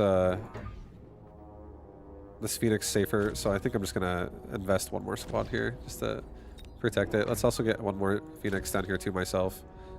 That comes down and helps this side, because now we have range Phoenix, so we're gonna abuse that. Alright, these hounds will go crazy, attacking the towers. Let's maybe think about getting move speed. And fuck it, do a resupply, get temp range, and a beacon. And this time I'll have the mountain here go like this. He'll just kill shit while running to the right and drag out the melting point. Come over here, group up with the other level 2 mountain, then we have 2 level 2 mountains at the end of the round.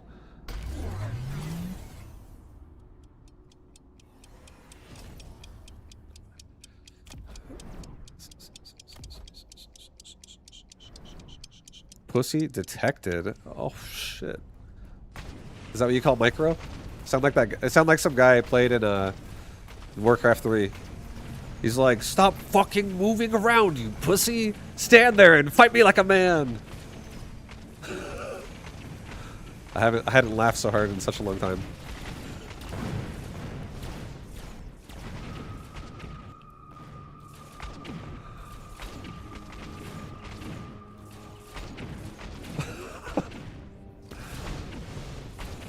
We have a nice engage here. Oh yeah, see that? See what a little bit of movement can do?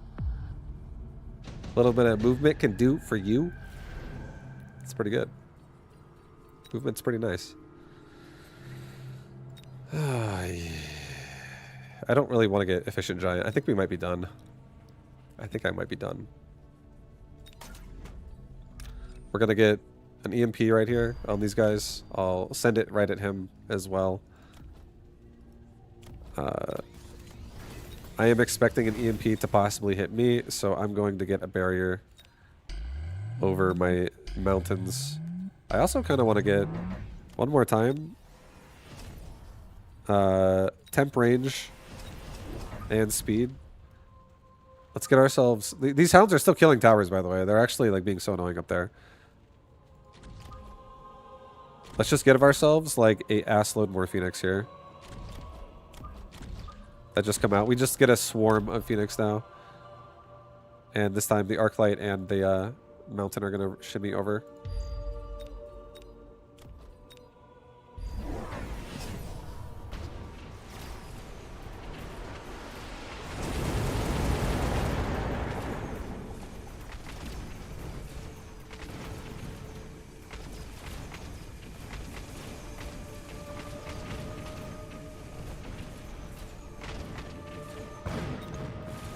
Ouch.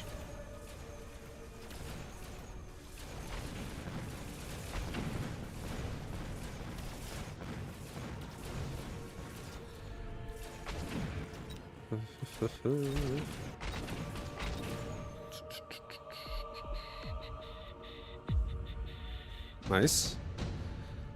We're doing it. I'm holding. I'm stabilizing. There's a chance. There's a chance I might win this game. My God.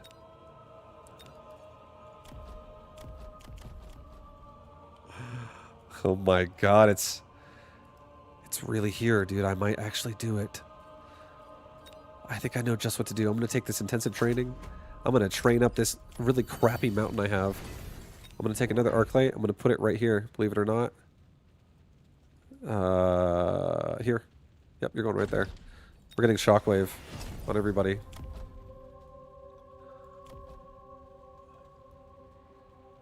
Shockwave. Also, we're going to go like this. All of you guys are going to back it up to like right here. And we're just not going to play forward aggressive. I'm also going to take a Fang squad that goes in front of the tower. Range and speed. Oh, that might be it. That might be it, dude. Let's get another tower level on left side too, because we're kind of evacuating that side just a little bit. It really is getting evacuated. Let's get 2 level 2 Phoenix. Yes. Get a resupply. Sell off one of these hounds, dude. They're just dead. Let's get another Fang squad behind this tower, like that goes forward. Get damage for everybody. That sounds good. I feel good about this. I feel great about this. Maybe 1 missile device right here. No, doesn't matter.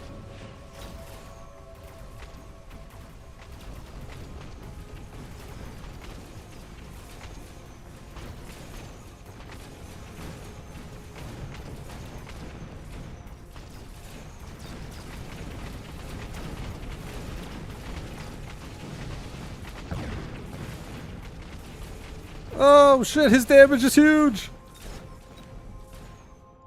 Oh my god, we're dead! Holy shit. Dude, I just got knocked out. I just got annihilated. My mountains didn't do anything, guys. Nothing makes sense. What the fuck is up and down anymore? This guy sucks his own dick. Man, Shifty, what's wrong, man? What happened? You used to be such a happy person.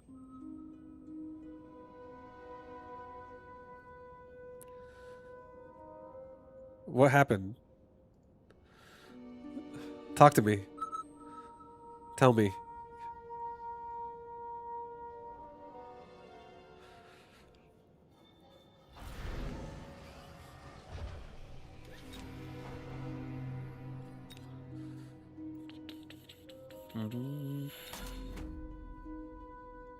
Absorption? Kid?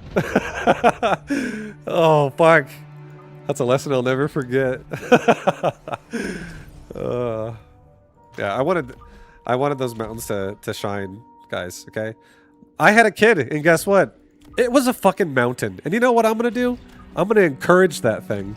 I'm gonna be like, hey, mountain, soon you're gonna squish someone's head like a fucking watermelon. I believe in you. And then from that day, it never spoke again. The fuck?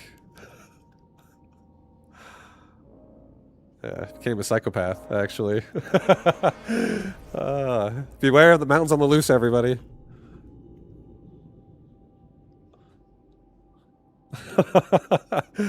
That's what my front door said. Beware of mountain. Like beware of dog. Oh, shit.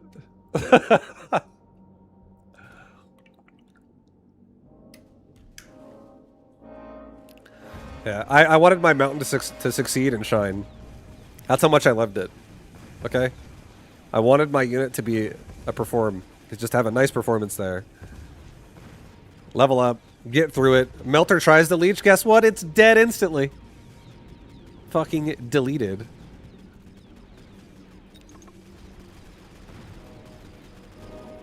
His unit outperformed your unit. Don't you ever say that again.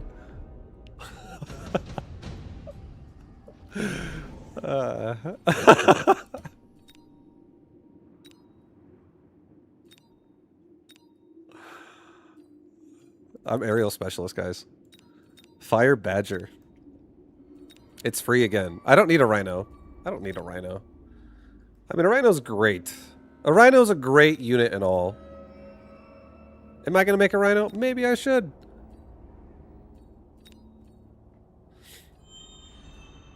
I do want to get up in his flank right now, and I wouldn't mind an aggressive rhino in his face.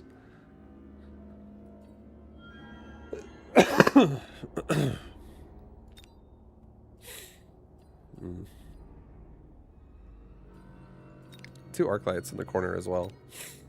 No, I think I'm okay. I think we're gonna go Fire Badger. I think Fire Badger seems annoying. It's also free. Like I kind of love that. I love that it's free. Here, I know what to do. Oh, I know just what to do. Misdirection. little bit of misdirection.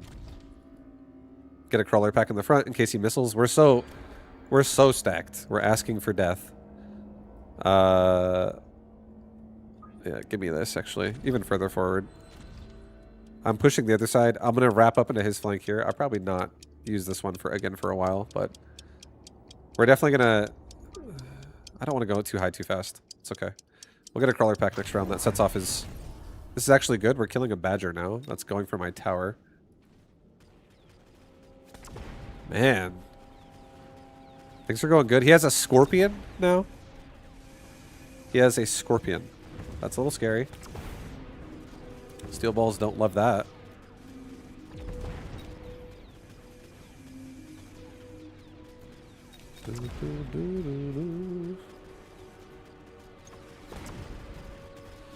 You just made 1,800 MMR. Yo, congrats, Millennium. Nice, dude.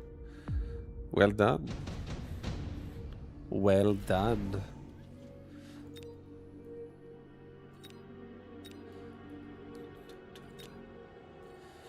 Additional deployment slot.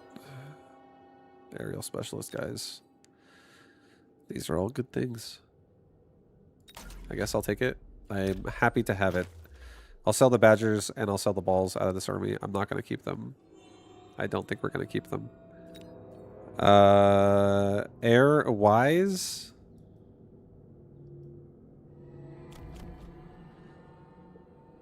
I mean, I don't actually mind running Wasp if Wasp are busy with a flank and come in late. I'm okay with this. I haven't done Wasp in a while. I feel like going back and doing Wasp. And I do not want a Phoenix, or sorry, a Wraith. Actually, you know what? What if I got a Wraith? I have, it has to be so far forward if I get a Wraith.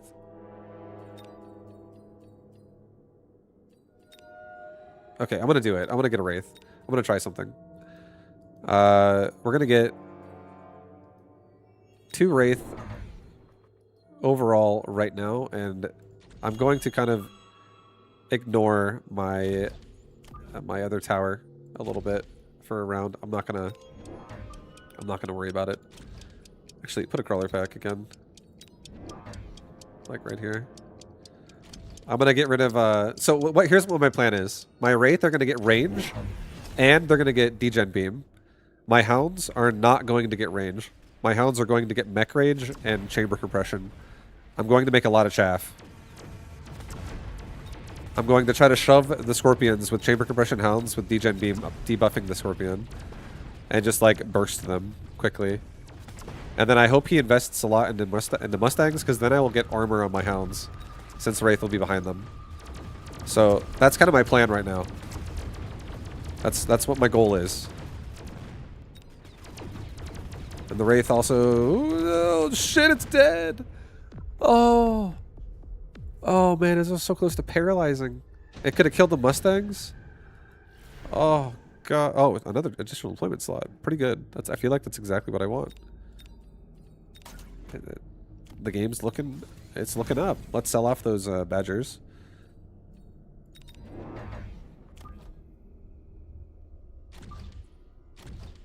Could be another line of these nice hounds here. Do another Wraith right here. Maybe here, actually. No, do it. I want it to go forward. It's okay. I want it to go forward. Let's get... I think we're going to get armor hounds now. And I'm just going to build into that, actually, more. I want to get something right now. Actually, no, I don't. Just kidding. Get Degen Aura right now, actually. Slow his army down already. Like, debuff, make him feel threatened by the Wraith. Oh shit, here we go. He feels threatened. He's got 4 marksmen with range. Ready to start turning on some aerial specialist. I guess we could also go for land cruiser. Instead of range, we just get land cruiser. That also could work.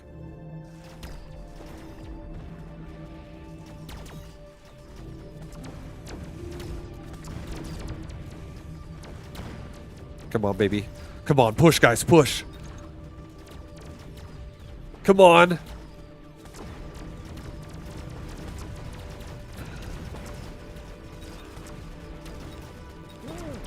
Oh my god. The scorpion dies. It's over. It's over, dude.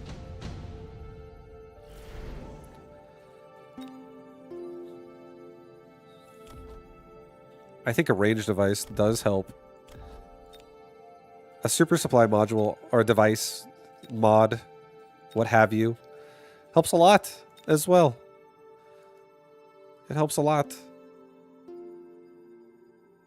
I am aerial specialist, so I can still make something behind this. I can make like Phoenix behind this if I go land cruiser. I could. If I go land cruiser, I at least still debuff the scorpions. They walk close enough.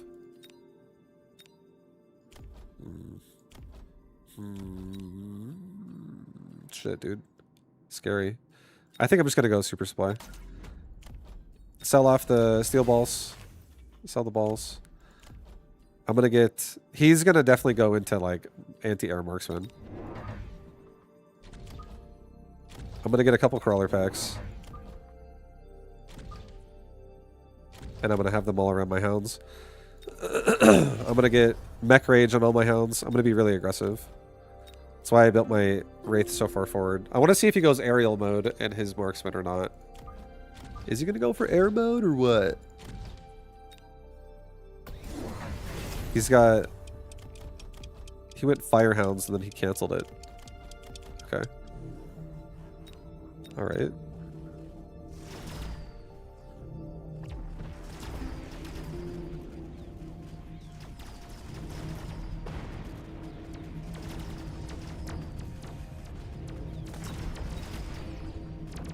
Left side's rushing so hard. Right side holding though. But yeah, left side's pushing real hard, man. Damn, look at that damage. These hounds are pumping. Pretty fucking sick. I'm gonna sell the last steel ball. Anti-interference, I feel like is kind of tempting. I don't know if he's gonna EMP me. At least this way, I don't have to worry about him EMPing me on my Wraith itself. I'm gonna take it, honestly. Level up Hounds, level up the Wraith. I really want to do something more with these Wraith. With range, though, I do. Because I am afraid of him going anti-air marksman and just, like, insta-popping them. A little bit. I'm a little bit afraid of that. But I think I'm going to risk it one more time, and I'm going to do another mass crawler dump here. Oh my god, lots of crawlers. Crawler pack, crawler pack. Crawlers in the back. Crawlers in the back. Hi, baby. I'm good. I'm happy to do either. It's pretty late. Okay, I can make this my last one. I didn't realize how late it was actually. I know. I was thinking to play one more game or not. Do you want to just do one more then? If you feel like it. I don't know. Just carrying the game and I'm feeling stressed.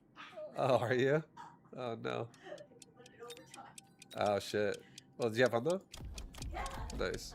Hell yeah. Huh?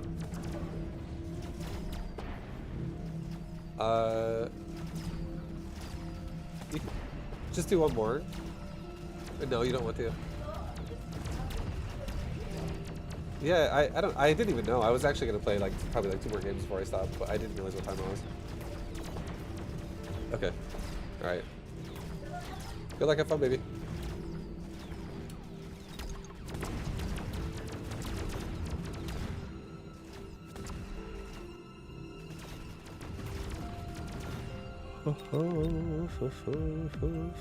Come on, baby. Come on. This guy's got double additional deployment slots and super supply as well. He took the same mods I did. Okay.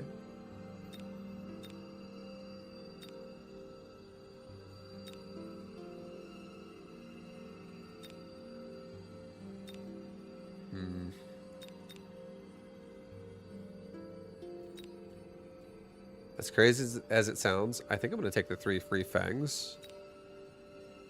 It might sound crazy, but I think that's what I'm doing. No, I shouldn't do that. I'm just kidding. I'm taking the Phoenix. Phoenix is like the god tier choice.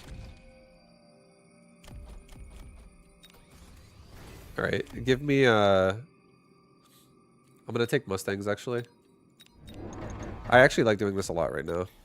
Against people who especially use Hound missiles, but just missiles in general. Like, I play so aggressive, so people definitely love missiling my front line. A lot. They love to missile my front line. And now we can just shut it down. And also, these Mustangs have no range, so they're also kind of just like more chaffy nuts.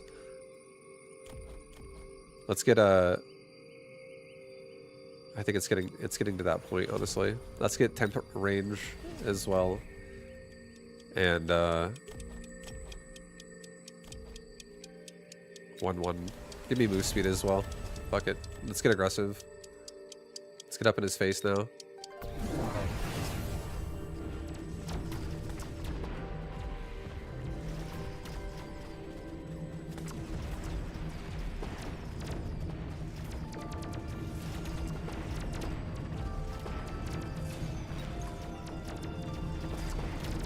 The Phoenix flank kind of fucking me over. Yes, I got the paralyzed though before everyone's dead. My Phoenix are doing a lot of damage to him too.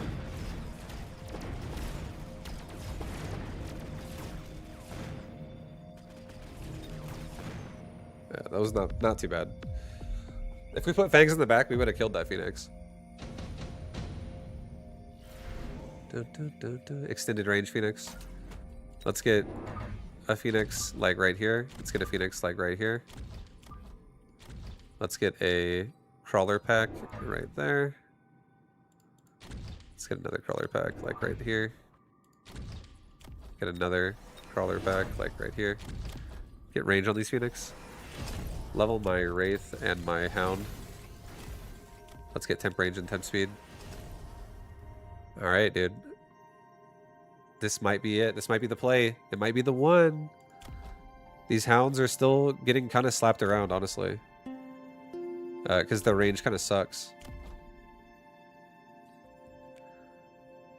I don't want the Wraith to be too far backwards, because I also want the degen beam to be really aggressive forward. So I don't want the Wraith to gain too much range. Start loading. I could have. If I would have loaned though, I would have went for damage. And I'm like, I'm kind of torn on like, if I really feel like the current situation I'm in, if I'm even, like, I feel like it would have been honestly better because I'd have a higher chance of killing the Scorpions, but now, and I might end up just buying it next round anyways, right? And it's like, I could have had it this round if you really think about it. But not resupplying means I'll just have even more money to throw around next round, and I do not expect to win this game in one round because he's like full health. So I could have an explosive option for next round too, the more money I have. I feel like we have decent control right now. If I don't get paralyzed like I did last round, it's actually pretty decent.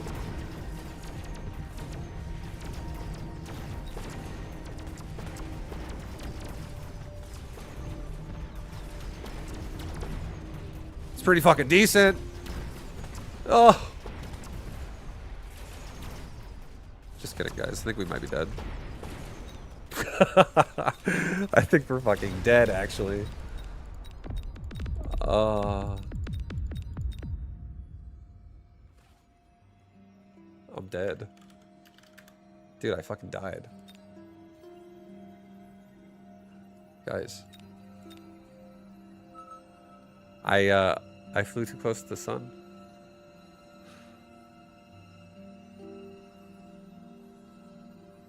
Yeah, but exactly. See, Riven knows. I'm dead, but at least I'm not in debt. So I gotta pay that shit. I'll go Typhoon Spec. I'll Typhoon it.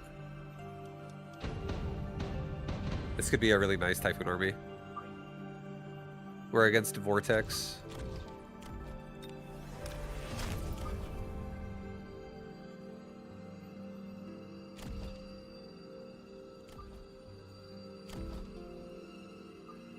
Do, do, do, do, do, do.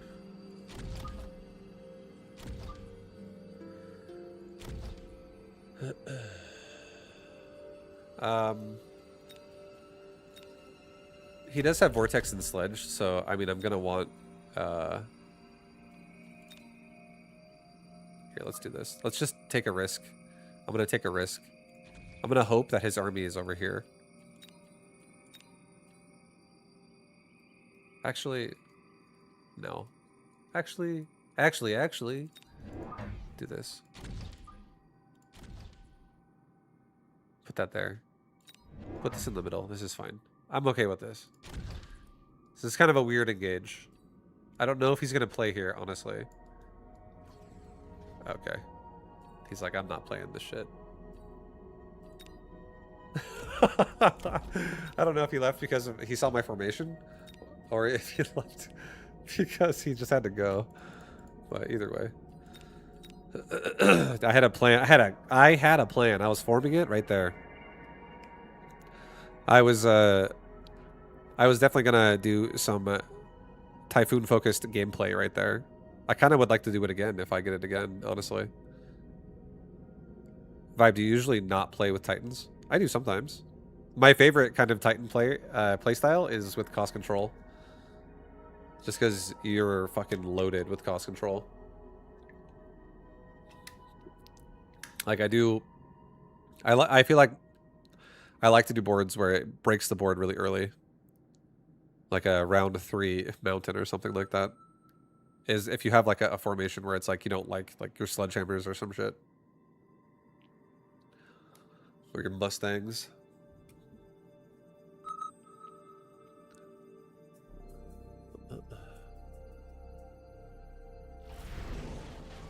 Speed Tarantula.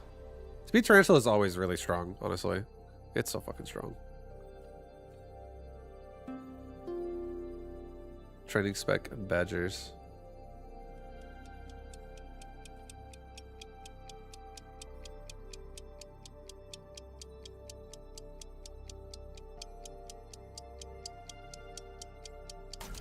Okay, I'm gonna go training spec badgers. Screw it.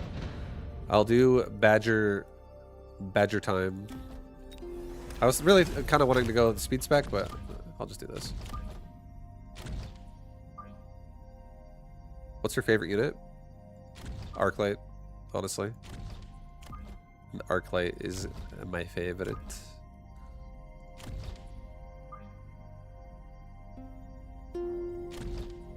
It's all about that Arclight life.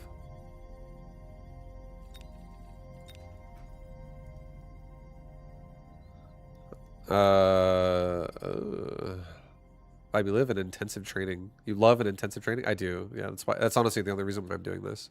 My plan this game is going to be to make like just a few really fucking strong fire badgers, and maybe more like this, honestly. And then I do another one in the middle. Do fangs. Put them in the back. But I'm going to do a couple really strong fire badgers. And then after this, I'm going to do probably a lot of air behind this. Like Phoenix. And I'm just going to have... I want my badgers to just like not be killable. He does have Vortex though. And Vortex absolutely can pump. They can pump. So it might be difficult to become powerful. What's up, 50 cents? What's up, man?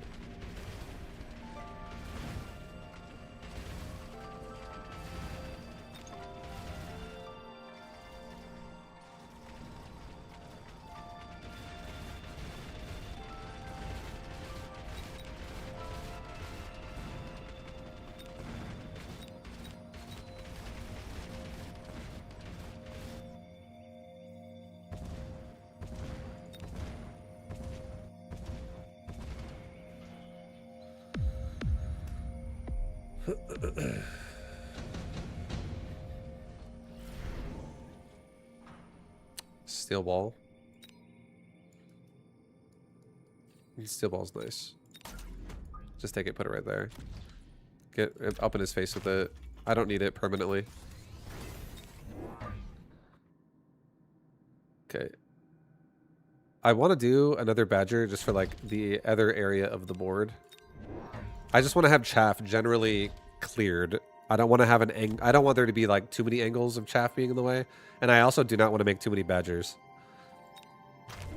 I'm going to be doing like a really every time I get the opportunity to level these badgers, they're going to be leveled every time.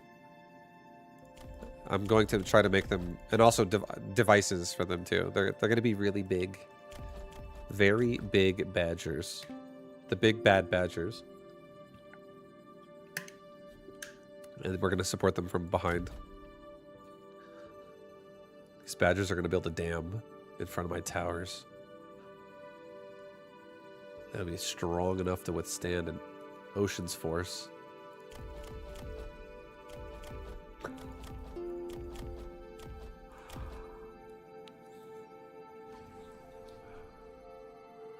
Okay, baby. Yeah, we got crawlers moving in. That's a nice paralyze on right side. That's a super nice ball. I feel like he has nothing here, and since he's leveling the tower, he might just say, you know what, screw it, I'm going to missile device that. I'll get an HP upgrade next round. And leave the balls. I won't sell them yet, just to see if we can force a missile. Because if I can do that and still keep them alive, it might actually force even more reactions. I don't need to sell the balls like right away. I do think I'm going to start making some Phoenix though. Like Phoenix and Chaff, like maybe Fang Chaff a little bit, but mostly Phoenix. I'm going to be getting a lot of them.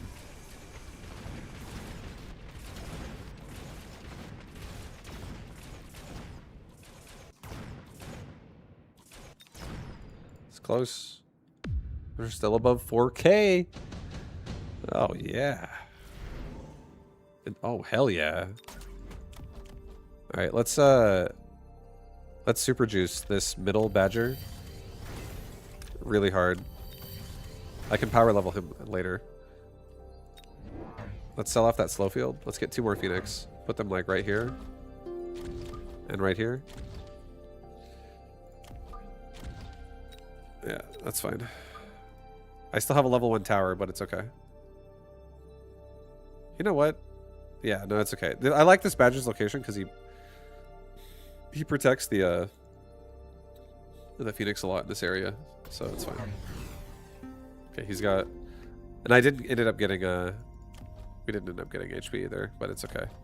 The second intensive training is like we can't plan for that, but the fact that we got that is really nice. So I can super power level these badgers now. This goes even better with getting these things genuinely strong out there. So I would love to see some tanking devices. Yo, can I get some super heavies? Can I get some portable shields? Something like that, I think I would like a lot. It would be good.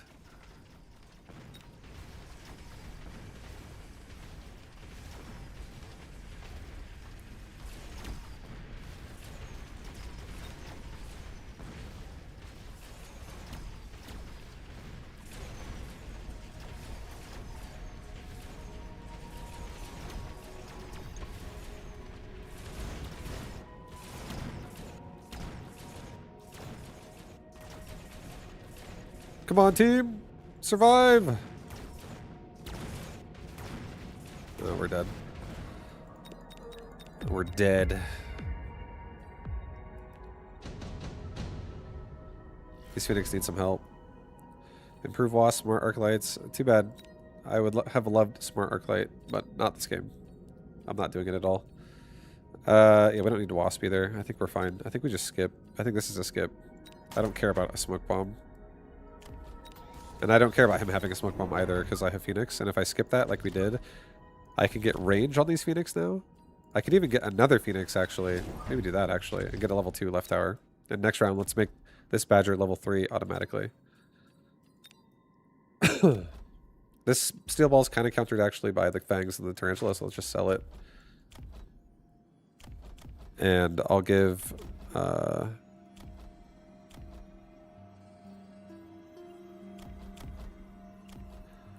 I'll give my... I feel like giving my Phoenix like some fucking super upgrades here.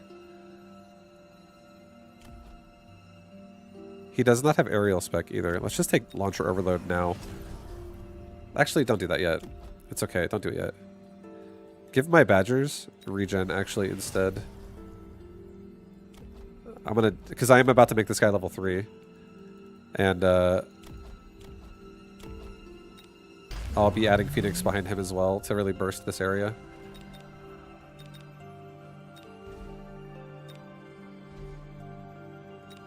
He's got anti-air missiles on forts.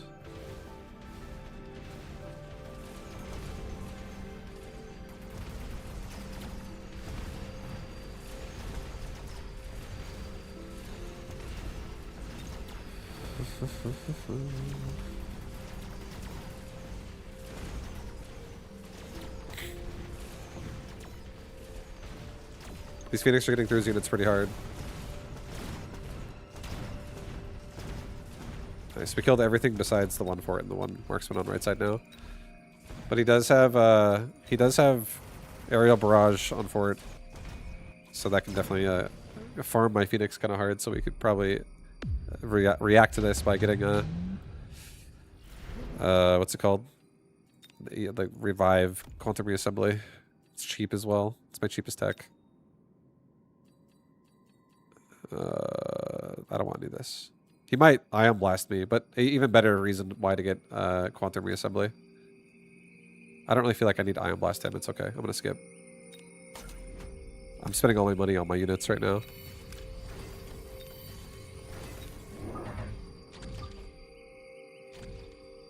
All right. Get reassembly now.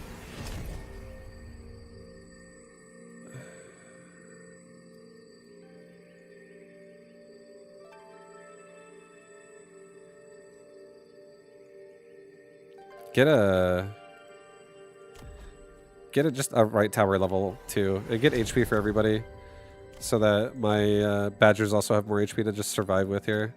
We have some strong badgers in the front now. Again, I would like to see some fucking health defensive mods to make the badgers really, really tanky even against these forts here. These forts do have launcher overload though, so they're kind of fucking rough. But the Phoenix could kill them easily at the same time. The badgers could also just get Scorching Charge. Like, I could go from regen into Scorching Charge and just ram him with these really big badgers. That also would not be bad.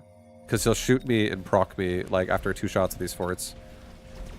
And if I keep leveling them up, I'll be able to withstand at least a shot or 2.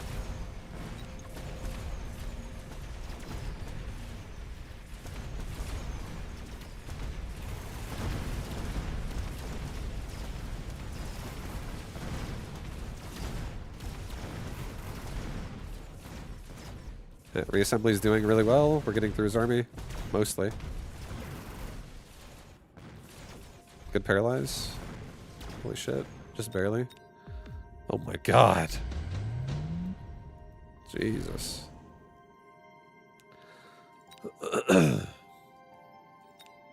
A free worm, Vulcan, Scorp, Void Eye.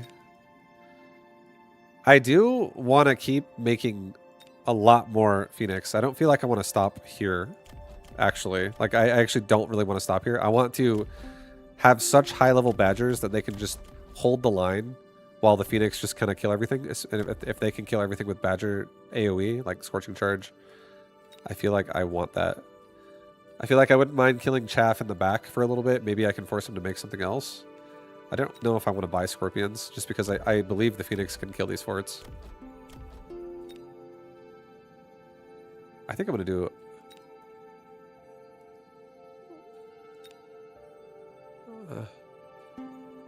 if I put a worm in the back, he'll just make another fort back there. Fuck it. I'll do it. I'll do it. If I get Scorching Charge now, I could just ram him now. And he does have barriers that will definitely absorb some of the damage. Here, yeah, this is fine.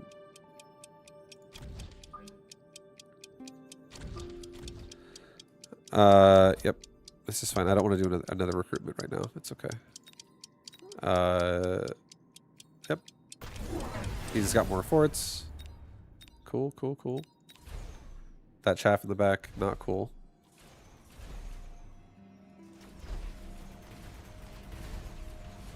But now we have Scorching Charge, so we do charge all over his units now whenever we're ready to die, which will kill chaff way faster.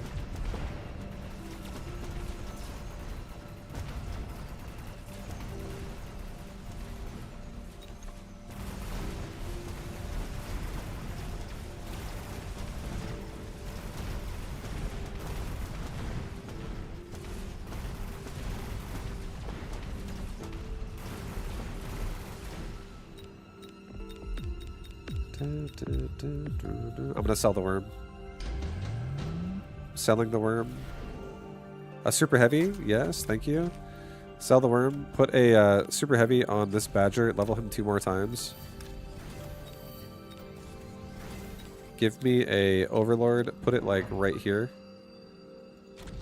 Give this thing maybe a fang squad in front of it. Give it regen. Level all my phoenix. Put it there, actually. Put it like, actually, like right here. Yeah, I like this better.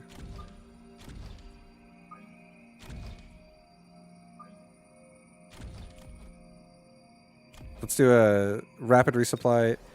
Get temp range and also actual range on Phoenix now, so my Phoenix just stay really far back. This is still going to be a problem, but his army is really slow.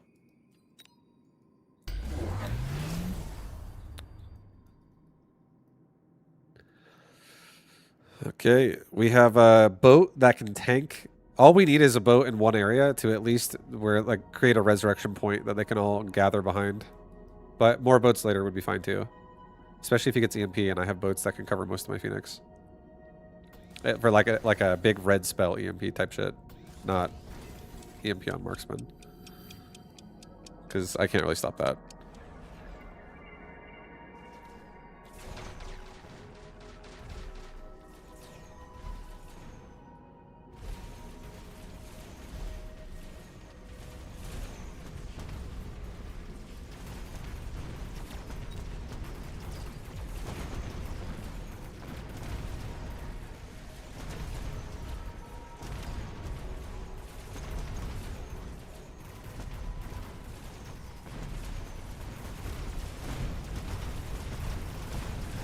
The boat's holding.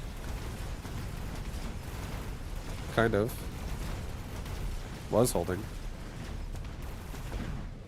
Oh god. It hurts. Oh god, we didn't even kill the fort. So close. So close to death.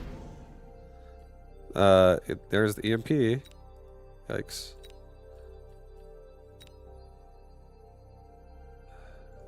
I mean, the boats can't even EMP. Like, it's okay. I'm not gonna worry about it. I'm just gonna get. Do I want to get power system? I feel like I don't need power system either, to be honest. I don't think we need that either.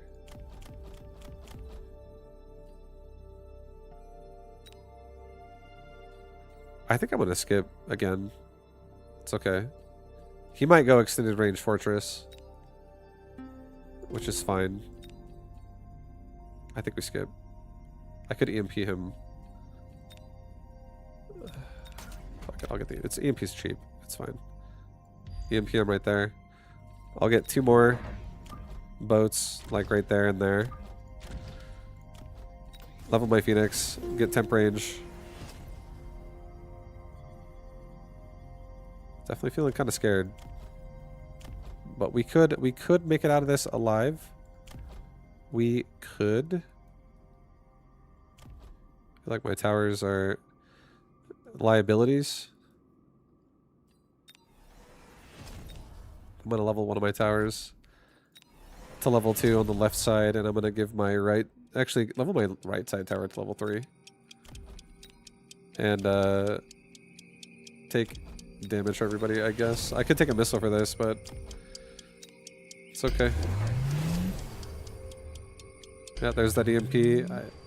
I could have taken a mission, but then it doesn't help the Overlord anyways, so it is what it is.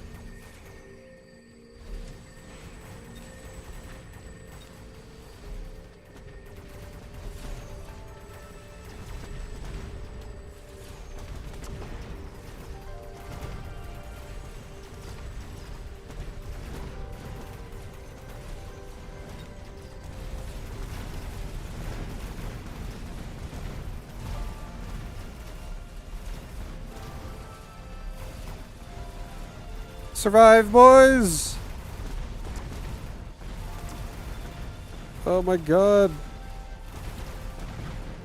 Oh no, we're dead.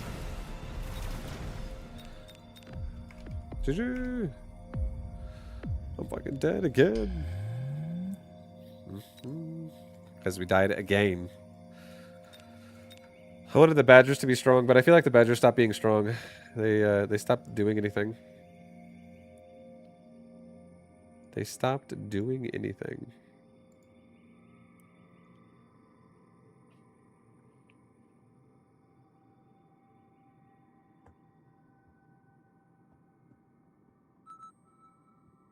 Fufu. It's fufu.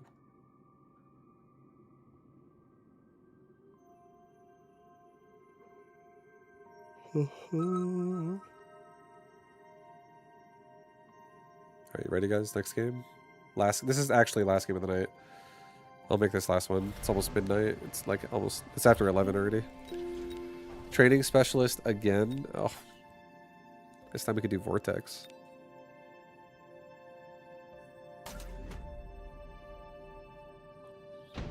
I'll do a bit of a Vortex game. Why not?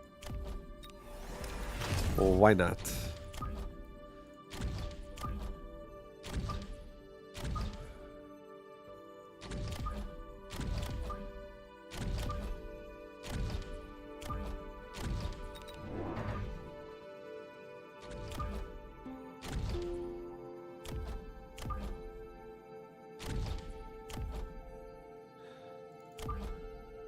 Okay.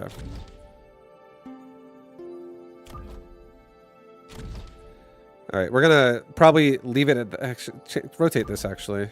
Rotate this. I don't want it to be super far back on the actual flank over here. I want this one to be closer to walking up towards the tower. And that's the one I'm also gonna make level 2 right now. Closest to the flank and compromised. He's got a Phoenix already. Okay. All right, well, we have a little bit of a Vortex assassination attempt going on here. My own Vortex this time. I have nothing to deal with his Phoenix round 1, with his aerial specialist, but something round 2 would be nice. The way this is looking, I wouldn't mind just going for a marksman, honestly. Because if I go for a marksman, I could also just go for assault. And like actually play an assault style behind this. Would not be bad. Or a Typhoon would also be good.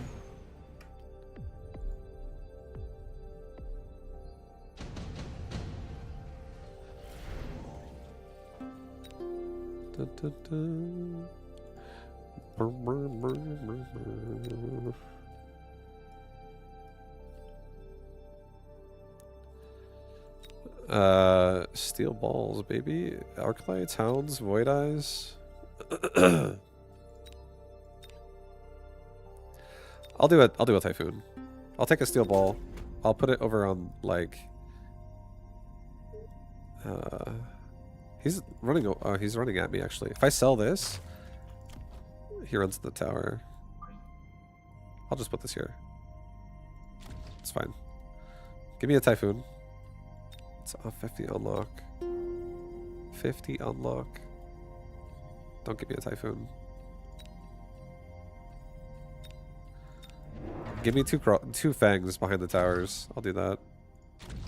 Actually do that instead. And then I'll give... I'm curious to see how this makes me feel, but I'm going to give my Vortex shield already. One of them is going to die 100%, like really fast. Maybe 2. But a couple of them might start popping some barriers out. And then, yeah, Phoenix can hopefully be killed off by the fangs at the end of the round. I do need some chaff in the front, though.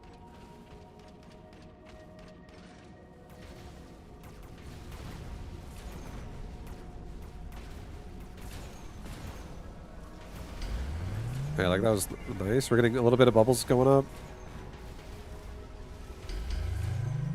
Just absorbing a couple shots for even a moment.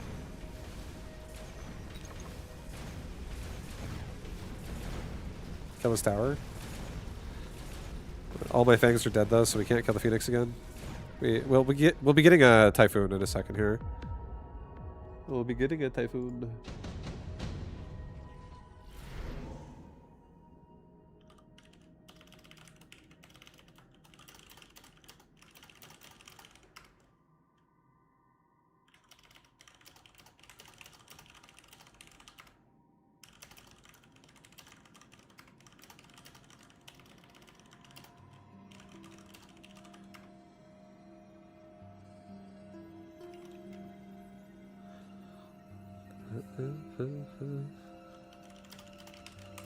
What's that, guys?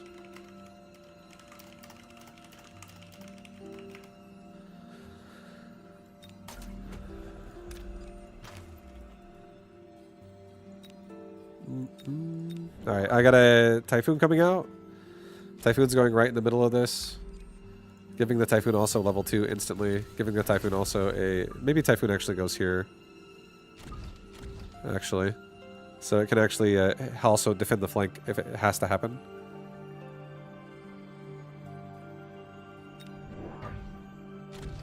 Get a crawler pack like right here. No, get a crawler pack like right here actually. Keep the Phoenix busy for a moment. It'll also drag these crawlers towards this army so these fangs are more protected. Okay, he's got scorpions. Brutal. Brutal, guys. Definitely need some more chaff. I don't have a range on my vortex either, so they're living a sad life.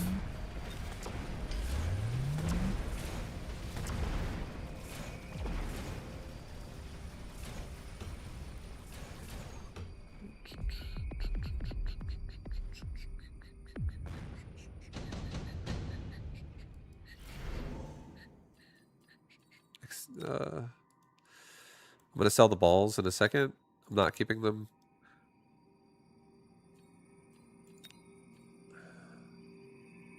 I'll just take extended range Phoenix, fuck it. I'll take that myself as well. And let's get 3 squads of Phoenix.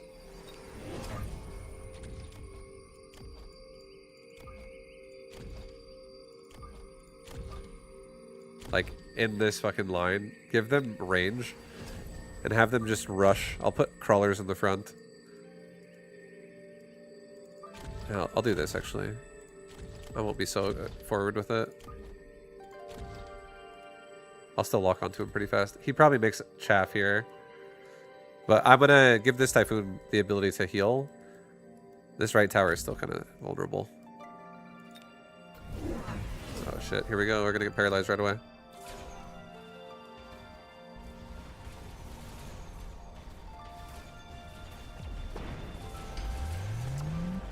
Yo, pop the barriers, boys. Oh my god, we're all going to die.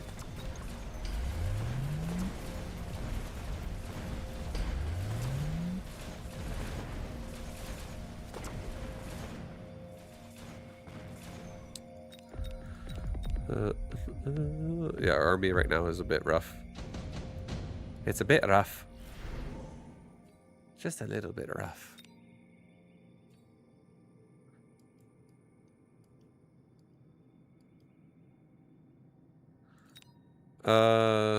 Super supply again does make me feel kind of happy.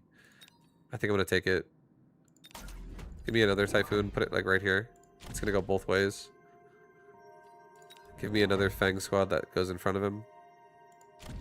Just blocks out the Phoenix shots. Level this vortex.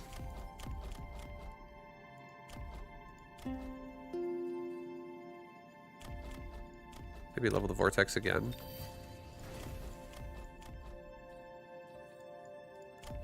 Give my Typhoon range.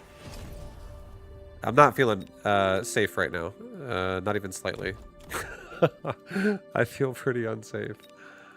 But here we go. Here we are. This is the world we're in right now. It's an unsafe place.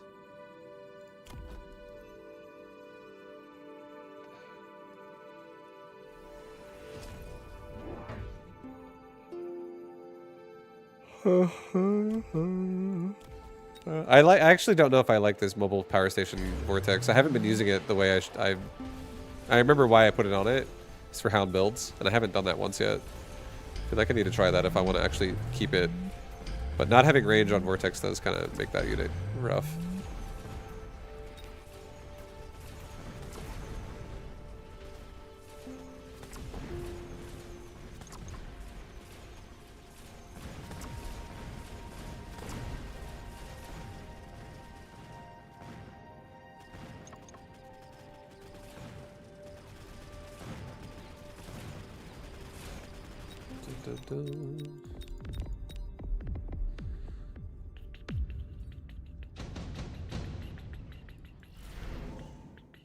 Oh, dude, here we go. This will fix everything. Advanced range. Yes, please. Yes, please on the range. Thank you. Give me a wreckage detonation as well. Give me lots of chaff.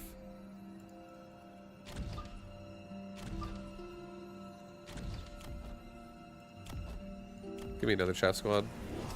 Like right there. I'm pretty terrified right now. I don't feel safe.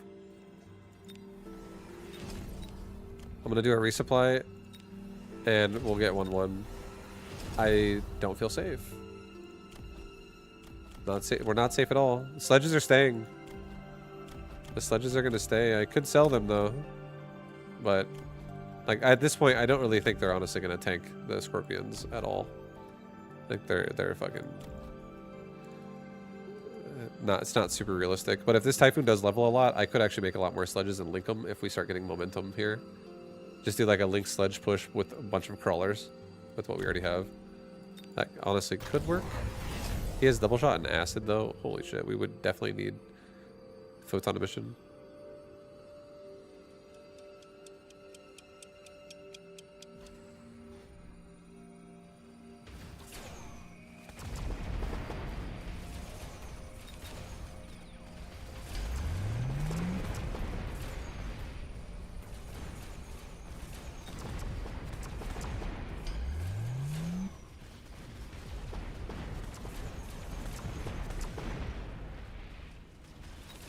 That detonation on Typhoon doing pretty decent, but not decent enough because the Scorpions just killed all of my units.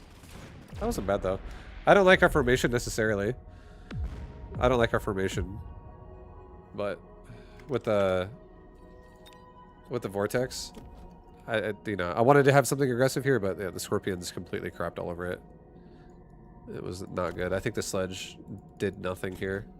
I think one of these units needs range. Yeah, I don't know. I think I'm going to switch my Vortex before I leave, before I forget, because I don't like playing it that way. It's too much of a support now, and I don't like it. It doesn't feel good. I liked it much more like this. I don't want to make it a DPS. I like it as like a tank, but at least it has range, so it can actually get further back, versus things that are scary, like a Scorpion that I'm just getting instant locked onto. Alright, anyways. Guys, thank you again for hanging out. I do appreciate it. I hope you guys had a good time.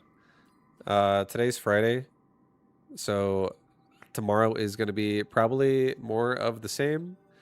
I'll probably open up a StarCraft again and switch to Mechabellum later in the night. I think I'll probably do that again.